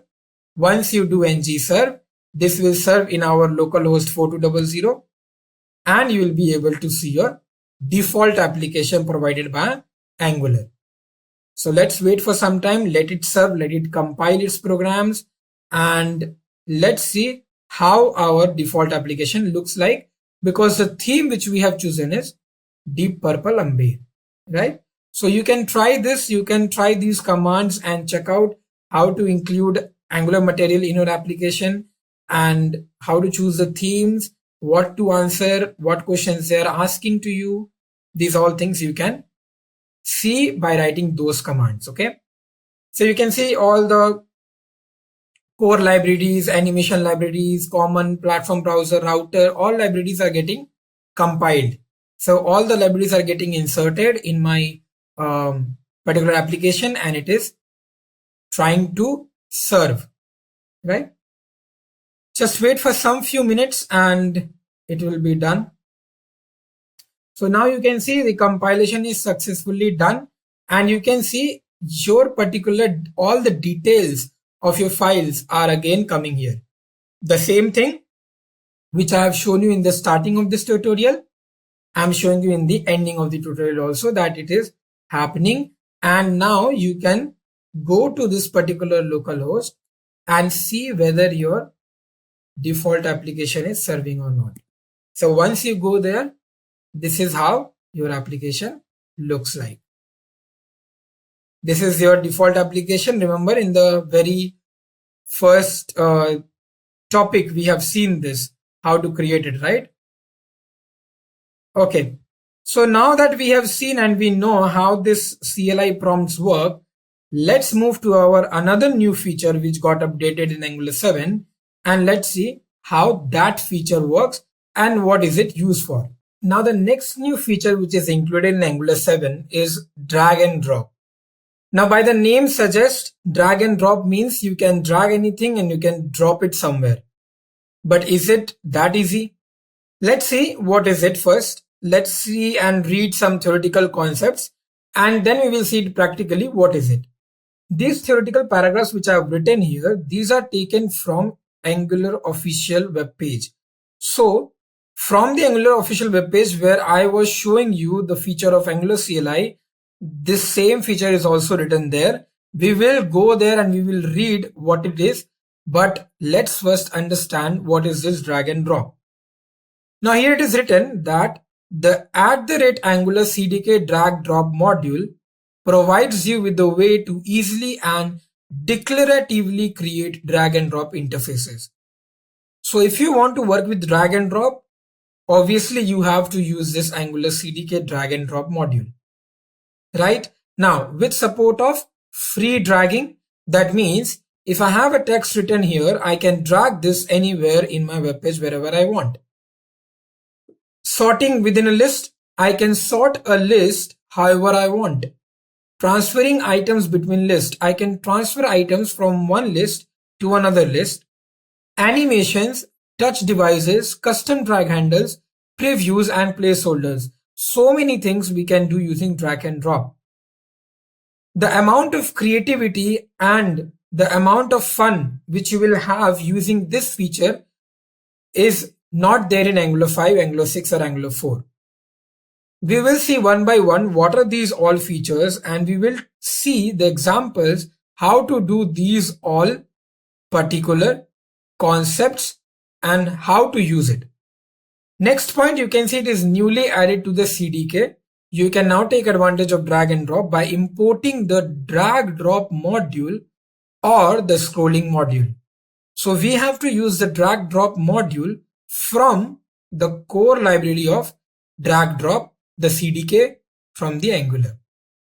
Drag and drop support is now in the CDK and includes automatic rendering as the user moves items and helper methods for reordering list and transferring items between lists. So this particular drag drop module gives us the user feature that the user can move any item or the user can drag any item from one place to another without any problem very effectively. Now, if I want to use drag and drop, how I need to start with? As I said, we have to import the drag drop module into our ngmodule.ts file where you want to use drag and drop features. We need to import there. You can now add the CDK drag directive. We have to use the CDK drag directive. Now see, there are so many directives and there are so many modules which we'll be using, keywords, libraries, functions, which we'll be using in our Angular. So stick to the session stick to the particular drag and drop applications, the practical demonstration, we will see what all new components and new modules we will be using here.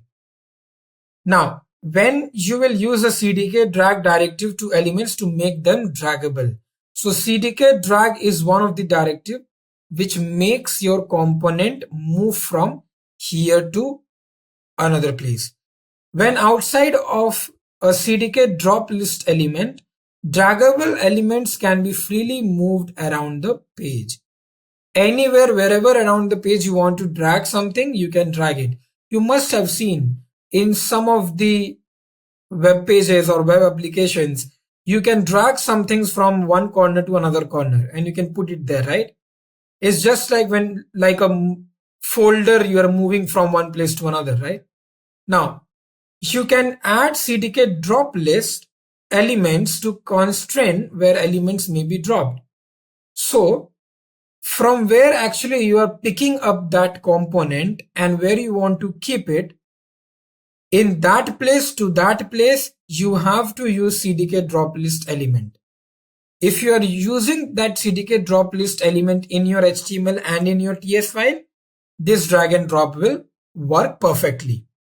We will see all these things slowly, but let's first see slowly what all things we will be covering. So we'll be first seeing a simple example, then we'll create a drop zone. That means we'll be creating a box which we can drag here and there, and we'll see how to do that. Then we will see reordering items inside a list. We'll see how we can actually reorder a list of items from one place to another. Like suppose if you have a list of items, wheat, maize, sugarcane, some items are written. You want to drag sugarcane from third place to first. You can do that very easily using drag and drop module. Then the next one is transferring items between lists. Two lists are given. You want to transfer one data from here to here and from here to there, right? So transferring between lists also we will see. That means dragging from one list to another list. Then we will see customizing the drag area using the handle. That means we will create a drop zone. Okay, we will create a box and it will not be like that you can click anywhere in the box and you can drag and drop. No, there will be a handle for you, like how a paper bag will have a handle. You handle the paper bag from that handle itself, right? So in this box, we'll provide a handle. That handle you need to click and you can drag and drop anywhere, wherever you want the box to be. Next is customizing the drag preview. So remember I told you that one list we will have and we can shift one data to another place, right? Now this particular thing we will do with the image. That's why preview is written. So the drag and drop we will do with the use of image, and we will see how a preview of that image can be shown once you are dragging those elements. If you have not understood, don't worry, I will show you, then come back to this particular time. You'll be able to understand what I was saying. List orientation. That means in a list orientation, how we can drag and drop the list from one place to another. Restricting movement along an axis. If you want to use drag and drop, one component can be moved from any corner or any place to any another place, right? Restricting movement along an axis means that when you want to drag and drop the item only in that particular axis, either X or either Y axis. So without wasting much time, let's start and let's see first a very simple example, and then we will start with all these particular points and we will cover it. So for that, what we have to do, we have to basically go to our second app. Now this particular second app I'll be opening in my Visual Studio. So let's first open the CMD and let's go to my desktop, because in my desktop my second app is present. Here I'll be writing second app and here I'll be writing code dot. Once you write code dot, what will happen? You know that because I've already told you. So this will open Visual Studio Code and that application will be directly opened for you. So my particular second app application is open. If I open the source, my app is here. And in my app, remember in CLI prompts, it was asking a question that do you want to include the routing? I said why. That means yes. So it is included the routing here. Can you see that? This particular file is already inserted here. Remember when I taught you routing concept, then this particular module was not there. We created this module and then we added and configured all the routes. If you remember when I taught you routing, this is what I did. Because that time when I created the first app, then I did not include routing module. But now we have done it. Okay. Now, let's see. So first of all, my application is already ready. I can close my CMD because I don't want it to run now. And now everything will run from the Visual Studio. So let's get back to this particular site. Here, what I will do, this we don't need, so we'll close it. Here, what we will do, we'll go to Google and we are going to open the official web page of Angular. And in that, we will go, okay. So here you don't have to go to angular.io, you have to go to Angular material site, okay? Because here only everything will be, precisely given. Now here you can see this is the Angular material website. Here you can click on your version which you're working on. I'm not working on 11, we are learning 7, so I'm going to click on 7 and it will open up everything for you. So here you can click on components, you can see what all components are there. All the components are listed. Our main thing is CDK. Once you click on CDK, you can find all the particular new features which is uploaded here. Now let's go to drag and drop and now understand what is this drag and drop. So if you can see, these are the things which is already we have seen that we have to use CDK list, drop list, CDK drag and drop module, right? And we have to put the drag drop module also. So let's go to our Visual Studio Code and let's import this, right? Let's import it. I'll copy this. I'll go to my app.module.ts. Okay, once again. So here, if you see,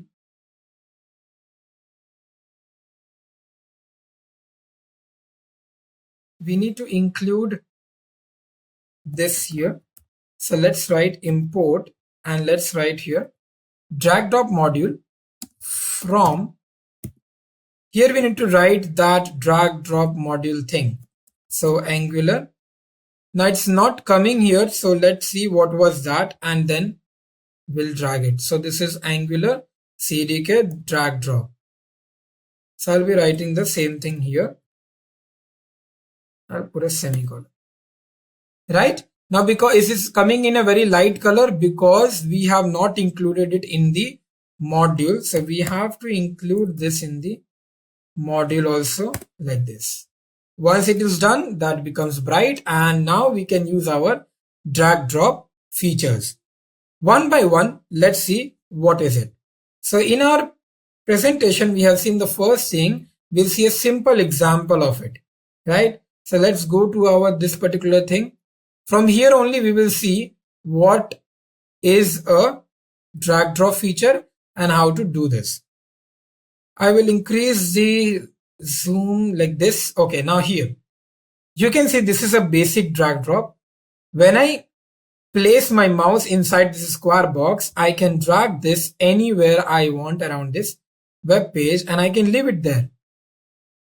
And it is working very fine, right? So you can see this is a very good feature of creating a web page like this, because this feature will make obviously many of the people around the world attract to this web page, right? Because this is so cool, right? Now how to do this?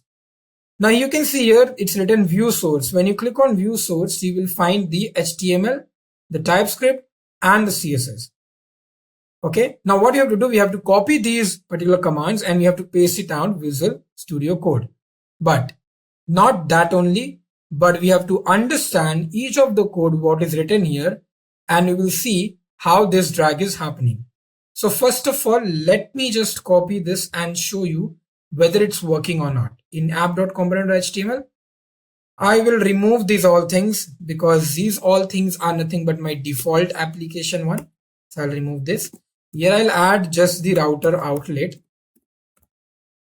because the router outlet is a feature which I am using in my application, right? So I have to use that. And here I'll be putting my HTML. I've saved the file. Now let's go to my CSS and copy this. This is very important. Why? Because CSS is the one thing because of which this square box is coming, and it has a shadow here. Now if you're not understanding what is shadow, if you look here in CSS, we have written a code which is box shadow, and all the necessary numbers or values are given here. If you look, this is why this shadow is coming here. Okay, now if you are thinking what is RGBA, RGBA is nothing but red, green, blue and alpha. So red, green and blue is 0, that means black. Alpha is nothing but the transparency, so it is saying 0.14, 0.2, 0.12, how much transparency you want, where and how. So that's why you are getting this.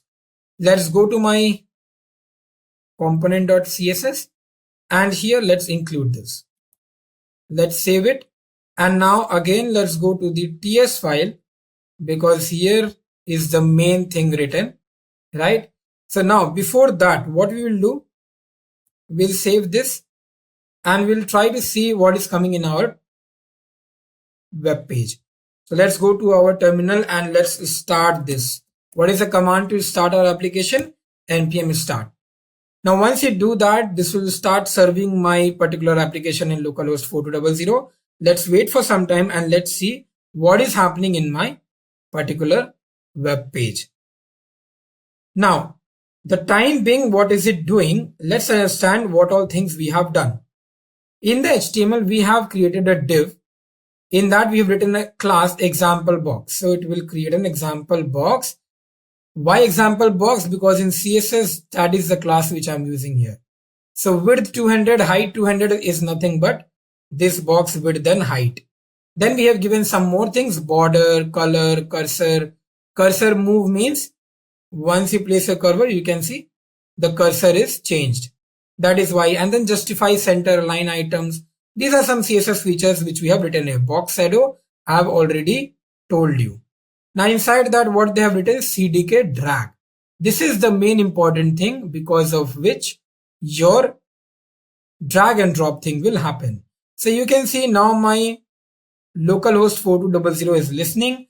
I will go there. I'll reload my page. Let's see if I'm getting it. So you can see my drag thing is coming and I can drag it anywhere, wherever I want. Right? Now you will be thinking that I have not written the TS. I have not copied any TS. I have not written anything there in my file. How is it running? See, in TS, what is actually written? If you can see here, nothing is written. Component is already imported. If you see in my TS, component is already inserted here. You can see. And then what is next? You have the @component selector template and style, that is also there. You have the class component, that is also there. So in TS, generally you don't have to do anything because in HTML you have mentioned the most important thing, which is CDK drag. Right? CDK drag is nothing but the main component. Let's say what I'll do, I'll go to my HTML and here I'll be removing this drag. I'll save this and I will go to my, it's reloading. Once you go here, is it, I am pulling but it is not getting pulled, right? Because it is not dragging. Now the drag component is not there itself. So it is not allowed to move from its place. The cursor is changing.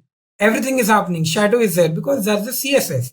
CSS will work because we have written a correct code, but the drag is not happening, right? So we have to write this to make it drag. Once you do that, once it reloads, it's working, right? Now, quickly let's move to the next one, which is reordering of list. That means a list can be reordered from here to there. Let's first understand how it is happening.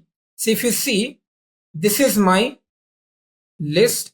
If I take that and I put it here, it gets come here, right? If I drag it, put it here, the 7 comes here. The 3, if I want to put it at last, we can do that. How this is happening? Let's understand this. So basically I need to remove all my previous codes and I will copy these codes. Now let's understand what is written in these codes and how it is working. Let's first copy all the things so that there will be no appearance mistakes and it will not look very odd. Now, so I have written the CSS and I have saved it. I have written the HTML also and I have saved it. Now, let's run this. Okay, some error is coming. Let's see what is the error.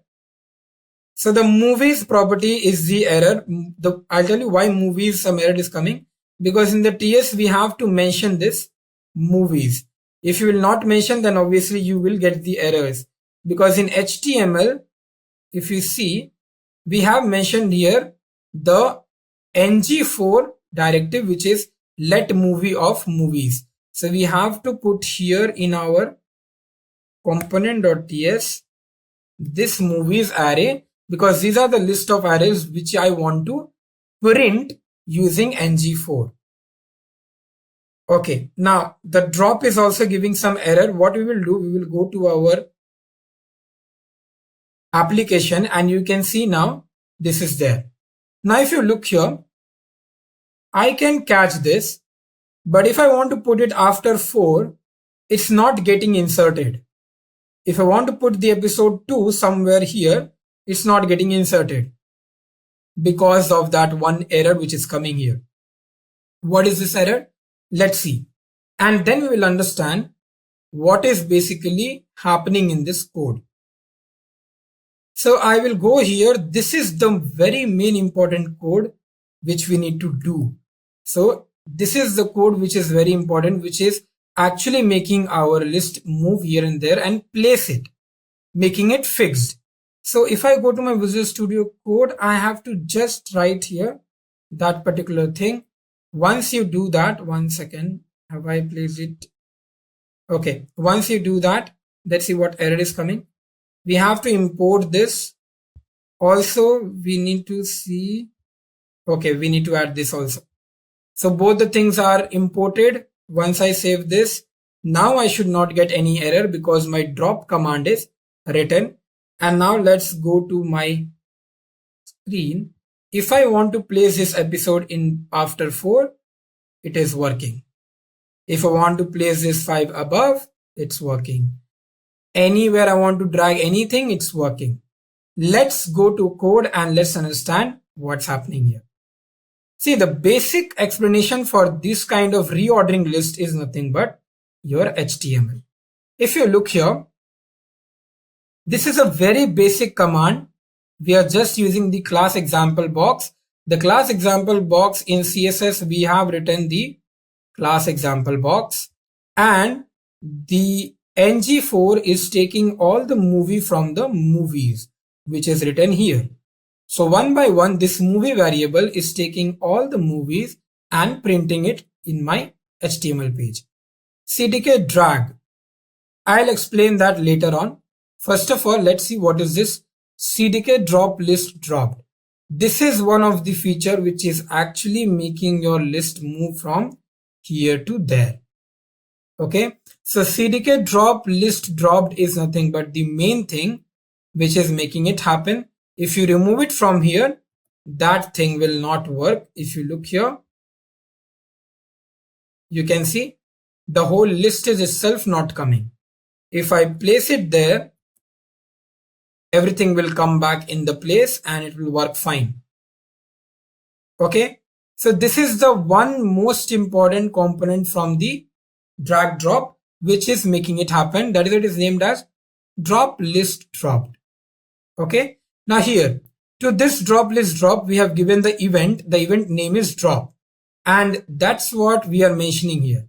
The drop event, we have written CDK drag drop, and we have written the moving item in array. So in the array, the movies item will move from previous index to the current index. Right? So this is very important because this is the event which you are mentioning here. So this event you just can't create and leave it, right? You have to explain that. So you're explaining it here. That's why when I didn't write this, right? That's where the dragging was not happening. Dragging was happening, but the placing was not happening. It was not getting placed, right? Because the event drop description I did not write here. Now I've written, so it's working. Next thing, if you look here, this CDK drop list, right? Let me show you something. If I go to this thing, and what I can do, I can drag this outside the list. It's not going there, right? It's coming back to that list, right? Why it is happening? It's happening because of this CDK drop list. If I remove it, if I save this, and if I go to my web page and I try to put it, it's gone. You can see? So it's going outside the list. Why is it happening so? Because we have removed that from there. CDK drop list. That means all the components should be inside that list itself. For that, we are writing this. So understanding these blue commands are really very important rather than just copying from the Angular official website. Okay. CDK drag we have already seen when we were seeing the basic drag option command, right? So that is why we are writing a CDK drag so that the movies can be dragged from one place to another. I hope you remember this string interpolation. So all the movie is coming from TS to here, right? CSS I do not have to explain because it's just a width and height, all the size is given and all. So let's keep it like that. Let's come back and I hope you understood this particular portion. Now let's see what is next. Now is the time when we will see how to transfer items between the list. So if you look in this slide, a simple example we have seen, creating a drop zone, that also we have seen, reordering items inside a list, that also we have seen. Now we are looking into transferring items between lists. That means two lists will be there. You have to drag one item from one list and you have to put it in the another one. So let's do that. Here you can see we have two lists. Let's not see the example here. We will try to do it in our code. So let's copy this HTML and put it here. Later on, we will understand what is basically written here. Okay, we will understand this. I will hide this terminal because that is just compiling. So here what we have to do, we have to now copy the CSS so that the styling will happen. So let's go to my CSS. I'll remove all of these and I'll paste this here. Now the last part, let's first see what is my web page showing. It is showing me an empty two boxes where I can't drag anything because in the TS my list is written. So I'm going to copy this list, all the to-do list and the done list, and I'm going to put it inside my app.component.ts, this array. I'm going to put it here.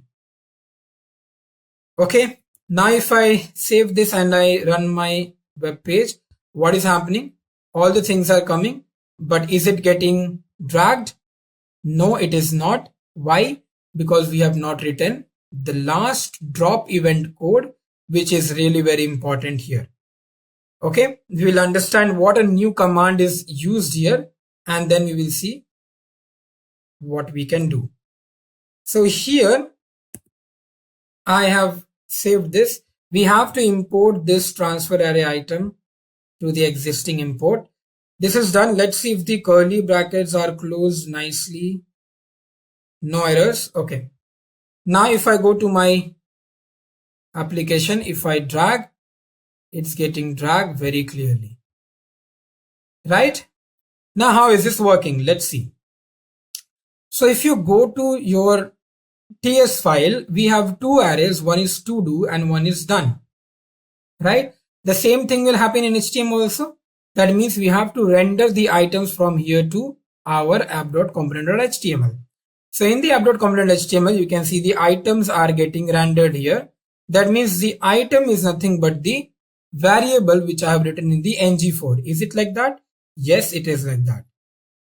So for both of them, I have written the variable item to go to that to do array, item to go to that done array, and get back all the list from the particular array, right? So this example is done. This particular code is done. What is happening here?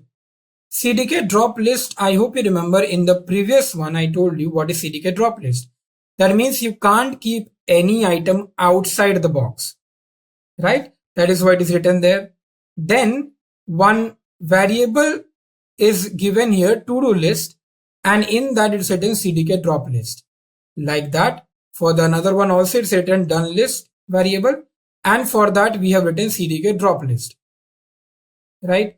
Now for CDK drop list data, we have the to do, and for CDK drop list connected to, we have done list. That means the data here is of the to do, but the data from the to do can be connected to done list. That is how the transferring is happening. And here we have done the vice versa. So the data here is from the done, but we can connect it to the to-do list. If you will not pass this array here, then your transfer will not happen. If I save this, I have removed this to-do list from here. If I go back to my application, if I try to put it here, you can see this is happening, but this is not happening. So from done, it is not getting connected to the to do. To do is getting connected, but done is not getting connected. Right? Now if I put it there, so both the things will happen.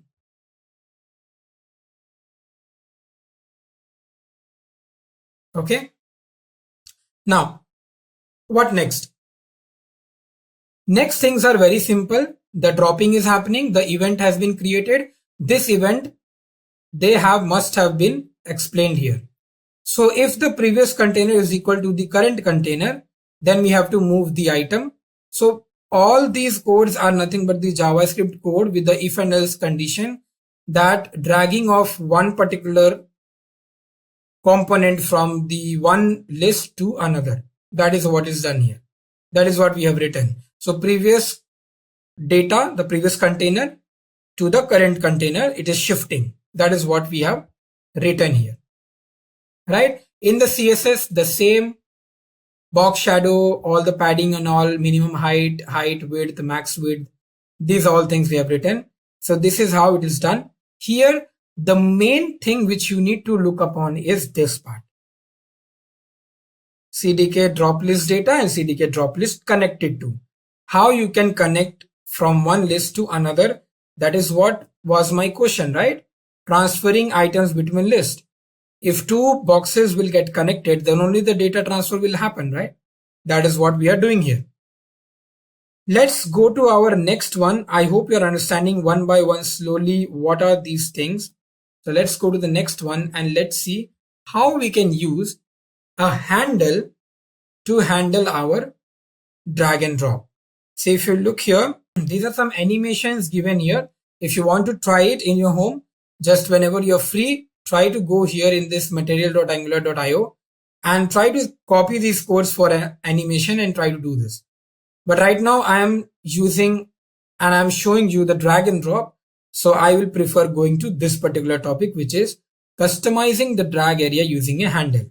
So how I can actually customize the drag area using one handle? That means I don't want to click anywhere and then drag it. I want a handle where I can click and then I can put it anywhere I want. So my mouse I have to click on and then I have to drag. If I leave it, that's the location where it will stop. Okay. Only from here you can't, only from here you can handle it. So let's see how we can do that. Obviously a separate code will be there for making this handle, right? Let's see what is that separate code. So let's copy this HTML. Let's go to Visual Studio Code. Let's go to app.com.html. I don't want to remove the router outlet. So let's remove this whole code, paste this, save it. And what I will do, I will go to my CSS and I will also copy that. Again, CSS is very important. Otherwise the box will not appear. So I'll paste this here. And then the last part, which is the TS. In the TS, what we have to do, actually we don't have to drop anything. So let's leave it. Now, once it is compiled, let's go to our application and let's see whether the handle is made or not. Handle is made here. I can click on that and I can drag it. When I click here, it's not getting dragged. Right? Now, how is it happening? So let's go to Visual Studio Code. Now here you can see in app.com.html, what have we written? We have written the example box CDK drag, which we have already seen. So basically that handle is not happening here. That is what we are sure of. That handle is not coming from this part. That means the handle is coming from this div. So in this div, whatever is written, that is why the drag handle is coming. The command which is used here is CDK drag handle. So this is the main command which we can use to provide a handle to our drag. And suppose if I remove this and I save it, go to my web page. Now you can see the handle is not there and you can drag it in a simple manner. So there is no handle. You can click anywhere and you can drag this box. But if you want to give a handle, what you have to do, you have to write this code. So in this particular drag handle, what all things we are giving? We are giving the SVG. SVG is scalar vector graphics. If you have learned HTML or CSS, you must be knowing what is this SVG. So it provides a box kind of thing, which is coming basically here. I don't know if I have saved the file. I have not saved the file. So what is happening here? This particular thing you can see, this is coming because of SVG. This particular mouse kind of thing, right? And this path is given that where it will be placed. So this is the path that where it will be placed. And that's it. CSS is nothing but the simple thing, border, width, padding and all for the appearance of the box. Other than that, in TS, we have not written anything. Okay, we have to remove these things because we don't need it. Right? So this is how this particular drag handle is working. Now let's go ahead and let's see what is next. So customizing the drag area using a handle is done. Now let's see how we can customize the drag preview. Preview means I said it's a picture. How we can preview something and we can drag it. Let's see that. Customizing the drag preview. Obviously you have to use one more component, which is CDK drag preview. Let's see how this is working. So in the HTML, copy. Let's go to Visual Studio Code and paste this particular code here. Then we have to go for CSS. The same thing. We have to copy and let's go to CSS. Right? Keep on saving. Now in the TS, let's see what we have written.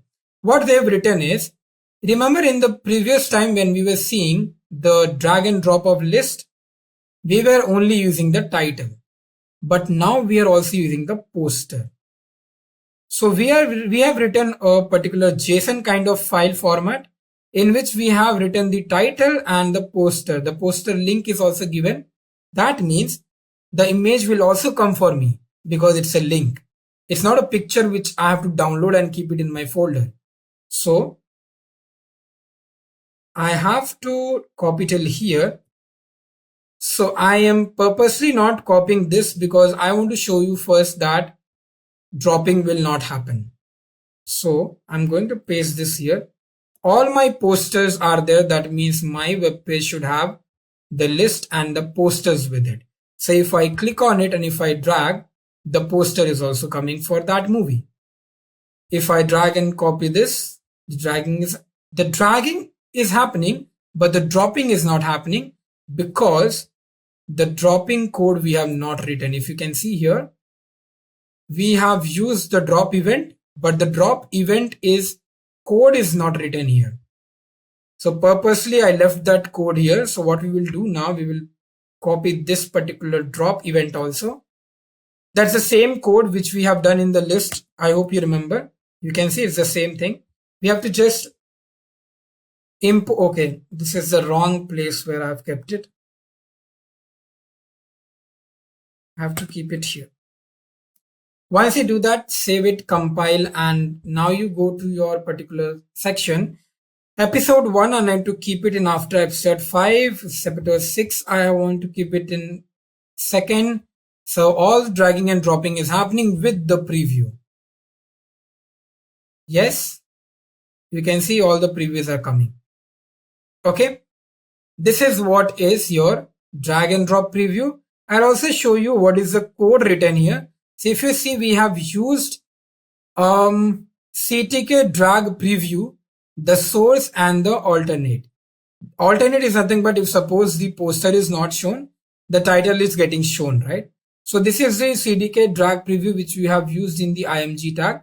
That is why the preview is also getting shown when you are dragging, right? The drop event is the same thing. I've already explained what is this. So from the previous index to the current index, the dragging is happening. And here we have included all the title and the poster. Now let's go to our slide and let's see what is the next. We have the list orientation, which is the second last example which we will see. So let's go to list orientation and let's see what is happening there. Before that, there is one more thing which is given here, which is customizing the drag placeholder. So basically you can, when you're dragging, it will show you the placeholder that where you will be keeping it. That's what it is showing you. Right now it was not showing, right? It is not showing me where it will get kept. It's not giving a gray color there, right? But here it is giving me that. So list orientation is nothing but how you can orient your list, whether it can be like this horizontal sorting or vertical. Vertical we have already seen. This is what is your horizontal. So you can see, you can do like this. Now I've already shown you some of the codes. So now I think it will be very easy for you to how to copy and how to see how this particular dragging is happening. Here you can see what extra they have written. They have written CDK drop list orientation horizontal, right? So they have used horizontal and that is why it is kept in horizontal. If you write vertical, it will come in vertical. But rather than writing this, you can also keep it in default position. By default, this will be in a vertical. So for list orientation, we have to write CDK drop list orientation. This is what is the main component which they are using here. Also, they are using the drop event. That is what is explained in the TS. The same thing, previous index, current index. The time periods are shown here as an array, which is getting ng for loop with the variable time period, and it is getting covered here. The CSS is the same thing to create a box, right? So this example I'm not going to show you in my Visual Studio Code. I want you to do it. I want you to go to this particular page and I want to copy this codes and I want you to do it on your own. Last but not the least, the example is restricting movement along an axis. This is a good one because we can restrict the movement along an axis. That means it can only move to y direction, which is the vertical one, up and down. I'm trying to move it to the left and right, but it's not moving. This one, I can move it left and right. I can't do up and down. So how can you do this? Again, you can use the CDK drop list lock axis. Okay, so here if you look in the HTML, they have used here CDK drag lock axis to Y. Y means the vertical direction up and down. CDK drag lock axis X means the left and right, the horizontal axis. That's why these both are moving here and there. Okay, this is very easy. One more is shown here, which you can see restricting movement within an element. The very first example, when I showed you the drag and drop, we were used to drag and dropping it anywhere around the web page, right? But in this one, what they have shown, oh, you can drag and drop only in this element. You can't go outside that. I'm trying, but I'm not being able to go. Right? So this is what is happening using the CDK drag boundary attribute. So using the CDK drag boundary attribute, you can achieve this. See the code, understand how they have written is the same thing. Right? Then movement of a long axis and then alternate drag root element, that is also there. Check out these things and understand how this drag and drop is happening. It's a very cool feature which Angular7 has come up with. So try it on your own and see how these things are happening. And let's see what is the next topic. Now that we have seen two new features, which was CLI prompts and drag and drop, we are now discussing about the third new feature, which is virtual scrolling. So we'll be looking into this virtual scrolling concept and we'll understand what is this new feature all about in Angular 7, how does it work, and what happens with this virtual scrolling. Now, before understanding what is virtual scrolling, you need to know that in Angular 5 and Angular 6, a scrolling concept was already there. Now, what was happening there is nothing but you can put how many items in the list and you can scroll, right? But here in Angular 7, it is called as virtual scrolling. Now, what is the meaning of virtual scrolling? That's what we are going to discuss in this particular topic. Now, CLI prompts, drag and drop and virtual scrolling were three main new features which get embedded into Angular 7. With that, many more new features were there, but I am showing you these three because these are some of the coolest feature which was implemented in Angular 7. Now let's, without wasting much time, start with the first particular point, which is scrolling package provides helpers for directives that react to scroll events. That means this scrolling package library, whichever I will use, it will provide some directives which can react to scroll events. Scroll events means what? That means wherever in your code you are using the list of items where you want to scroll, virtual scrolling will be used. The CDK virtual scroll viewport displays large list of elements performantly by only rendering the items that fit on screen. Now suppose you have a very large list of elements, let's say 10,000. 10,000 list of elements are very big, right? And if you take an example of any e-commerce website, there are lots of products images and lots of product information which is present, right? Now, when you take help of those things, what happens when you reload the page of those websites?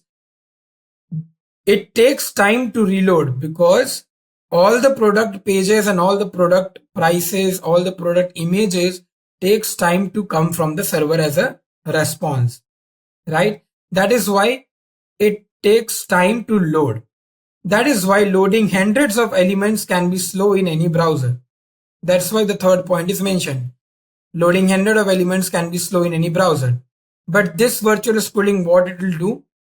If you have 10,000 elements, it will create a box in which only 7 elements can be fixed. 7 or 8 or 9. Only some small amount of elements can be fixed.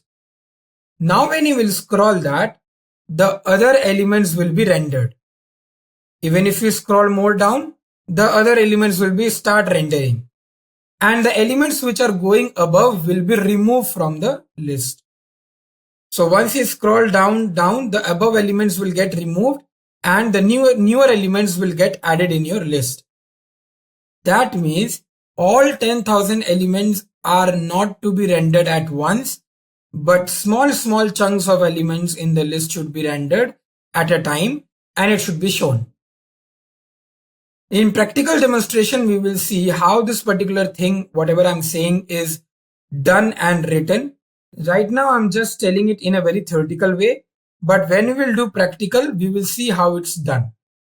Now, the next thing, virtual scrolling enables a performant way to simulate all items being rendered by making the height of the container element the same as the height of total number of elements to be rendered.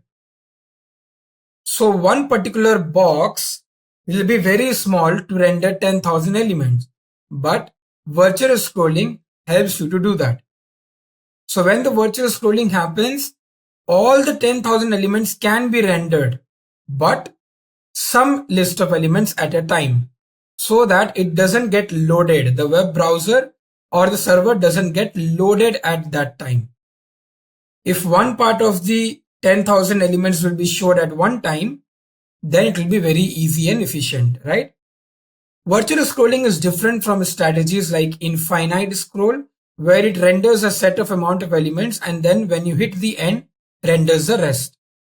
So it is not like infinite scroll where you can scroll how much ever you want and when you click on end, the rest of the elements will be rendered. No. In virtual scrolling, some amount of elements will be rendered. When you will scroll down, the other set of elements will be rendered. When you scroll down, the other set of elements will be rendered. We need to import scroll dispatch module in our module.ts file, which is available in @AngularCDK scrolling library. This is very important command which we need to import to work with virtual scrolling. So before putting it inside the Visual Studio Code, let me take you to this Angular official web page where you can see the drag and drop we have discussed. Now if you look down, there's a scrolling concept which is given here. And if you scroll down, you can see the virtual scrolling concept is explained. Before seeing that, we will go to API and we can see here that this is the import command which they are trying to tell us that you need to import here. So we need to import a scroll dispatch module. Let's copy this and go to our Visual Studio Code. And here we have pasted it. So scrolling dispatch module is now changed to scrolling module and we have added this in our imports also. Let's save this. Now we can start using our virtual scrolling. Now what is virtual scrolling? Let's see some more basic concepts. Now if you read here, CDK virtual 4 replaces ng4 inside of a CDK virtual scroll viewport. That means the way we were using ng4, now we have to use CDK virtual 4 instead of ng4 when you are working with virtual scrolling. Why? Because when we were working with ng4, there were a short list of elements which we were rendering using the looping concept of for. So we used to take the variable name and that variable name goes to the array or the list of element and renders the item one by one, right? But here we are not talking about those 10 list of elements or some 20 list of elements. We are talking about a large list of elements that is 10,000 or 20,000, 30,000. For that, ng4 will not work here. If we are using the module of virtual scrolling, we have to use CDK virtual 4. So ng4 will be replaced by CDK virtual 4, supporting the exact same API as ng4. The same thing how ng4 works, this CDK virtual 4 also will works the same. So one variable will be taken, that variable will go to that list of elements. One by one it will render everything. The simplest usage of just specifies the list of items. Note that the item size property on the viewport must be set. Now, item size property on the viewport must be set. That means you have to give a minimum amount of item size, how much you want to display. So minimum I want to display 50, but if you look here, this is the command which you need to write when you are rendering some item from the list of elements. So you can see here they are using CDK virtual 4. let item of items. Item is the variable name. Items is the list of items which is there. In the TS file, these items are written. Right? Now class example item and then item. So these items will render and one by one it will come to this item. The CDK virtual scroll viewport, I've already told you that you have to use this tag to work with virtual scrolling. This tag is a part of virtual scrolling module. Okay. Now this thing is a very theoretical here. Let's do it practically and see what is happening. So if you look here, our official page of Angular will try to explain us what is this particular thing, right? If you see virtual scrolling, it displays large list of elements. The same paragraph is written here. Let's not waste time and let's see what is this and how it works. Now, before seeing this particular item, whatever is printing here, let's see the code of it. And let's copy this and put it in our Visual Studio so that in colors, in a bright manner, you can see what is written here in this HTML, and the CSS also we will copy and paste. Let's go to the CSS. Let's copy this. Let's go to the Visual Studio. Let's paste it here. I'm sorry. Yes, fine. This also we will save. Let's see in the TS file, have they written something? So yes, they have written export class. We will do this, but not now. Let's first go to Visual Studio Code and let's understand what is that we have copied and pasted here. If you look here, the same code which I showed you in the slide, CDK virtual scroll viewport item size 50, class example viewport, this is for the CSS. So an example viewport, this height, width and all is given. And here we have written CDK virtual 4 in replacement of ng4. And here we have written let item of items. Then all the item will be displayed. First of all, let's go to our web page and let's see what is coming. You can see just a box is coming because in the CSS we have only given this. We have given width and height. This item which we have written in the HTML, have we written any item in our TS? Not yet, right? So let's do that so that we can see these items here. Now see, this items variable is explained here that what it is, right? So let's copy this, go to our code and let's put it here. So you can see this class is already created. I have to just copy this one line because class is already there. Now here we will paste it. So items variable is now mentioned. Which items? This items. You can see here this item. In this items, what I have written? I have written it's an array which is having the length of 1 lakh. Okay. And so 1 lakh elements. They're talking about an array of 1 lakh elements. And then they have written they have to map it with the I value. I value will go from 0 to 1 lakh. And they have written how it should be represented. It should be represented like item, hash, and then the number of the item. So if you look here, item, hash, and then the number, right? So you can see that's how I've written here. Item, hash, then the I number. This I number should go till where? It should go till, if we scroll down, you can see it's 99,999, right? Okay. Before seeing this scroll, whatever is coming here, let's understand how it is working. So when you scroll down, so suppose if I'm scrolling down, what's happening? Time to time I am getting all my next set of items, right? But first of all, have a look what is happening to the previous one. If you scroll above, that is also coming, right? So it looks like a very natural scrolling, right? But you will understand when I'll go to inspect. If I go to inspect, I'll make it a little bit bigger so that you can see the whole thing, because this is the main concept what is happening here. Okay, now if you see here in this CDK virtual, this is where all the items are coming. Now if you look, what was the statement which I told you in our slide? I told you that the CDK virtual scroll viewport displays large list of elements performantly by only rendering the items that fit on screen. That means first it will only render some part of the list, and then it will, while scrolling, it will render the another part.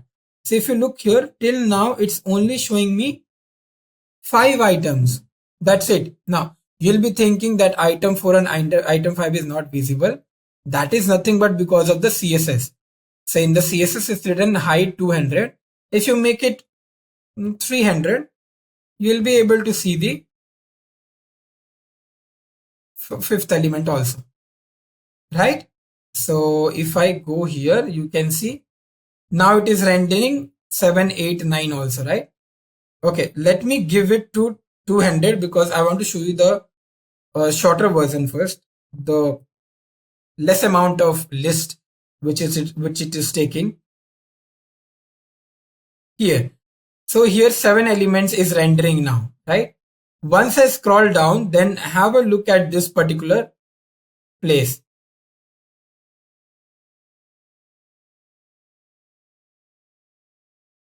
You can see what's happening. So as I'm scrolling down, all the bigger element, the previous elements are getting removed from there, and all the next elements are getting rendered. Till I scroll down till 99,999, it will keep on doing this thing. Right? So you can see all the values are now changing. Only these 9 elements are displaying here. When I scroll down, those all things will change. So the upper elements are getting removed from here, and the down elements are getting rendered. This is what is concept of virtual scrolling. Virtual scrolling. That means it's virtual. You are not actually writing the all 1 lakh items here. Only some list of items are written and rest of them are rendering. Right? So this is what Angular 7 has the feature of. Now, this we have seen. If I scroll above, you can see now the down elements are getting removed and the upper elements are getting rendered. The opposite, the same thing, right? Okay. Now what we will do, if you see this, we have understood, right? We have seen the code also for the HTML what is written and for the TS what is written, right?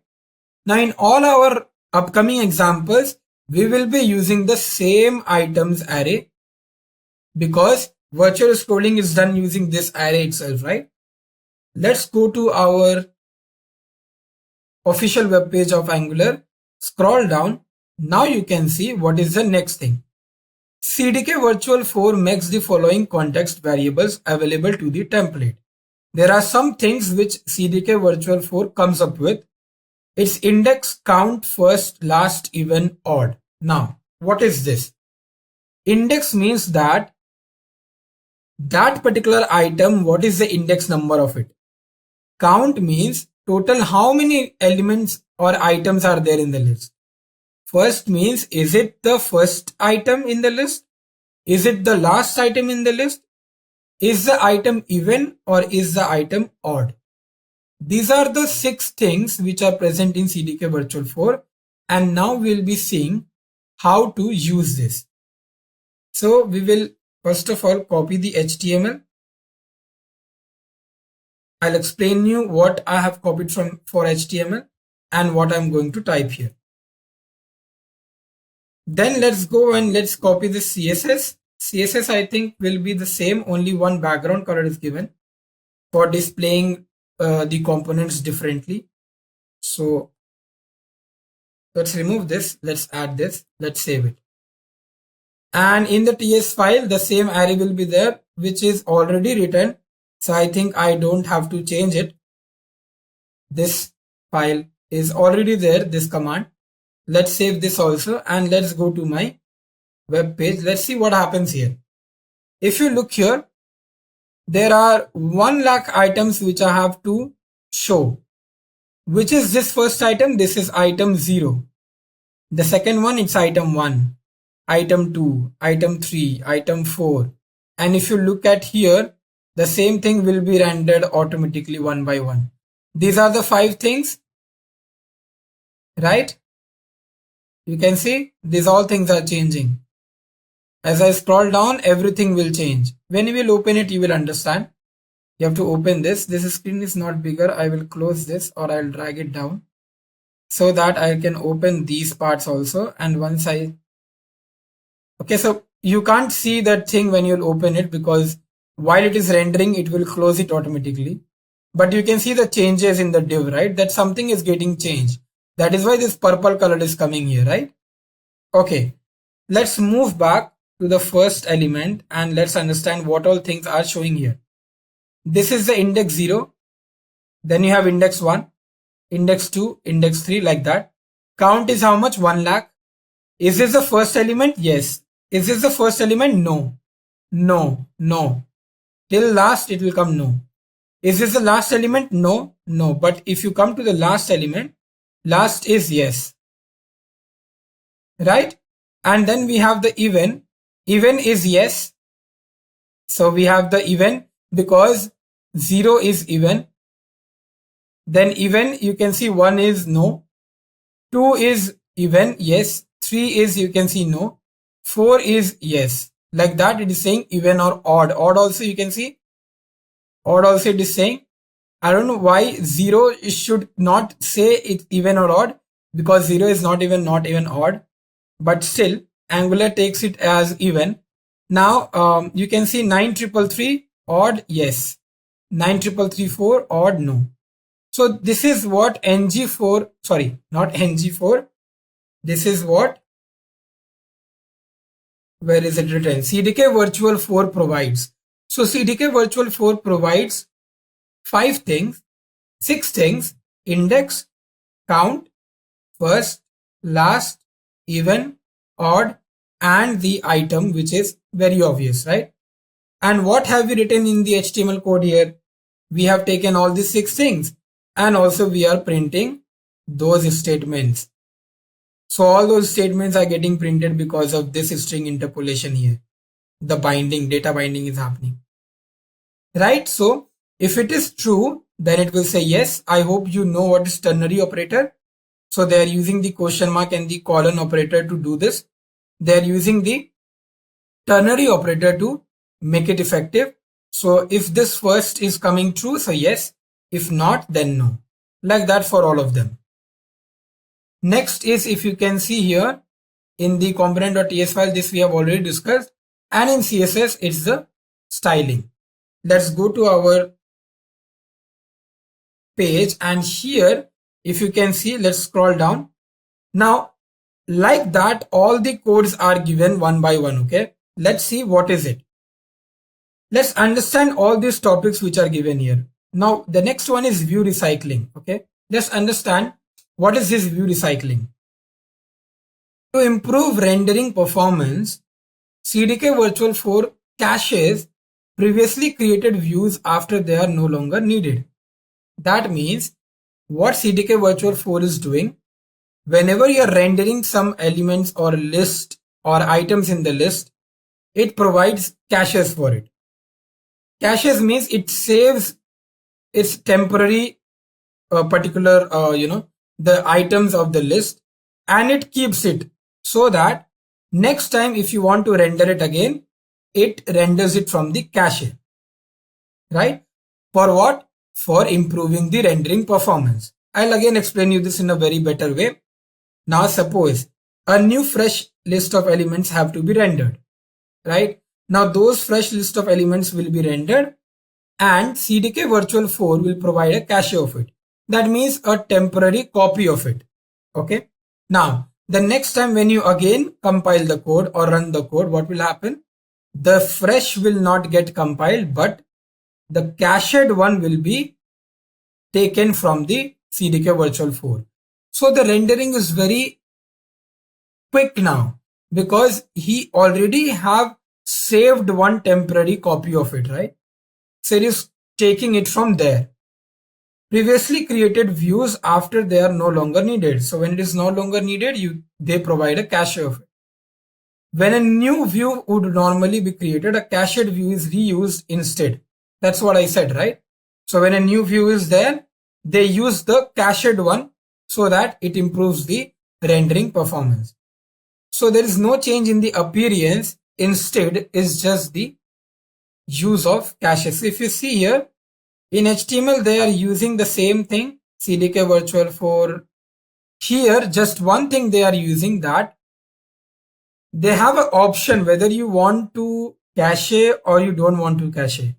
Whether you want to use cache concept or you don't want to use cache concept.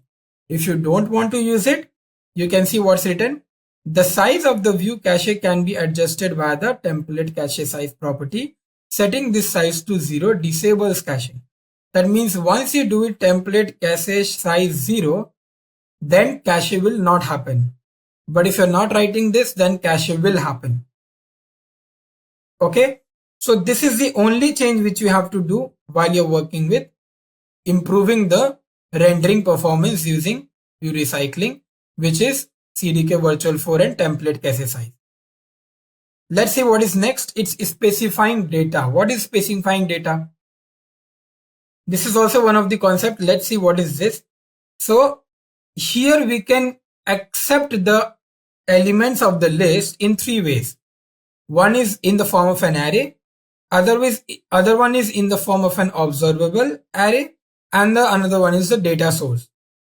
Okay, now the data source for this virtual scroll is the same one used by the table and tree components, which we have used earlier.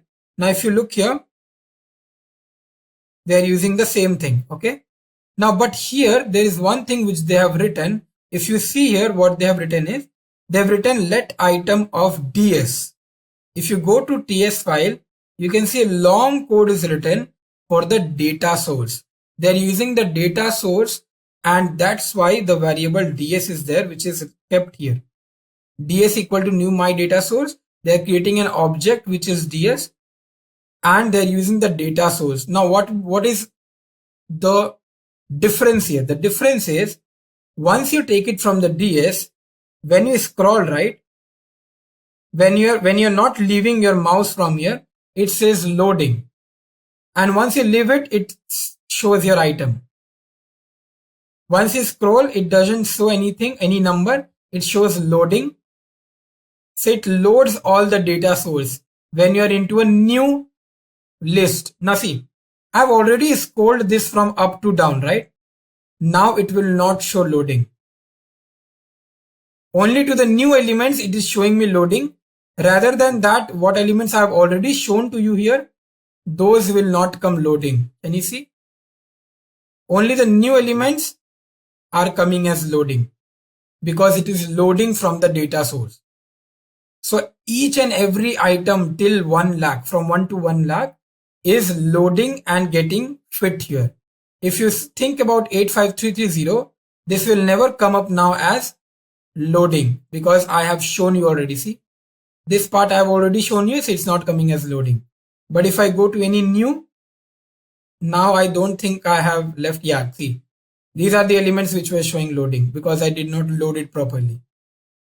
So this is the meaning of specifying data using data source. They have shown you how you can use data source and you can render the elements from the list.